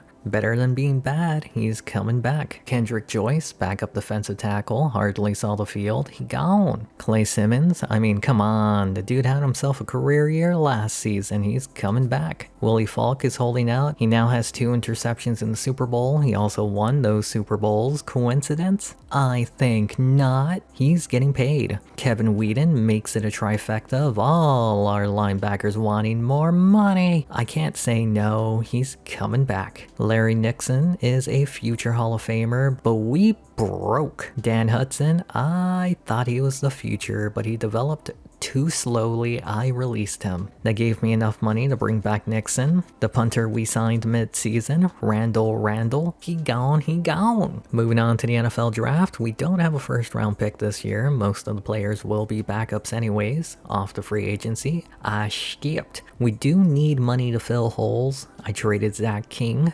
for backups. Kevin Brooks is now elite. Darnell Bray in his final year. Pearson had a glow up. Thurman in his final year. Pryor improved, but will still be behind Conley. Wicks continuing to edge this year. Black is quietly getting close to elite. Snell has become a pretty good guard. Burt Hill is injured for the first 2 weeks. His backup out for the year. A no-name will start. Morden is the longest tenured lineman. Manley traded for last year, elite right tackle. Mitchell had a sack in the Super Bowl last year. Robinson is a fast defensive end. Latimer and Grant are the starting defensive tackles. Simmons might be one of our best trades in the series. Falk got a pay raise, he better bring it this year. Whedon is now tied for the best linebacker on the team. Brown is elite, but Stratton struggles to improve much. Mitchell, solid nickel. Williams is an elite free safety. Nixon, surprised he's not elite yet. Stone, elite kicker. Pittman, no longer elite punter. The scheme's been working, no need to change it. Now let's simulate the season. What happened? We suck. The team bounced back with 3 straight wins, then lost to Philadelphia by 5 points. Stone missed 2 kicks that would have won it for us, then lost to the undefeated Express in overtime, where Stone missed another 2 kicks. They snapped a losing streak against Arizona. We suck. They have yet to beat a team with a winning record. Grant is now out for half the year. Did manage to sweep the Cardinals. Now our other defensive tackles out for the year. Latimer, we're in the midst of playoff elimination, but no money for good enough players. Putting Latimer on IR would give us $15 million back. I put him on IR, then signed McGuire to a 1-year deal. We suck. We got our first win against a team with a winning record, went back to 500 the following week. We're in the hunt for the wild card, but we've now lost our 3rd defensive lineman. Signed Gordon Gecko to replace Mitchell this year. We then lost our 2nd straight game. We're risking elimination this week, but we're back to 500, and we're 1 game down from a wildcard spot. Got a 2nd straight win to get above 500. There are 3 teams above us. We need the Giants to lose since we own the head-to-head. They won. Of course. There's no guarantee that beating the number 2 offense gets us into the playoffs. The Seattle Seahawks went 11-5 and won the Super Bowl last year. They brought back every starter and find themselves with an 8-7 record, needing help to get back into the playoffs. They lost 3 of their starting 4 defensive linemen. Their defense was top 10 last year. They're in the bottom half of this season. Their center Hill was injured to start the year, but that doesn't explain why this offense has struggled. Nothing has gone right. But once you make the playoffs, you wipe the slate clean. Can their luck turn around and sneak in? Let's find out. We start after a 3-and-out by the Lightning in the first 15 seconds. Seattle's defense doing their job. Hawkins on the return. Near the 30, past the 40. First play for Seattle. Brooks quickly to Pearson near the 1st. A play later, 3rd and inches. Bray easily gets the 1st. They face another 3rd down. Brooks on the logo. Hit as he throws. Conley somehow caught that. They face their 3rd down. Brooks to the flat. Pearson has the 1st, but a hold calls it back. 3rd and 15. Brooks throws. Pryor, one of the best hands on the team, can't hold on. Here comes Stone, 42 yards to give the Seahawks the first points in the game. On the ensuing Lightning drive, play action, Moore, Cummings. What? I didn't realize he was on this team. Michael Douglas hits Moore, Cummings with the catch near midfield. Following play, they give it to Bever and gets the 1st. In Seattle territory, Moore, clean pocket, down the middle, Lewis to the 25. A few plays later, 3rd down, pressure coming, underneath to Bever, inside the red zone, tackled near the 10. Following play, free rusher gets rid of it, Lewis down to the 1. They said he didn't get in. Bever takes it the rest of the inch to give them the lead. Skip to the 2nd quarter, Lightning's ball, and he gets sacked. But they say he was not in the end zone. I don't know about that, Jim. The Lightning would eventually have to punt from inside their own end zone. This should give Seattle a short field to work with. First play after the punt, play action, Brooks, Pryor near the 1st. A play later, 3rd and 1, Bray, I don't know what he was doing there. Stone comes back out, 52 yards to make it a 1-point game. Lightning looking to extend their lead before the half, Moore to Jordan near midfield. Following play, they keep it in the air, Moore back to Jordan in Seattle territory. We're now at the 2-minute warning, they continue to keep it in the air, Moore, Lewis, near the red zone, and it's a fumble scooped up by Nixon. Moore, the last guy to bring him down. Seattle now looking to take the lead before the half. Brooks is picked off. Bradford across midfield. Bray brings him down at 5 for the face mask. We're basically back where we were before the fumble. Moore to Gordon, gain of 5. Following play, split back set, Moore down the middle, Jordan holds on through the hit. They're now inside the red zone, Moore running out of time, Jordan down to the 7. A play later, 3rd and 2, Bever goes in untouched to make it 14-6. Before the half. There's 52 seconds left in the half. Brooks hit as he throws. Conley with the catch, and this isn't good. Brooks is hurt, and he won't be returning. The backup Agnew is in the game, and his first play, it's a fumble. Lightning recover. It did go under review, and they did say his knee was down. Seattle chose to go into the half after that. They will start the second half with the ball. They're going to throw. Agnew deep. Conley across midfield. A play later, they hand it to Bray, left side, gain of 6 on the carry. 3rd and 4, Bray up the middle, had the first, but went sideways. They're still in Stone's field goal range, 51 yards to make it 14-9. We skip 2 later in the 3rd, same score, Seattle has it back, Pearson short of the first.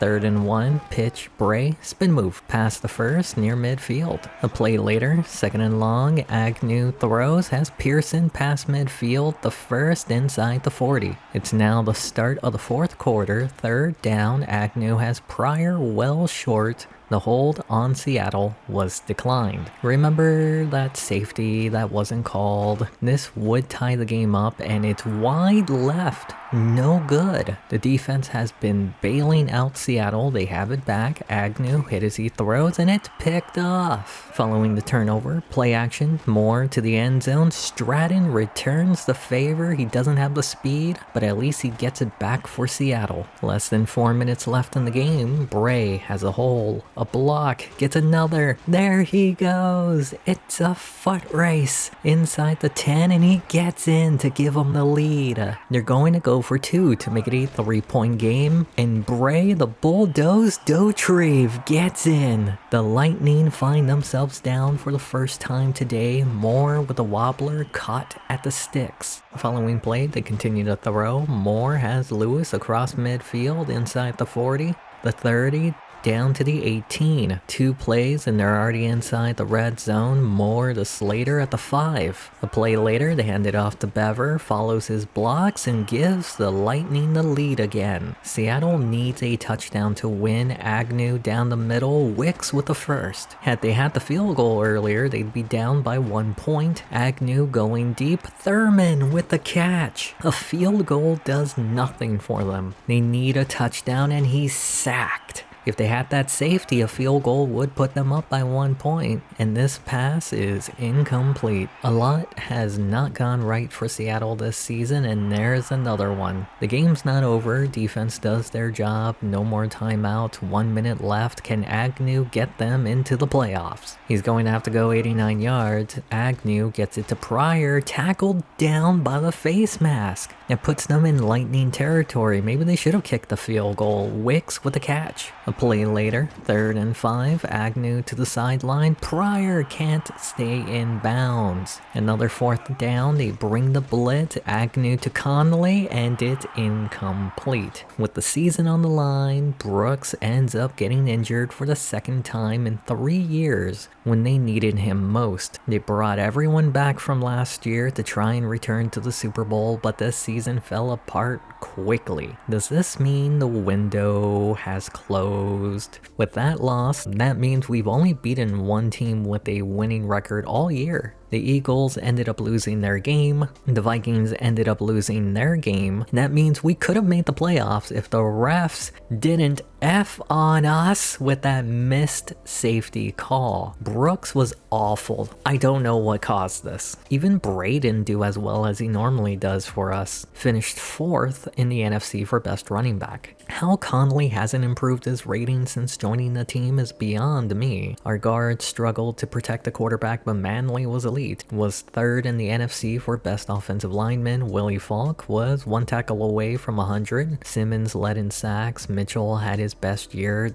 Then he got injured. Stratton may not have elite skills, but he makes plays. Stone cost us 3 games this season. Our offense was the definition of mid. The pass defense was straight up terrible. It might be time for Mo Lewis to change up his coaching staff. We'll see how far those wildcard teams go. They both made it to the divisional. The Browns won't give Lindsey a chance to ride off into the sunset. Both wildcard teams made it to the conference, and it'll be 2 relocated teams in the Super Bowl. Will the wildcard Bandits take it all the way? Nope. The Cavaliers won it thanks to Teague getting injured. I think it's time for Lewis to change things up. Breston is sticking around, but there will be a scheme change. Malloy, I know I said you can come back, but that's just something that we call pillow talk, baby. I'll give Lynn another chance. I did think about bringing back Brock Marion. I settled on Davis. Their ratings were similar, but Davis had a close to elite safety rating. Let's start the offseason. We had 2 retirements. Darnell Bray, not even a question. He's a Hall of Famer. Over 1,400 yards on the ground, over 100 rushing touchdowns, bloomed in the middle of his career and hardly slowed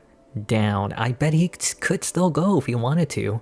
I'm gonna miss him. Chris Thurman, on the other hand, was similar to Trevor Upton, had a shorter tenure than him. I'm sure he'll be talked about in the Hall of Very Good. I'm not even sure he even makes it in our Ring of Honor, not to say that he wasn't impactful. Dion Cummings. What? Seems we're past the climax of his career. On to re-signings. Jaquan Pryor, he's now our #1 receiver based on ratings. He also continues to improve, while Conley doesn't. He's coming back. Patrick Black is holding out. I can't see a reason to not pay him. He's consistently one of our best protectors. He's getting paid. Rob Snell, starting left guard. He has struggled in 2 of 3 seasons. Could we do worse? Sure. And we're going to find out. He gone. Jaron Manley, elite right tackle. He helped us when Collier's career ended, but we're moving on to younger players. He gone. Michael Douglas was signed late last season. Has anyone seen King of California? Anyways, he gone. We have 3 defensive tackles who need a contract. C.R. Latimer was injured. He's 35. He had a serious injury. He's also the most expensive of the 3. He gone. Randall Grant, 27 years old. He can recover a lot better. I'm still trying to be realistic. He's coming back. Deron McGuire was signed mid-season when both those other players went down. He gone. Mr.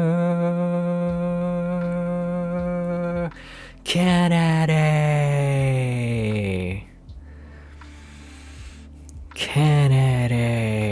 He gone. Brock Stratton is holding out. He's showed up last season leading in interceptions. Hard to not bring him back. He's getting paid. Orlando Mitchell, the nickel corner. We're putting an emphasis on pass defense this year. He's coming back. Jorge Williams, elite free safety. He's been making impact plays. We have the money. He's coming back. Mark Stone, he gone. Lenny Pittman, he gone. Moving on to the NFL draft, we have the 17th pick. Selected a defensive tackle that will start this year. The rest of the draft wasn't that bad. Off to free agency, we needed a running back. I wanted Brickley, but he wanted a 5-year deal. Nah. Lonnie Mays, a familiar name, decent hands, and carrying, wanted a 3-year deal. I ended up signing plenty of depth, along with Mays, a new punter and kicker. We're handing over the keys to Brooks. He'll no longer have the Eater of Worlds behind him. He'll have a secondary option with Pearson back there. We don't have a lot of options at wide receiver. Pryor is our #1. I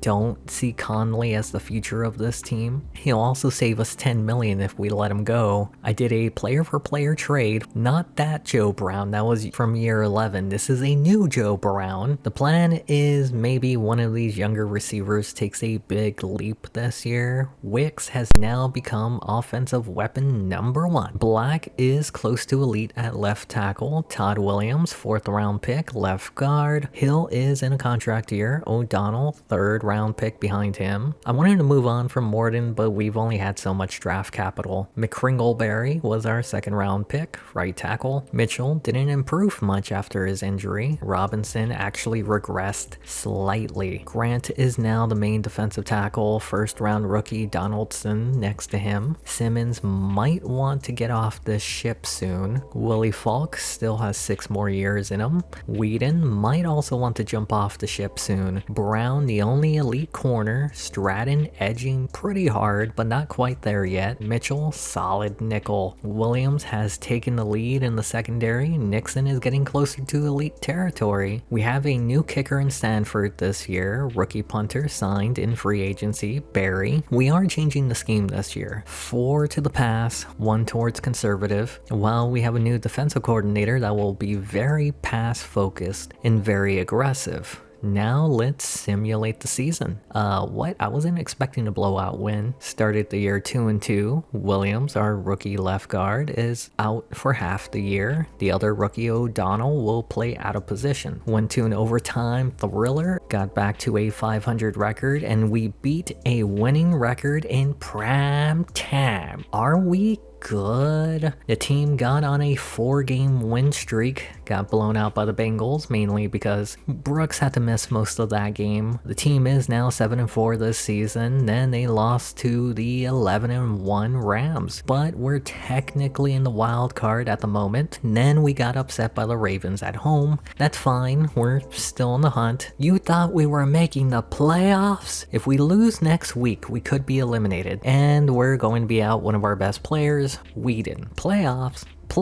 Don't talk about the playoffs. Playoffs? I just hope we can win a game. After a complete meltdown, we finished the year 8-8. No playoffs. Needed 10 wins to get in. Brooks had a way better season this year, and it was his first, throwing over 3,000 yards. If Pearson wasn't used as a second running back, Mays could have had 1,000 yards. Traylor led in receiving yards this year, but looking at the touchdowns, everyone was a target in the red zone, and I like that a lot. Morden and Hill gave up the most sacks this year. Their contracts are also up this year. Whedon had exactly 100 tackles this year. Robinson had over 10 sacks for the first time since his first year starting. The rookie Donaldson won NFC Rookie of the Year. More aggression doesn't necessarily mean more interceptions. Williams led with 5. At least our kicker was over 70% this year. With less talent on offense, I think we did a better job than last year. Defensively, why didn't we play this well last year? This should have been a 4-12 year. We overachieved this season. Jameel Lindsey is still with Miami, and his final year ends in heartbreak. Can Conley help the Jets? Turn on the afterburners. They're eliminated. Has anyone won back-to-back yet? If not, that streak continues with the Lightning winning. We have a vacancy at head coach. Mo Lewis has had back-to-back 8-8 seasons, but he's coming back. We're also bringing back Preston at OC. Let's start the offseason. We had no retirements. Worldwide Weber retired in Detroit. He was a great mauler, but got too expensive. Brady Wilkerson retired in Jacksonville. Decent depth, nothing more. Gatling Gun retired in San Francisco. Why wasn't he this good with us? Lynn's Elite retired in Miami. One of the 4 seamen that we had at quarterback. On to re-signings. Tyler Pearson, more of a running back. He's coming back. Terrence Wicks, come on. I'm thinking he's coming back. Burt Hill, he bounced back after his injury, but he has been banged up each year. He gone. Marvin Morden, our best lineman. I'm experimenting these final 5 seasons. He gone. Omar Mitchell's holding out. He's very consistent. He's getting paid. Peter Robinson had his best season ever. Looking at his history, I don't trust him. He gone. Perry Hawkins, good backup in case Falk goes down, but he gone. Kevin Wheaton is holding out. I mean, come on. He's getting paid. George Williams is holding out. We finished 8-8. Twice. Why so many holdouts? I'm gonna wait. Terrell Devine, back up to Williams, easily replaceable. He gone. Larry Nixon, he's been so good since we drafted him. He's coming back. Hugh Harris, back up to Nixon, again, easily replaceable. He gone. Moving on to the NFL draft, we have the 14th selection this year. Selected a receiver. I will develop a receiver. It will happen. The rest were backups or depth players. Off to free agency, I was interested in Corey Dillon, not that Dillon, to replace Robinson. Signed him to a 3-year deal. Brooks needs to elevate the passing game. He doesn't have Bray to rely on anymore. Pearson isn't much of a receiving back either. One of these young receivers has to develop, right? Wicks is the ultimate edger. Black is now our best lineman. Williams is still the left guard. O'Donnell will be the starting center. How important is an offensive line to the passing game? In real life, very important, but what about Madden? Mitchell is not strong or fast, but he's got heart. Corey Dillon has been in the weight room. Our defensive tackles aren't strong, but they get the job done. Simmons may want to go out on his own terms soon. Falk, I want him to retire here. Same with Whedon, I want him to retire here. Brown is still elite. Stratton is edging. Mitchell, solid nickel. I did pay Jorge Williams since I couldn't replace him. Nixon is our best safety since Palomalu. Sanford, the kicker. Barry, the punter. We're still going to be pass heavy and slightly conservative. Let's simulate the season. A rough start to the year, but only because of an overtime loss to New Orleans. Split the next 2 games, but another overtime loss. Could be 4-1 right now. 1-4 straight. Could be 8-1. Had a big injury. Black is out for the year. I'm panicking. Signed the best tackle available. Won the next 2 games. Could be 10-1. The streak is over. Got kettle prodded by the Falcons. We're currently tied with the Rams in the division. Split the next 2 games. It's real congested for the final 2 playoff spots. Of course, the team didn't eat their Wheaties. Had a rough 4 weeks, could be 11-4. Instead, it comes down to the final week. That's been the story of this entire video. If the Eagles win, they won. That makes the final week a must-win game. It feels like the past few seasons, the Seattle Seahawks have started the year strong or good enough, but then collapse in the second half of the year. It happened again this year. If they win, they can clinch the division. If they lose, there's a chance they can be eliminated from the playoffs. Will they miss the postseason for a 3rd straight year? Let's find out. We start with the Jets. 3rd down, Alexander floats it to Terry across midfield. Another 3rd down from the shotgun, Alexander throws, Mays with a catch in first. A play later, Seattle brings a blitz, the fullback sneaks out, wide open, has the first inside the 10 to the 3. They'd eventually get to the 1, quick pass, but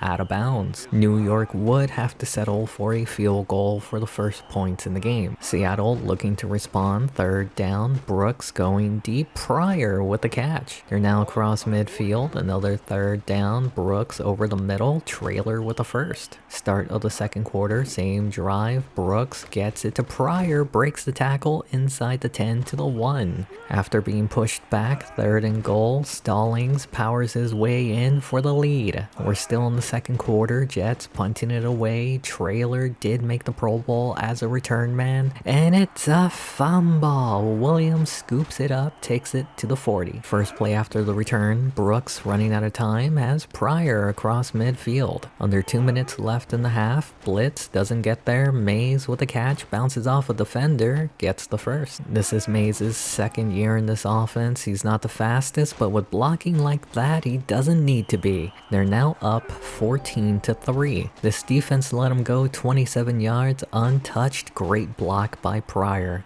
Just over a minute left in the half, Jets trying to keep it close, Jackson with the catch, and it's a fumble. Scooped up by Bo Body, and he means business. Taking it for a score. They did review it, and his ass did not hit before the ball came out. Jets now find themselves down 21-3, Mays with the catch at the 40. Trying to make it an 11-point game, Alexander has plenty of time. Law, the tight end, gets across midfield. They're now in Seattle territory. Alexander with good enough protection, deep. Jackson holds on. 17 seconds left in the half. Clean pocket. Jackson with the catch, inbounds, and they're going to let the clock run down to, you guessed it, 9 seconds. They opt to kick the field goal to make it 21-6 going into the half. We skip to the fourth quarter. Both teams have exchanged field goals. Jets punting it to Seattle. Trailer on the return. Spin move. Has a block. Spin move. And now you know why he made it to the Pro Bowl as a return specialist. They're now up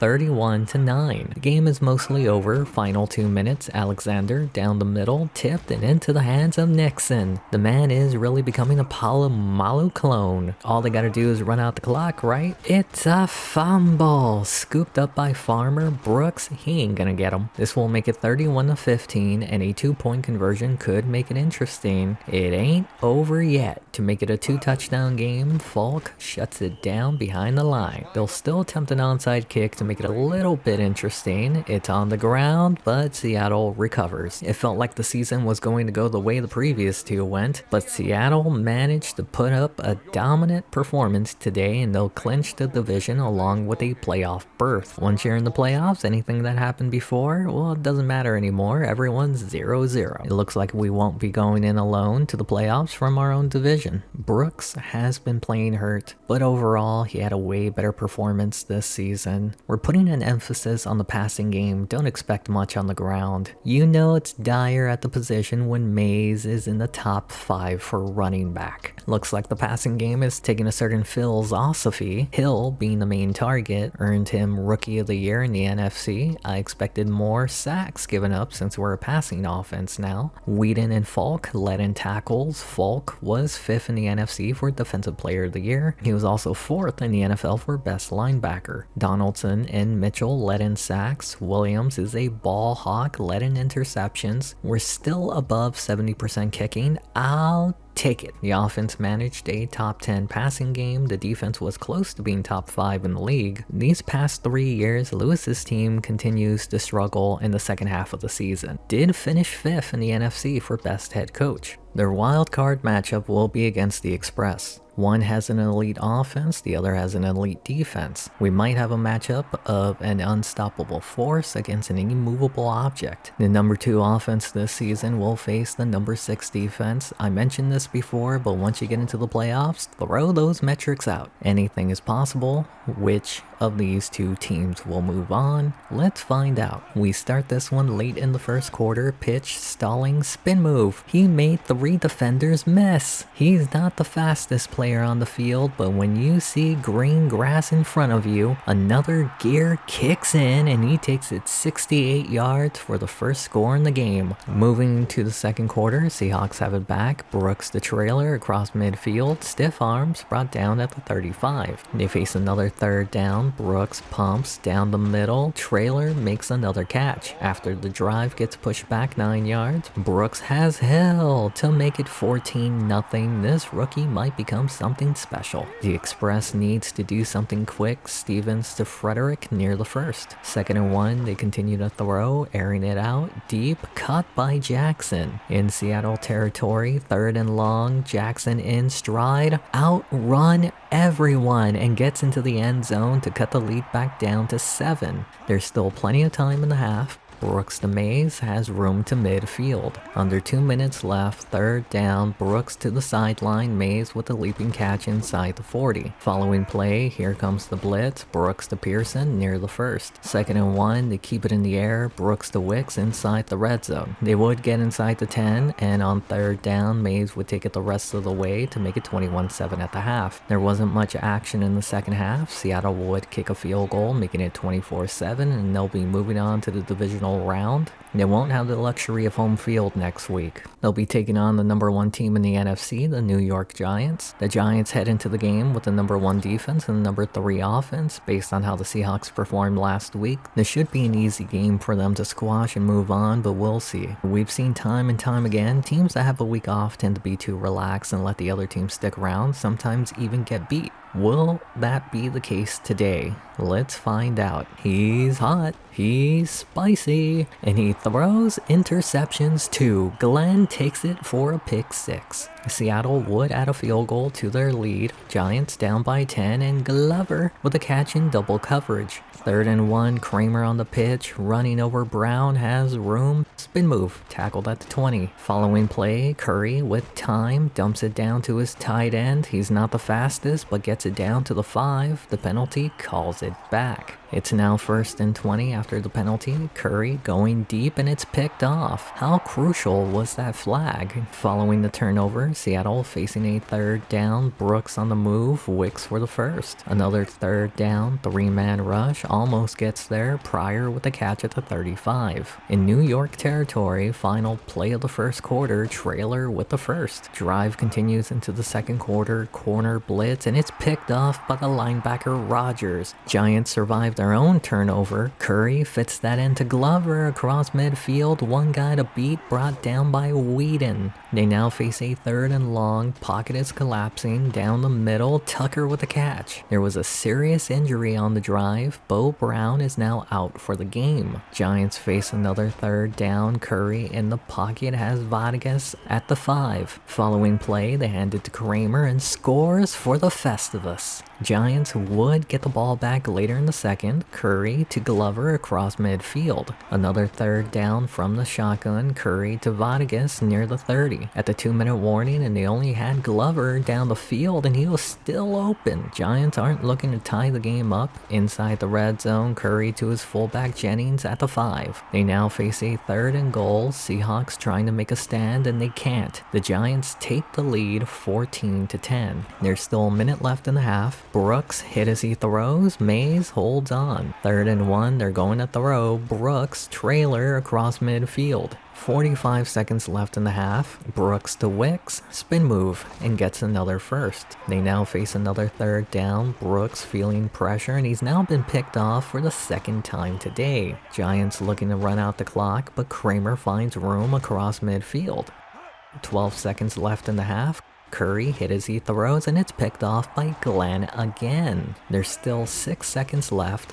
Brooks going deep, caught by trailer. They bring out Sanford, already made one kick, this one to make it a 1-point game at the half. We start with the Giants in the second half. Curry to Vargas near the 1st. 2nd and 1, they hand it off. No, do you want to be my Glover? Takes it the rest of the way to make it 21-13. He fooled the entire defense, and he's been doing this all day today. How does Seattle respond? Brooks hit as he throws. Mays with the catch. Play later, 3rd and 2, Mays right side, stiff arm, spin move, wearing that 25 proudly. They continue to keep it on the ground. Mays takes the carry near midfield. Sets up 3rd and 2, play action, Brooks to Pearson. On the new set of downs, pressured immediately, Pryor with the catch. 3rd and 1, Mays up the nope, play action, Mays spin move inside the 10 to the 7. Mays couldn't get into the end zone, but Brooks says, I got you. There are 2 points from tying it up. This to make it 21 all. Mays can't get in. Seattle would get the ball back down by 2. Brooks with a laser to trailer across midfield. A play later, Brooks in the pocket, down the middle. Conley turns on the afterburners. They're now inside the red zone. Mays left side, and be amazed as he dives in to give Seattle the lead 25-21. Did he just headbutt the ball? They are going for 2 to make it a 6-point game, and Mays falls short. This has suddenly turned into a banger. Curry has Jenkins for a 1st on 3rd. They face another 3rd down. Curry running out of time, hit as he throws. Glover gets the 1st. A play later, here comes the blitz. Curry has Vargas in Seattle territory. From inside the 40, 2-man rush, prevent defense, prevents nothing, another 1st. Near the 2-minute warning, they bring the house. Curry has Tucker inside inside the 5 to the 1. Following play, they give it to Kramer and he walks in for the rest of us. They're now up 28-25. 2 minutes left in the game. Brooks, feeling pressure, has Pryor for the first. The play later, Brooks in the pocket throws. He's got Hill. He's got Hill. And he takes it the rest of the way. This rookie is going to be something special. 90 seconds left in the game. Curry with time, Vargas in stride across midfield. They now face a third down. Curry floats it, Vargas with the catch in first. 1 minute left in the game, pockets collapsing, Jenkins with the catch inside the red zone. From the 14, Curry in the pocket throws, Vargas gets in to retake the lead in the final minute. Hold on to your butts cause it ain't over yet. Pryor with the catch. Third down, pressured immediately, Conley at midfield. All they need to do is get into field goal range, Brooks to Brown, and he takes it to the Giants' 30. They're not going to play it safe. Brooks throws and he's picked off, got tricked by the linebacker. That's how this banger of a game ends for the Seattle Seahawks. They put up a good fight against one of the best teams in the NFL, but they won't be returning to the NFC Championship game for the 6th time in this video. The Giants did make it all the way to the Super Bowl, but the Oakland Raiders shut them down. Our only vacancy on staff is DC. Davis brought our defense back to relevancy. He's coming back. Let's start the off season. We had 2 retirements. Lonnie Mays was a shocker to me. Now we have an unexpected hole to fill. On to re-signings. Marcus Traylor, our new number 1, had a solid year last season. Pro Bowler as a kick returner, but he didn't improve his rating. He gone. Thomas Lester was signed when injuries happened. He gone. Clay Simmons thought about leaving, but after making it to the divisional, he's coming back. Willie Falk, that man's gonna retire here whether he likes it or not. He's coming back. Bo Body is the only elite corner we got. He's coming back. Larry Nixon is holding out. He's Palomalu 2.0. He's getting paid. Corey Dillon, not that Dillon, is holding out. 7 sacks. Bruh, he's gonna keep holding out. Moving on to the NFL draft, we have a late pick, 26. Selected Dillon's replacement, Hester. The rest was depth as usual. Off to free agency. We need a running back, went after Watts. He agreed to come to Seattle. Brooks took a step up in protecting the ball last year. We do have a new running back in Watts. Pearson hasn't improved much. Hill is our new number 1, rightfully so. Pryor behind him, then Brown. Wicks is done edging. He's now all elite. Black's injury caused him to regress this year. Williams is turning into a decent guard. Same can be said about O'Donnell at center. Our 4th round rookie will be starting at right guard. Mayberry has turned into a decent right tackle. Mitchell is our new ultimate edger. Dillon is still holding out. Hester will start. Simmons is in his final year in the NFL. Willie Falk is in his 15th season. Kevin Whedon has a few years left in him.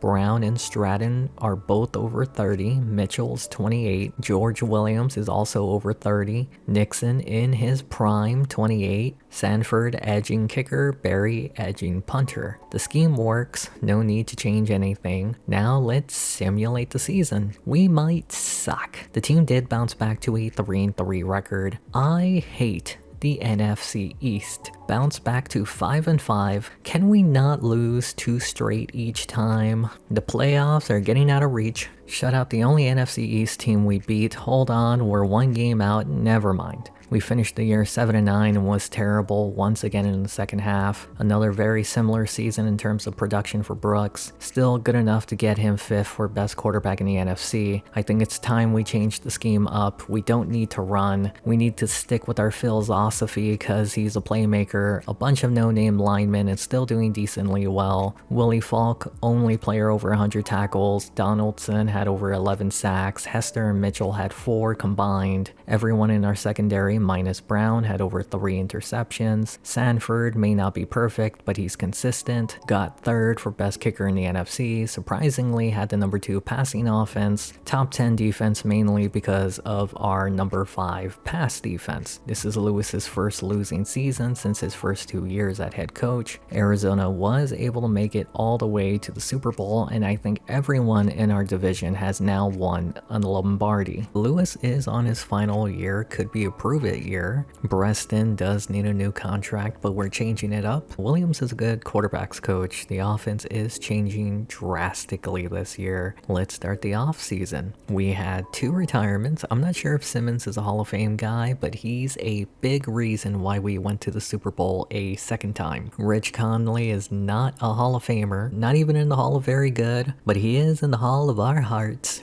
On to re-signings. Kevin Brooks. We're in our final 3 seasons. I plan to experiment a bit. He's coming back. Tyler Pearson is holding out. Why? I don't know. He did make the Pro Bowl each year. He's getting paid. Joe Brown is a decent receiver comparable to Conley. He wanted a 5-year deal. That's a no from me, dog. We have Todd Williams at left guard. He's not too pricey. He's coming back. O'Donnell continues to develop. He's also not that pricey. He's coming back. Corey Dillon, not that Dillon, is still holding out. That poor sap. He's gonna keep holding out. Sean Collins, backup defensive tackle, easily replaceable. He gone. With Simmons out, it now becomes whose house? Strickland's at left outside linebacker. Willie Falk is also holding out. I said he's retiring here, but I'm going to wait. Kevin Gaines, backup outside linebacker, easily replaceable. He gone. Sanford has given us consistency. He's coming back. Mike Berry isn't edging anymore. He's coming back. Moving on to the NFL draft, we have the 10th pick this year. Drafted a running back, Donnie Lamoth. I also drafted a quarterback with Brooks getting banged up the last few years. Off to free agency. I said we're changing up the offense. Ken Lewis is that guy. Signed him to be our true number 1. I am going to release Corey Dillon. Not that Dillon. I decided to use that money and give it to Willie Falk. Brooks is 4 points away from making the 99 club. Lamoth is injured, but we're shifting away from the ground. Pearson seems to have plateaued. Lewis is our true elite number 1 receiver, and Hill continues to develop. Wicks is now 30. Black couldn't return to his pre-injury form. Williams is closing in on the 80s. O'Donnell is now in the 80s. Kendall has turned into a decent guard. Mayberry is closing in on the next level. Mitchell is now on the wrong side of 30. We have 2 young bucks at right end. Both defensive tackles, Grant and Donaldson, are elite. Whose house? At left outside linebacker. Insane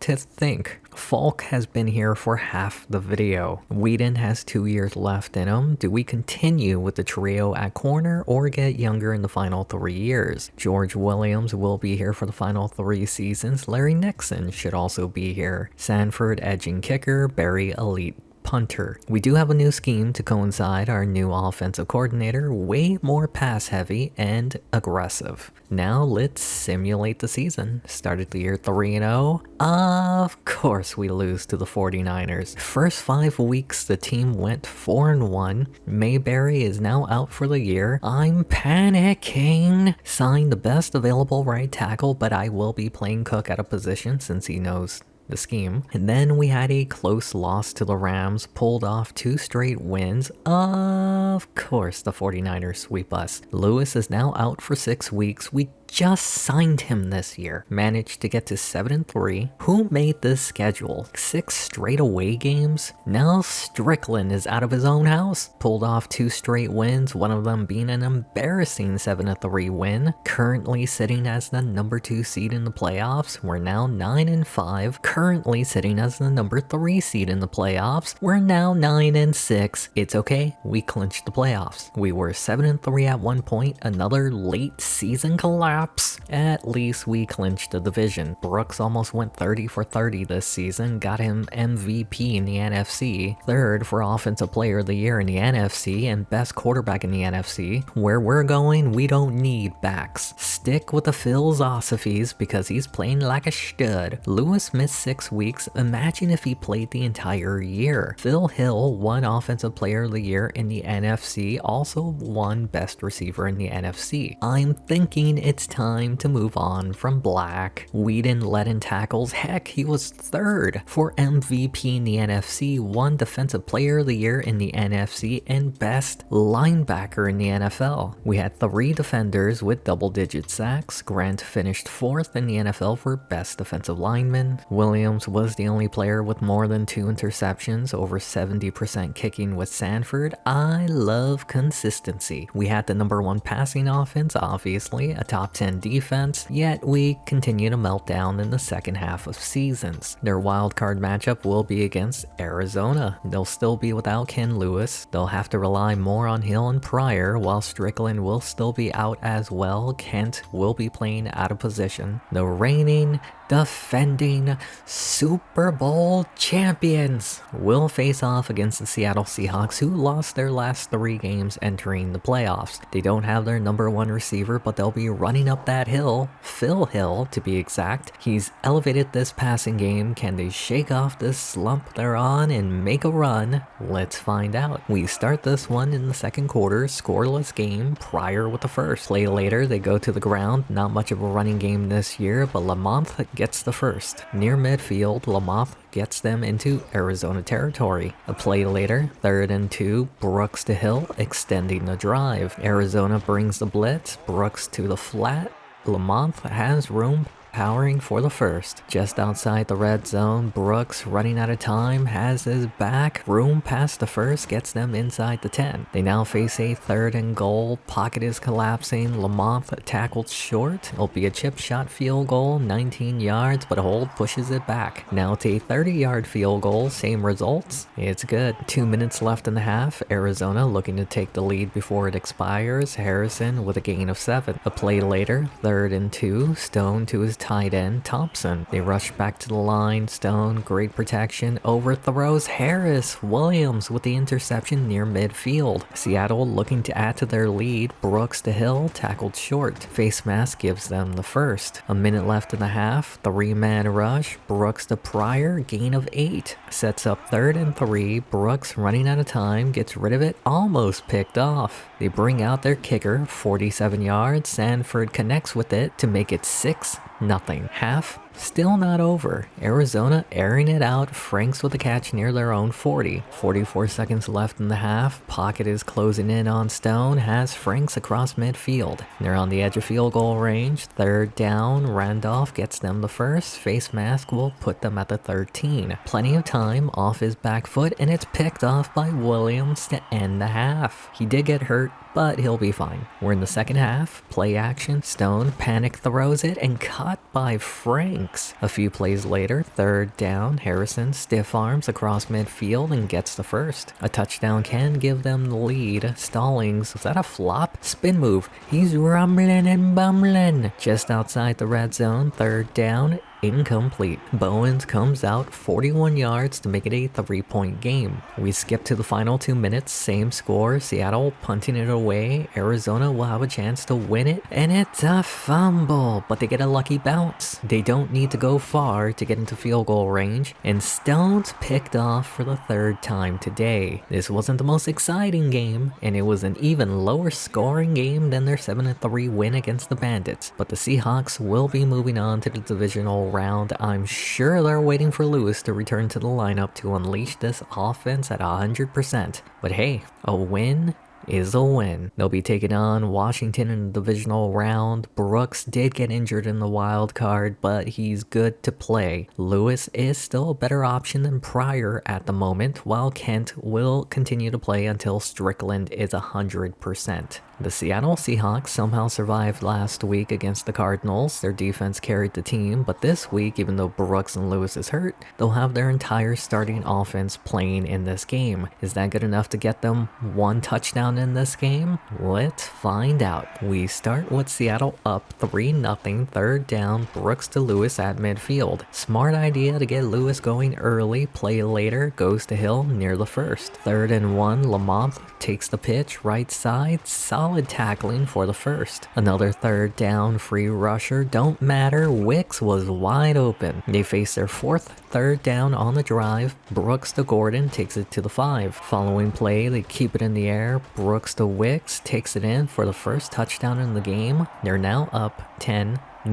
Washington would kick a field goal, making it 10-3. Hill with the catch across their own 40. It's third down, and you know what that means. Brooks is picked off. Well, I didn't see that coming. The rookie chasing, and it's a fumble. Somehow Seattle got a first. Seattle has a second chance. Brooks hit as he throws. Hill with the catch. 3rd and 2. They've had a lot of success on third down. Brooks has Pryor behind the secondary. He's not the fastest. Inside the 20, down to the 10. A play later, pitch, Lamont left side runs over a defender down to the 2. 3rd and goal, you already know what's up. Seattle leads 17-3. Washington is desperate to get something going, and it's picked off in the final seconds of the half by Falk. 13 seconds left, Seattle not playing it safe, Hill with the catch. 9 seconds left and they don't kick a field goal. Instead, Pryor makes it 24-3 at the half. We go to the final minute of the third, same score, Green gets rid of it and it's snatched away by Bo Body. Washington is down by 4 touchdowns, Green with time, Forrest somehow got the first. Final play of the third quarter, Green going deep, Jenkins with a grab. They're in Seattle territory to start the fourth quarter. Green floats it, Moore with a catch near the sticks. 3rd and inches, they're going to throw. Green, Jenkins, down to the 11. They face another third down. Green running out of time. George gets in for their first touchdown on the day. It was also their only touchdown on the day. Seattle would add 2 more field goals to their lead, but at that point the game was already out of reach for Washington, which means Seattle is going to their 6th NFC Championship game in this video. They'll be taking on a familiar foe, the Vikings. Brooks is still a bit banged up, but will be playing. Ken Lewis is now 100%, and we'll see how that translates to the field. They'll need him since they'll be facing the number 1 defense, while Strickland is back at left outside linebacker. Neither are great, but I prefer the true position player playing. The Seattle Seahawks are back in the NFC Championship game for the 6th time in this video. It's been a few years since their last Super Bowl, but they're 4 quarters away from potentially returning for a 3rd time. I thought the Vikings had a dome. Looks like they moved to an open stadium. Will the outdoor surprise have an impact on this game? Let's find out. We start this one with Seattle punting it away. Barry doesn't have a strong leg and he boots this one deep. Looks to have outkicked his coverage. Returned into Seahawk territory down to the 41. Half a field to work with. First play is a run and a face mask will shorten it by 15 yards. From the 25, they're going to throw. Evans to Grant inside the 20 to the 10. A play later, counter left side, Pearson goes in untouched for the first score in the game. There's only ever been 1 kick return that I can recall that's been returned for a touchdown in this video. Grimm is the return man, past the 25, and it's a fumble. Recovered by Minnesota. First play after the turnover, Evans throws, Rojas gets away, and this defense must be tired if they couldn't make the tackle on that. Seattle is now down 14-0. They're not panicking. Lamoth with the carry. Second down, they're going to throw. Brooks to the sideline, Pearson with the first. Same drive, second quarter, Lamoth spin move, gain of 8 on the play. 2nd and 2, free rusher, Brooks to Pryor across midfield. They now face a third down and they're going to pitch it. Down by 14, they don't get it. I guess they're comfortable in Sanford attempting a 55-yard kick, and it's no good. Seattle would get the ball back later in the second. Hill is wide open and he's got speed. Could probably run up that building inside the 10 and they'll cut the deficit in half. Seattle has it once again in the final 2 minutes and it's picked off. Tried to force that to Hill and that'll be a pick 6. Lots of mistakes by the Seahawks team. Oh no. We're seeing another kick return.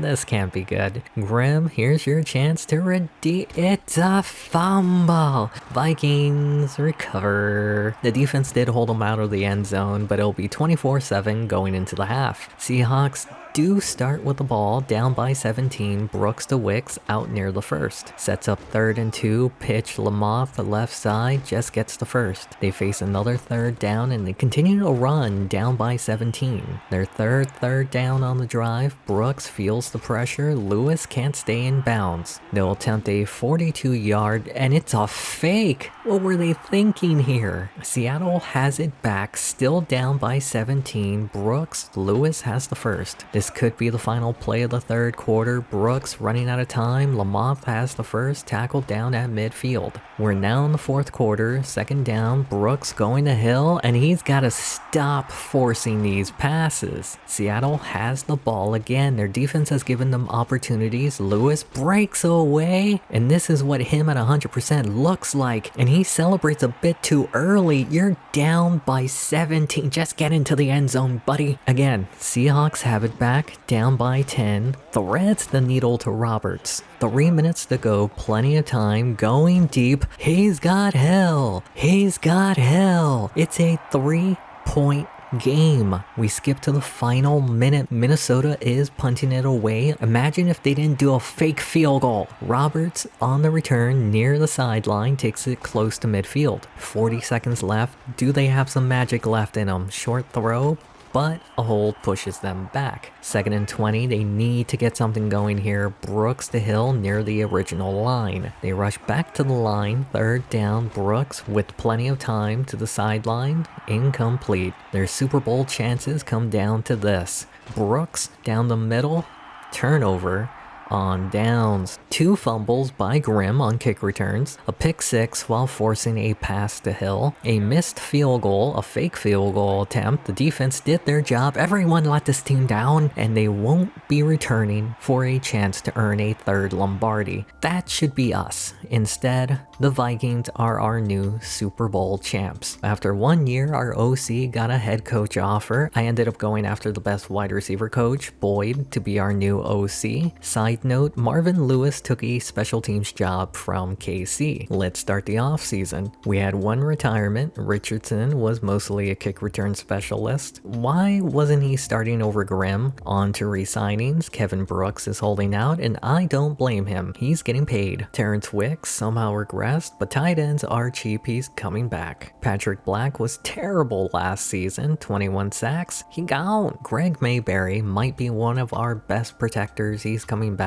Randall Grant, we got 2 seasons to go. Sure, he's coming back. Jason Kent was a solid replacement, but he's easily replaceable. He gone. Kevin Whedon, he's going to retire here. He's coming back. Brock Stratton may never be elite, but he makes plays. He's coming back. Orlando Mitchell has been a decent nickel, but he's slow. He gone. George Williams, 2 seasons left. He's coming back. His backup Johnston, easily replaceable. He gone. Larry Nixon, basically Troy Polamalu 2.0. He's coming back. His backup Joe Clark, easily replaceable. He gone. Moving on to the NFL draft, we have the 29th pick. I selected a corner to replace Mitchell. I did double dip at the position. I kind of triple dipped if you count strong safety. Off the free agency, I was interested in Randy Sanford since we let Black walk. He did accept our offer. Brooks is getting paid the big bucks. Better work out. Lamothe is injured, but it's not like we use him. Pearson really hit his ceiling, didn't he? Lewis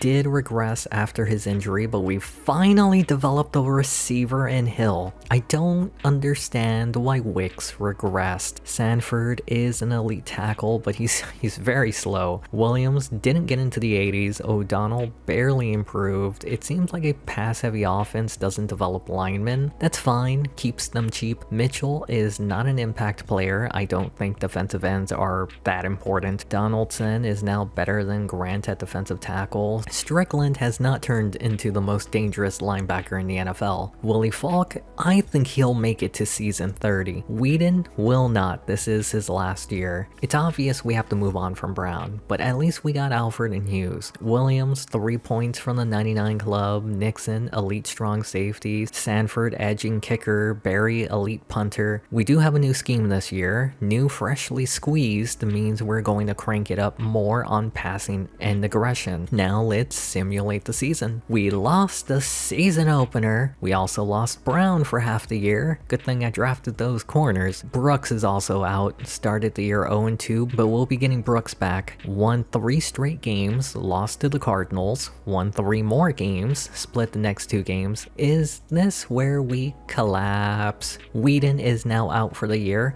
I'm panicking. Brought back Kent. We're 7-5. It's very congested for a wild card spot. Now Strickland is out for the year. We're 8-5, in good position to take a wild card spot. We could potentially get a bye week. If we win, we clinch the division. Of course we'd lose. Now I don't know if we'll even make the wild card. Add on to it, Mayberry is out. We do play the final regular season game. We need the Vikings to lose. They won. We need the Bandits to lose. They won. We need the 49ers to lose. They won. We need the Eagles to lose. They won. We need the Cardinals to lose. They lost. Finally. If we lose, I don't know if we get a wild card, but if we win, we clinch the division. It comes down to this game for the Seattle Seahawks. There's a chance that if they lose, they'll be eliminated from the playoffs, but if they win, they'll clinch their division and earn a 10-win season. Do they make the playoffs? Let's find out. We start in the second quarter, scoreless game, Frederick on a counter and gets the first. A play later, they go to the air, Zimmerman to Lawrence, circles back around, stiff arms and gets the first. In Seattle territory, play action, Zimmerman is picked off by Bo Body. He met his quota of 1 interception a year. Seattle is in good position for some points. Brooks trying to be like Mike, Hill with the catch short of the first. 3rd and 2, Lamoth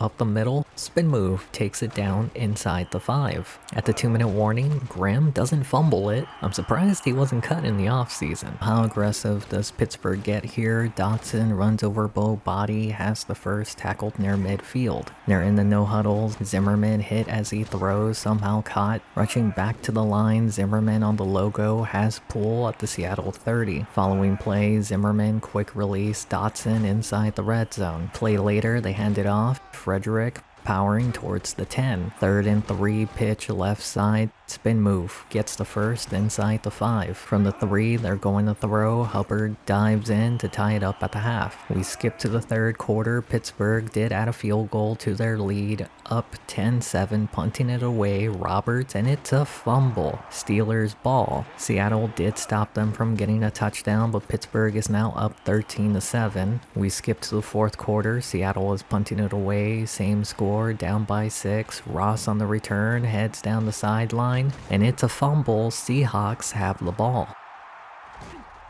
Can they take the lead on this drive? 3rd and 13, Brooks to Roberts and gets the first. Another 3rd down, free rusher, Tucker can't hold on. Sanford comes out and it's not a fake field goal to make it 13-10. We skip to the final 2 minutes. Pittsburgh punting it away. Seattle has a chance to tie it up or take the lead. Roberts avoids one guy, takes it down the sideline out near midfield. They don't need to go that far. Off his back foot, Wicks with the catch. Pittsburgh brings the blitz. It's picked up well, goes back to Wicks. They rush back to the line. 2nd and 2, Brooks, great protection. Lamontha with the catch, holds on through the hit. 3rd down, free rusher, throws, almost picked off. Sanford comes out to try and tie it up, 35 yards, and it's good. Pittsburgh was aggressive to end the first half. In the second half, it gets picked off. Seattle runs the clock down to 30 seconds, 40 yards out. Sanford gives them the lead. There's still 23 seconds left. Zimmerman down the middle, pull, gets it across midfield.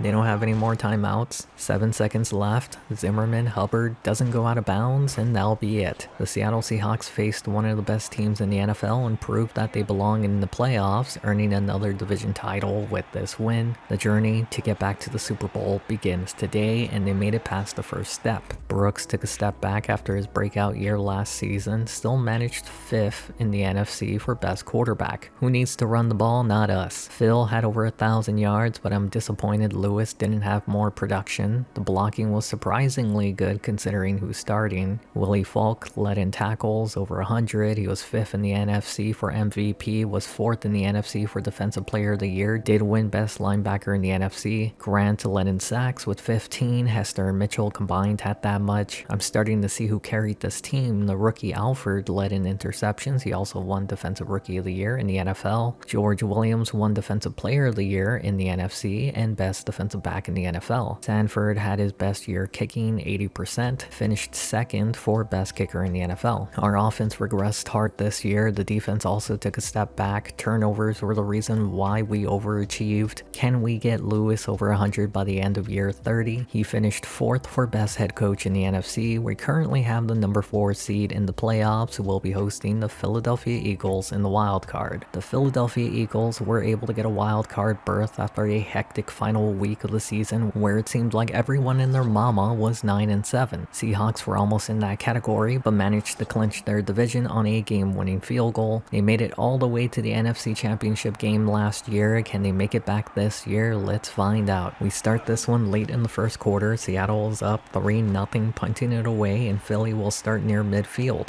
First play on the drive, counter Logan right side, spin move and gets the first.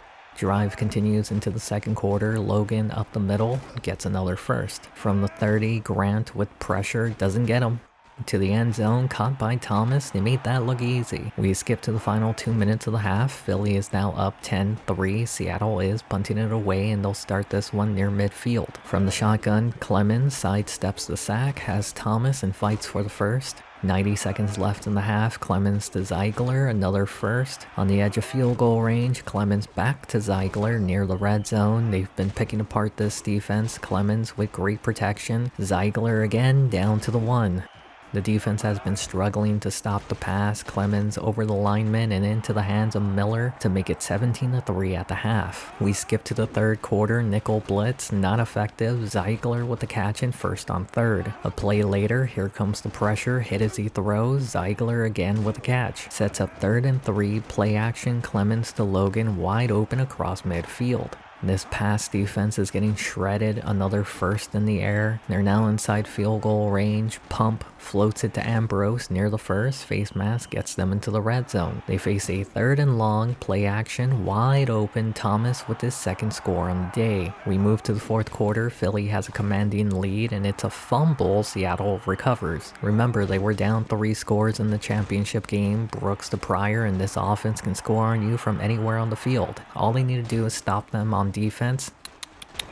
To shreds, you say. On the new set of downs, pitch, Logan, right side, kept behind the line, but a face mask gives them the first. 5 minutes left in the game, another pitch, watch out, gets near midfield, but another face mask gives them the first. A play later, here comes the blitz, gets it out quickly, Black wide open, past the first into field goal range. 4 minutes left in the game, counter Logan, left side, squeezes through, and this defense has given up. Following play, another blitz. Clemens to Ambrose, gain of 6. Sets up 3rd down, Logan up the middle, gets the first. Inside the 10, 3 minutes, Clemens, Miller, and that's pretty much the nail in the coffin. Remember when Seattle made it to the NFC Championship game 3 years in a row? Good times. Good times. Feels like you never know how they'll play in the postseason lately without the consistency of a running game and an elite defense. A pass-happy approach doesn't seem as successful. Another season where there won't be back-to-back champs. The Oakland Raiders win another one. It's the final year. Lewis has been here for 359 games. I thought this was interesting. I was buying all this stuff since it is the final year and getting into debt. You can see 1.6 billion, then it reset the counter. I wasn't sure if it just wasn't showing it, but these other 2 screens show that it did reset itself. So keep that in mind if you want to take advantage of that in your own rebuilds. Let's start the offseason. Kevin Wheaton has retired. Hall of Fame? I think so, but I might be biased. Ring of Honor for sure.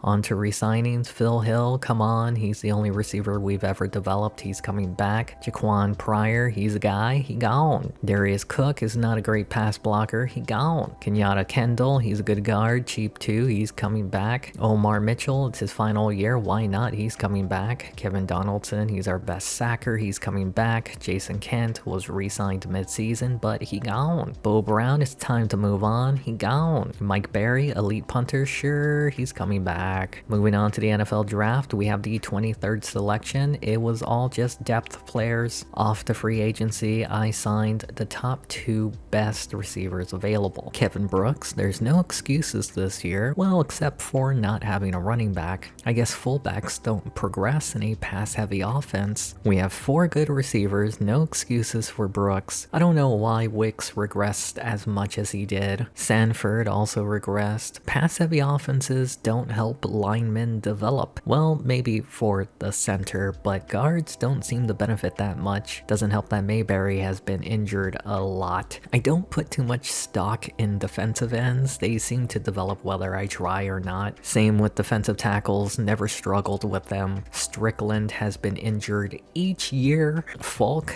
is a Hall of Famer. Our outside linebackers are rough. Stratton should go in the Hall of Edgers. Alford and Hughes were great selections. We only ever had one 99 club player. Nixon is injured but will be back soon. Sanford, elite kicker. Barry, elite punter. We are changing the scheme, less aggression by 5 points. Now let's simulate the season. Dominated the first 2 weeks, lost to Arizona, squeaked by the next 2 games, had our first tie in the series, won 3 straight. Of course, Arizona swept us. Won the final 6 games to go 13-2-1, earned the number 1 seed in the NFC. Brooks popped off. Yeah, baby. This is what I was talking about. Won MVP in the NFL, Offensive Player of the Year in the NFL, and Best Quarterback in the NFL. We don't run the ball. Not enough time to develop a running back. We had 2 1,000-yard receivers. Hill had 16 touchdowns, finished 4th for MVP in the NFL, 2nd for Offensive Player of the Year in the NFL,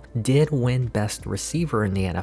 Thomas was 3rd for Offensive Player of the Year in the NFC and 2nd in the NFC for Best Wide Receiver. You know, I still don't think the blocking is that bad. Falk had a career high in tackles, 4th for MVP in the NFC, finished 2nd in the NFL for Defensive Player of the Year, won Best Linebacker in the NFL. Both defensive ends had double-digit sacks. Mitchell had 16, finished 2nd in the NFL for Best Defensive Lineman. Donaldson was 5th in the NFL. Williams and Stratton had 14 interceptions combined. Jorge finished 2nd for Best Defensive Back in the NFL. Sanford might be the best kicker we've had just because of his consistency. Earned him Best Kicker in the NFC. Obviously, we had a top 5 offense. The defense did take a step back this year. By far the best year that Lewis has been a part of. One best coach in the NFC, but not the NFL. How rude. Will be taking on Washington in the divisional. This has been the best season in Seattle Seahawks history in this timeline, and they did it with one of the best passing offenses in the league. Who knew you didn't have to pay for an expensive offensive line in order to keep your quarterback upright? Will that success continue today? Let's find out. We start this one with Seattle, 3rd down, Brooks going deep, Lewis has a step inside the 30. Following play, they keep it in the air, 3-man rush, almost gets there, Lamoth gets inside the 10. From the 8 pitch, Lamoth takes it outside for the first score in the game. Washington's ensuing drive, Green throws and he's picked off by Stratton. He takes it all the way and they're now up 14-0. We're still in the first quarter, Green quickly to the sideline, Thomas at midfield. A play later, play action, Green floats it, Mills rumbling inside the 30. Final seconds of the first quarter, Green to Smith, stiff arms inside the 10. Drive continues into the second, Green, Thomas, and they get on the board. Seattle, unable to get anything going, will be punting to Washington. They'll have a chance to tie the game up. Bowens on the return takes it past midfield. Short field for Washington to work with, Green to Thomas for a first. Following play, corner blitz, Green gets rid of it, Moore with a leaping catch in first. They now face a 3rd down, Moore up the middle, and it's a fumble, but it was overturned. 11 yards away from tying it up, Green, Forrest, and it's all tied up. Seattle hasn't got much going. Play action, Thomas with the first on third. At the 2-minute warning, great protection, Brooks forcing it to Hill, and that's picked off, brought back inside the 40. Washington looking to take the lead before the half. Green down the middle, Smith with a catch inside the red zone. Following play, quick drop, Green, Mills, gain of 7. They rush back to the line, but Seattle wasn't set, and now give Washington a first down. A minute to go, 3rd and goal, clean pocket, Green to Bell to give them their first lead in the game, 21-14. Both teams exchanged field goals, but Seattle was able to cut the deficit down to 4, Mills with a first at the end of the 3rd quarter. At the start of the 4th, look at all that space in the pocket. Green to Burt, add 5 for the face mask. They're on the edge of field goal range, corner blitz, doesn't get there, Thomas near the 1st. 2nd and 1, they keep it in the air, Green to Forrest, gets away inside the 10. From the 7 to make it a 2-score game, Green, Forrest, and it's now 31-20 Washington. There's still plenty of time, no need to panic. Brooks down the middle, Jensen with a catch. Add 15 for the face mask. A play after the penalty, Brooks to Hill inside the 30. Under 4 minutes left in the game, Brooks with time, Thomas with a catch inside the red zone. A play later, they bring an extra rusher, Brooks to the end zone, Wicks to the 1. 3rd and goal, they give it to Lamoth, and he gets in to make it a 1-score game. They'll try to make it a 3-point game. Brooks almost picked off. We skip to the final 2 minutes. Seattle makes a defensive stand, forcing Washington to punt it away. Roberts on the return has a block, hits a wall at the 40. Can Brooks put together one last drive? Hill near the 1st. They rush back to the line, 2nd and 1, and it's a fumble. I don't know about you, but that looked like a tuck roll to me. That's how the game would end. Is it irony that we didn't beef up our offensive line and that's the main reason we lost? Either way, this defense struggled to stop anything these past 2 seasons. There it is, 30 years. Oh, this one took forever. I added way more games than I should have. As much as I thought I loved the progression system in this game, it's clear that players progress based on repetitions in some positions. It's not entirely based on the value of their production that season. The defense almost always improved no matter what. The offensive line improved based on how much you ran because of their pancakes. The receivers were the hardest to figure out, but once I went pass heavy, and I mean real heavy, that turned it around. If it wasn't so easy for every player to improve, then I think it would have been more enjoyable. That's the reason why I loved the first 10 seasons of this rebuild. Every team still had some bad players. I was letting go of holdouts for rookies while maintaining a winning record. I do think this is one of the best franchises in terms of trying to play realistically, but also the easiest in developing a team. So I think this might be my last 30-year. I do in 2026. I'm going to be working on more condensed content, around 20-30 minutes. And to keep the 30-year video special, don't expect play-by-play in those shorter videos. If it felt rushed in the second half, and especially in the final 5 seasons, that's because I was rushing.